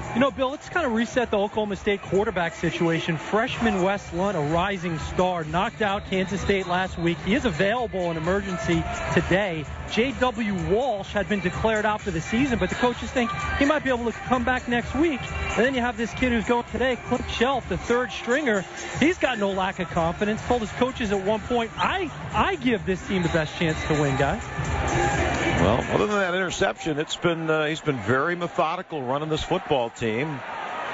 And right now leading by 4 points and looking for more at the 30-yard line of West Virginia. Chelf will throw, lobs it near sideline, and it is Josh Stewart who makes the catch at the 12-yard line. Cecil Level was there defensively, but that's another nice catch by Stewart, 18 yards, and they're at the 12 of West Virginia. Yeah, good protection, and Chelf showing that he can make all the throws. That's a corner route, and he had to throw it out over and underneath the fender and drop it in with some touch, and that's a nice ball by Chelf. He looks like a starter. They're going to hand it off, and a running play to Joseph Randall isn't going anywhere. Well, there were 2 white jerseys in the backfield as he took the handoff and stopped for a loss of 1 yard back to the 13-yard line. And Wes Lunt, the true freshman, started the season, and he's the guy that's the prototypical passer in this this system, but he was lost early in the season with the knee. Walsh comes in. He plays well, more of a dual threat quarterback. And after a couple more injuries, here we see Chelf. Back to throw. Avoids the sack. Gets it out in the right flat. And broken tackle at the 15 and down at the 12-yard line. So short gain on the play. Tackled by Nick Kiwakoski. And short gain on the play. Terrence Garvin, the middle linebacker, hit Chelf on that delivery and drove him into the turf. And Chelf got up very slowly. They cannot afford to lose another quarterback. And that was Staley, the fullback, who made the catch that time. So now 3rd down and 11 from the 13-yard line for Oklahoma State. 3 receivers near side left. Chelf barks out his call and is back to throw. Feeling some heat. Steps up in the pocket. Avoids the sack. Now fakes the pass. Now he's going to run the football and goes out of bounds at the 15-yard line. So well done in the secondary by the Mountaineers, and a little bit of pressure forced the quarterback out of the pocket, and he loses 2 more. That will probably be a sack. Credit to the defense, and the field goal unit is on. Yeah, and these are small things. These are little things, but he got outside of the pocket, and what he did is he waved the white flag. He didn't want to force it in the end zone. Keep the 3 in your back pocket, but just throw the ball away. Don't take a 4-yard loss. All you have to do is throw it a couple yards in front of the chains, and you save some yards for your field goal kicker in the wind. Quinn Sharp from 32, kicking right to left, and this is on the way and not an issue at all. It's perfect. And a 32-yard field goal is good with 2 minutes and 22 seconds remaining now in the 3rd quarter. And it's now a 7-point game. Oklahoma State 41 and West Virginia 34. This has been a seesaw battle, but it's been Oklahoma State most of the way by 14, by 7. West Virginia has cut the gap a couple of times, and right now it's a 7-point game. 2 minutes and 22 seconds to go here in the 3rd quarter. Mentioned at the outset, this is the 4th meeting between the two teams. The last time they played, Christmas Day 1987, it was the Sun Bowl.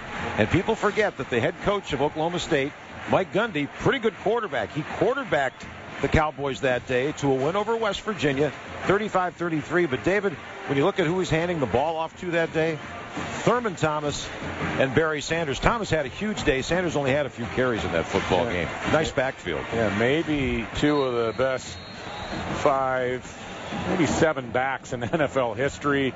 We talked about Randall going over the 1,000-yard mark for the 2nd time, 6th back to do it here at Oklahoma State. Barry Sanders only won over 1,000 yards once, and that's because he was a starter his senior year. And that year in '88, he won the Heisman Trophy. Here's the kickoff from right to left. This is going to go through the end zone on the fly, and the ball will come out to the 25-yard line. 9 plays on that last drive by Oklahoma State, 52 yards, 2 minutes and 58 seconds, and the 32-yard field goal ended that drive. Bill, you got a good chance to watch Thurman Thomas play for a long time, being from the Buffalo area. I don't believe I've ever seen a running back, especially on AstroTurf, at the college level, perform better than Thurman Thomas when he was here in Stillwater. He was unbelievable if you ever got a chance to tune in, watch him. And, of course, Jimmy Johnson was the head coach at the time. 1st down and 10, West Virginia at their 25-yard line, and they got a reverse coming around the near sideline, Tavon Austin, and he's going to scoot out of bounds up at about the 27, a pickup of 2. It'll be 2nd down and 8. And how about, who knows what Barry Sanders would have left the National Football League had he played. I mean, leaving at his prime, the Detroit Lions stunning everyone with a retirement. He probably could have played 3-4 more years if he was healthy. Wow. There's never been a running back in the history of football at any level that could get more done on a play that wasn't blocked well. And they gave 1 to the 21, 2nd down, 9. Mountaineers moving left to right, trailing by 7 points here on the road in Stillwater. Geno Smith deep drop, good protection. Now he's going to throw to the near sideline, and a catch and taking it up that sideline. Near a 1st down. We'll see about the spot here. That was J.D. Woods dancing a tightrope around that sideline, and that is a 1st down up at the 35-yard line. I love the way that Geno Smith can throw from the pocket when he's set, as he did on that last ball. Stood tall, but he's also very comfortable throwing the ball on the move. He's going to throw again out of the pistol to Tavon Austin, who gets a block and takes it upfield to the 40, weaving through some tacklers and up to the 43-yard line. That's a pickup of 8. Tyler Johnson on the tackle. Fans are booing here. They thought there might have been a hold by one of the blockers as Austin caught the football, but there was no flag. That was Connor Arley, the wide receiver on the left side, and I thought he was doing some pretty good work. I mean, he was locked in outside, and with these spread offenses, wide receiver blocking becomes even more important. 2nd and 3 for the Mountaineers. Coming down to 1 minute to go here in this third quarter. They're trailing by 7. Geno Smith fakes the handoff, wants the deep ball down the middle of the field, wide open. Oh, and incomplete at the 20-yard line. My goodness, Jordan Thompson, the true freshman, was wide open, and he just flat out missed him. Well, I'll tell you what, Jordan Thompson, some wide receivers, especially young wide receivers, with the ball in the air, they get choppy, they don't keep their stride. Granted, Geno Smith could have taken a little bit more off that ball, but that was really a perfectly thrown ball, and Thompson did not keep his deep speed, as they say. A missed opportunity, big time. So now a 3rd and 3rd down and 3, and the pass complete on the far sideline to Stedman Bailey. That's the first down up at the midfield stripe. Pick up 8. Justin Gilbert was there to cover for Oklahoma State. Inside a minute now, 53 seconds. And the clock starts moving again here in the third. Again, no huddle. Pistol formation. They'll run it this time. Bowie got nothing. Absolutely nothing. In fact, they're going to lose 2 on the play. And that was Lindell Johnson, one of the linebackers who filled the gap and made the stop. On the 3rd down conversion, which was really a bit of a must-have, it set up that last first down run by Bowie. And you watch Geno Smith, and he's getting good protection up front here in the second half, but he makes those out throws and some of these NFL-type throws look easy. I think this guy is going to be a very sneaky NFL prospect. 2nd and 11 from the 49. Fakes the screen out far side right now goes off to the left, and that's complete. This is Garrison, and Garrison finds some running room along that far left sideline. Castleman makes the stop, and that'll bring us to the end of the third quarter of play, where it'll be 3rd down coming up for West Virginia at the 45-yard line of Oklahoma State. Today's game brought to you by Nokia. Hey, football fantasizers, come see how Nokia Lumia, now with the ESPN Fantasy Football app, is in a league of its own. By Allstate. Enter the 60 Seconds of Mayhem sweepstakes at AllStateCFB.com and win big. And built by the Home Depot. More saving, more doing. That's the power of the Home Depot. At the end of the third quarter, our score, Oklahoma State 41, West Virginia 34. This is college football on ESPN Radio and ESPNRadio.com.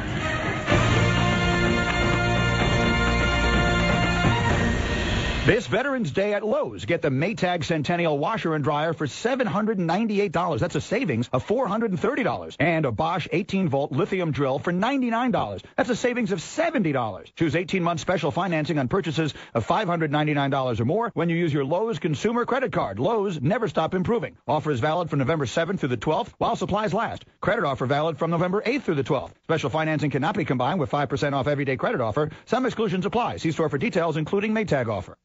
Today, my journey to help save people money on car insurance has got me reflecting a bit. You know, about all the places I've been so far, all the nice folks I've met, and all the money Geico saved them. I mean, if I had $1 for every time I saved somebody money on car insurance, I could retire tomorrow. But then I'd have to stop my journey across America. I'd never get to visit Collinsville, Illinois, and see the world's largest bottle of ketchup. Well, there's no way I'm going to miss that. For a free rate quote, visit Geico.com to see how much you could save. Geico, 15 minutes could save you 15% or more on car insurance.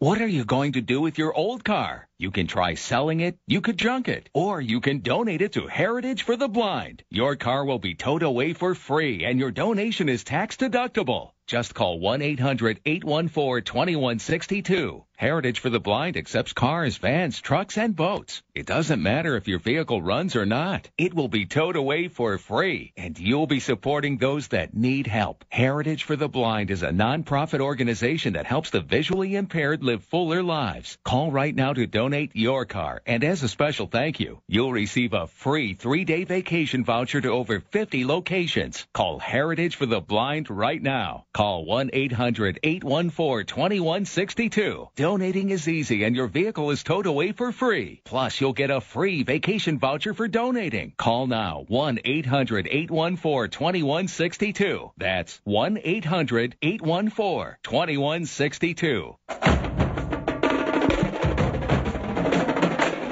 I'm Kevin Winter, the studio update from Tuscaloosa. Texas A&M kicking a 21-yard field goal. The Aggies up 23-17 on Alabama. They are in the fourth quarter of that ball game. Meanwhile, a game that could have major Rose Bowl implications depending if Oregon remains undefeated. Number 14, Stanford, has just knocked off number 11, Oregon State, 27-23. Stanford does get Oregon next week. USC bounces back to beat Arizona State 38-17. We go to the fourth quarter in our game. Oklahoma State leading West Virginia by 7. Here's Bill Rosinski. Thank you very much, Kevin. And we've got some great football next weekend, including USC, UCLA, and a big win for the Trojans today.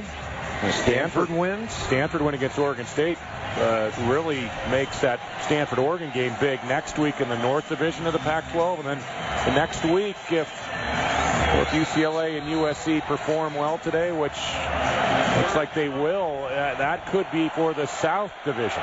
All right, we start the fourth quarter. West Virginia at the 45 of Oklahoma State, and it's 3rd down and 5. Back to throw, lob down the left side for the receiver, incomplete. Tavon Austin was battling side by side down that left sideline with Lowe, Daquan Lowe, and now it's going to be 4th down and 5 from the 45 of Oklahoma State, and the punting unit will come on for the Mountaineers. Yeah, an interesting call here because, it's a one touchdown game. You've got pretty good position, but because it is a one touchdown game, Holgorsen going to march his team out onto the field and punt it away.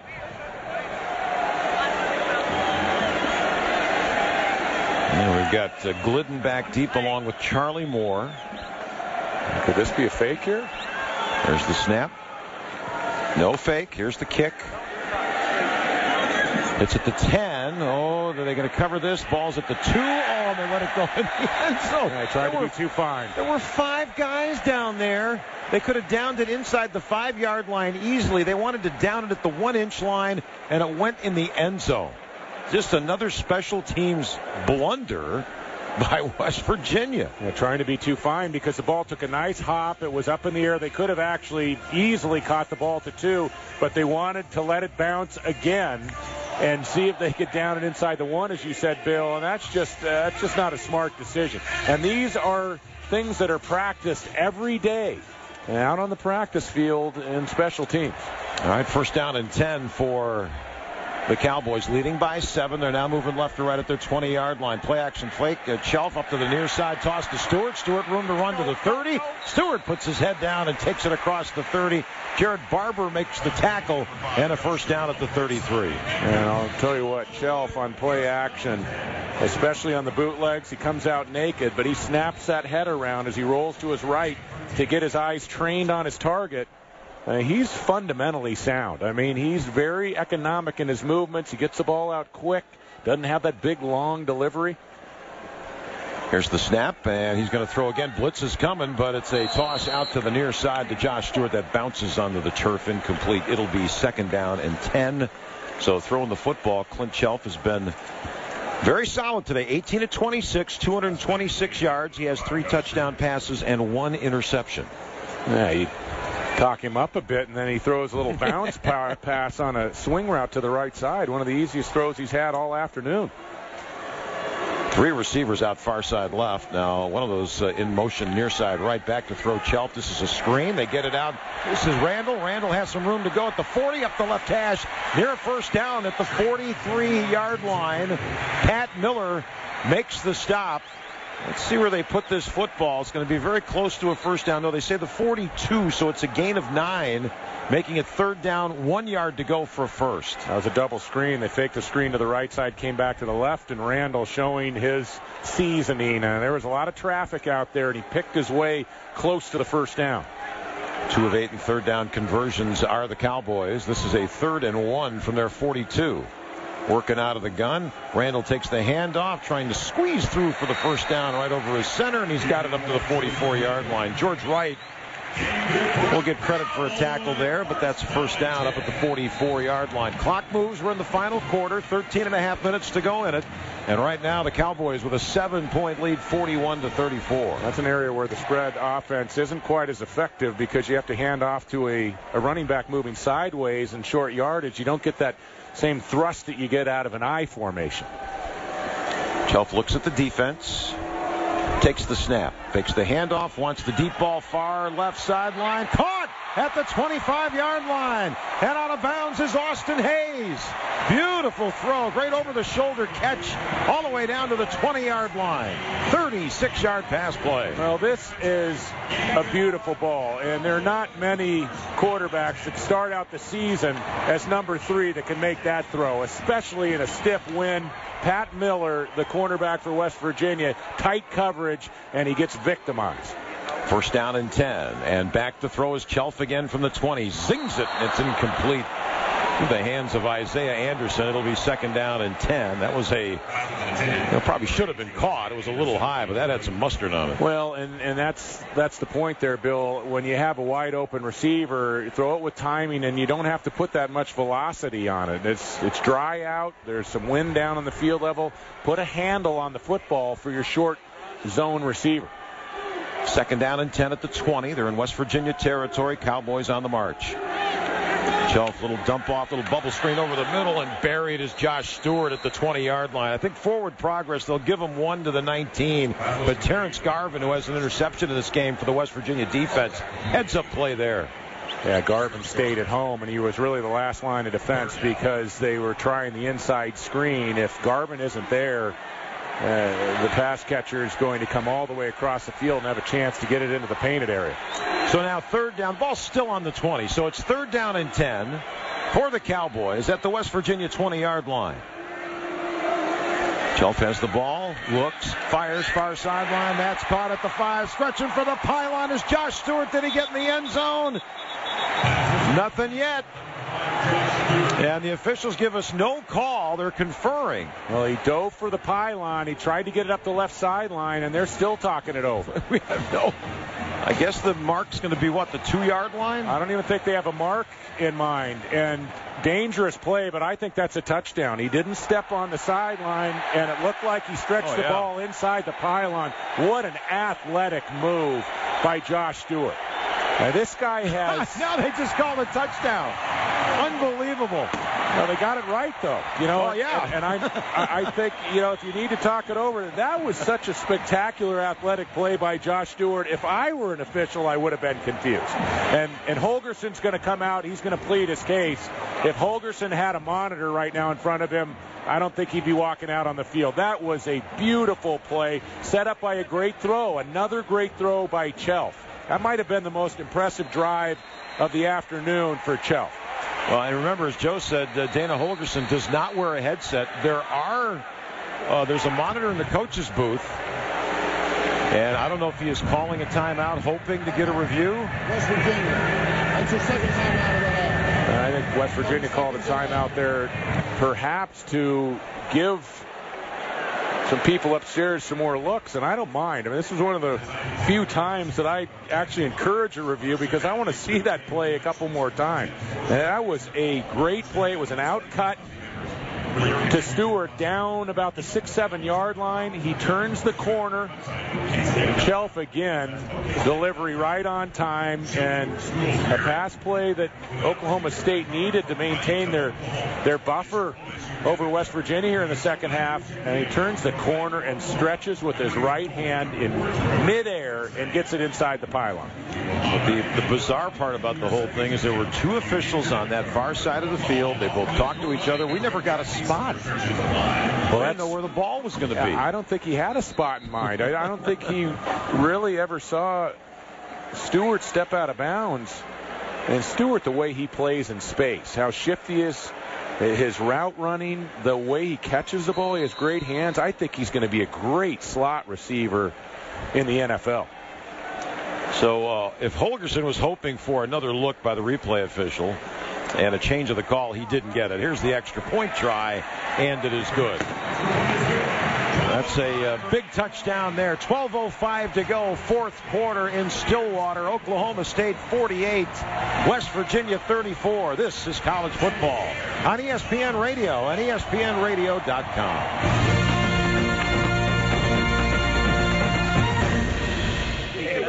Ryan Russillo here at the Nissan Heisman House. Got to say, great to hang out with all my fellow Heisman Trophy winners. Whoa, what? Wait, you never won a Heisman? No, I did not. I have voted for the Heisman. Okay. And you can too. Nissan is giving their official Heisman vote to the fans. So go to NissanHeismanHouse.com to vote and get to know the Heismans. To vote, go now to NissanHeismanHouse.com and get to know the Heismans. Now at the Home Depot, get a Martha Stewart Living 100-count ornament set free when you buy select Christmas trees. With holiday themes in Winterberry, Arctic, or Christmas collectible, you can coordinate your tree, your ornaments, and your holidays with brighter Christmas savings. Starting with those 100 free Martha Stewart Living ornaments. More saving, more doing. That's the power of the Home Depot. Valid through November 14th, U.S. only. See store for details. Do you have unfiled tax returns or owe the IRS or state more than $10,000? If you don't take action now, your tax problem is only going to get worse. Seizure of property, back levies, wage garnishments, and potential criminal prosecution. Call the experts at U.S. Tax Shield for help at 1-800-226-8184. Our tax advisors will review your case for free, inform you of your rights, and give you a guaranteed quote. And we have an A-plus rating with the BBB. So get protected. Call U.S. Tax Shield now at 1-800-226-8184. This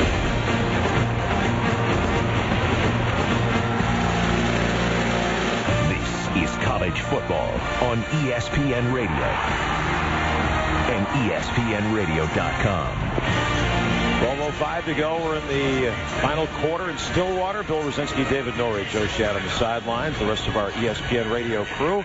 Scoring drive for the Cowboys. 8 plays, 80 yards, 2 minutes and 39 seconds. Clint Shelf, a 20-yard touchdown strike to Josh Stewart. Stewart with a great move down the far left sideline to get it across the pylon and into the end zone. On that drive, David, Shelf, 5 of 7, 78 yards, including the last 20 for a score, and that's his 4th touchdown pass of the day. Yeah, this is one of the coolest quarterback stories that I've seen in a long time. A guy that was kind of forgotten, left for dead.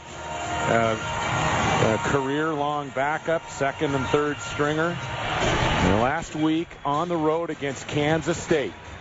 And he comes into the football game, and I mean, it was unbelievable. 16 for 27, 233 yards, had a touchdown. And he threw a late interception as Oklahoma State was getting close to making it a one-score game, making it awful tight on Coach Snyder and his Kansas State gang. And then he gets his first start this afternoon, 4 touchdowns. And he made a couple throws on that drive, Bill, that a lot of starters in college football couldn't make, especially to Hayes on the long fade route down the sideline. He's playing in a stiff wind. Unbelievable. And back deep was Austin and Bailey. Here's the kick. It's a low bouncer, far side of the field, and it goes out of bounds. And ball will come out now to the 35-yard line after that kickoff went out of bounds. And Quinn Sharp, that's the first time this year he's kicked one out of bounds. Well, it's interesting. I was just about to say, we've done, 15 games this year, and they've moved the kickoff up 5 yards to minimize the head injuries and the impact these special teams running. But I think, Bill, that's the first time that we've seen a kickoff go out of bounds. Now, your memory's a little bit better than mine, but I beg to differ. What's the score here? Oh, it's 48-34. For Oklahoma State. Back to throw. Flag on the play. Toss down the middle of the field. Bailey, the intended receiver. Broken up in the secondary by Justin Gilbert.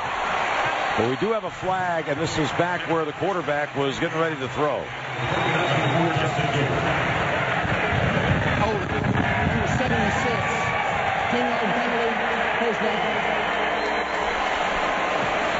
And that was Pat Eager. Started out the game as the number 2 right guard. And just when you thought it couldn't get any more difficult for West Virginia. Again, the Mountaineers defense struggling in a big way. Geno Smith now. It's first down and 20 from his own 25-yard line. Here's a quick out to the near sideline. He got it to Nalen. Nalen trying to take it upfield across the 25 to the 28-yard line. The ball popped loose on the ground. The official's going to say the play's over with. Gilbert makes the tackle after a gain of 3. So second down 17. West Virginia started the season 5-0. They've lost 3 straight. Oklahoma State with a 5-3 record as well. Smith looks at the defense. He's got 3 receivers out far side right. Out of the pistol formation. Smith will rifle it down the middle of the field, and that ball is caught. Avon Austin with the catch. And then he was grabbed around the shoulder and the helmet. John Mitchell made the stop. Not a first down up to the 39-yard line. It's a pickup of 11. And it's third down and about 6. Yeah, down 14 points over 11 minutes to go. Not many offenses equipped to move as quickly, no huddle as West Virginia. Smith in the pocket. There's that rifle shot to the far sideline, and he overshoots J.D. Woods, who was open. And the ball sailed high, incomplete. So now, what is Dana Holgerson going to do? I think you got a punt here. There's still a lot of time left, 10:57. Yeah, I think you do, but it looks like he may be going here. Wow. And that was a ball that Geno Smith needs to hit. I mean, he's got a receiver wide open on the sideline. All he has to do is just take a little bit off the football. 4th down and 6 at their own 39, and they're going for it. They're 3 of 4 in third down conversions. And here's Smith back to throw. Good protection. Steps up into the pocket, and the ball is knocked down. He tried to feed it to his running back, Bowie, but Sean Lewis stepped in front of the pass, and a 4th down gamble at their own 39 blows up in their face. Oklahoma State will take over, leading by 2 touchdowns and 10:50 to go. It looked like Geno Smith was trying to sneak Stedman Bailey up the left sideline, and just great coverage. It looked like it was Gilbert that was with him step for step. Smith came across the field to a couple intermediate receivers, but no openings, and just tried to dump the ball off. I didn't agree with the decision by Holgerson there. 10:50 to go. Timeout on the field. We're in the final quarter. Oklahoma State 48, West Virginia 34. You're listening to college football on ESPN Radio and ESPNRadio.com.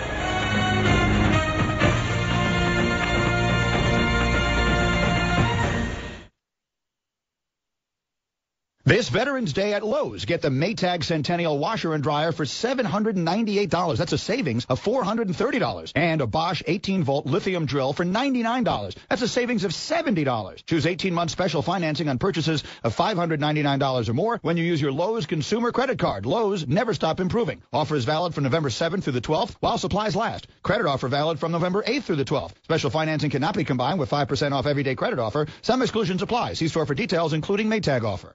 The obstacles military families face aren't limited to the battlefield. When it comes to financial challenges, USAA can help. Whether it's managing debt, saving for a child's education, or investing for the future. For free advice, call a USAA investment advisor at 800-235-1898. Financial planning services and financial advice provided by USAA Financial Planning Services Insurance Agency, Inc., a registered investment advisor and insurance agency, and its wholly owned subsidiary, USAA Financial Advisors, Inc., a registered broker-dealer. All right, Flo, so the key to safe pest removal is staying calm. Okay. Says here, this lady's got a badger in her attic. Oh, I love badgers. Oh, sorry. Calm. There he is. Come here, little buddy. I thought he wanted a hug. Badgers don't really hug. Not yet. Oh, badger. Insuring your business vehicles with Progressive is like having Flo on the road with you. Low down payment, great discounts, and flexible billing options. Now that's Progressive. Visit Progressive.com today. United Financial Casualty Company and Affiliates. Please play responsibly.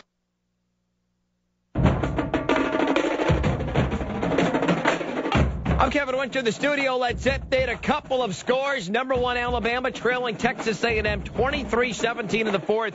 The Aggies missed a 37-yard field goal, but they just recovered a fumble as Alabama was down at the 30. Meanwhile, Penn State down 4 at Nebraska. Penn State fumbles into the end zone. The Cornhuskers recover 27-23, 7:39 left to go in the fourth quarter. Back to Stillwater. Here's Bill Rosinski. Thank you very much, Kevin. I was just thinking, what's going on in Tuscaloosa? And Kevin's right there to give us the answer. Here it's Oklahoma State starting at their 39 at the West Virginia 39 after the Mountaineers gambled on 4th down and 6 and couldn't get it. Chelf back to throw. He's going to tuck it under his arm and run. 35-30. Cuts left at the 25. And Clint Chelf, hey, he can run the football too. Finally tackled. They're going to mark him down at the 23-yard line where Cecil Level made the stop. We haven't seen this from him tonight, but talking to the insiders, they say Wes Lunt, the starter, true freshman start of the season, he's a drop-back passer. J.W. Walsh, who was the number 2, he can run it and throw it. And they said Chelf is kind of a combination of both, and we saw some nifty moves on that last run. They're going to run it on first down, and trying to find something off right tackle is Joseph Randall and Doug Rigg. And the linebackers came up and made the stop. Gain of 1 yard to the 22. So now, here the Cowboys, hurry up offense, but in no hurry to snap the ball now, leading by 2 touchdowns and looking for more as Jeremy Smith checks in as the running back. We want to make it at least a 3-score game with a field goal because Geno Smith and that West Virginia offense, they are always a threat. 2 receivers each side, running play to Smith. Smith, big hole up the middle at the 15, 10, 5. He'll cruise into the end zone. 22-yard touchdown run for Jeremy Smith. And with 9:50 to go, it'll be a 3-touchdown lead here in Stillwater for the Cowboys. Well, Chelf's ability to hit difficult balls, this offensive front, and their propensity to give him time has opened things up here late in the running game. If you hit that many balls and you distribute the passing game across the field the way the Cowboys have, it pays dividends in the run game. And Quinn Sharp with the extra point, and it is right down the pipe.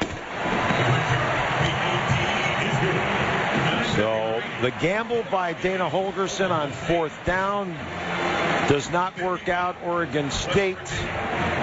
Oklahoma State with short field at the 39 after the turnover on downs, and in 3 plays they're in the end zone. 9:50 to go, 4th quarter. It's the Cowboys 55 and West Virginia 34. You're listening to College Football on ESPN Radio and ESPNRadio.com.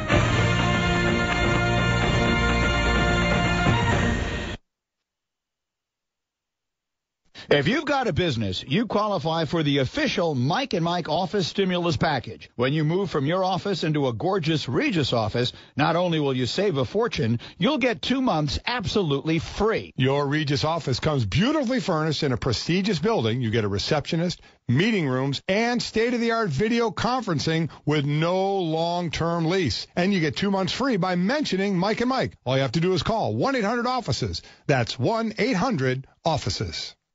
There are holidays, and then there's Footballiday, only from Coors Light.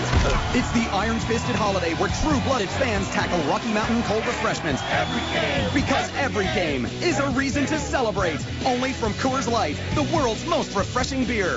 Enter the Footballiday sweepstakes. Complete rules and your chance to win at CoorsLight.com/Footballiday. No purchase necessary. Must be 21. Begins 9/1, ends 11/30. With great beer comes great responsibility. Coors Brewing Company, Golden, Colorado. Confidence? Are you there? Baby, I'm right here, and I want that car. Those side-by-side comparisons on Cars.com did make it easy to compare gas mileage and pricing. Let's get those keys and go. Cars.com. Play responsibly. Radio.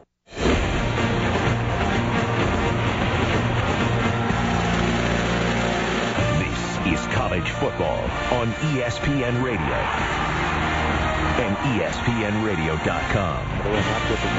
9:50 to go here in the 4th quarter. 55-34. It's Oklahoma State on top of West Virginia. Bill Rosinski, David Norrie, Joe Shadd on the sidelines. So right now, Josh Stewart, 13 catches, 172 yards, and a touchdown. We've got Clint Chelf, who's been playing some great football at the quarterback spot, 22 of 31, 291 yards, 4 touchdown passes, 1 interception. And the running back, Joseph Randall, 21 carries and 73 yards. Isn't it amazing? Dana Holgerson, when he left Stillwater, he would never have imagined that his team would eventually be back in the Big 12 and he'd have a homecoming game like this afternoon, and it has not gone well for him. Short kick, again bounces at the 25. Austin lets it go behind him. Now he's got to scramble to pick it up. It's still loose, and Austin finally covers the football at the 8-yard line. This has been an abomination on special teams for West Virginia. Let's go down to Joe. Well, Dana Holgerson, the West Virginia coach, is disgusted down here on the sideline, continuously running his fingers through his hair as he paces up and down. At one point, I heard Holgerson say, "This is so bad. We are so bad right now, Bill." Well, and he's right. And it hasn't been just one side of the ball. The offense has struggled a little bit today. They put some points on the board, but special teams have been terrible. Absolutely terrible. And the defense, while making some stops, it's just one of those things. Yeah, it's been a combination of forces, and you look up on the scoreboard, 55 points again, and you can't put that all on the defense. They played well at times, but they came into this game giving up more than 50 points over the last 5 football games. Now they've extended that streak to 6. Geno Smith on first down, and they're going to run it to Bowie up the middle at the 10, and he's caught from behind as he makes his way to the 13-yard line, a gain of 5. If he went to anybody after the first 5 games of the season when West Virginia was cruising, 5-0 record, Geno was the lead candidate for the Heisman Trophy. I don't think anybody could have forecasted what would happen in the next 4 games. 3 losses in a row, and look at 4 unless there's a big comeback. Here is Smith scrambling far side right, going to run it. He's up to the 20, and he'll cruise out of bounds at the 23-yard line. So he scrambles to get a first down after a run of 10. Update on Texas A&M and Alabama, and Texas A&M on top of Alabama 29-17. They missed a 2-point conversion, and there's 8:37 to go in the fourth quarter in Tuscaloosa. Yeah, they're up 6, 23-17. They score, and of course you try to extend that lead to 14. You don't want to go up 13, but Alabama up against the ropes and in Tuscaloosa. Wow. Yeah. Johnny Manziel. Johnny Football. From the 23, first down. Bowie will run it far side right, breaks 1 tackle and fights off a couple more gray shirted tacklers. Nigel Nicholas will get credit for the stop and a pickup of a couple of yards on the play from the 23 to the 25-yard line. West Virginia trailing by 3 touchdowns, 55-34. Dustin Garrison is checked in as the running back.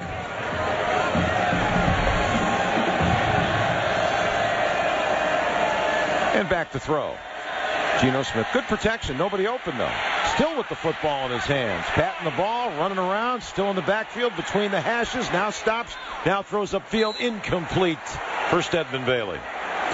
And that, David, all about the coverage in the secondary because he had all day back there. He really did, and he was moving up. He was moving side to side. It was like one of those drills that offensive quarterbacks run their quarterbacks through in practice, where they'll have a football and they'll put the football forward, and that means you retreat, and then they'll move it side to side, and eventually you get a little bit gassed. And I think Geno Smith was a little bit exhausted at the end of that play. About 8-9 seconds back in the pocket, and he still couldn't find a receiver. From the 25, it's 3rd down and 8 yards to go. They're 5 of 16 in 3rd down conversions. Blitz is coming, dumps it off, incomplete, dropped by the fullback out in the left flat. He could not come up with the football.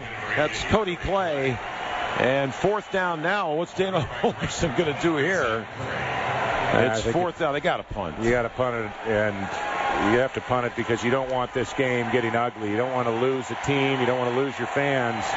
They're going to have enough to face when they get back to Morgantown. It's going to be a long plane flight home. Zach Craig was coming on the safety blitz, and Geno Smith had to throw it out over his helmet. Not an accurate throw. Bittenkurt will punt from right to left. Just a 2-man rush, so they're just setting up a return here. This will be Charlie Moore way back at his own 15. Left to right, trying to pick up some blocks. Gets a couple, crosses the 20 and down at the 22-yard line. It was a 57-yard punt and 4 yards on the return. We'll take a timeout. 7:51 to go in the fourth quarter in Stillwater. Cowboys 55, the Mountaineers 34. You're listening to College Football on ESPN Radio and ESPNRadio.com.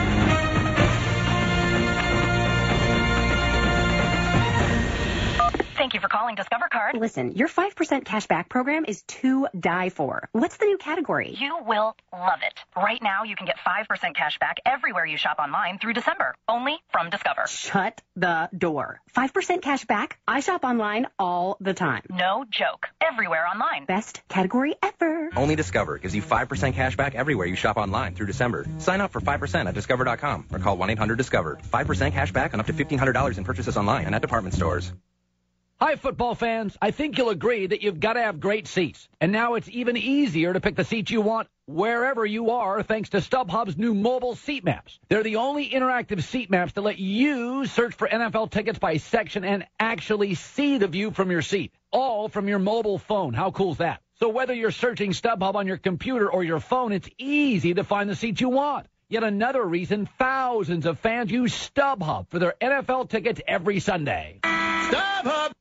Does your furnace need repair? Your house need cleaning? Or maybe you're ready to update your kitchen? Big or small, whatever your home improvement need, log on to rebuild.homeadvisor.com. Service Magic is a free online resource with instant access to top-rated remodelers, mates, handymen, roofers, and many other home contractors. It's easy and it's free. Just go to rebuild.homeadvisor.com. Rebuild.homeadvisor.com. That's rebuild.homeadvisor.com.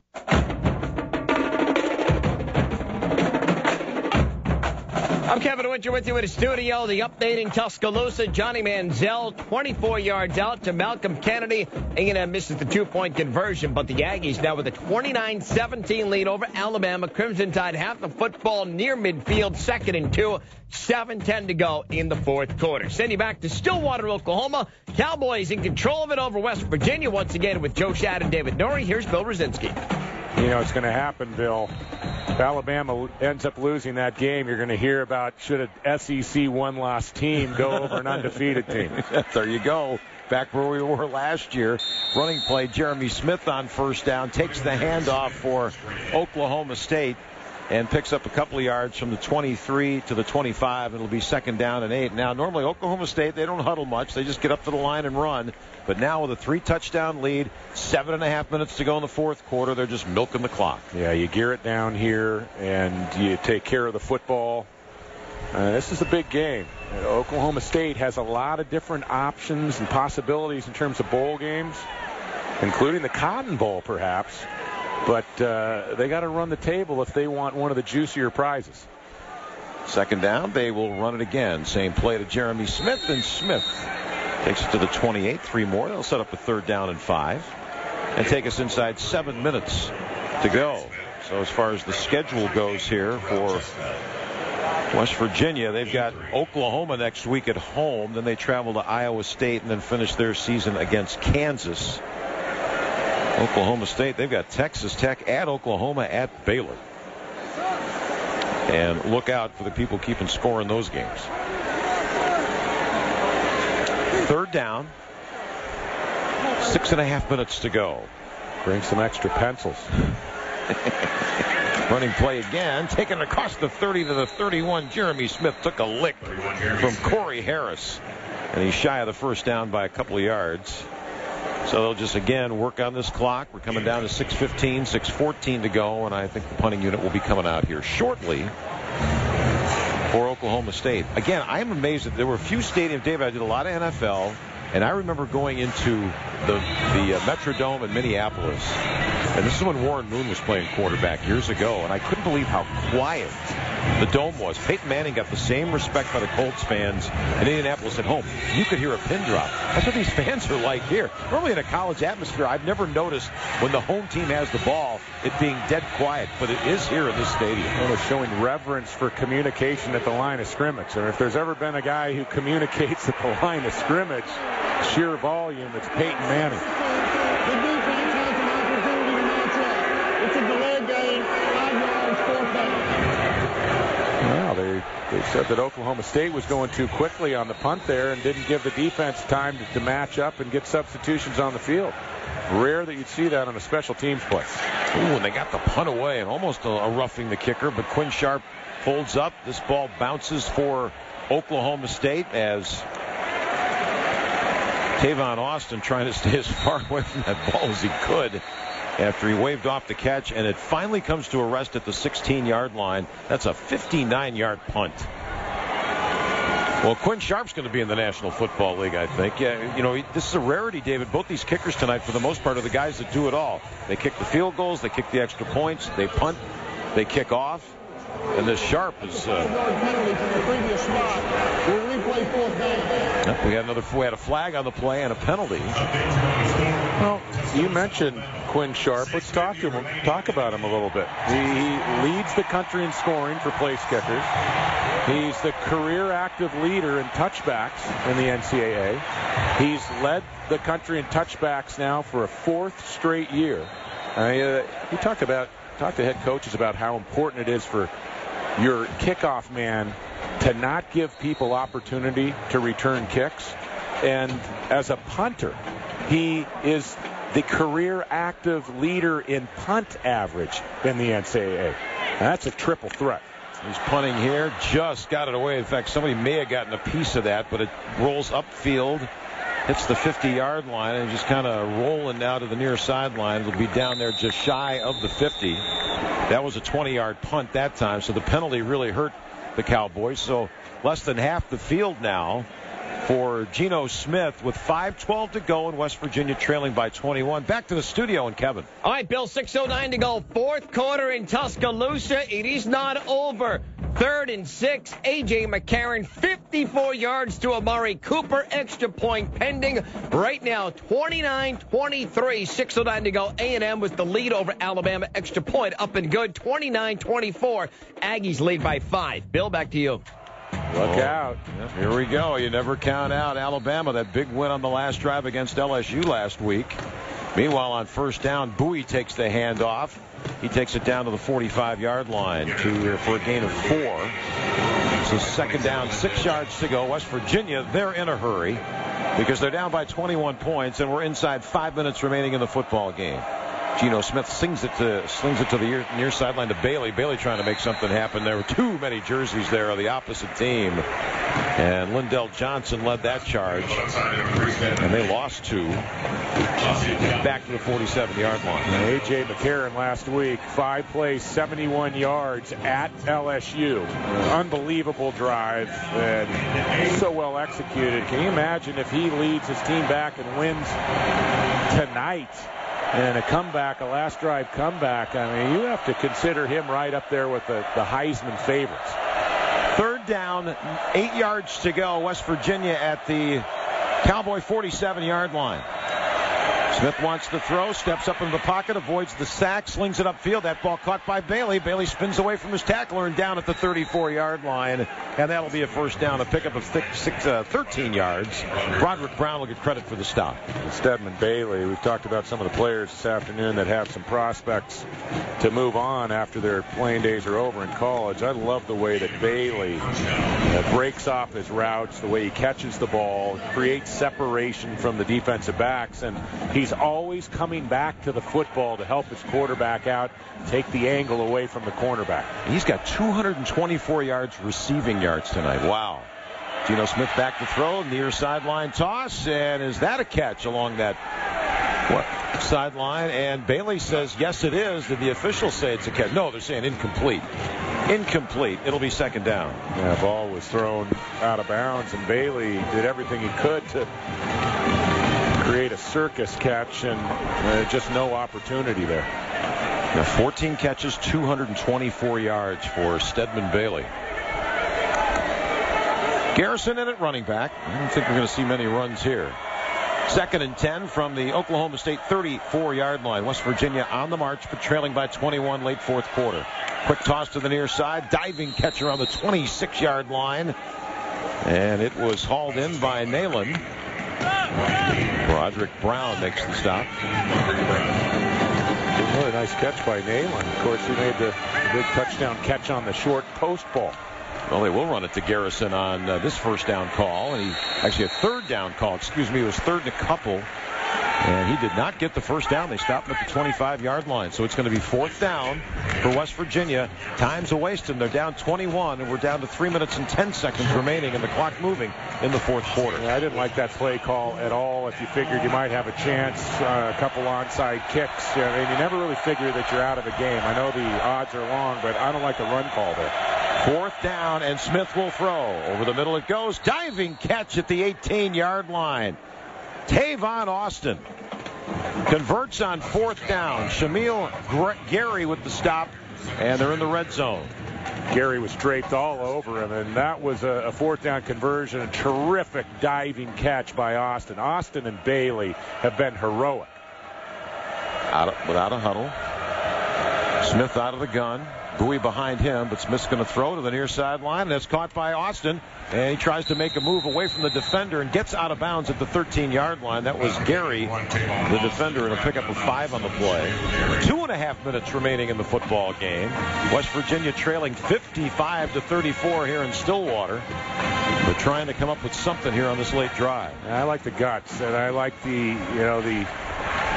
never say die attitude of this offense. Back to throw, Geno Smith, good protection. Now he steps up at the 15-yard line and throws, and that's caught at the 7. And yes, it is a catch by Nayland.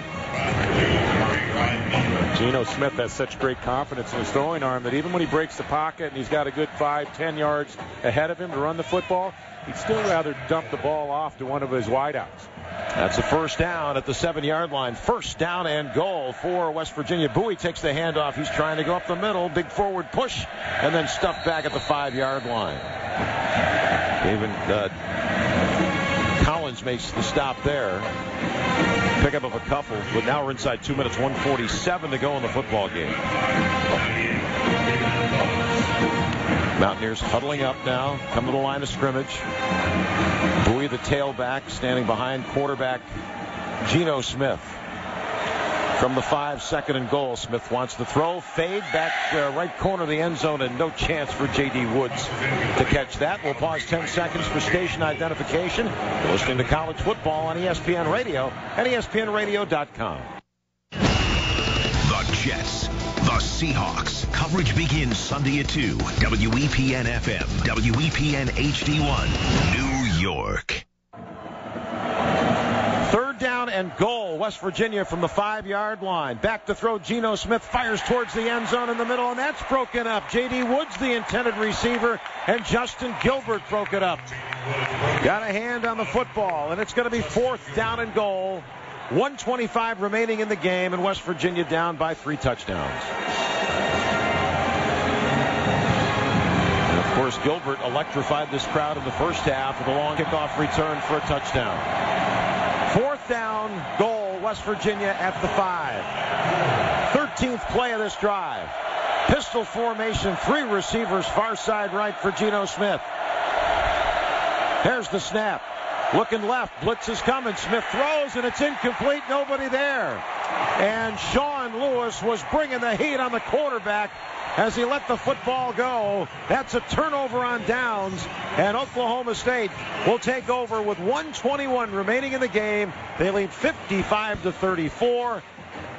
And this one is all over. Let's go back to the studio. An update from Kevin. And, Bill, it is not all over in Tuscaloosa. A.J. McCarron to Kenny Bell, 54 yards down to the Texas A&M 6-yard line. McCarron has been sacked on 1st down, 2nd and goal. A&M 29, Bama 24, 3:23 to go. We'll keep you updated. Bill, back to you.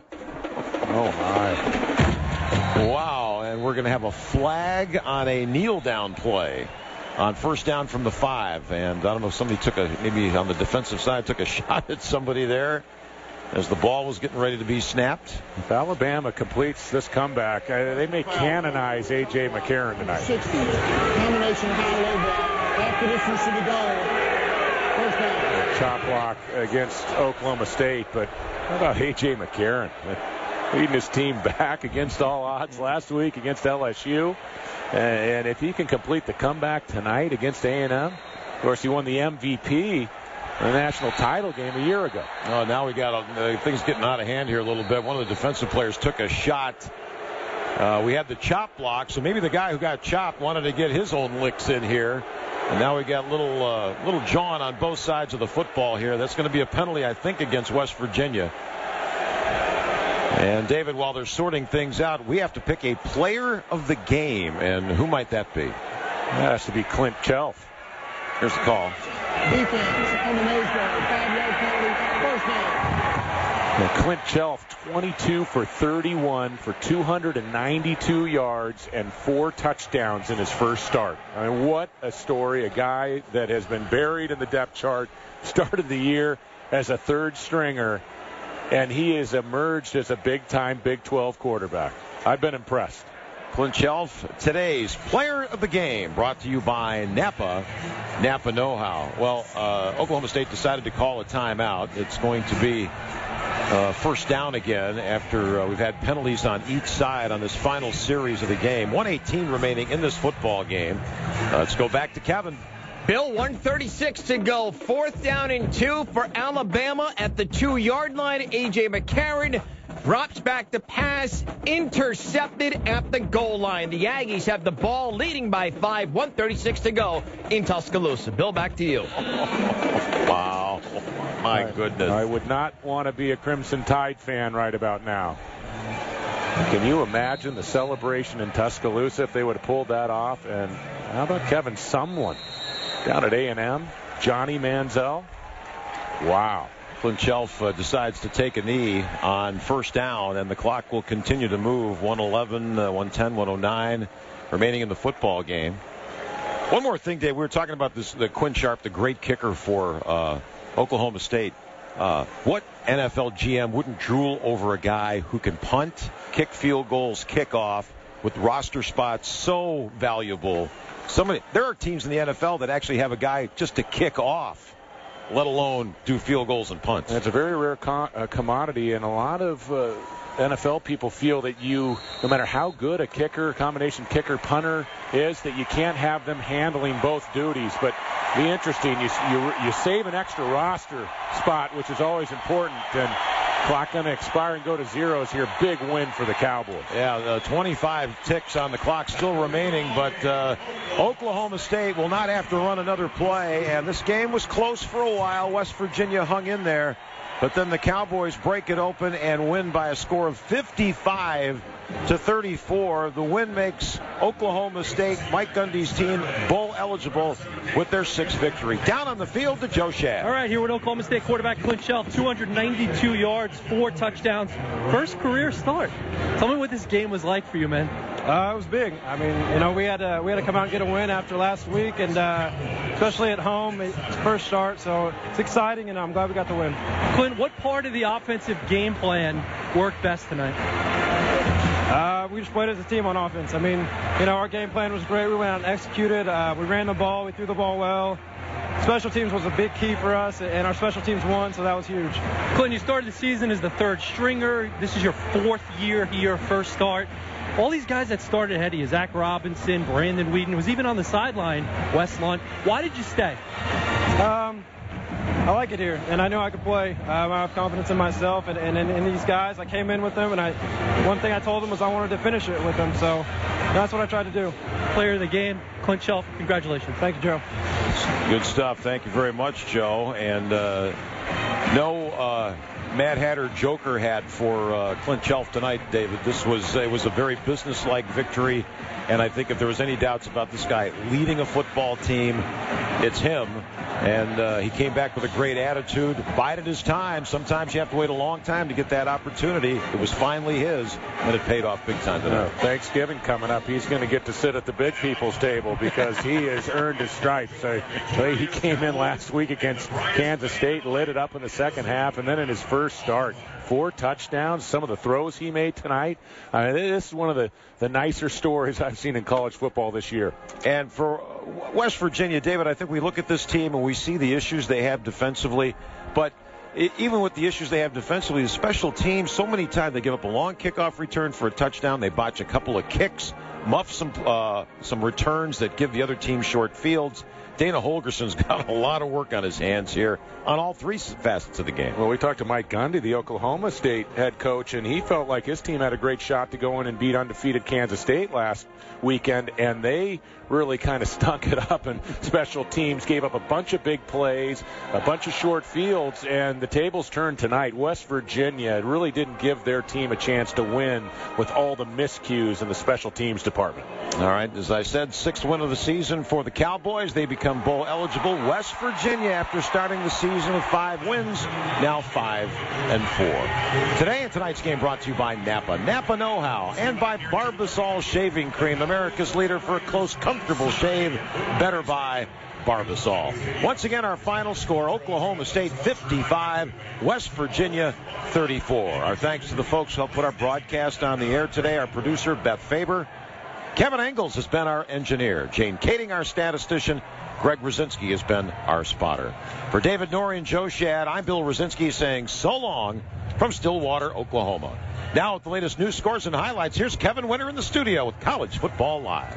Bill, thank you very much. Outstanding effort for the Oklahoma State Cowboys after having their 3-game winning streak snapped last week to Kansas State on the road. Oklahoma State bounces back 55-34. The Mountaineers now 5-4. They have lost 4 in a row. Coming up next, we'll update Tuscaloosa, Alabama, between number 1 Alabama and the 15th ranked Texas A&M Aggies. We told you Bama was down 20. They rallied to within 3. They had a shot at the goal line. A.J. McCarron was picked off. What has happened since? The closing seconds and the rest of the Saturday afternoon, the top 25s, all coming up next. This is College Football on ESPN Radio and ESPNRadio.com.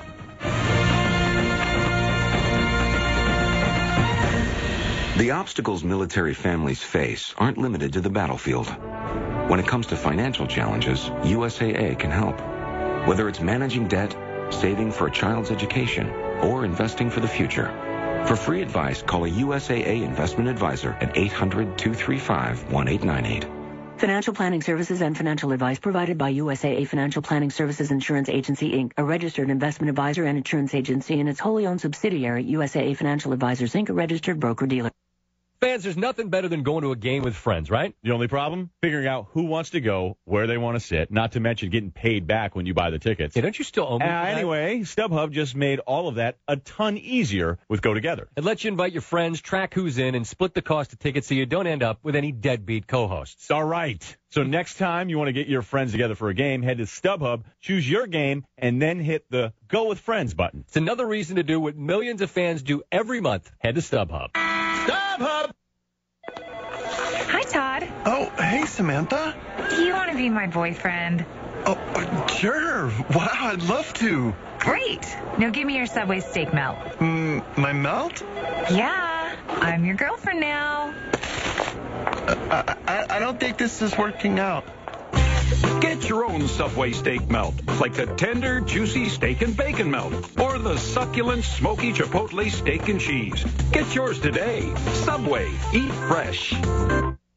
So you need to find a plumber to replace your water heater. The question is, where are you going to look? Phone book? That got tossed in the recycling bin as soon as it hits your doorstep. Web search? Not unless you feel like sorting through an endless list of search results. And you're certainly not going to pay a subscription fee to get access to some list. What you need is someone to refer a local pro you can trust. What you need is fast.homeadvisor.com. Fast.homeadvisor.com gives you free access to a network of over 85,000 background check service professionals who have the expertise to help you with all your home repair and remodeling needs. It's the fast, free, and easy way to find top-rated local pros who've been rated and reviewed by homeowners like you. That's why over 25 million homeowners have trusted Home Advisor to find the quality home improvement professionals they're looking for. It's why you can, too. Visit fast.homeadvisor.com to find the service pros who can bring your home improvement dreams to reality. That's fast.homeadvisor.com.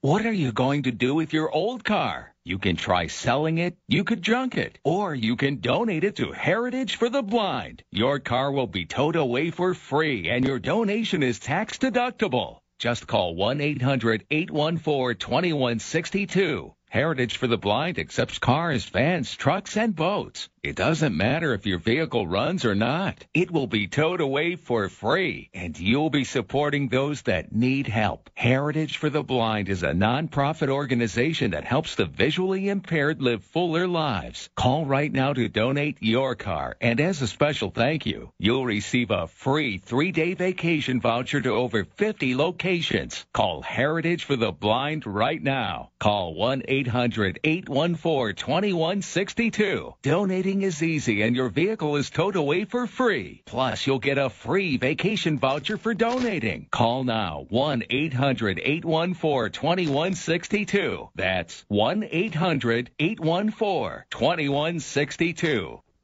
Do you have unfiled tax returns or owe the IRS or state more than $10,000? If you don't take action now, your tax problem is only going to get worse. Seizure of property, back levies, wage garnishments, and potential criminal prosecution. Call the experts at U.S. Tax Shield for help at 1-800-226-8184. Our tax advisors will review your case for free, inform you of your rights, and give you a guaranteed quote. And we have an A+ rating with the BBB. So get protected. Call U.S. Tax Shield now at 1-800-226-8184.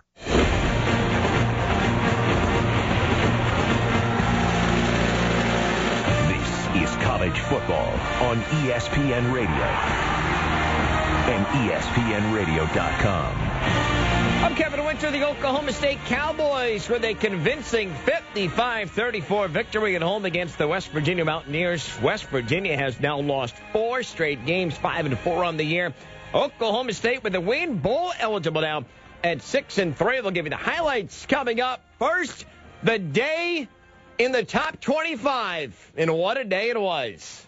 News, notes, and scores. This is College Football Live. Kickoff. Numbers 1, 2, 3, and 4 all started the day undefeated. 2, 3, and 4 were on the road. But number 1 was playing a ranked team. Number 1, Alabama, coming off that emotional victory last week against LSU, taking on number 15, Texas A&M in Tuscaloosa. The Alabama Crimson Tide ranked number 1 in the Associated Press poll for a record 10th consecutive week. They were struggling early. Johnny Manziel, the quarterback for the Texas A&M Aggies, leading a 9-play, 73-yard drive. Kristen Michael with a 1-yard touchdown run in the opening quarter. Not even 5 minutes in, and the Aggies had a quick 7-0 lead. It wasn't too long after that, the lead was doubled. Backside pressure. Steps up into the pocket. He fumbled the ball. He got it back. Now he's throwing end zone. Wide open. Touchdown! Touchdown! A&M touchdown! Swope just caught it. He was wide open after the ball bobbled up in the air by Manziel. He caught it on the way back down. Then a 10-yard touchdown pass from Johnny Manziel to Ryan Swope. 14-0. Texas A&M, a stunning lead in Tuscaloosa. They weren't done in that first quarter. Kristen Michael with a 1-yard touchdown run before the quarter ended. Extra point, no good.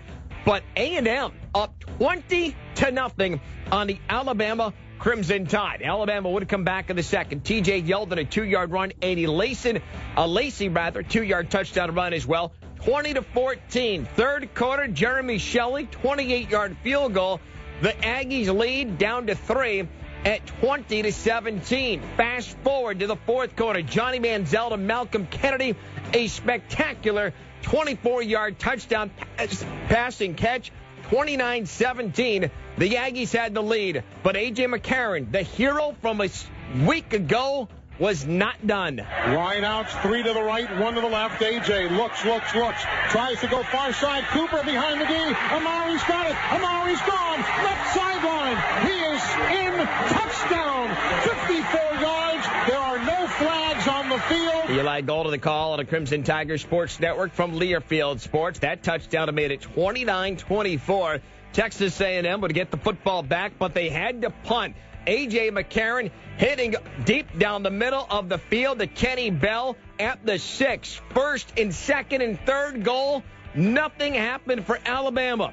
We fast forward to fourth down and goal from the 2-yard line.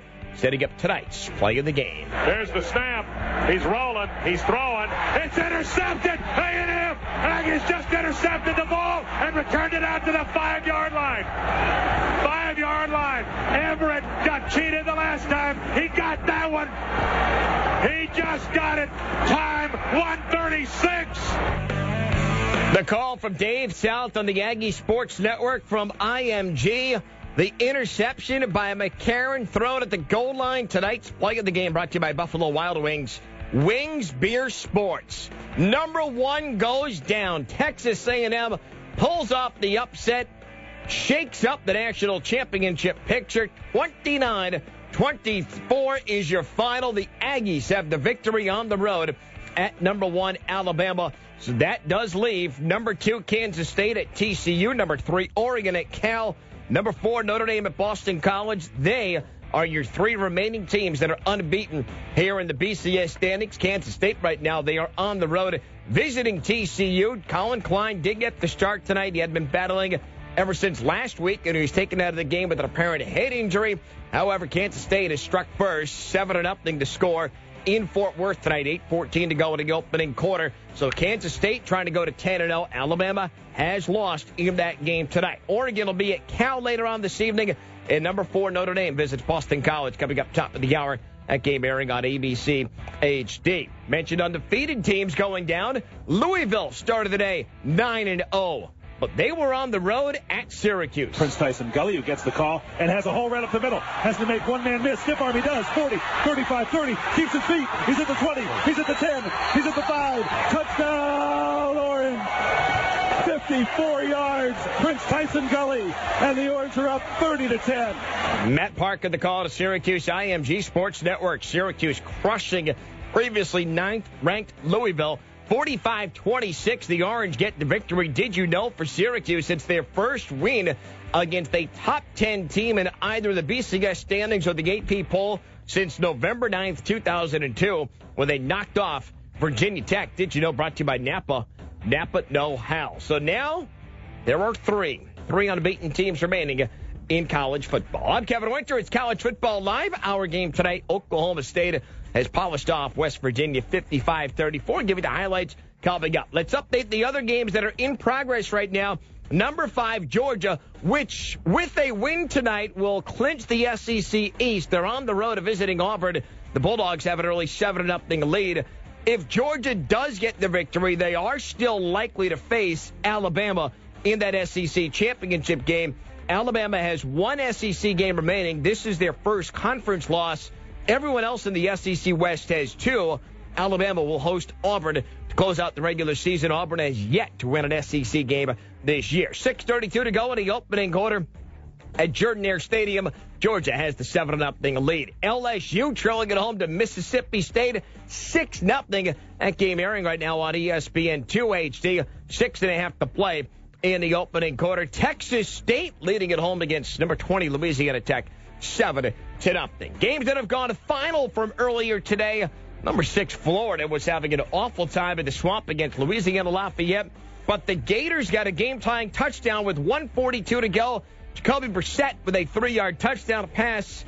And then as time was winding down, the miracle finish. Gators are coming, and they block. The kid got a piece of it, and they can return it. It's going to be returned back for the Gators. Jelani Jenkins, he's going to go 20, 15, 10, 5. Touchdown! Touchdown! They blocked the punt, and it came right into the hands of the Gators, and they ran it back for a score with 2 seconds left in the game.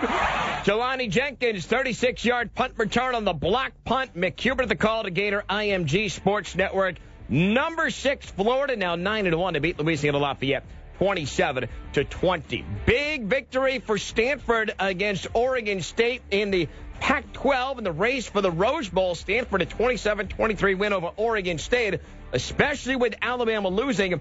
Oregon, if they remain undefeated, likely with an opportunity to play for a BCS title, that would mean the Pac-12 and the Rose Bowl, they would pick the quote-unquote most appealing Pac-12 school. After Stanford's win today, they're now 8-2, 6-1 in the Pac-12, and they get the Ducks next weekend. Stanford wins 27-23. Nebraska rallies to beat Penn State 32-23. Clemson hammers Maryland 45-10. Oklahoma, number 12, they beat Baylor 42-34 this afternoon. Number 19, USC, with a 38-17 victory at the Coliseum against Arizona State as the Trojans bounce back after last week's loss. I'm Kevin Winter. It's College Football Live. Again, our big story tonight, number 1 Alabama goes down. Your final in Tuscaloosa. A&M wins 29-24. Coming up next, we'll get you updated on everything else happening in the world of sports. Today, Sports Center Express will have the latest on the Lakers coaching search, and Phil Jackson possibly joining forces with Kobe once again, and we'll recap our game. Oklahoma State and West Virginia. It's college football on ESPN Radio and ESPNRadio.com. Jennifer Howdy was a woman on a mission. Yep, saving money for a Caribbean vacation. Undaunted by any obstacle. You flatter me. But with Navy Federal Credit Union's Cash Rewards credit card, I get cash back with every purchase. Skillful, yet humble. You make everything sound so dramatic. And unafraid to speak the truth. Unafraid. I love it. 4 million members, 4 million stories. From every military branch, DOD, and their families. NavyFederal.org. Federally insured by NCUA. Stay tuned for a $1 million bottle giveaway, and you'll also receive free shipping. Do you have troubled skin, acne? Well, we have great news. With Proactive, your acne can heal, and you can prevent new breakouts from happening. We're going to let 1 million people try Proactive risk-free, get 2 free gifts, and free shipping when you call right now. You heard it. This offer won't last long. Visit getproactive.com or call 1-800-620-4646. That's 1-800-620-4646. So you need to find a plumber to replace your water heater. The question is, where are you going to look? Phone book? That got tossed in the recycling bin as soon as it hits your doorstep. Web search? Not unless you feel like sorting through an endless list of search results. And you're certainly not going to pay a subscription fee to get access to some list. What you need is someone to refer a local pro you can trust. What you need is fast.homeadvisor.com. Fast.homeadvisor.com gives you free access to a network of over 85,000 background check service professionals who have the expertise to help you with all your home repair and remodeling needs. It's the fast, free, and easy way to find top-rated local pros who've been rated and reviewed by homeowners like you. That's why over 25 million homeowners have trusted Home Advisor to find the quality home improvement professionals they're looking for. It's why you can, too. Visit fast.homeadvisor.com to find the service pros who can bring your home improvement dreams to reality. That's fast.homeadvisor.com. What are you going to do with your old car? You can try selling it, you could junk it, or you can donate it to Heritage for the Blind. Your car will be towed away for free, and your donation is tax deductible. Just call 1-800-814-2162. Heritage for the Blind accepts cars, vans, trucks, and boats. It doesn't matter if your vehicle runs or not. It will be towed away for free, and you'll be supporting those that need help. Heritage for the Blind is a nonprofit organization that helps the visually impaired live fuller lives. Call right now to donate your car, and as a special thank you, you'll receive a free 3-day vacation voucher to over 50 locations. Call Heritage for the Blind right now. Call 1-800-814-2162. Donating is easy, and your vehicle is towed away for free. Plus, you'll get a free vacation voucher for donating. Call now, 1-800-814-2162. That's 1-800-814-2162. Do you have unfiled tax returns or owe the IRS or state more than $10,000? If you don't take action now, your tax problem is going to get worse, much worse. Seizure of property, bank levies, wage garnishments, and potential criminal prosecution. And if you owe the IRS back payroll taxes, chances are you will be visited at your home or business by an IRS agent. Don't become paralyzed by fear. Take action now. Call the experts at U.S. Tax Shield for help. Our team of experienced tax attorneys can get you protected, stop collections, and negotiate a permanent settlement with the IRS and state, potentially saving you thousands of dollars. At U.S. Tax Shield, our tax advisors will review your case for free, inform you of your rights, and give you a guaranteed quote. No games and no tricky upsells. That's why we have an A+ rating with the Better Business Bureau and thousands of satisfied clients. Put an end to your torment. Get protected. Get the Shield. Call U.S. Tax Shield now at 800-226-8184. That's 800-226-8184. 800-226-8184.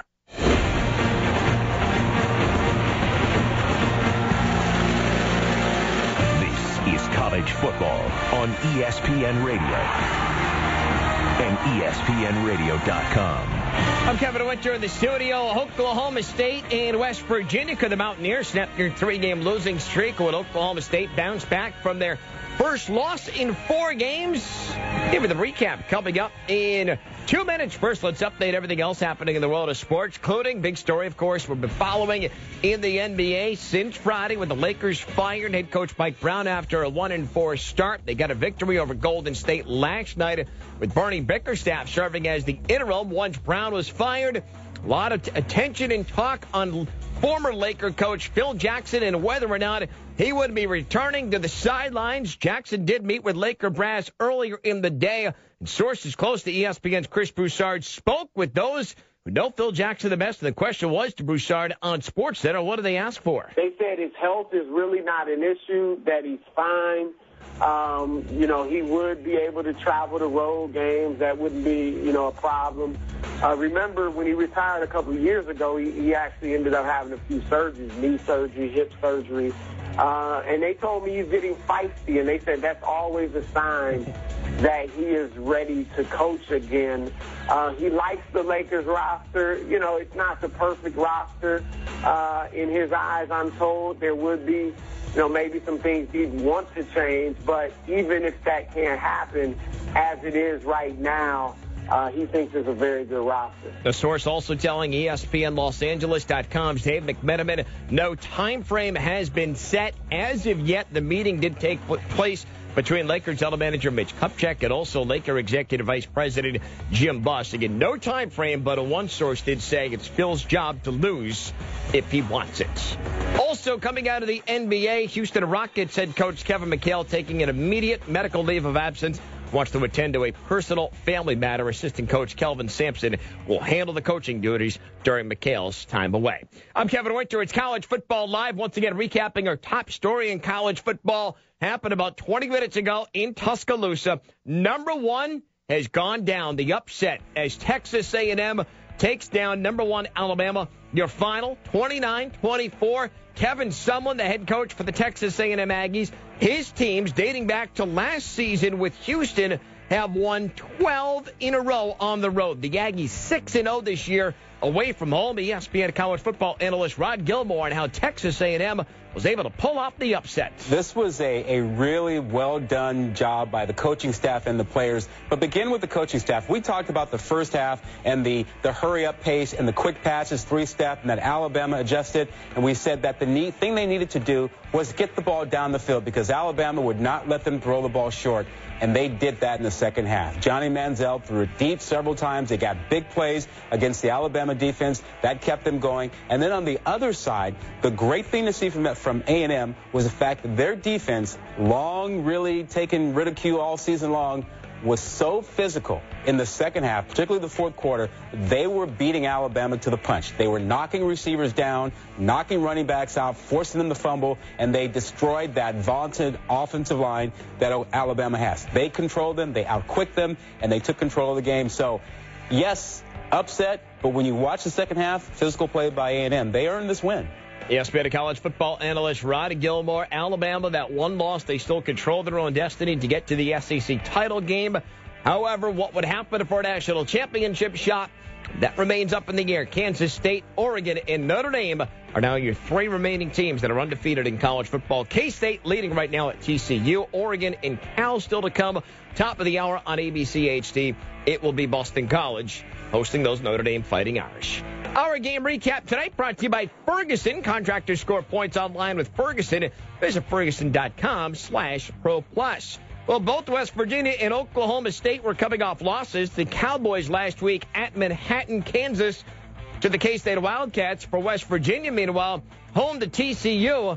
And for West Virginia, that was their 3rd consecutive loss in a row. Things did not get off to a good start today in Stillwater. Cowboys work quickly, go without a huddle. You'll see a lot of plays in this football game today. Out of the gun, running play, and it's a reverse to Stewart coming around far side right. He's to the 40, cuts left at the 30, now 3 at the 20, breaks the tackle at the 15. He'll take it in the end zone. Touchdown, Cowboys! Josh Stewart on a 46-yard touchdown run and made it 7-0 right away. Stewart would then haul in a 21-yard touchdown pass from Quentin Sharp 14-0 Oklahoma State had the early advantage. But Stedman Bailey had himself a monster game for West Virginia. And with Geno Smith on the sideline because his helmet got knocked off on 3rd down and 13, college rules say you have to miss a play.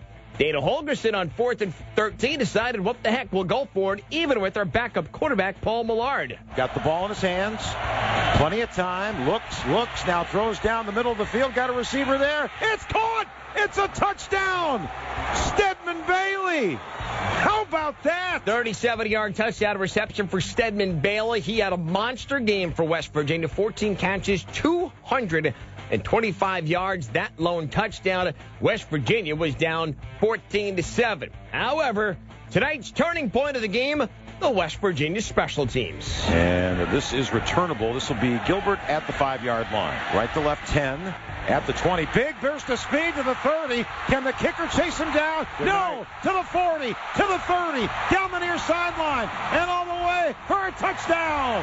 95 yards. Justin Gilbert takes it to the house. Once again, a 14-point lead. Tonight's turning point of the game, the West Virginia Mountaineers special teams, or lack thereof, brought to you by Lowe's. Lowe's, this Veterans Day at Lowe's. Get the Maytag Centennial Washer and Dryer for $798. That's a savings of $430. Lowe's, never stop improving. Offer valid November 7th through November 12th. See store for details, including Maytag offer. West Virginia, 2 muffed kickoff returns, both turning into turnovers, despite Geno Smith with a 1-yard touchdown run late, making it 38-34. Oklahoma State put the game away in the 4th. The receivers each side running play to Smith. Smith, big hole up the middle at the 15, 10, 5. He'll cruise into the end zone. 22-yard touchdown run for Jeremy Smith. And with 9:50 to go, it'll be a 3-touchdown lead here in Stillwater for the Cowboys. 55-34 would be your final. Oklahoma State rolls to the victory over West Virginia. Josh Stewart, monster day receiving for the Cowboys. 13 for 172. The 2 touchdown receptions from Clint Shelf. 22 of 31, 292 yards passing. He threw 4 touchdowns, was intercepted once. Shelf, the 3rd different Oklahoma State quarterback to get the start this year. Oklahoma State wins it by 21. For a post-game extra, let's send you back to Boone's Pickens Stadium. Alongside David Norrie, here's Bill Rosinski. Thank you very much. A special atmosphere for Texas A&M and their fans in College Station. Their first game in the Southeastern Conference, and they played a great first half. But Florida's defense, the story in the second half. In the end, the Gators win it by a score of 20-17.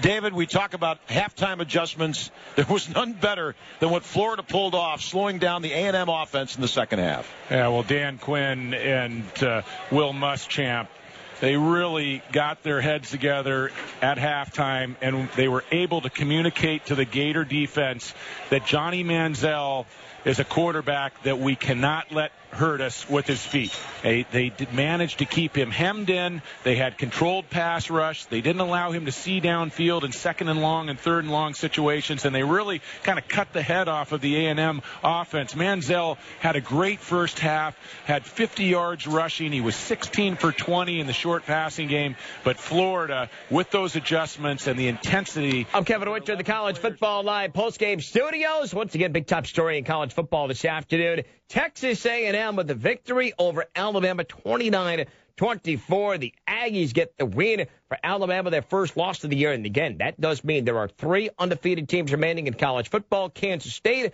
leading at TCU 10-0 right now. Also, Notre Dame on the road at Boston College, top of the hour, and Oregon. They will visit Cal coming up the top of the hour as well. Once again, our final score tonight, it was Oklahoma State with the 55-34 victory over West Virginia. Our next broadcast will come your way on Thursday.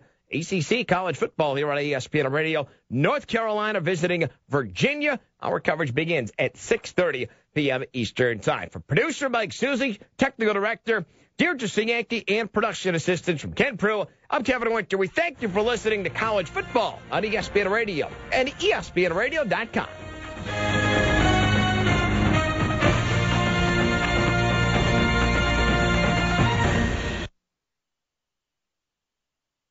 This Veterans Day at Lowe's, get the Maytag Centennial washer and dryer for $798. That's a savings of $430. And a Bosch 18-volt lithium drill for $99. That's a savings of $70. Choose 18-month special financing on purchases of $599 or more when you use your Lowe's consumer credit card. Lowe's, never stop improving. Offer is valid from November 7th through the 12th while supplies last. Credit offer valid from November 8th through the 12th. Special financing cannot be combined with 5% off everyday credit offer. Some exclusions apply. See store for details, including Maytag offer.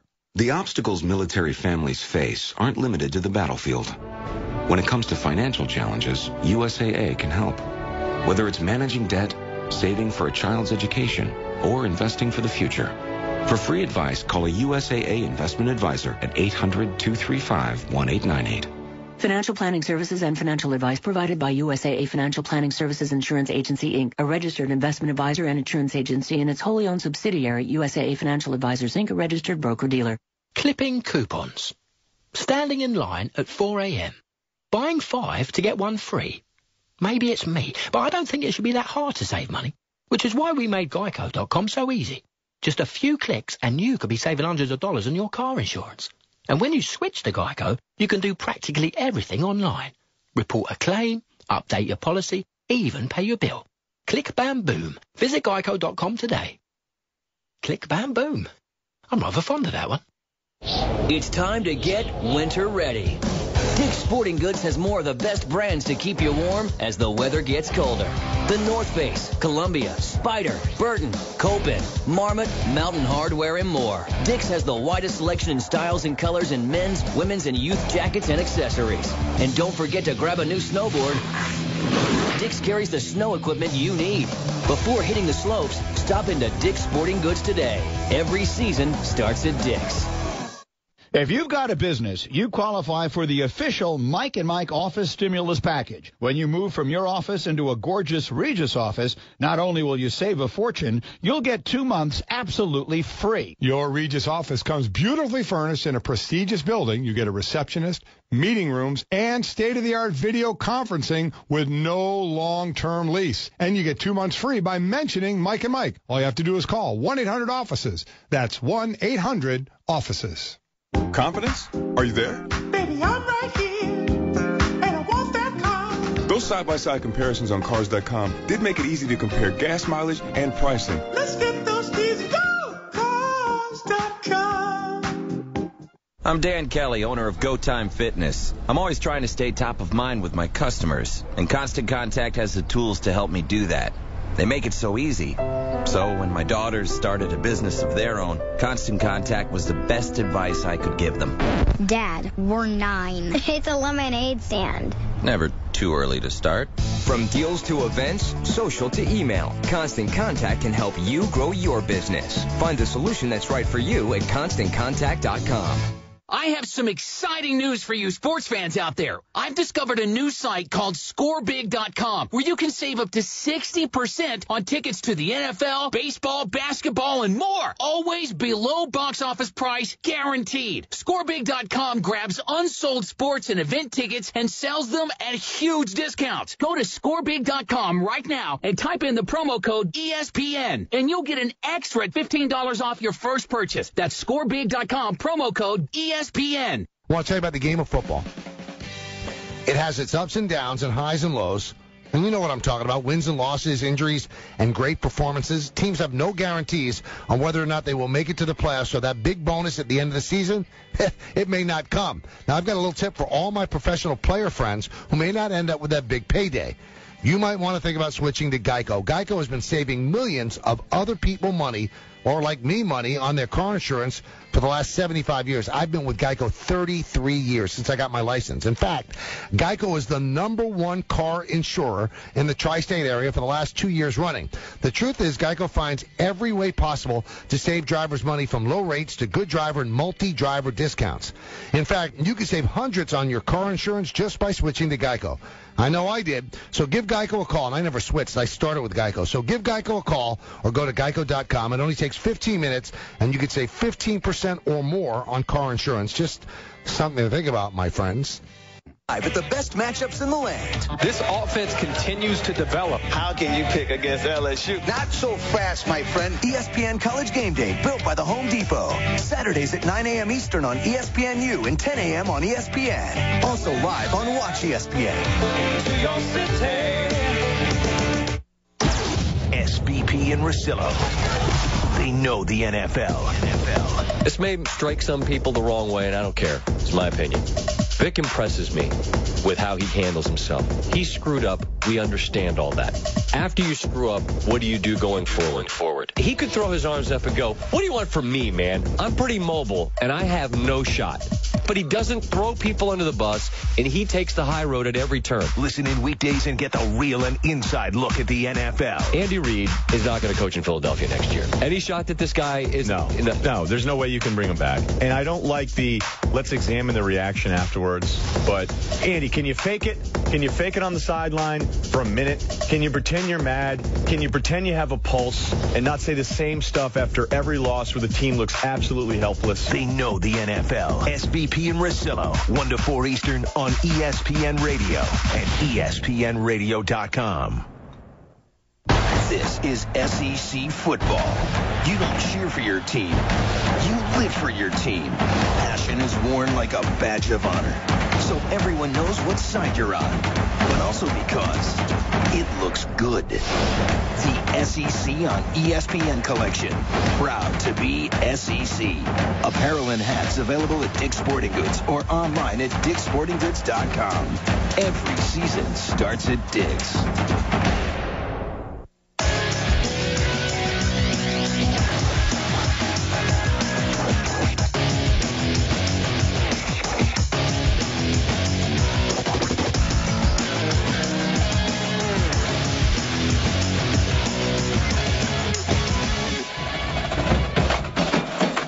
He is Max Bretos. I'm Freddie Coleman. Together, we're part of College Football Tonight on ESPN Radio and ESPNradio.com. I want to correct that USC beat Arizona State, not Arizona. They lost them earlier in the season. But Alabama was not able to escape against number 15 Texas A&M, the number one team in the country, losing at home. You'll find out if today's loss really is going to start the beginning of the end for Alabama. But here's Mike Bellamy with an Express on ESPN Radio. All right, Freddie, thank you. A team with an eye on number 1, number 2, Kansas State leading at TCU 10-0 in the second quarter. Number 5, Georgia with a couple of touchdown passes from Aaron Murray. They lead at Auburn 14-0. That over on ESPN2. Over on ESPN, number 21, Mississippi State leading at number 7, LSU 7-3. And Texas State leading number 20, Louisiana Tech 14-7 in the first quarter. Freddie? There's the snap. He's rolling. He's throwing. It's intercepted. A&M Aggies just intercepted the ball and returned it out to the 5-yard line. 5-yard line. Everett got cheated the last time. He got that one. He just got it. Time 1:36. I think they returned it to the 5-yard line, according to Aggie Sports Network. I don't have to work for the rest of the week. He didn't get cheated that time. But Texas A&M did not get cheated. Alabama may be out of the BCS championship running. Brad Edwards, ESPN BCS guru, has this to say about what happens to Alabama now. I would think that they'll be either 4 or 5. Really depends on where they drop in the polls. Wouldn't surprise me if they drop a little bit further than people would expect, since it was the second game in a row that they almost lost. But because Georgia is a team that they would go head-to-head with later on if they both went out, it really makes no difference whether they're ranked ahead of or behind Georgia when the new BCS standings come out tomorrow. Georgia-Alabama SEC championship game, 4 versus 5, sitting in the catbird seat to see if someone in front of them could lose. Their rankings could be higher than that, depending on what happens between now and that SEC championship game. And Georgia look pretty comfortable. They got the ball back up 14-0 on Auburn, and they're in the ascendancy. They're getting better. Jarvis Jones is starting to consume people, offensive linemen all over the place. You're right. This is it. This is all they need. They're in the SEC championship game. So a couple weeks ago, everyone thought that was a huge mismatch. And right now, I'd still put Alabama as the favorite, but a very small favorite at this point, the way the two are playing. And also, too, I guess we can quell all that talk when people said, Alabama would beat a bad NFL team. Will never happen in your lifetime, even if a bad NFL team fell down. There's no way a great college football team is going to beat a bad NFL team. So let's move that out the way and never talk about it ever again, number one. Number two, if you're Nick Saban, you're always disappointed when your team loses. I think he's really disappointed the way his team lost today. I would agree. They came out flat. That defense, which was the reason people were saying they could beat an NFL team, because it was an NFL defense. Not with NFL players, though. Well, 4 or 5 guys there you would probably see on an NFL roster before too long. But they were getting pushed around. They were getting out-schemed. I get the feeling you knew what was coming with Manziel. I mean, he kept it pretty close to the vest, and they just couldn't stop him. And to fall down 20-0 like that was. I tweeted at the time. I go, "Is this am I watching the Sci-Fi Channel? Because this feels like a science fiction movie. This isn't supposed to happen." And it did. It was one of those eye openers. And again, we know that about college football. Expect the unexpected. I did not expect that. And let's give Texas A&M credit. It wasn't a case of Alabama losing. The team on the other side, well, they have scholarships too. And they have a guy who's completely earned his scholarship in Johnny Manziel. We're going to talk more and more about him being part of the Heisman Trophy race. He's now entered into that conversation based on today, because it's always a fluid situation. Now he's up there with Colin Klein, the quarterback of Kansas State, and Kenyon Barner, the running back from Oregon. And today on the road, a major road test, he goes 24-31, 2 touchdowns, 253 yards passing, 18 carries, 92 yards on the ground. He made so many escape plays. What I mean by that is, it seemed when Alabama's defense had him dead to rights when he tried to run the football and he was going to lose yardage, or try to throw the football and he was going to be sacked. He was so good, Max, at escaping those things. So, yeah, Alabama lost today, but those Aggies, Gig'em on the other side, they had a lot to do with that. I love Johnny Manziel. Every week I've enjoyed it. One of my favorite players of all time, Doug Flutie. A guy who was vertically challenged as a quarterback, but was just tough as nails. And this kid, he looks like he's got the detached ears. He's got the nice smile. He looks like he's 14 years old, but he is hard as nails, and he is a competitor. And he, based on what happened today, is a winner. And we talk about the Heisman race. You mentioned Barner. You mentioned Klein. They deserve to be 1, 2, not in that order. Right. Most people said A.J. McCarron might be 3. He just beat A.J. McCarron in a 2-man enter, 1-man leave Heisman death match. Manti Te'o, great player. The more I see about Notre Dame, I see that as a team defensive effort. I think Stephon Tuitt's a more impressive defender week in, week out than Te'o. So I don't think he's going to get it because of that, because it's more of a team effort on that defense. So I think we can maybe, in my books, we can do that line across those top 3 right now, which is amazing because we only have a couple weeks left of the regular season. And that situation will get more fluid and more fluid when it comes to the Heisman Trophy race. With Max Bretos and Freddie Coleman, thanks for joining us in College Football Tonight on ESPN Radio and ESPNRadio.com. You can always get in touch with us by texting us at 73776. You can always call us at 888-SAY-ESPN. That is 888-729-3776. Number 2, Kansas State leading TCU 10-0. That game has just gotten started in the second quarter. Number 5, Georgia beating Auburn 14-0, 11:50 to play in the second quarter. Number 21, Mississippi State leading number 7, LSU 7-3, 10:34 to play in the second quarter. And number 20, Louisiana Tech. They have the ball, but they're losing to Texas State 14-7. Rod Gilmore, ESPN college football analyst, had this to say on how Texas A&M won the game, and they did it this way. They earned it. And we said that the thing they needed to do was get the ball down the field, because Alabama would not let them throw the ball short, and they did that in the second half. Johnny Manziel threw it deep several times. They got big plays against the Alabama defense. That kept them going. And then on the other side, the great thing to see from A&M was the fact that their defense, really taking ridicule all season long, was so physical in the second half, particularly the fourth quarter. They were beating Alabama to the punch. They were knocking receivers down, knocking running backs out, forcing them to fumble, and they destroyed that vaunted offensive line that Alabama has. They controlled them, they outquicked them, and they took control of the game. So, yes, upset, but when you watch the second half, physical play by A&M, they earned this win. I don't know if Alabama was worn out from what happened last week against LSU. I don't doubt that for 1 second. But Texas A&M showed people, we may have been a Big 12 team, but we feel we have SEC-type players that play in the state of Texas. And Kevin Sullivan, the head coach, says, you know what, we want to make inroads to SEC outposts, but we're not going to forget this state because we know the kind of quality athletes that we have in the state of Texas. I think we saw that those guys are not just big, strong country boys who can't think. They figured out, you know what, we trust in what we do. We're going to find a way to make plays to win this game, and that's exactly what that defense did, especially in that final Alabama drive. And you're a high school player in Texas, and you see that, and you wonder where you might go. Or if you're in the SEC states, and you look at that, you go, maybe Texas A&M is a place for me. We know the way Sumlin ran his offense at Houston. It's a certain kind of player, and he struck gold with Manziel.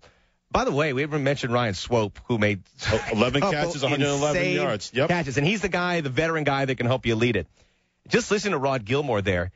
Everything he said is absolutely accurate. I just can't believe that actually happened. To say Texas A&M knocked the taste out of Alabama's mouth with some of the tackling and defense. He goes, did that really happen? I saw it. Did it? I mean, that's the discrepancy between the two is so huge. That's the only way you're going to beat a team like that. At a certain point, you have to beat them at their own game, but not take away from what your game is. Offensively, Johnny Manziel was going to have a say in this game, and he did. And I give Texas A&M, Max, a lot of credit that they missed an extra point. Would have made it a 21-0 game. They missed a field goal that would have made it 26-17. Alabama gets a touchdown. They get the ball back, and they found a way to keep that team out of the end zone. And they got the ball back to start the second half. I was sitting there saying, 2014, imagine Alabama scores are up 21-20 early in the third quarter. Mm-hmm. It's over. Yeah, T-Town that's when the defense really stood up for the first time in that second half, and they were consistent from that point forward. And super impressive, both sides of the ball, on the sidelines. Great day if you're an Aggie. Gig 'em. Yeah, gig 'em. What's happening on the sidelines in college football? Find out next on ESPN Radio. This is Morgan Freeman. Has anyone ever said, you're the picture of health? You look healthy, you feel fine, but that may not be the full picture. Colorectal cancer is the second leading cancer killer of men and women over 50. Since it doesn't always cause symptoms, you may not know you have it. The only way to know is by getting screened. Screening can find precancerous polyps, so they can be removed before they turn into cancer. This is one cancer you can prevent. Plus, screening can find colorectal cancer at an early stage, when the chance for a full recovery is very high. Talk with your doctor and get tested for colorectal cancer. Medicare and many insurance plans help pay for screening. Get screened. Make sure you are the picture of health. A message from the U.S. Department of Health and Human Services and the Centers for Disease Control and Prevention. Progressive Insurance presents Flo's newest song. We compare rates to give you confidence. We compare rates to find you a great deal, so you can be even more confident. Not that you need more confidence. I'm sure you're a great person with great posture, and you probably look really good in corduroy pants, which isn't easy. Comparing rates to help you save. Visit Progressive.com today. Progressive Casualty Insurance Company and affiliates. Comparison rates not available in all states or situations. Leslie French was hunkered down for a fight. I was just at the dealership looking for a car. Lured in by the enemy. No, it was pretty cordial, but I did need a car loan fast. There was no time. I called Navy Federal Credit Union. A really nice guy approved me for a loan on the spot. Great rate, too. Victory was hers. Well, convertible was mine. 4 million members, 4 million stories. From every military branch, DOD, and their families. NavyFederal.org. Federally insured by NCUA. There are holidays, and then there's Football-a-Day, only from Coors Light. It's the iron-fisted holiday where true-blooded fans tackle Rocky Mountain cold refreshments every game. Because every game is a reason to celebrate. Only from Coors Light, the world's most refreshing beer. Enter the Football-a-Day sweepstakes. Complete rules and your chance to win at CoorsLight.com/Football-a-Day. No purchase necessary. Must be 21. Begins 9/1, ends 11/30. With great beer comes great responsibility. Coors Brewing Company, Golden, Colorado. Monday, behind Big Ben. We got out hurt. The Steelers took down the reigning Super Bowl champs. Let's go. Now, one of the hottest teams in the game. Touchdown Steelers. Returns home in search of a fourth straight win against the Chiefs. Countdown sets the stage at 6:30 Eastern. Then, Monday Night Football. Chiefs, Steelers, 8:30 on ESPN. It all comes down to Monday night. Where fans go for football. For Hurricane Sandy donations, visit redcross.org or text Red Cross to 90999 to donate $10. WEPN FM, WEPN HD1, New York. ESPN Radio Sports Center. I'm Mike Bellamy, a shocker in Tuscaloosa. Well, I don't think we have to stab it either. Manziel standing back there holding the ball by the referee. And A&M did it. They just did it. You can look at the Aggie faithful on the sophomore side of the field and that Aggie band. Lightning in a bottle in Tuscaloosa. Calling the Aggie Sports Network, courtesy of Learfield Sports. Texas A&M goes on and beats number 1 Alabama 29-24. Johnny Manziel, 345 yards of total offense. A&M went up 20-0 before Alabama scored 2 touchdowns in the second quarter. The teams went back and forth, but a late interception by A.J. McCarron, his second of the game, sealed the deal for Texas A&M. Brad Edwards from ESPN's ESPN Radio College Game Day talks about what happens to Alabama now. I would think that they'll be either 4 or 5. Really depends on where they drop in the polls. Wouldn't surprise me if they drop a little bit further than people would expect, since it was the second game in a row that they almost lost. But because Georgia is a team that they would go head-to-head with later on if they both went out, it really makes no difference whether they're ranked ahead of or behind Georgia when the new BCS standings come out tomorrow. The team that's looking at number 1, number 2, Kansas State leading at TCU 10-0. Colin Klein did not start the game, but he is in the game. He has a rushing touchdown. Number 5, Georgia, 3 touchdown passes from Aaron Murray. He's 12 of 14 with 107 yards. They lead Auburn 21-0 on ESPN2. Number 21, Mississippi leading at number 7, LSU 7-6 in the second quarter on ESPN HD. Number 20, Louisiana Tech all tied up with Texas State 14-14 in the second quarter. Getting underway this hour, number 4, Notre Dame at Boston College over on ABC HD. Finals from earlier, number 12, Oklahoma beat Baylor 42-34. Landry Jones, 277 passing yards and a couple of touchdowns. Number 16, Nebraska wins against Penn State 32-23. Number 19, USC beat Arizona State 38-17. Taj Boyd, 3 touchdown passes. Number 13, Clemson wins at home against Maryland 45-10. Number 14, Stanford at one point had given up 23 straight points to Oregon State, but they go on to beat Oregon State 27-23. Number 6, Florida gets a late blocked punt, returns it for a touchdown. They beat Louisiana Lafayette 27-20. Former Laker coach Phil Jackson could soon be current Laker coach again. ESPNLosAngeles.com reporting Jackson met with Jim Buss, Mitch Kupchak today. No time frame has been set on another talk. What a football weekend, and Mike and Mike is the place to talk about it every Monday morning. Don't forget our Monday lineup. Chris Carter live 7:30 Eastern, Mike Ditka 8:15 Eastern, and then Ron Jaworski in our studio. It's a Monday with Mike and Mike on ESPN Radio and ESPNRadio.com.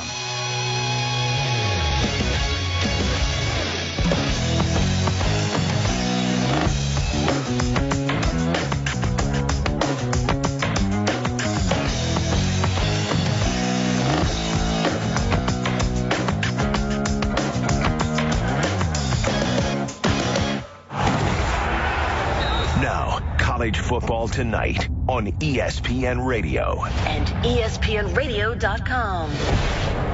Always good to be alongside Max Bretos. I am Freddie Coleman, and College Football Tonight is presented by Progressive Insurance. You can follow us on Twitter at ColemanESPN, at MBretos.ESPN. Coming up in 10 minutes, we'll tell you exactly what is going on sidelines in college football. That's in 10 minutes. But we want you to stump for your Heisman candidate right now at 888-SAY-ESPN. 888-729-3776. If you feel someone is head and shoulders above everybody else, or someone is not getting enough love, we want you, even though Election Day is over, we want you to stump for your candidate at 888-SAY-ESPN, 888-729-3776.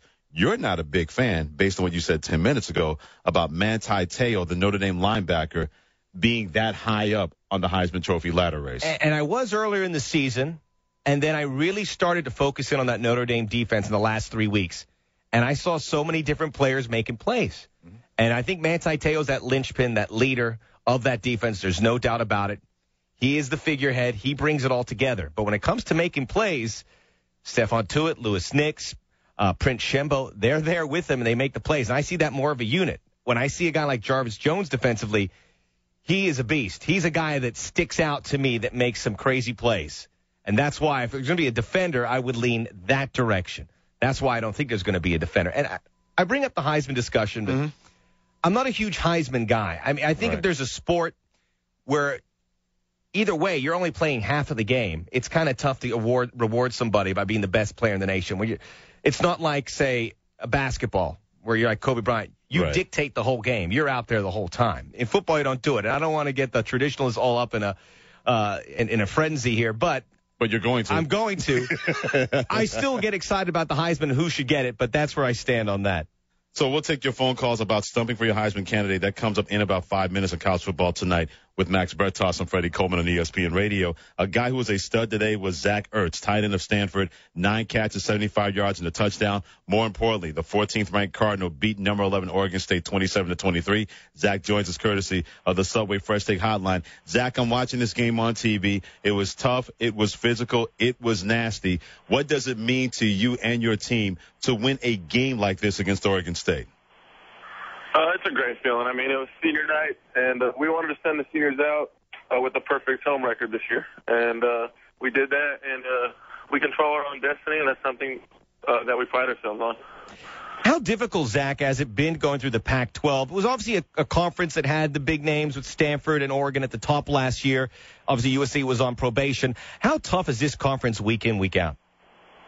Yeah, you got to bring your A game. I mean, Arizona, UCLA, Oregon State, Oregon, obviously USC. We got some very good teams in this conference, and every game you have to bring your A game or else you're going to get beat. You fumbled on Stanford's opening possession. After that, you were out of your mind. What went through your mind after that fumble happened on the team's opening possession? I was just bumming. I mean, that was the first time I've ever fumbled in a game, to be honest, and something I hope I never experience again.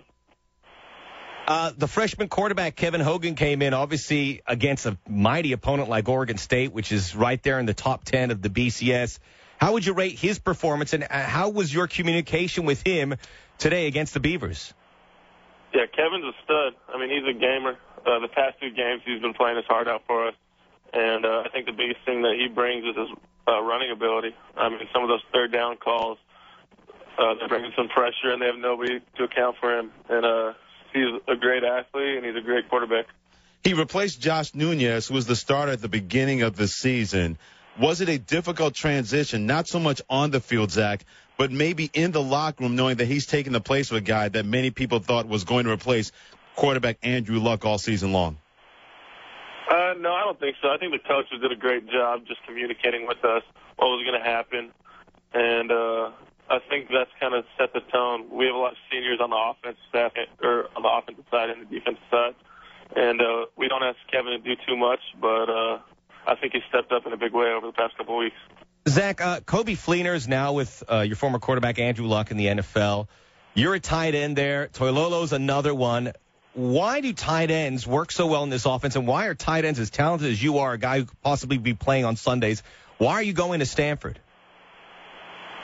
When I was recruited here, Coach Harbaugh was the head guy, and he said he was going to use tight ends. He was using tight ends. And that kind of stuck with all 3 of us. And I think one of the reasons we're all so successful is that we love to compete with each other. I mean, if Levine gets 5 catches, then I want to get 6. And if I get 6, he wants to get 7. So we kind of have that built-in competitive streak, and I think it just makes us better as a whole. You got 9 today. So. 9 catches, 75 yards, my friend. Zach, to quote your former coach, who likes tight ends at Stanford better? Nobody, especially when Zach Ertz plays that way. Stanford beats Oregon State, and he joined us on College Football tonight. Zach, great game, my friend, and good luck the rest of the season. Hey, thank you very much. You're exactly right about the tight ends, because that's going to be, not saying they're going to be tight in you, but we're going to continue to see this because that's a staple of their offense, where if I'm a tight end and I know I want to get to the NFL, play for a great school, Stanford is going to be high on my list, especially Zach Ertz today. 9 catches, 75 yards, and Stanford beats Oregon State in a tough one, 27-23. And if you're a 6'1", 200-pound tight end, do not apply. No, they Zach don't is 6'6", let's check out, 6'6", 250. Give or take a lie or two. And Levine Toilolo, 6'8", probably close to 270. So, get your beans and rice if you want to be a Stanford tight end, because you got to be big. Also, too, how has Jim Harbaugh changed the culture, not just of that football program, really the Pac-12? Because now, I mean, Oregon, they've changed the culture as well with their speed and their high-powered offense. When you play Stanford, you know, man, if we're not physical, if we're not tough enough, it's going to be an ugly and long day for us. And I give Oregon State a lot of credit because Mike Riley, their head coach, even said, we know that dealing with Oregon is one thing, but we have to make sure we're physical, especially when we play a team like Stanford later on in the season. We talk about guys changing the culture of conferences. Oregon was able to do that with their offense. Stanford, their physicality, you have to deal with that in the Pac-12. Well, for that running game, it's It's amazing what, as you said, Jim Harbaugh has done. He's gone with size and strength, and it's paid off. Going back even a few years, the running back is with the Vikings, whose name escapes me. I shouldn't even brought it up. I'll get to it a little bit later. But guys that can really rumble up the middle and do well in that O-line.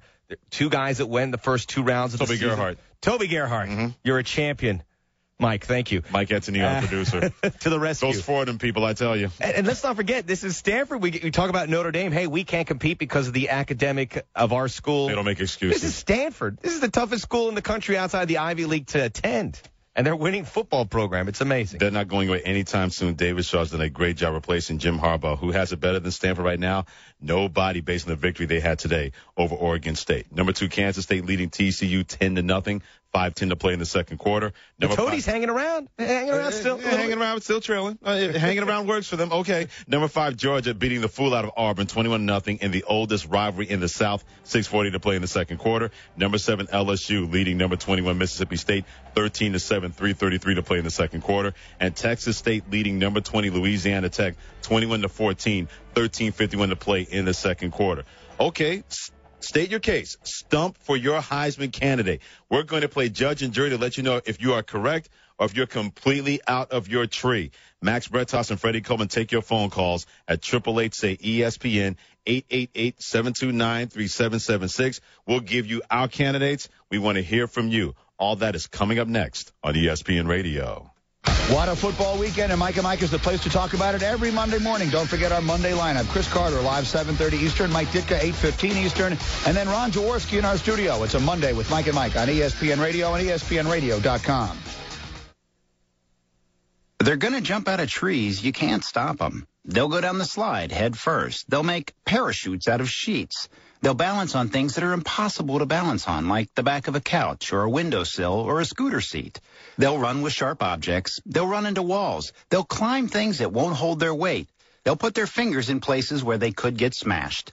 They'll drive their tricycles down steep hills. They'll bounce balls off their faces. They'll step on each other. They'll jump on each other. They'll invent whole new ways to put themselves in jeopardy. But one of the most dangerous things kids will do happens while they're sitting perfectly still. Kids who ride in a car without a booster seat are much more likely to suffer serious or fatal injury during a crash than kids in boosters. But amazingly, 80% of all kids who need them aren't in them. After a toddler seat and until they're 4'9", booster kids, and don't let them down. Go to boosterseat.gov to learn more about the importance of boosters. A message from the U.S. Department of Transportation and the Ad Council. This Veterans Day, give a gift to our military heroes and their families through USO Wishbook. Visit uso.org/ESPN. This Veterans Day at Lowe's, get the Maytag Centennial washer and dryer for $798. That's a savings of $430. And a Bosch 18-volt lithium drill for $99. That's a savings of $70. Choose 18-month special financing on purchases of $599 or more when you use your Lowe's consumer credit card. Lowe's, never stop improving. Offer is valid from November 7th through the 12th while supplies last. Credit offer valid from November 8th through the 12th. Special financing cannot be combined with 5% off everyday credit offer. Some exclusions apply. See store for details, including Maytag offer. It's time to get winter ready. Dick's Sporting Goods has more of the best brands to keep you warm as the weather gets colder. The North Face, Columbia, Spyder, Burton, Copen, Marmot, Mountain Hardwear, and more. Dick's has the widest selection in styles and colors in men's, women's, and youth jackets and accessories. And don't forget to grab a new snowboard. Dick's carries the snow equipment you need. Before hitting the slopes, stop into Dick's Sporting Goods today. Every season starts at Dick's. NBA superstars headline a Wednesday night doubleheader. First, it's Memphis versus OKC as reigning scoring king Kevin Durant looks to throw down against a hungry Grizz squad. Then, the defending champs stomp into L.A. Miami's Big Four is finding its groove. Nice pass. But will CP3 and Blake steal the show? Grizzlies Thunder at 8 Eastern. Heat Clippers at 10:30. Presented by State Farm. Wednesday on ESPN. This Veterans Day, ESPN is working with the USO to help lift the spirits of America's troops and their families stationed around the world. Grant a wish for our servicemen and women, or donate a special gift to their families to show your support. Give a special gift to our military heroes and their families through USO Wishbook. Visit uso.org/ESPN and give your gift today. You gotta wake them up. Every weekday morning. Wake me up. Wake up to Mike and Mike in the morning. On ESPN Radio. The reality is, if Notre Dame played Oregon in football next Saturday on a neutral site, I don't know who would win, and neither do you. It's as simple as that. Now, I got inundated with people yesterday. Oh, Greeny, Oregon would beat them by 20 points. Oh, would they? Are you the same people who told me that Notre Dame was going to get smoked when they went to Oklahoma? Yeah. Here's the thing. In sports, we tell you what we expect to happen, and then guess what happens? They play a game. We don't know. They play a game. If we knew what was going to happen ahead of time, we would all be living in castles in Las Vegas. I get it, but what we do is we make our picks. So here's what drives me nuts. Okay. So Notre Dame, you're Notre Dame, which always gets the benefit of everything. They've gotten into BCS bowl games in the years we've been together when they had no business being there, solely because they are Notre Dame, is now getting left out solely because they're Notre Dame. People are just using their anti-Notre Dame feelings to say, well, they clearly don't belong with the other guys. I'm going to give credit where it's due. CBSSports.com. Tom Fornelli is their college football blogger. He put the blind resumes of 5 unbeaten teams: Alabama, Oregon, Notre Dame, Louisville, and Kansas State. Right. Put them up there, teams A, B, C, D, and E. Showed you just what they've done. Right.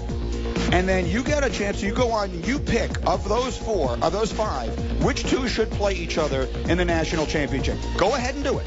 Go do it. I'm not going to do it. This wasn't my idea. I'm going to give credit where it's due. Go do it, and then you tell me who you came back and voted for. Which 2 teams you said deserve to play for the national championship right now. Go ahead and do it, and let me know what happens. And I'll tell you right now, it's going to surprise a lot of people. And all of you people who are emailing me, Notre Dame has no business on the field with these other teams, your point is completely irrelevant. What you think, I think, or anyone else thinks would happen in a game has no bearing on who should play for the title. You should reward the teams who have had the best seasons, who have accomplished the most. And right now, I'll give away part of it, Notre Dame is one of those 2 teams. End of discussion. Oh, yeah. I mean, they were going to be. They have the most, the wins as far as ranked teams, and the schedule has been the toughest. So by a computer, which a couple of the computers are number 1 on, I get what you're saying. But you keep wanting to make irrelevant the eye test, and as much as you think it should be irrelevant, it's not. And I mean, I know you want to pound your fist on the table and yell and scream and say that shouldn't be part of it. It should be just how they play this year. I get it. I get what you're saying, but that's not reality. Reality is how people look at it, especially people with a vote. You really disappoint me. It's Mike and Mike in the morning, weekdays on ESPN Radio and ESPNRadio.com. 4.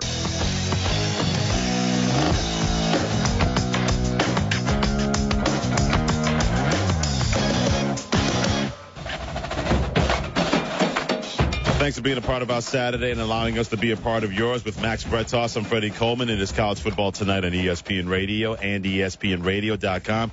We're going to give you our thoughts and stuff for our Heisman candidates. We want you to do the same at 888-SAY-ESPN, 888-729-3776. We take your calls after this express from Mike Bellamy on ESPN Radio. All right, Freddie, thank you. Alabama, the number 1 team in the country, goes down earlier today to number 15, Texas A&M, 29-24.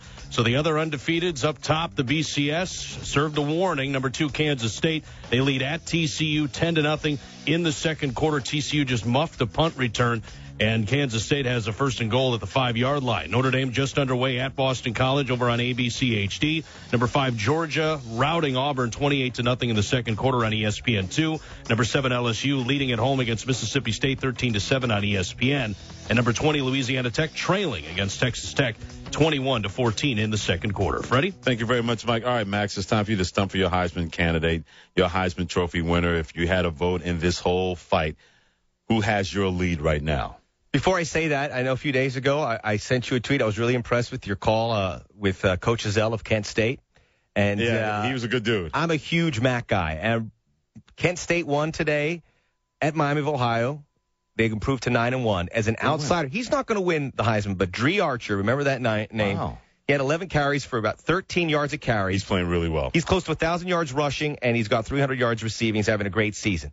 Now, he's maybe on the outside, maybe the top 10. He's under consideration. He's under considered. Maybe in the Max Bretzhaus Heisman Trophy poll. In my world.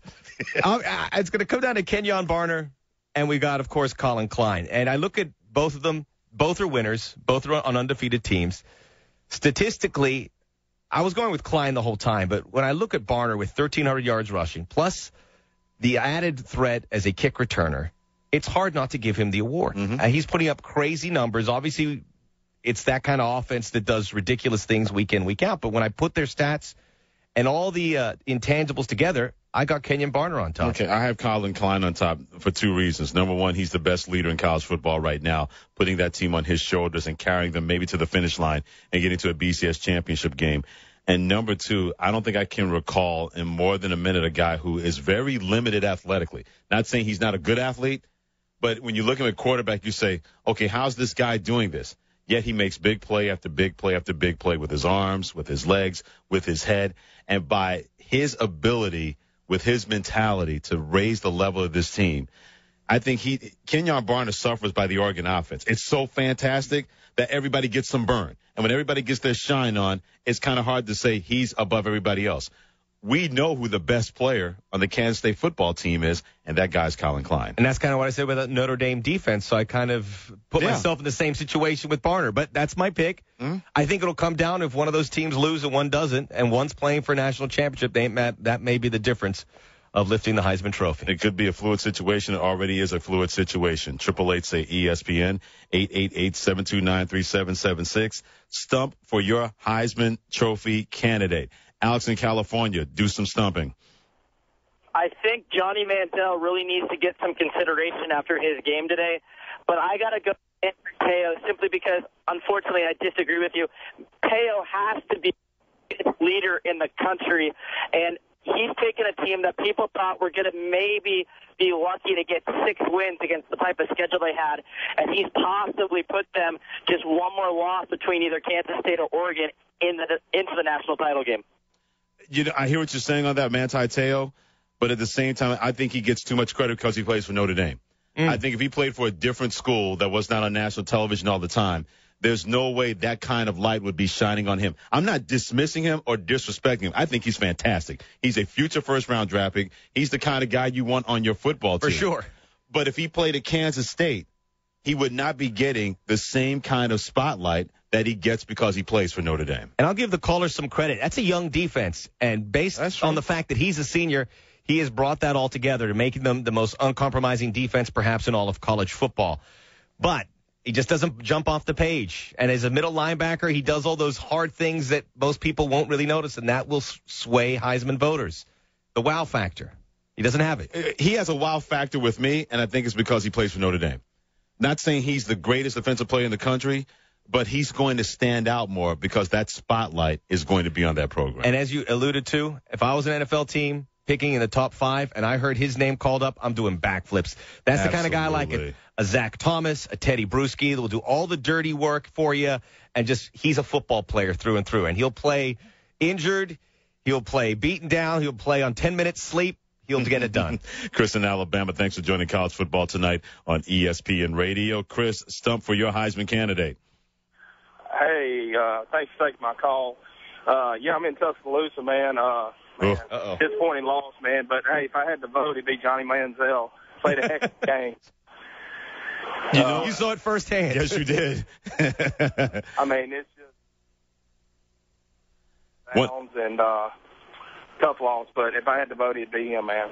You know what it is, too, with a guy like that as a redshirt freshman? Everybody's going to say that, okay, who missed the boat on this guy? Well, put it there. Johnny Manziel wasn't a scrub that Kevin Sumlin happened to find.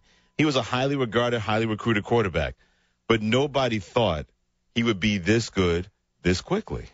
Texas did not give him a chance. He was supposed to go to Oregon from what I was hearing on College Game Day, and that just blows my mind. Can you imagine Marcus Mariota and Johnny Manziel on the same football team? Yeah, but he's definitely in there. I have him in the top 3. And by the way, as I look up, we're talking about defenders for the Heisman. Jarvis Jones with his 2nd sack.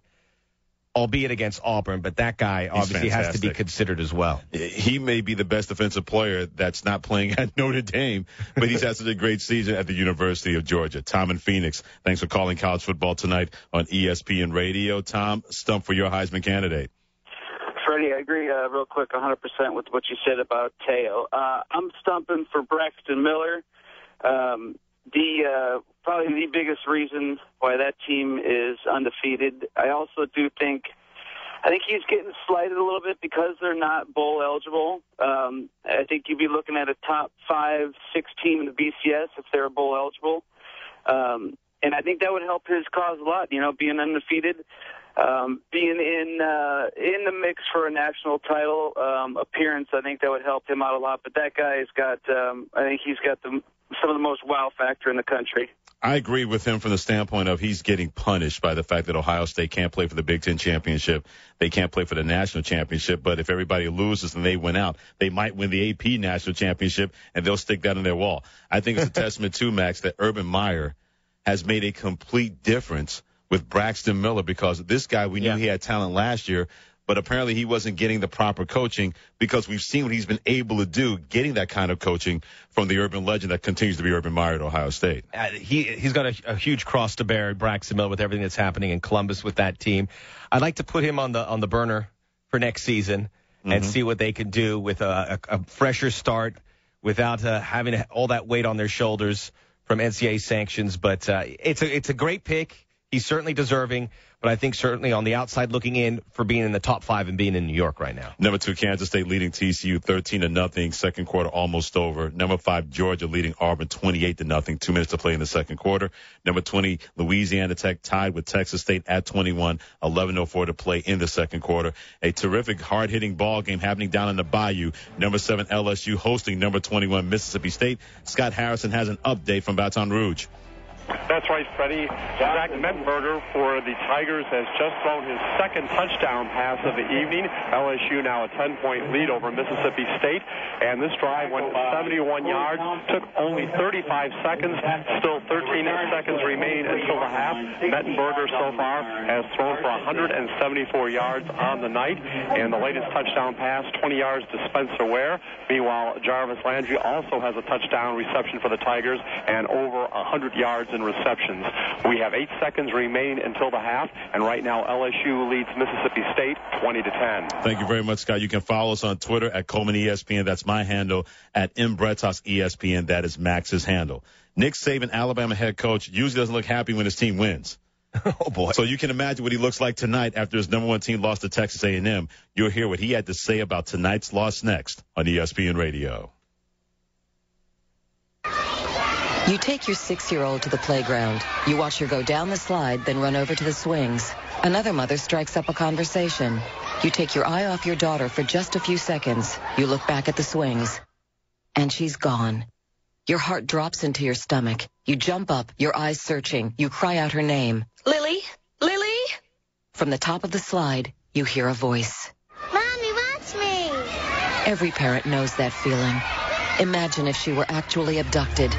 Go to wirelessamberAlerts.org. Sign up for free Amber Alerts on your cell phone. When an Amber Alert is issued in the areas you've chosen, you'll receive a free text message. If you spot the vehicle, the suspect, or the child described in the alert, call 911. Sign up today at wirelessamberAlerts.org. A child is calling for help. This message brought to you by the Wireless Foundation, the U.S. Department of Justice, the National Center for Missing and Exploited Children, and the Ad Council.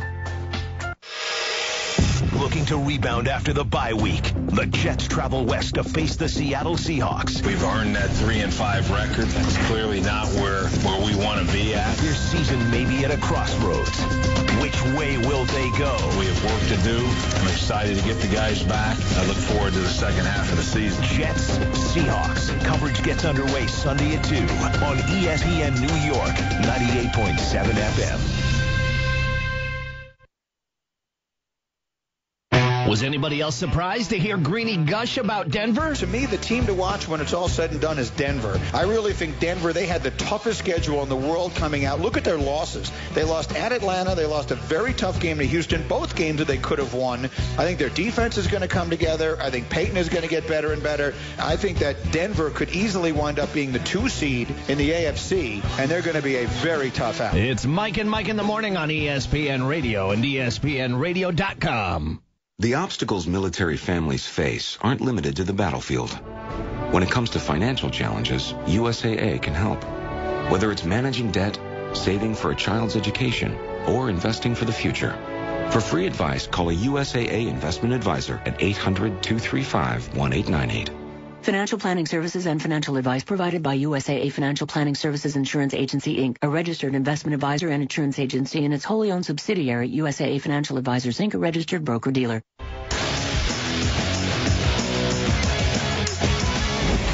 ESPN Radio Sports Center.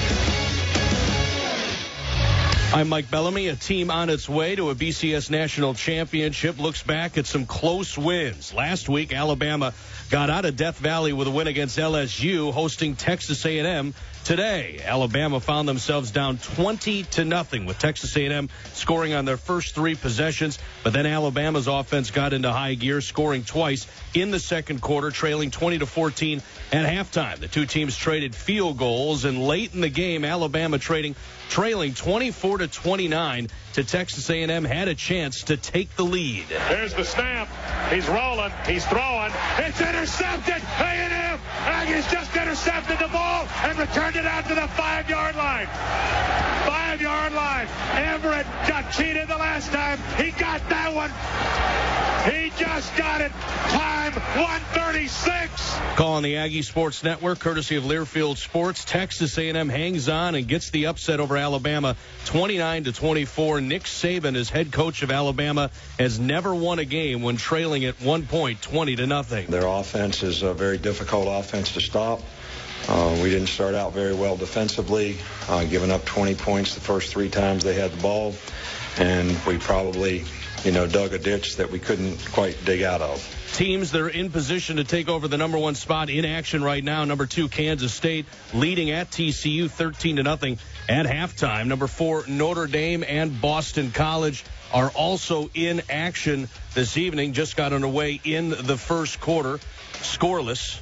Notre Dame has the ball 3rd and 2 from the 2-yard line. Number 5, Georgia, 3 touchdown passes from Aaron Murray. They lead at Auburn 28-0. That's yours on ESPN2 HD. At halftime, number 7 LSU with 2 Zach Mettenberger touchdowns. They lead Mississippi State 20-10 on ESPN. Number 20 Louisiana Tech and Texas Tech tied at 21. Landry Jones, a couple of touchdown passes. Oklahoma beats Baylor 42-34. Number 16 Nebraska hangs on, beats Penn State 32-23. Number 19 USC over Arizona State 38-17. Clemson beats Maryland 45-10. Number 14 Stanford wins at Oregon State 27-24. Number 6 Florida over Louisiana Lafayette 27-20.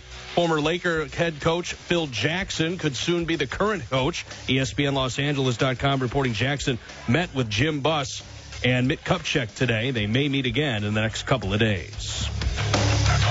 What a football weekend, and Mike and Mike is the place to talk about it every Monday morning. Don't forget our Monday lineup. Chris Carter, live 7:30 Eastern. Mike Ditka, 8:15 Eastern. And then Ron Jaworski in our studio. It's a Monday with Mike and Mike on ESPN Radio and ESPNRadio.com.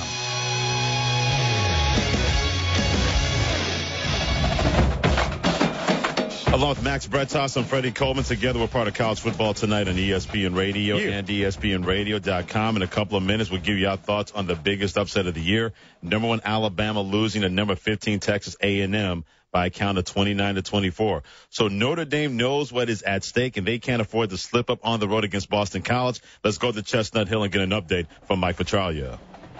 All right, it is the Fighting Irish of Notre Dame looking to take advantage of that Alabama result that you just mentioned. They jump on the board 7-0. They go 95 yards in 13 plays, and their quarterback Everett Golson finishes it off with a 2-yard run off the left end. It was a 3rd and goal opportunity. Golson with a really nice, couple of nice 3rd down conversions on the drive, including one of 16 yards over the middle to T.J. Reddick. So So it is a 95-yard scoring drive in 13 plays for the Fighting Irish. BC has already had this ball once in the game. They got one first down and then had to punt away. 7-0 Fighting Irish with 7:26 to go in the first quarter. The snap, sets, throws, going this side. He's got a guy, and it's a catch. It's a touchdown. Touchdown, Texas A&M. Malcolm Kennedy coming to the sideline, caught it in the end zone, and the Aggies just scored. 8:37 left in the game. I didn't know ESPN's Ivan Maisel was part of the Aggie Sports Network from Learfield Sports, because that's who that sounds like, only in a more screaming fashion. He's got to save his voice a little bit. Yeah, just a little bit. But either way, Texas A&M, they get the victory. They beat number 1 Alabama 29-24. SEC in flux now because they may not have a team playing for the national championship. But how about the fact that when big mistakes were made in this game early and late, it was Alabama who made them early, allowing Texas A&M to score in their first 3 possessions, putting up 20 points max. And then they have a chance to force Texas A&M to punt the football.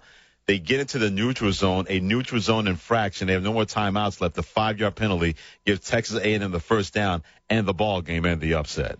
And with that huge bomb by A.J. McCarron in the fourth quarter, if I told you Alabama down 5 points, at the 5-yard line, first down with 4 minutes to go, you're pushing all your chips in for the Crimson Tide. Absolutely. At that point. And somehow we're sitting here, and we were watching the game. We were on the air, as I said. I go, maybe they should let them score to give Johnny Manziel a little bit more time to respond. And I said, you were crazy. And I was crazy. And I'll be the first to tell you that. And I'll be crazy again, because that Texas A&M defense, I said, they've been heroic in the second half. They're going to wilt. This is too big of an ask, and they responded in a huge fashion. And then their special teams responded in some way, forcing that Alabama defensive line on the punt to jump. Tremendous effort. Offense, defense, special teams. James Hoffman hit me on Twitter, Coleman ESPN. You can follow him at Queens Night JBH. He says the big question is going to be, who is going to get the first place votes that Alabama had? They had a landslide margin in terms of first place votes. It's going to be very interesting how that's going to affect the BCS rankings, because who is going to have that many first place votes that Alabama no longer has that could really impact who's going to be number 1 out of Oregon, Kansas State, or Notre Dame. That is going to bear watching. But Nick Saban, he's usually not happy when he's supposed to be. So after losing tonight and no longer being number 1, you know his disposition is not any better.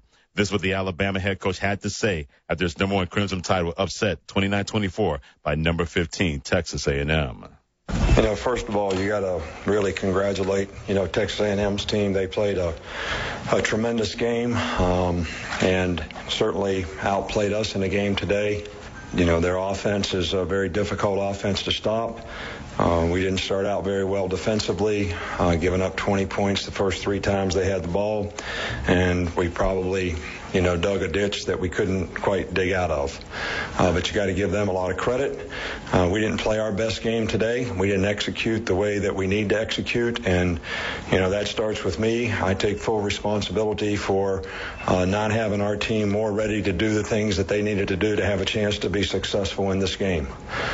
We really had a lot of undisciplined, missed assignments, not playing with the kind of discipline you have to play with, especially against their quarterback, whether it's pass rush lanes or execution of pressures or whatever it might be. And 0 for 7 in the beginning of the game on third down, kept every one of their drives alive, which led to points. We played better as the game went on, but we still didn't make the plays that we needed to make. We had an opportunity at the end of the game, 4th and 2 at the 2, and also had an opportunity to get the ball back with probably what would have been about 35 seconds in the game with pretty good field position.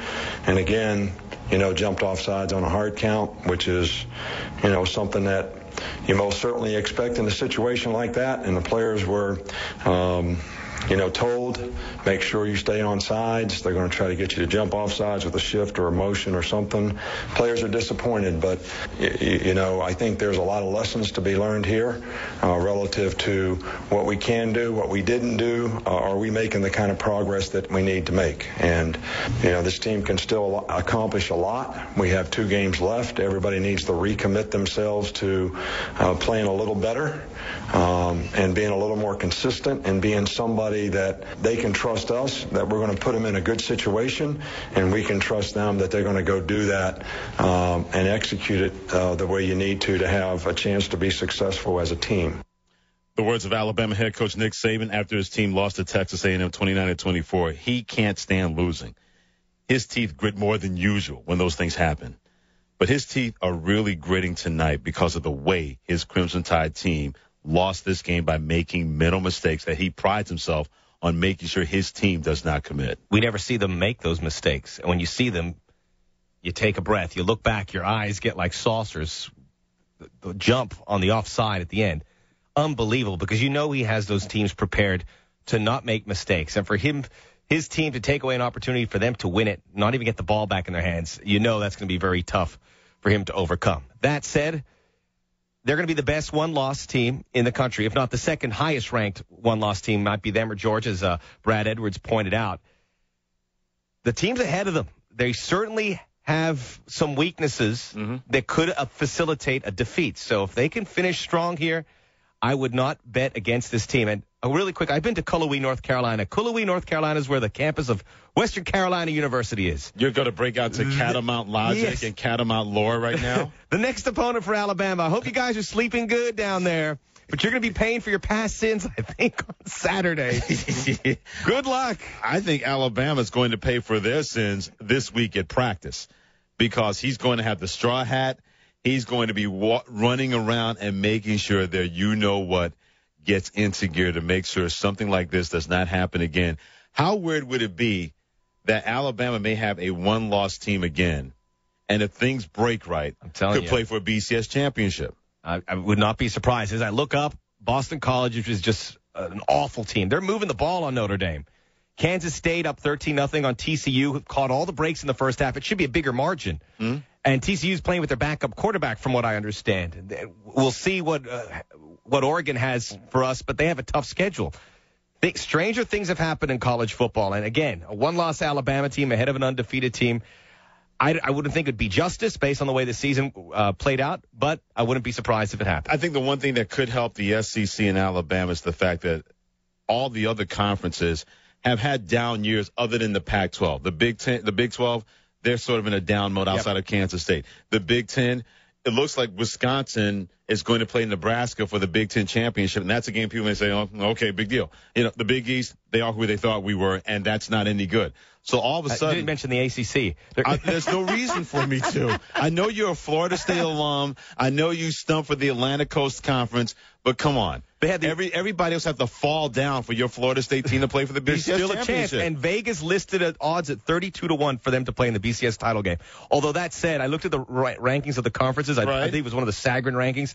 We're ranked below the MAC as a conference. Wow. Wow, exactly. So the ACC championship is it for your team? Yeah. But to quote the movie Dumb and Dumber, we're still saying there's a chance for your Florida State team. How does that sound? There's still a chance. You sound like Karl Rove. Yes, I do. Yeah, look where that got him this week. Although if I had $100 million. Anyway, let's leave politics alone. With Max Bretzos, I am Freddie Coleman. Coming up next, we're going to tell you what in the name of Woody Hayes is going on with sidelines in college football with not one but two incidents that you will hear about that happened today. With Max Bretzos and Freddie Coleman as College Football Tonight. And this is ESPN Radio. What a football weekend, and Mike and Mike is the place to talk about it every Monday morning. Don't forget our Monday lineup. Chris Carter, live 7:30 Eastern. Mike Ditka, 8:15 Eastern. And then Ron Jaworski in our studio. It's a Monday with Mike and Mike on ESPN Radio and ESPNRadio.com. This Veterans Day, give a gift to our military heroes and their families through USO Wishbook. Visit USO.org/ESPN. This Veterans Day at Lowe's, get the Maytag Centennial Washer and Dryer for $798. That's a savings of $430. And a Bosch 18-volt lithium drill for $99. That's a savings of $70. Choose 18-month special financing on purchases of $599 or more when you use your Lowe's consumer credit card. Lowe's, never stop improving. Offer is valid from November 7th through the 12th while supplies last. Credit offer valid from November 8th through the 12th. Special financing cannot be combined with 5% off everyday credit offer. Some exclusions apply. See store for details, including Maytag offer. It's time to get winter ready. Dick's Sporting Goods has more of the best brands to keep you warm as the weather gets colder. The North Face, Columbia, Spyder, Burton, Copen, Marmot, Mountain Hardwear, and more. Dick's has the widest selection in styles and colors in men's, women's, and youth jackets and accessories. And don't forget to grab a new snowboard. Dick's carries the snow equipment you need. Before hitting the slopes, stop into Dick's Sporting Goods today. Every season starts at Dick's. If you've got a business, you qualify for the official Mike and Mike office stimulus package. When you move from your office into a gorgeous Regis office, not only will you save a fortune, you'll get 2 months absolutely free. Your Regis office comes beautifully furnished in a prestigious building. You get a receptionist, meeting rooms, and state-of-the-art video conferencing with no long-term lease. And you get 2 months free by mentioning Mike and Mike. All you have to do is call 1-800-OFFICES. That's 1-800-OFFICES. Email marketing works great for small business, and Constant Contact email marketing works best of all. How do we know? Because we have something the other guys don't have. Proof. According to an independent study, small businesses that use Constant Contact get 36% more of their emails opened and 60% more responses. The result? A whopping 29% more revenue. Put Constant Contact email marketing to work for your small business. Go to ConstantContact.com to sign up for a free trial today. Leslie French was hunkered down for a fight. I was just at the dealership looking for a car. Lured in by the enemy. No, it was pretty cordial, but I did need a car loan fast. There was no time. I called Navy Federal Credit Union. A really nice guy approved me for a loan on the spot. Great rate, too. Victory was hers. Well, a convertible was mine. 4 million members, 4 million stories. From every military branch, DOD, and their families. NavyFederal.org. Federally insured by NCUA. Confidence? Are you there? Baby, I'm right here, and I want that car. Those side-by-side comparisons on Cars.com did make it easy to compare gas mileage and pricing. Let's get those keys and go! Cars.com.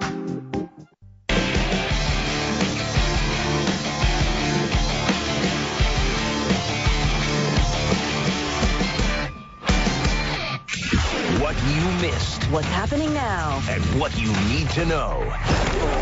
This is College Football Tonight on ESPN Radio and ESPNRadio.com. He is Max Bretos. I am Freddie Coleman. And coming up, there were 2 incidents that happened on the sidelines in college football games today that left both of us shaking our heads. We'll tell you what those 2 incidents were after Mike Bellamy has an express on ESPN Radio. All right, Freddie, thank you. Who will be the new number 1 after Alabama lost to Texas A&M? Blockhaven? Who? Blockhaven? I mean, they broke their 50-game losing streak. They did it. In the PSAC against Cheney, they stormed the field in Central Pennsylvania. Oh, have I gone too far? And also, guys, UMass has a greater FBS winning streak right now than Alabama. Have I said too much? Have we gone too far?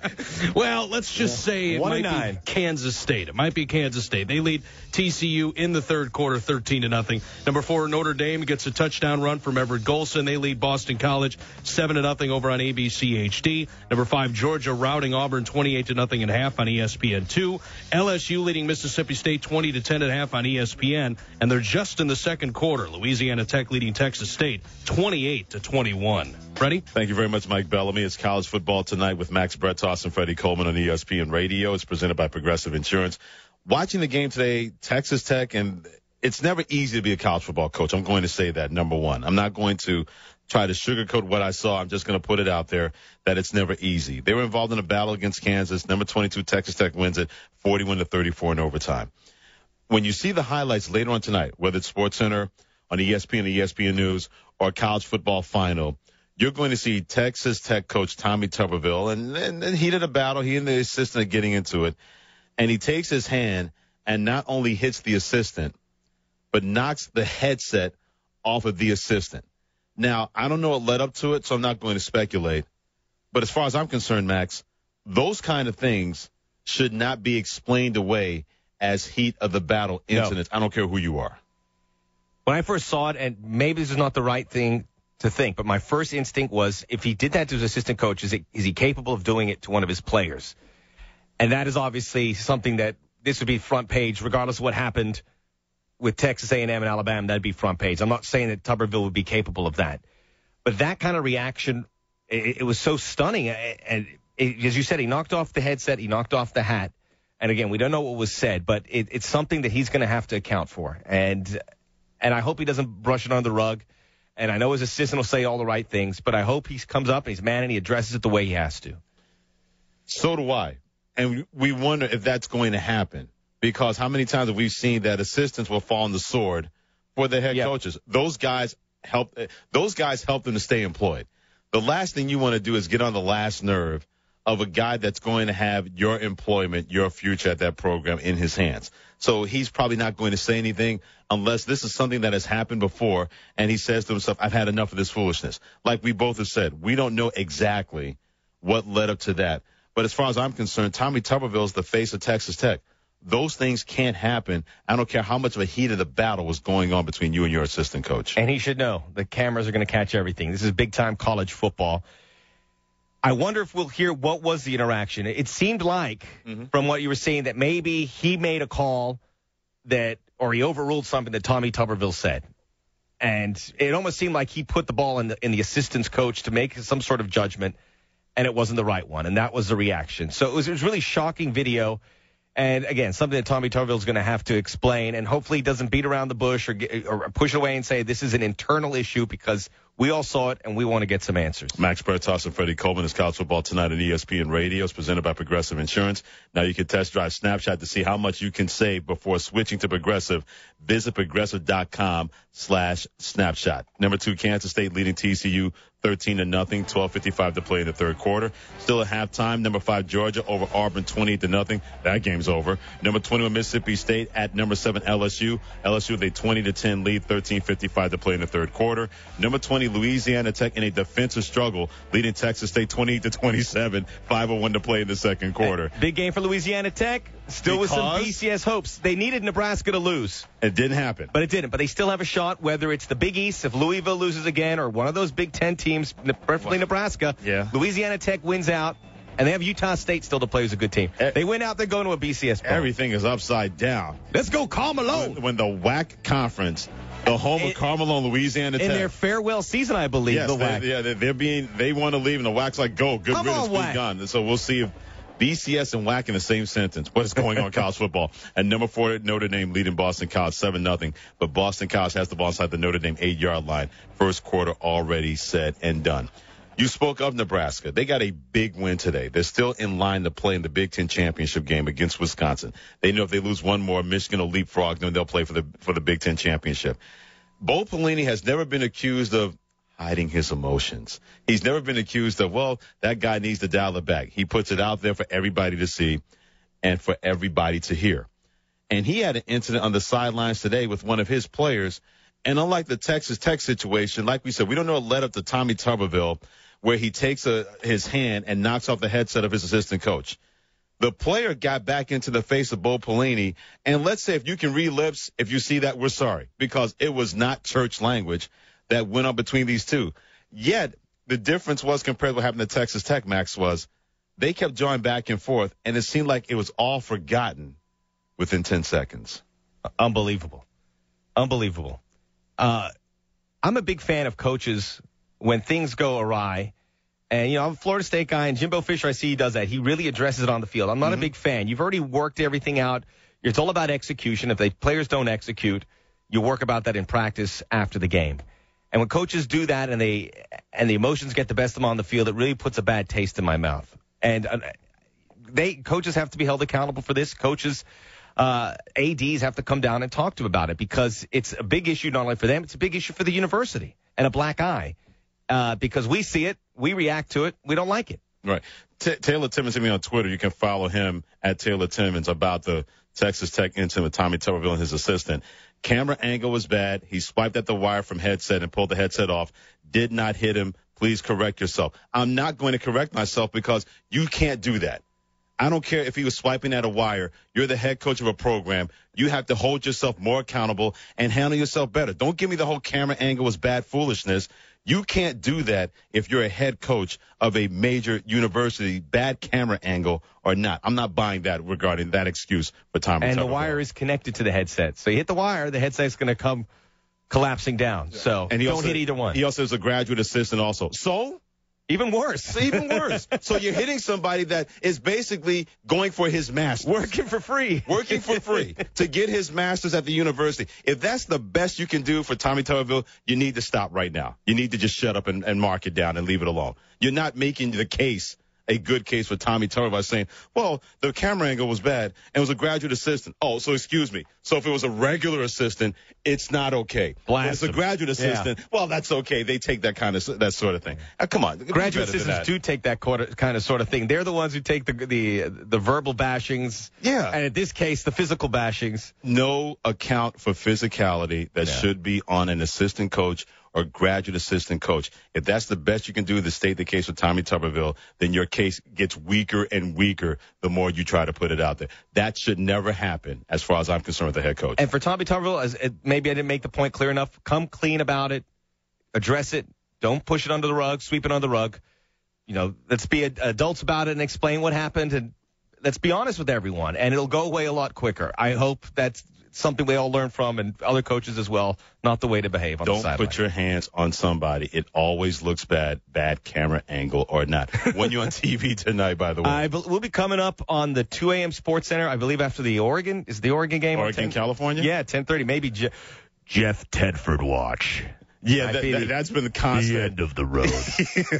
I have a lot of Berkeley friends, and they're ready for a change? New regime. Okay. But Tedford wins that. Yeah. And we'll have all the reaction afterwards on SportsCenter. That's true. He's Max Bretos and Freddie Coleman. Coming up next, who is happiest about Alabama losing today? Find out next on ESPN Radio.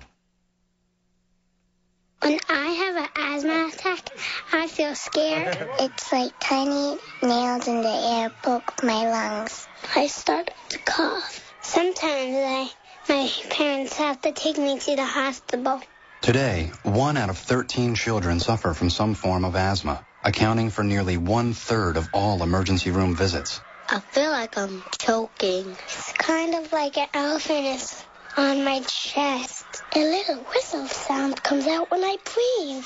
But while your child may suffer from asthma doesn't have to make your child suffer. There are simple ways you can prevent your child's next attack. To learn more, call 1-866-NO-ATTACKS. That's 1-866-662-8822. Log on to www.noattacks.org or call your doctor, because even one attack is one too many. I feel like a fish with no water. Brought to you by the EPA, the Ad Council, and this station. Well, I'll tell you about the game of football. It has its ups and downs and highs and lows. And you know what I'm talking about. Wins and losses, injuries, and great performances. Teams have no guarantees on whether or not they will make it to the playoffs, so that big bonus at the end of the season, it may not come. Now, I've got a little tip for all my professional player friends who may not end up with that big payday. You might want to think about switching to Geico. Geico has been saving millions of other people money, or like me money, on their car insurance for the last 75 years. I've been with Geico 33 years since I got my license. In fact, Geico is the #1 car insurer in the tri-state area for the last 2 years running. The truth is, Geico finds every way possible to save drivers money, from low rates to good driver and multi-driver discounts. In fact, you can save hundreds on your car insurance just by switching to Geico. I know I did. So give Geico a call. And I never switched. I started with Geico. So give Geico a call or go to geico.com. It only takes 15 minutes, and you could save 15% or more on car insurance. Just something to think about, my friends. Monday, behind Big Ben. We got out hurt. The Steelers took down the reigning Super Bowl champs. Let's go. Now, one of the hottest teams in the game. Touchdown Steelers. Returns home in search of a 4th straight win against the Chiefs. Countdown sets the stage at 6:30 Eastern. Then, Monday Night Football. Chiefs, Steelers, 8:30 on ESPN. It all comes down to Monday night. This is The Herd with Colin Cowherd. Everybody loves Alex Smith. Everybody hates Mark Sanchez. But they're essentially the same quarterback. The truth is their careers are inverted. Sanchez got to AFC championships early, has struggled late. Alex struggled early, success late. And what it proves is we're in a now society. Whatever's happening now is the truth. This is The Herd. Weekdays at 10 a.m. Eastern, 7 a.m. Pacific on ESPN Radio and ESPNradio.com.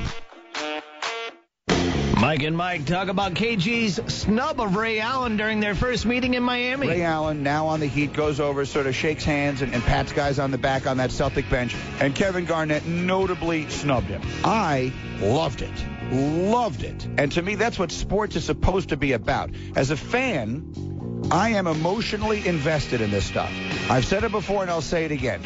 When a game ends, a tough game ends, and I see those guys out on the field shaking hands, and their losing guys are laughing. I understand at one level shaking hands and offering congratulations. Sure, yes. But when the guys on the losing team are laughing, I guess I understand it, but it eats at me. A little bit of me dies every time I see that, because that's not what this is supposed to be about. I'm just using my team, for example. When the Jets lose, I'm not laughing after that game, no matter what the circumstances are, and I can't stand it when I see the losing players laughing. It's Mike and Mike in the morning on ESPN Radio and ESPNRadio.com. For Hurricane Sandy donations, visit redcross.org or text Red Cross to 90999 to donate $10. WEPN FM, WEPN HD1, New York. ESPN Radio Sports Center.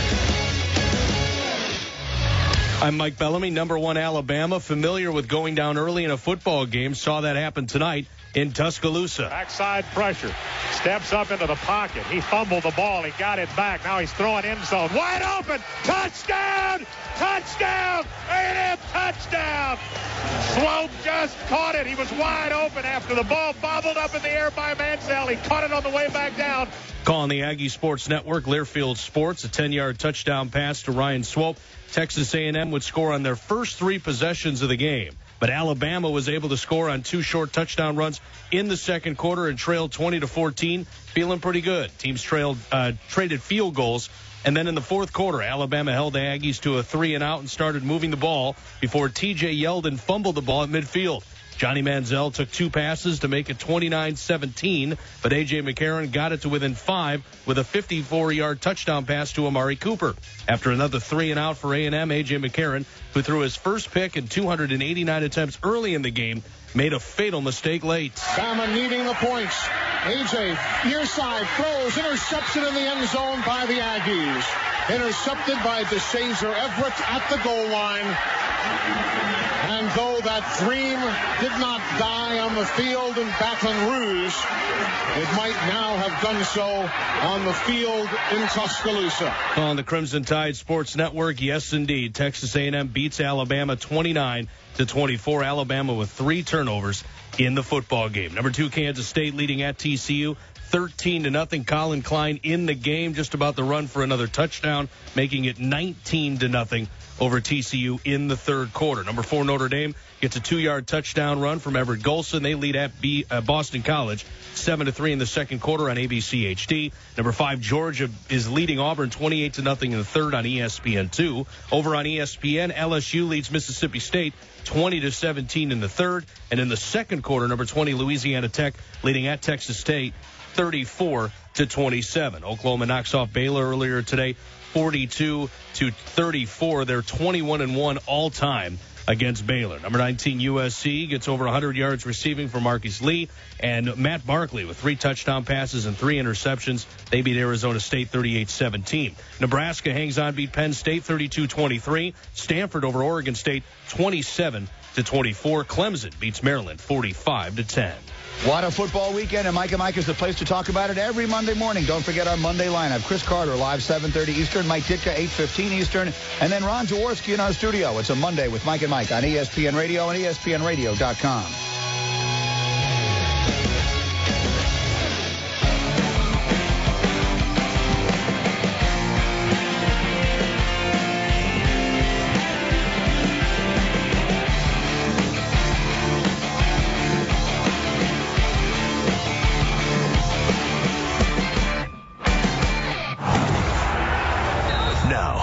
Football tonight on ESPN Radio and ESPNRadio.com. Well, I don't think we have to stab it either. Mansell standing back there holding the ball by the referee. And A&M did it. They just did it. You can look at the Aggie faithful on the far side of the field of that Aggie band. Lightning in a a bottle in Tuscaloosa. Aggie Sports Network from Learfield Sports about the biggest upset of the year. Number 15 Texas A&M takes down number 1 Alabama 29-24. I am Freddie Coleman. It is college football tonight at ESPN Radio and ESPNRadio.com. Who could be the happiest team about Alabama losing tonight? Or maybe who could be the happiest entity about Alabama losing tonight? Either way, I give LSU a lot of credit because last week they had Alabama on the ropes. They let Alabama get away, but it took a lot out of that team physically. That defense gave up 475 yards of total offense, but they found a way to win. Tonight was not the night. And even though Alabama gets a lot of credit for being down 20-0, coming back from that and making this a football game, it was Texas A&M that made sure Alabama made the big mistakes, especially when Alabama's down 29-24 after scoring a touchdown to take a 29-17 lead for Texas A&M down to 29-24. They have a first and goal at the 6-yard line. 4 minutes to play, and you're thinking, okay, this is what they do. Texas A&M, it's been nice, it's been real, it's not going to happen for you. But the Texas A&M defense was not having it. There's the snap. He's rolling. He's throwing. It's intercepted. A&M. Aggies just intercepted the ball and returned it out to the 5-yard line. 5-yard line. Everett got cheated the last time. He got that one. He just got it. Time 1:36. After the slip-ups that they had when they had LSU on the ropes at home, and they let them get away. They had Florida on the ropes at home. They let them get away. Texas A&M said, you know what, enough is enough. Yeah, we know you're number 1 in the country. We clearly understand you're the defending national champions, but we feel this is our time. This is time for us to step up and make some plays, and they did that. And I'm going to tell you who is the happiest about Alabama losing. People who can't stand the SEC. You know who you are. Plenty of you out there have said, and you're not wrong, by the way, the SEC gets too much love. Yeah, we know they're the best conference in the country, but too many people give them more than they deserve based on their conference. You're not exactly wrong. But the SEC has earned that right to have that next to them because how many times have we seen teams in that conference with one loss go to BCS championship game and usually beat up on people? So outside of Notre Dame, Kansas State, and Oregon, plenty of people who can't stand the Southeastern Conference are happy that Johnny Manziel, quarterback of Texas A&M, was able to lead this team to a victory. He now has 1,014 rushing yards this season. That is second in SEC history for most rushing yards in a season by a quarterback. But when he had to dial it up with his arm. The snap, sets, throws, going this side. He's got a guy, and it's a catch. It's a touchdown. Touchdown, Texas A&M. Malcolm Kennedy coming to the sideline, caught it in the end zone, and the Aggies just scored. 8:37 left in the game. You get the sense that Johnny Manziel, if he was maybe bubbling under the top 5, top 6 of the Heisman Trophy race, yeah, he just moved himself into the top 3 with Colin Klein, the quarterback of Kansas State, as well as the running back Kenyon Barner of Oregon. Should be a fantastic finish regarding the Heisman race, especially when Johnny Manziel keeps putting this team on his back. And Heisman Stock Watch on College Football Tonight at ESPN Radio is brought to you by Nissan. Nissan is giving their official Heisman vote to the fans. Go to NissanHeismanHouse.com, vote, and get to know the Heismans. Number 2, Kansas State leading TCU 20-0. 8:21 to play in the third quarter. Colin Klein has just rushed for a 34-yard touchdown. Number 5, Georgia now has a 31-0 lead over Auburn. 8:18 to play in the third quarter. You wonder if Gene Chizik will be able to survive and keep his job. I don't think there's any way that they finish the season without another win and they fall to 2-10. A good guy is going to have a bad ending. You wonder if he's going to keep his job. Great defensive ball game between number 20 Louisiana Tech and Texas State. 23 seconds to play in the second quarter. Louisiana Tech 41, Texas State 34. What is going on in that game? First one to 80 may not win. Number 21 Mississippi State on the road at number 7 LSU. Really good ball game in the third quarter. Let's get an update from the Bayou and Scott Harrison. Just moments ago, Drew Alamon, he hit his third field goal of the game, this time a 41-yarder, and LSU is now ahead at 23-17. Prior to that, a break for the Bulldogs. It was Odell Beckham Jr. fumbling away a punt at his own 29-yard line after a pass interference moved the ball to the 14. It was Tyler Russell on a 14-yard touchdown pass to Chad Bumpus.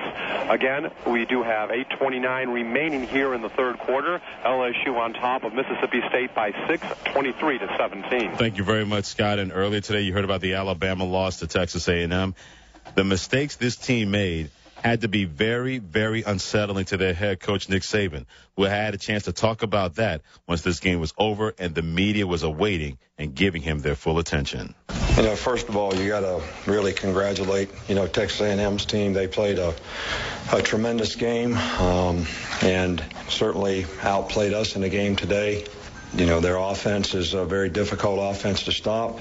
We didn't start out very well defensively, giving up 20 points the first 3 times they had the ball, and we probably, dug a ditch that we couldn't quite dig out of. But you got to give them a lot of credit. We didn't play our best game today. We didn't execute the way that we need to execute, and, that starts with me. I take full responsibility for not having our team more ready to do the things that they needed to do to have a chance to be successful in this game. We really had a lot of undisciplined, missed assignments, not playing with the kind of discipline you have to play with, especially against their quarterback, whether it's pass rush lanes or execution of pressures or whatever it might be. And 0 for 7 in the beginning of the game on third down, kept every one of their drives alive, which led to points. We played better as the game went on, but we still didn't make the plays that we needed to make. We had an opportunity at the end of the game, 4th and 2 at the 2, and also had an opportunity to get the ball back with probably what would have been about 35 seconds in the game with pretty good field position. And again, jumped off sides on a hard count, which is, something that you most certainly expect in a situation like that. And the players were, told, make sure you stay on sides. They're going to try to get you to jump off sides with a shift or a motion or something. Players are disappointed, but, I think there's a lot of lessons to be learned here relative to what we can do, what we didn't do. Are we making the kind of progress that we need to make? And, this team can still accomplish a lot. We have 2 games left. Everybody needs to recommit themselves to playing a little better and being a little more consistent and being somebody that they can trust us, that we're going to put them in a good situation, and we can trust them that they're going to go do that and execute it the way you need to have a chance to be successful as a team. The words of Alabama head coach Nick Saban after his team. It wasn't so much they lost to Texas A&M. That was bad enough. The way they lost, according to Nick Saban, is not going to set well with him. The one mistake that is probably driving him nuts and will drive him nuts until the first practice this week is going to be the one that they had when they forced a punt by Texas A&M.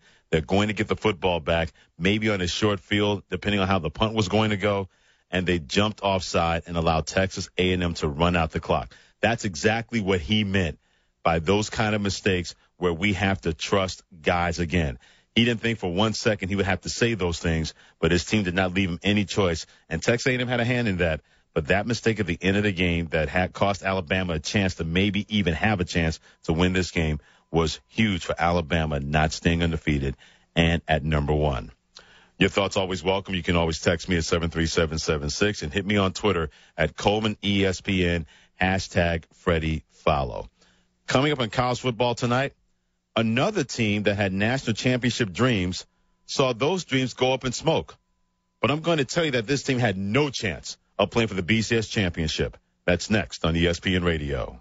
What a football weekend, and Mike and Mike is the place to talk about it every Monday morning. Don't forget our Monday lineup. Chris Carter, live 7:30 Eastern, Mike Ditka, 8:15 Eastern, and then Ron Jaworski in our studio. It's a Monday with Mike and Mike on ESPN Radio and ESPNRadio.com. They're going to jump out of trees. You can't stop them. They'll go down the slide head first. They'll make parachutes out of sheets. They'll balance on things that are impossible to balance on, like the back of a couch or a windowsill or a scooter seat. They'll run with sharp objects. They'll run into walls. They'll climb things that won't hold their weight. They'll put their fingers in places where they could get smashed. They'll drive their tricycles down steep hills. They'll bounce balls off their faces. They'll step on each other. They'll jump on each other. They'll invent whole new ways to put themselves in jeopardy. But one of the most dangerous things kids will do happens while they're sitting perfectly still. Kids who ride in a car without a booster seat are much more likely to suffer serious or fatal injury during a crash than kids in boosters. But amazingly, 80% of all kids who need them aren't in them.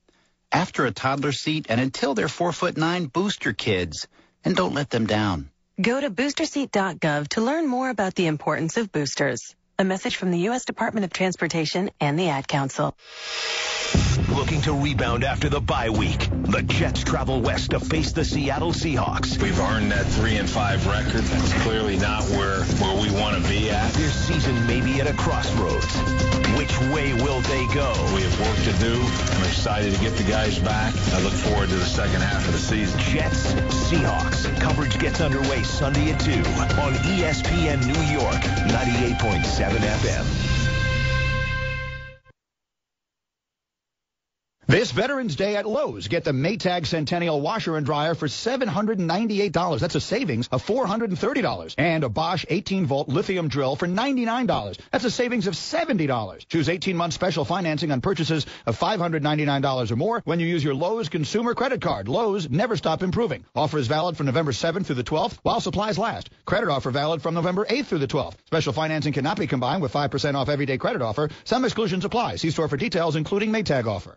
Progressive Insurance presents Flo's newest song. We compare rates to give you confidence. We compare rates to find you a great deal, so you can be even more confident. Not that you need more confidence. I'm sure you're a great person with great posture, and you probably look really good in corduroy pants, which isn't easy. Comparing rates to help you save. Visit Progressive.com today. Progressive Casualty Insurance Company and Affiliates. Comparison rates not available in all states or situations. It's time to get winter ready. Dick's Sporting Goods has more of the best brands to keep you warm as the weather gets colder. The North Face, Columbia, Spyder, Burton, Copen, Marmot, Mountain Hardwear, and more. Dick's has the widest selection in styles and colors in men's, women's, and youth jackets and accessories. And don't forget to grab a new snowboard. Dick's carries the snow equipment you need. Before hitting the slopes, stop into Dick's Sporting Goods today. Every season starts at Dick's. There are holidays, and then there's Footballiday, only from Coors Light. It's the iron-fisted holiday where true-blooded fans tackle Rocky Mountain cold refreshments every game. Because every game is a reason to celebrate. Only from Coors Light, the world's most refreshing beer. Enter the Footballiday sweepstakes. Complete rules and your chance to win at CoorsLight.com/Footballiday. No purchase necessary. Must be 21. Begins 9/1, ends 11/30. With great beer comes great responsibility. Coors Brewing Company, Golden, Colorado. Get fired up for the return of college basketball with the Tip-Off Marathon. 24 consecutive hours of basketball action begins at midnight as West Virginia takes on Gonzaga. Then, the State Farm Champions Classic with 4 of the top teams in the nation. Michigan State tangles with Bill Self's Jayhawks at 7 Eastern and at 9. A powerhouse matchup as defending national champion Kentucky takes on Coach K's Blue Devils. The Tip-Off Marathon starts Monday at midnight Eastern on ESPN.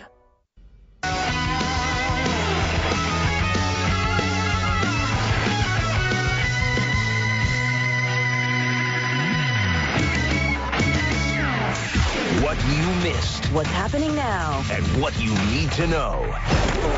This is College Football Tonight on ESPN Radio and ESPNRadio.com. I am Freddie Coleman, and we saw Alabama's potential national championship hopes go up in smoke after losing to Texas A&M 29-24. Another team out there thought they could play for the national championship, and they saw those dreams go up in smoke as well. I'll tell you who that team is after Mike Bellamy has an express on ESPN Radio. You know, Freddie, another group of people that are happy about the Alabama loss? Auburn people. Well, that and Louisville. They also were the only undefeated team. They went down today, got their first loss. Nobody's going to be talking about Louisville's loss tomorrow. That's true. Well done. Well played, Mr. Peanut. There you go. Number 2, Kansas State, who could take over as number 1. They lead at TCU 20 30-0 Colin Klein, a couple of rushing touchdowns. Number 4, Notre Dame leading at Boston College 7-3 on ABC HD. Number 5, Georgia 38-0. They lead Auburn over on ESPN2. 3 touchdowns from Aaron Murray. LSU leading Mississippi State 23-17 in the third on ESPN. And Louisiana Tech, Texas State, the only thing that's stopping them from scoring, halftime. Louisiana Tech leads 41-34. Freddie? He's Mike Bellamy. I'm Freddie Coleman. It is College Football Tonight on ESPN Radio. As you heard from Mike Bellamy, Louisville was undefeated coming into that game against Syracuse. It was senior day for the Orange. No way that was going to be enough to be undefeated Louisville, right? Prince Tyson Gully, who gets the call and has a hole right up the middle. Has to make one man miss. Stiff arm, he does. 40, 35, 30. Keeps his feet. He's at the 20. He's at the 10. He's at the 5. Touchdown, Orange. 54 yards. Prince Tyson Gully. And the Orange are up 30-10. Oh, my wife Denise is happy that our alma mater took care of business against Louisville, 45-26, the final score. First loss of the season for the Cardinal. Big thanks to the Syracuse IMG Sports Network with that one. It was great for Syracuse. They can become bowl eligible with another win. But for Louisville, a disgusting loss, and Charlie Strong, their head coach, was not happy about it. Number one, you have to pack your defense. We didn't pack our defense today. You have to pack your special teams. We didn't pack our special teams. It's discipline. We weren't a very disciplined football team out there today. And togetherness, we just didn't play well. We didn't play together as a football team. Offense, defense, or special teams. Yeah, he kind of cleaned that up because in his mind, he was thinking something completely different. Here's the deal with the Big East Conference. It was great that Louisville was undefeated, and I love Charlie Strong as a head coach. If there are vacancies in college football, and I think there could be a couple in the SEC, he is going to get strong consideration. He was a great assistant at the University of Florida under Steve Spurrier when he was the defensive coordinator. So he may get a look-see and have a chance to raise his profile and raise his name and raise his brand by going to a bigger conference than the soon-to-be non-existent Big East. But you can't afford to lose games like that, especially when you got the brakes beaten off of you by a Syracuse team that was 4-5 coming in and 5-5 coming out. Now, full disclosure, there was no way that Louisville was going to play for a national championship. Even if everybody else lost, I didn't think their resume in the Big East was going to be enough for this football team to raise up as an undefeated team and play for a national championship. But a lot of people had a chance to maybe check out this team and say, Louisville's undefeated in the Big East. I wonder if they're as good as their record. And plenty of people had doubts about that.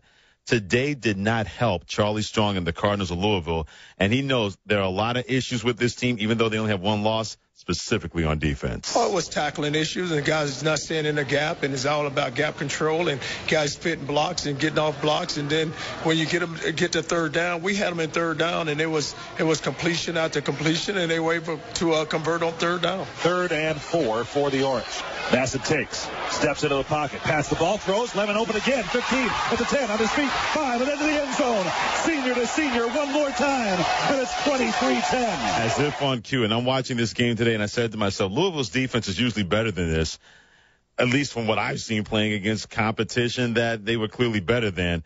But it was an ugly, ugly loss for them. Great win for Syracuse on senior day, and they're one win closer to being bowl eligible, even though I still feel that program has a long way to go, and they're going to move into the ACC, which is a lot tougher than the Big East. I'm Freddie Coleman. It's College Football Tonight on ESPN Radio. Number 2, Kansas State has now increased their lead to 23-0 over TCU. 3 minutes to play in the third quarter. Speaking of increasing their leads, that's what number 5 Georgia is doing to Auburn. They have a 38-0 lead in the oldest rivalry in the South. And guess what? They just forced a fumble, which means they're getting the football back as if their offense needs any more help. Boy, it's going to be a lot of people looking at Auburn saying, boy, what has gone on with this program? Not even 2 years removed from winning a national championship. Number 7, LSU in the best game of the night so far against number 21 Mississippi State. LSU leading at 23-17, 2:56 to play in the third quarter. At halftime, number 20 Louisiana Tech, they lead Texas State 41-34, and number 4 Notre Dame leading Boston College 7-3, 4:45 to play in the second quarter. But Alabama has a lot of explanations to do, but also remember this. There's still a chance for them to maybe do some things in a national championship race. Of course, they're going to need a lot of help. We've seen that time and time again regarding SEC teams. But today, it was all about Texas A&M led by their defense. Making a lot of time here. He's under center with the deep eye back. Give it to that guy. He hits the hole, and he will carry to the 30. He just got about. He didn't fumble the ball. Did he fumble the ball? Wait a minute. He did. He fumbled. A&M got it at the 34-yard line. The Aggie 34. He fumbled, and A&M got the fumble recovery. Last guy looks like it was Dustin Harris falling on top of the ball. Aggie Sports Network from Learfield, and when this game was 20-0, I was talking about this with my producer, Michael Antoniou. He says, if you're a Bama fan, when do you start getting scared? And I went, now? When you're down 20-0 in the first quarter at home? Now? I said, if it stays this way, it's going to be difficult for Alabama to come back. I said, if they get this game to 20-7 to 20-14 by halftime, the second half should be the whole thing. And as it turns out, I was completely right on that. And I wondered about Texas A&M because I've seen this team in the second halves of games this year not be able to stand up and beat a Florida and beat an LSU at home.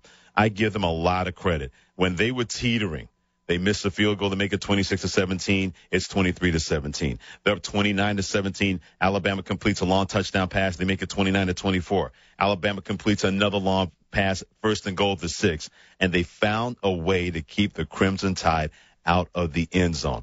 Alabama's going to be looked at, and people are going to say, well, what happened to them?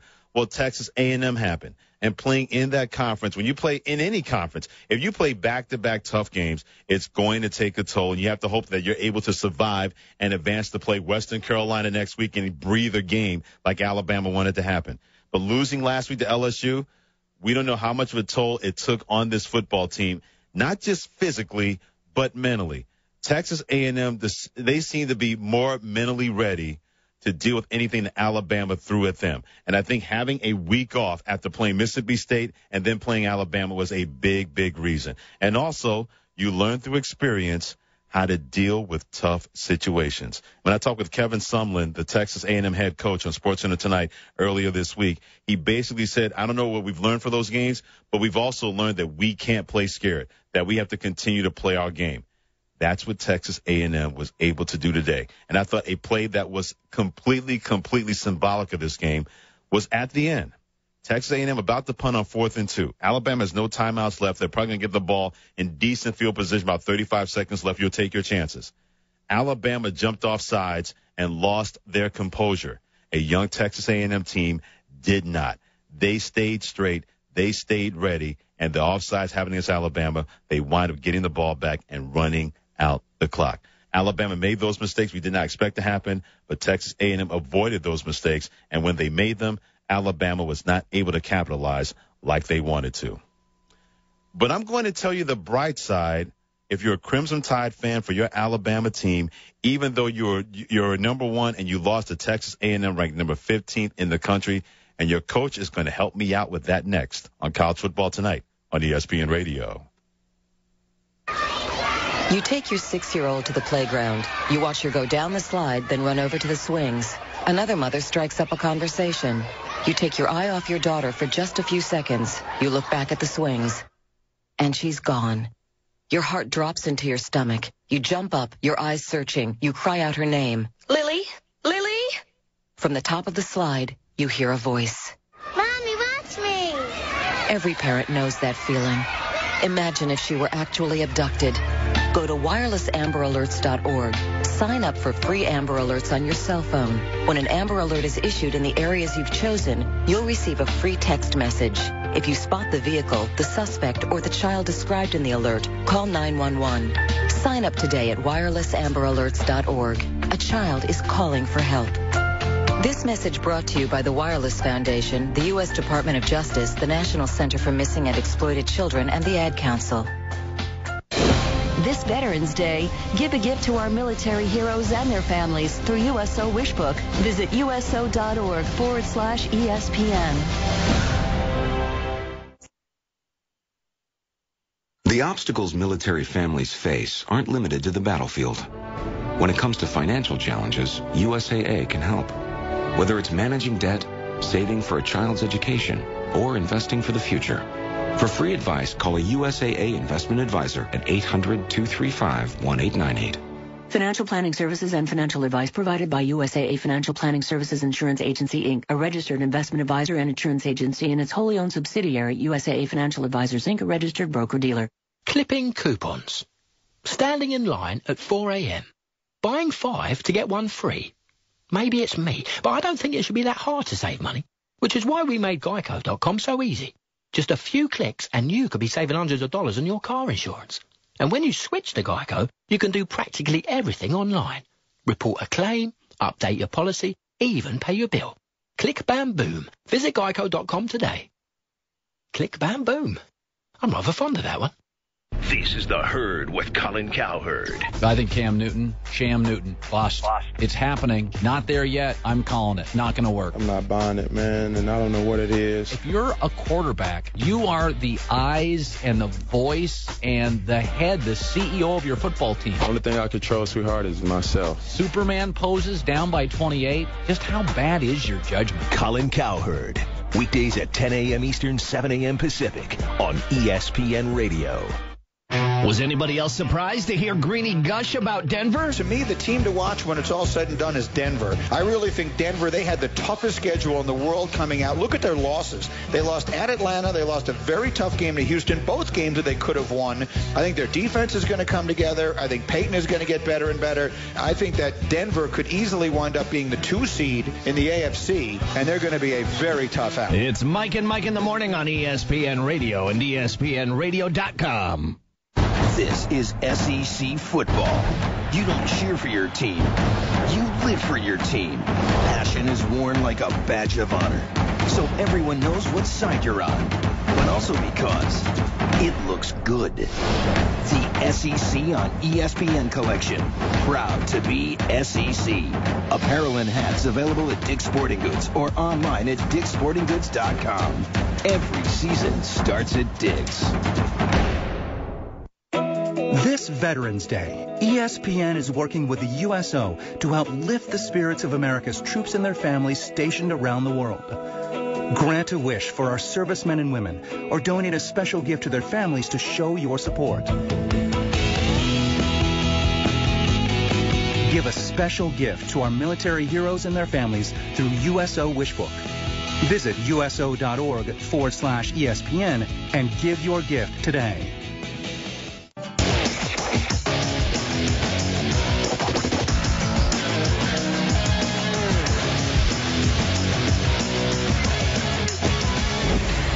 ESPN Radio Sports Center. I'm Mike Bellamy. A shocker in Tuscaloosa as number 15 Texas A&M knocks off number 1 Alabama 29-24. Texas A&M scoring the first 3 touchdowns in their first 3 possessions, had a 20-0 lead in the first quarter, led 20-14 at halftime, and picked off A.J. McCarron with just a couple of minutes left in the end zone to seal the deal. Texas A&M was 11-18 on third down conversions, while Alabama just 7 of 15. No Nick Saban Alabama team has ever come back from a 20-0 deficit. 0 for 7 in the beginning of the game on third down, kept every one of their drives alive, which led to points. We played better as the game went on, but we still didn't make the plays that we needed to make. Brad Edwards from ESPN Radio College Game Day on who now jumps to number 1. Well, I think it's probably Kansas State, but wouldn't surprise me if Oregon jumps up there. Remember, Oregon has been getting number 2 votes, most of them right behind Alabama. So now I would expect Oregon, and what should be a dismantling of Cal later on tonight, is going to get that momentum, and I would think they'd be a pretty commanding number 1. Right now, that Kansas State team leading at TCU 23-0. Colin Klein, Heisman hopeful, a couple of touchdown runs. He does have an interception in the game. Number 4, Notre Dame leading at Boston College 7-3 late in the second. That game on ABC HD. Number 5, Georgia leading at Auburn 38-0 in the third quarter on ESPN2. Number 7, LSU just had an 80-yard drive as they lead Mississippi State 30-17 in the third quarter on ESPN. Number 20, Louisiana Tech leading at Texas State 41-34 at halftime. Finals from earlier today: Matt Barkley 3 touchdown passes as USC beat Arizona State 38-17. Number 12 Oklahoma beats Baylor 42-34. Number 16 Nebraska tops Penn State 32-23. Clemson gets 3 touchdown passes from Taj Boyd. They beat Maryland 45-10, and Stanford over Oregon State 27-24. After firing Mike Brown, the Lakers are putting on the full court press on former coach Phil Phil Jackson, ESPNLosAngeles.com, reporting the two sides met earlier today and will meet again in the next couple of days. The Lakers are 2-4. They next play on Sunday. The Wizards start 0-5. They fall to the Pacers tonight, 89-85. 76ers over the Raptors, 93-83. Games in progress. The Bulls and Timberwolves tied at 55 in the third quarter. Jazz lead the Suns 27-17. What a football weekend, and Mike and Mike is the place to talk about it every Monday morning. Don't forget our Monday lineup. Chris Carter, live 7:30 Eastern. Mike Ditka, 8:15 Eastern. And then Ron Jaworski in our studio. It's a Monday with Mike and Mike on ESPN Radio and ESPNRadio.com. What you missed. What's happening now? And what you need to know. This is College Football Tonight on ESPN Radio and ESPNRadio.com. I am Freddie Coleman, and coming up in 15 minutes, things we know and things we don't know based on the happenings today in college football that comes your way in about 15 minutes. What we know is Alabama's not going to be the number one team in the country when the new polls, the BCS rankings come out. Texas A&M, big congrats to them. First year in the SEC. Kevin Sumlin in his first year as a head coach, he's a rock star in College Station. They love everything that he's been able to bring to that program. He's brought some swag, he's brought some confidence, and he brought a big-time win over number one Alabama today. Well, I don't think we have to stab it either. Manziel standing back there holding the ball by the referee. And A&M did it! They just did it! You can look at the Aggie faithful on the far side of the field and that Aggie band. Lightning in a bottle in Tuscaloosa. Aggie Sports Network from Learfield Sports. But wait until you hear what kind of bright side Nick Saban, Alabama head coach, had to say about his team losing to Texas A&M. But Notre Dame knows if they win, plenty of bright sides could be coming their way in terms of maybe playing for a BCS championship. They're on the road, the fourth-ranked Fighting Irish against Boston College. Let's get an update from Chestnut Hill, Massachusetts, from Mike Petraglia.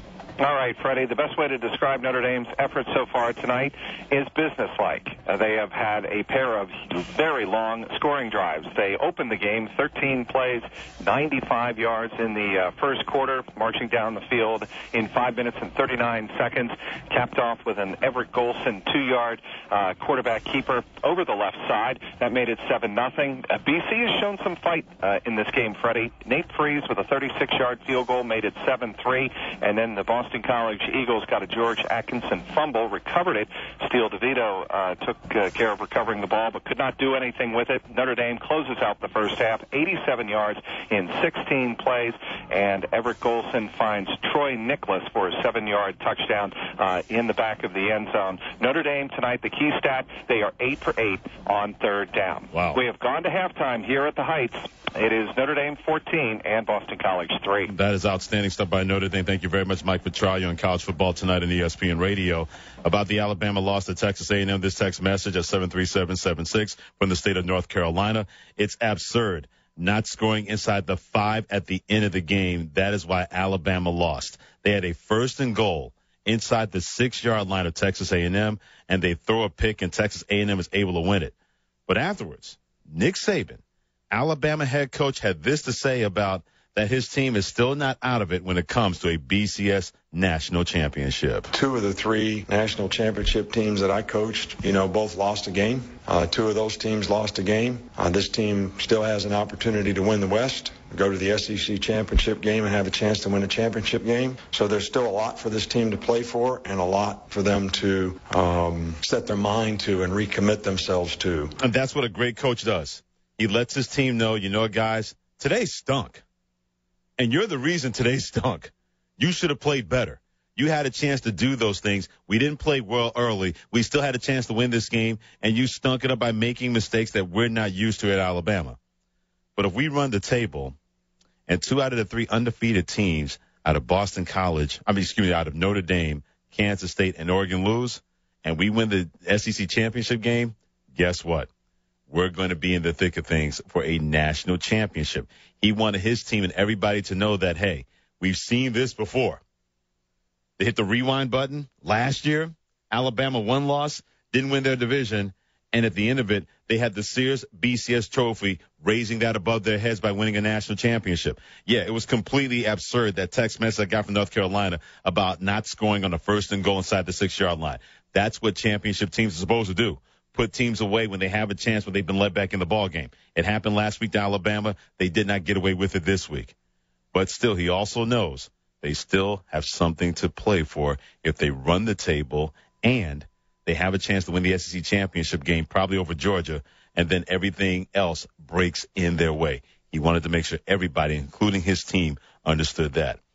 But for the immediate future, Brad Edwards, BCS guru of ESPN, has this to say about what happens to Alabama now. I would think that they'll be either 4 or 5. Really depends on where they drop in the polls. Wouldn't surprise me if they drop a little bit further than people would expect, since it was the second game in a row that they almost lost. But because Georgia is a team that they would go head-to-head with later on if they both went out, it really makes no difference whether they're ranked ahead of or behind Georgia when the new BCS standings come out tomorrow. All of a sudden, things could break right for Alabama if Georgia wins and they win out. They're going to be no worse than number 4 in the polls of the BCS rankings. Alabama, if they win out, probably will be no worse than number 5 in the BCS rankings. They beat Georgia in the SEC championship game, and 2 out of the 3 undefeated teams lose. Guess who's going to play for the BCS national championship? Say it with me, brothers and sisters, the Alabama Crimson Tide. And that's basically what Nick Saban was saying about what is still out there for this football team. Granted, he doesn't like the fact they're no longer undefeated. Granted, he does not like the way that they lost this game to Texas A&M. Granted, he wants to give Texas A&M a lot of credit, and they deserve it. They were the better team today. It wasn't against Alabama losing it. Texas A&M won this football game. They were the better football team. But yet, their chances of winning a national championship may have decreased a little, but it's not completely far-fetched that it could happen for the University of Alabama. But who is going to be number 1? Brad Edwards, BCS guru that he is, has this. Well, I think it's probably Kansas State, but wouldn't surprise me if Oregon jumps up there. Remember, Oregon has been getting number 2 votes, most of them right behind Alabama. So now I would expect Oregon, and what should be a dismantling of Cal later on tonight, is going to get that momentum. And I would think they'd be a pretty commanding number 1. Yeah, that's probably going to happen. And they still have 2 ranked teams compared to the 1 ranked team that is still on the schedule for Kansas State and Notre Dame. Notre Dame will play USC. They're going to be ranked in the top 25. Kansas State closes their season with Texas. They'll be ranked in the top 25. That game is at home. For the team that still has a lot to play for, meaning Oregon, Stanford is ranked.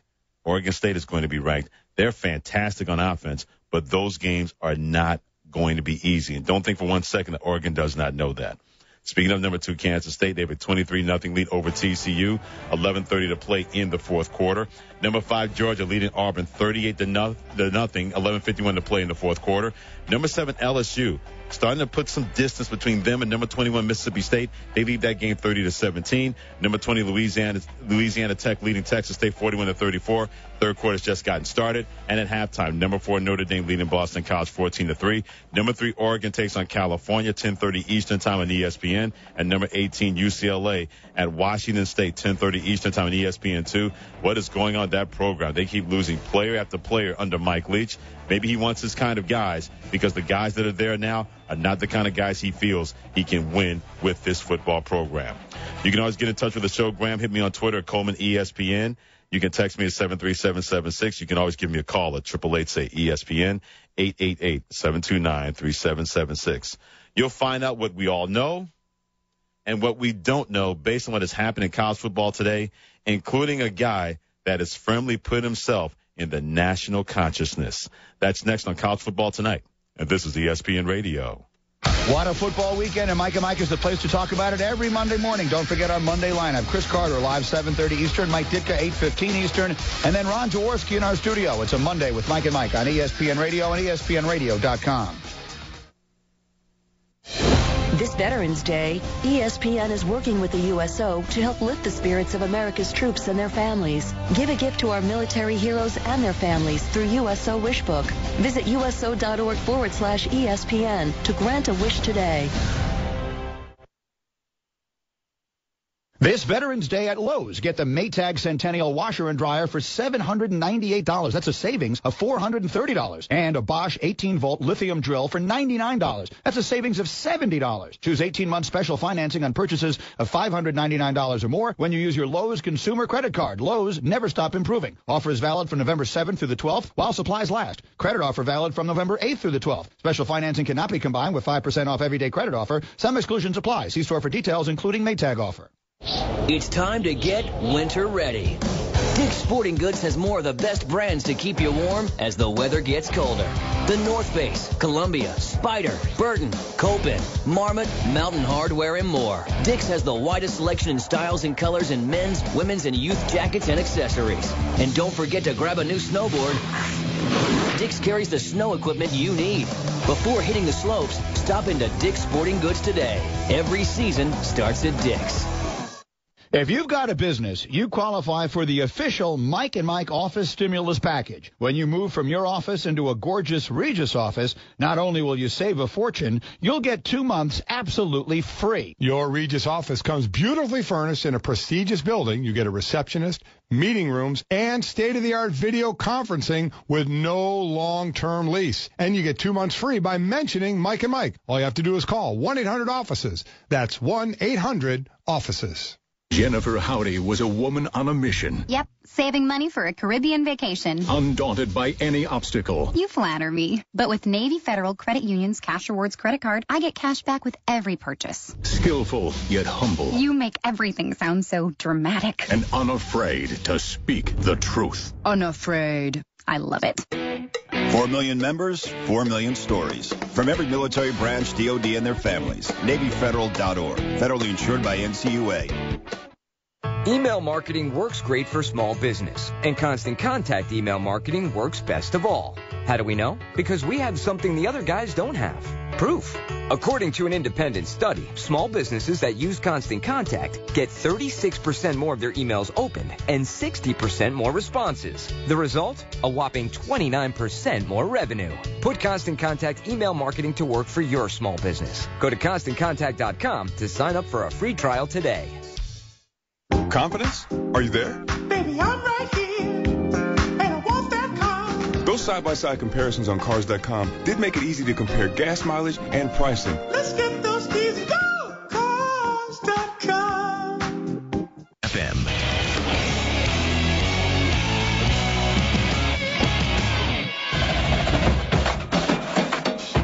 Thanks for allowing for college football tonight to be a part of your life and allowing your life to be a part of it. I'm Freddie Coleman. It's ESPN Radio and ESPNRadio.com. What we know and what we don't know about college football based on today's happenings, including a man who has put him squarely in the face of you and the national consciousness. We'll get to that, but here's Mike Bellamy with an Express on ESPN Radio. All right, Freddie, thank you. The team looking to take over number 1 and number 2, Kansas State, leading at TCU 23-3 with under 7 minutes to go in the fourth quarter. Over on ESPN 2 HD, number 5, Georgia, all over Auburn, 38-0. Number 7, LSU at home, leading number 21, Mississippi State, 30-17, with over 10 minutes to go in the fourth. That game on ESPN. Number 4, Notre Dame, leading at BC, 14-3 at halftime on ABC HD. And number 20, Louisiana Tech. Hey, look, it's the third quarter, another touchdown. They lead Texas State 48-34. Freddie? Thank you very much, Mike Bellamy. I'm Freddie Coleman. It is college football tonight on ESPN Radio and ESPNRadio.com. There are plenty of times that we have questions that need answering, but some questions may not have any answers. We put it together and we call it What We Know and What We Don't Know. What we know. Texas A&M quarterback Johnny Manziel is now in the Heisman conversation. The snap, sets, throws, going this side. He's got a guy, and it's a catch. It's a touchdown. Touchdown, Texas A&M. Malcolm Kennedy coming to the sideline, caught it in the end zone, and the Aggies just scored. 8:37 left in the game. Fantastic call from the Aggie Sports Network from Learfield Sports, and wasn't half as good as Johnny Manziel today, leading the upset over Alabama. If you didn't know how good this kid was before, you know now. 24-31, 233 yards and 2 touchdowns, 18 carries, 92 yards. But it's the way he made plays. He is just exciting and fun to watch. He may not know what he's doing. He may not have figured it out yet. But, boy, I can't wait to see what he does. Maybe he has it figured out, playing that way, making it work. Either way, there were 2 Heisman Trophy candidates last week in Kenyon Barner, the running back of Oregon, and also the quarterback Colin Klein of Kansas State. Add another one, and his name is Johnny Football, Johnny Manziel of Texas A&M. What we don't know. If Alabama does not have a chance to play for a national championship. 2 of the 3 national championship teams that I coached, both lost a game. 2 of those teams lost a game. This team still has an opportunity to win the West, go to the SEC championship game and have a chance to win a championship game. So there's still a lot for this team to play for and a lot for them to set their mind to and recommit themselves to. The words of Alabama head coach Nick Saban, he's exactly right. We still don't know if Alabama's completely out. We know they won't be number 1 in the BCS rankings this week, but anything can happen because Nick Saban went through it last year. They lose to LSU and people said, okay, they're out of the BCS championship race. Everybody came back to Alabama. They still had that 1 loss, and they were able to make their way to the BCS championship game without winning the SEC West. We still don't know if Alabama is out of it. What we know is the Big East is still the Big Least. Prince Tyson Gully, who gets the call and has a hole right up the middle, has to make one-man miss. Stiff arm, he does. 40, 35, 30, keeps his feet. He's at the 20, he's at the 10, he's at the 5. Touchdown, Orange. 54 yards, Prince Tyson Gully, and the Orange are up 30-10. They are who we thought they were. Exactly. The Big East is who we thought they were going to be. A team like Louisville, undefeated, and they just got the full beaten out of them by Syracuse on the road, 45-26. I wanted to believe in Louisville. I tried to believe in Louisville, but Charlie Strong's Cardinals let me down. Number 1, you have to pack your defense. We didn't pack our defense today. You have to pack your special team. We didn't pack our special teams. It's discipline. We weren't a very disciplined football team out there today, and togetherness, we just didn't play well. We didn't play together as a football team, offense, defense, or special teams. They packed the uniforms. They packed the Gatorade. They packed the cleats. Apparently, they didn't pack a game, and Syracuse took care of business. What we don't know. How good is the Pac-12? The snap to Hogan, back to pass, looking end zone, throws, Hurst is there! Touchdown, Stanford! Hogan to Hurst, and Stanford goes back in front, 27-23. Stanford Radio Network from Learfield Sports. I know Oregon's fantastic, number 3 in the BCS. I believe Stanford's good. I believe Oregon State is good. I believe UCLA is good. I believe USC is so-so. All those teams I mentioned are in the top 25 in the BCS rankings. So there's something there with the Pac-12. Maybe they won't get a chance to be in a national championship race if Oregon loses. I don't think Stanford or Oregon State are going to beat that football team. I think they're way too fast and way too good offensively. But Pac-12, not just pretty good football, darn good football, but I still wonder how good that conference really is. It's a case of what we know and what we don't know in college football tonight on ESPN Radio and ESPNRadio.com. I am Freddie Coleman. What we know is that USC could have a big say in the national championship chase. Pitch, McNeil running right, has room, first down, to the right sideline, down the sideline and in. Touchdown, exclamation point for USC. Curtis McNeil with a huge ball game, 7-10 ESPN Los Angeles with the call. He had over 160 yards rushing and 2 touchdowns. They beat Arizona State 38-17. Now, they're not going to play for a national championship. There's no way that's going to happen with a 7-3 record. But check out the schedule of USC the final couple of weeks. UCLA, which means they win that ball game, they represent the Pac-12 South in the championship game potentially. And then they play Notre Dame. If Notre Dame is undefeated and that game is at home, can you imagine what the media attention is going to be like November 24th, 8 o'clock Eastern Time on ABC? And if USC plays in the Pac-12 championship game, they'll probably face an undefeated Oregon team who has designs on playing for a national championship. Even though USC is not going to play for a national title, they may have a big say in who's going to be in and who's not going to be there. What we don't know. If Notre Dame is back to being a consistent contender. We needed to take the next step in terms of how we played the game. We didn't play consistently. And I felt like that consistency was about that mental and physical toughness. So we ramped it up in the preseason camp. We needed to spend more time going against each other, being more physical. Our practices were longer, all in the hope to develop more physical and mental toughness. The words of Notre Dame head coach Brian Kelly. I thought when he got the job that he was the best guy for the job. I honestly believe that, and he has not let me down. But you just wonder about Notre Dame offensively being that consistent contender. And if they run into a USC team the way they played defense last week against Pittsburgh, it's not going to be a good situation for Notre Dame. They're a team that's good, and they have the benefit of a good schedule based on what we've seen in the regular season. But are they back to being that consistent contender? We still don't know that. But I do know this. They're trending up. Brian Kelly has people talking about Notre Dame again. All of a sudden, he does not have to walk into a recruit's living room and say, I'm Brian Kelly from Notre Dame, and the recruit looks at him and says, well, Nick Saban was here. What do you got for me? Les Miles was here. Lane Kiffin was here. What are you going to do? Now when he walks in, he says, I'm Brian Kelly from Notre Dame. He goes, oh, yeah, I saw you beat USC last week in Los Angeles. We were checking that game out with my boys. I might want to pay close attention to you. They're not back yet, but they're getting there. And that's the often imitated but never duplicated. What we know and what we don't know. It's also interesting, and I had this conversation before the season got started, and plenty of Notre Dame fans are like, we're always going to matter in college football. And I said, you know what? You have to be a consistent championship contender, and you can't just use the whole historical significance as a backbone for your argument. But I just love the way Brian Kelly's operated this program, because this program, in my opinion, was in disarray when Charlie Weiss was in charge of it. He said when he took the job, when he left the New England Patriots as an offense coordinator, that we were going to have a schematic advantage. I never saw that with Charlie Weiss as head coach of Notre Dame. But I see with Brian Kelly, he just knows how to diagram plays in certain situations for his team, not just defensively. Bob Diaco's defensive coordinator is fantastic. He keeps this up. He's going to be a head coach out of college maybe in the next year or two. But Brian Kelly clearly understands that for Notre Dame to be relevant, wins and championship wins or championship-type wins are going to matter the most, especially in this day and age. Kids do not want to hear we've been a historical championship football team when the last time you won a national championship was back in 1988. Brian Kelly has made Notre Dame matter, and that's always good for Notre Dame. But more importantly, it is always good for college football. Number 2, Kansas State leading TCU 23-3. 5:06 to play in the fourth quarter. With 99% of the precincts reporting, we can say that Kansas State is going to stay undefeated. Notre Dame at halftime leading Boston College, the 4th-ranked Fighting Irish, leading at 14-3. Second half's about to get started. Number 5, Georgia.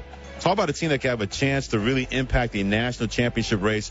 Now they may be more in that conversation than ever before. They lead Auburn in the oldest rivalry in the South, 38-0. They win this game, they'll represent the SEC East in the SEC championship game. And you look at their schedule, and Georgia doesn't have to worry about anything else. Georgia Southern should be a rough game. They should win that. It's an FCS school. They lose that game. They have no business playing for the SEC title game. Then Georgia Tech, a team that can score but can't stop anybody. It looks like it's a good ride for Georgia, and they don't have to leave their own state or their own home field. They're beating Auburn tonight 38-0, 7:45 to play in the fourth quarter. Number 7, LSU, they lead number 21, Mississippi State, 30-17 with 7 minutes to play in the fourth quarter. And number 20, Louisiana Tech, leading Texas State 48-34 with only 8:56 to play in the third quarter. This could be 65-58 when it's all said and done between these two. And coming up in a couple of minutes, number 3, Oregon, they're on the road taking on California. And number 18, UCLA, on the road taking on Washington State. Those two top 25 teams about to tee it up in less than 10 minutes on one side and 30 minutes on the other side. Coming up on college football tonight, you're going to hear how Texas A&M found it within themselves to pull the upset of the year and take down mighty used-to-be number 1 Alabama. That's next on ESPN Radio and ESPNradio.com. When I have an asthma attack, I feel scared. It's like tiny nails in the air poke my lungs. I start to cough. Sometimes my parents have to take me to the hospital. Today, 1 out of 13 children suffer from some form of asthma, accounting for nearly 1/3 of all emergency room visits. I feel like I'm choking. It's kind of like an elephant is on my chest. A little whistle sound comes out when I breathe.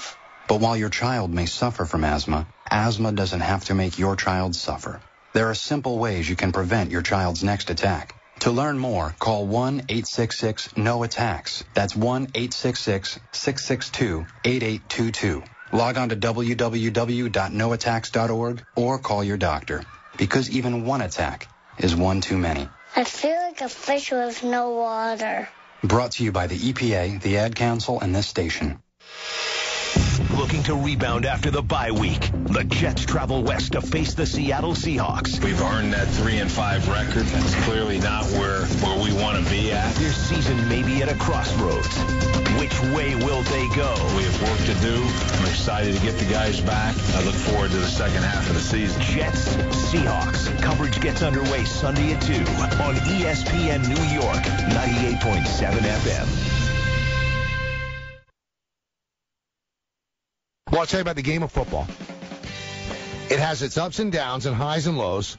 And you know what I'm talking about. Wins and losses, injuries, and great performances. Teams have no guarantees on whether or not they will make it to the playoffs. So that big bonus at the end of the season, it may not come. Now, I've got a little tip for all my professional player friends who may not end up with that big payday.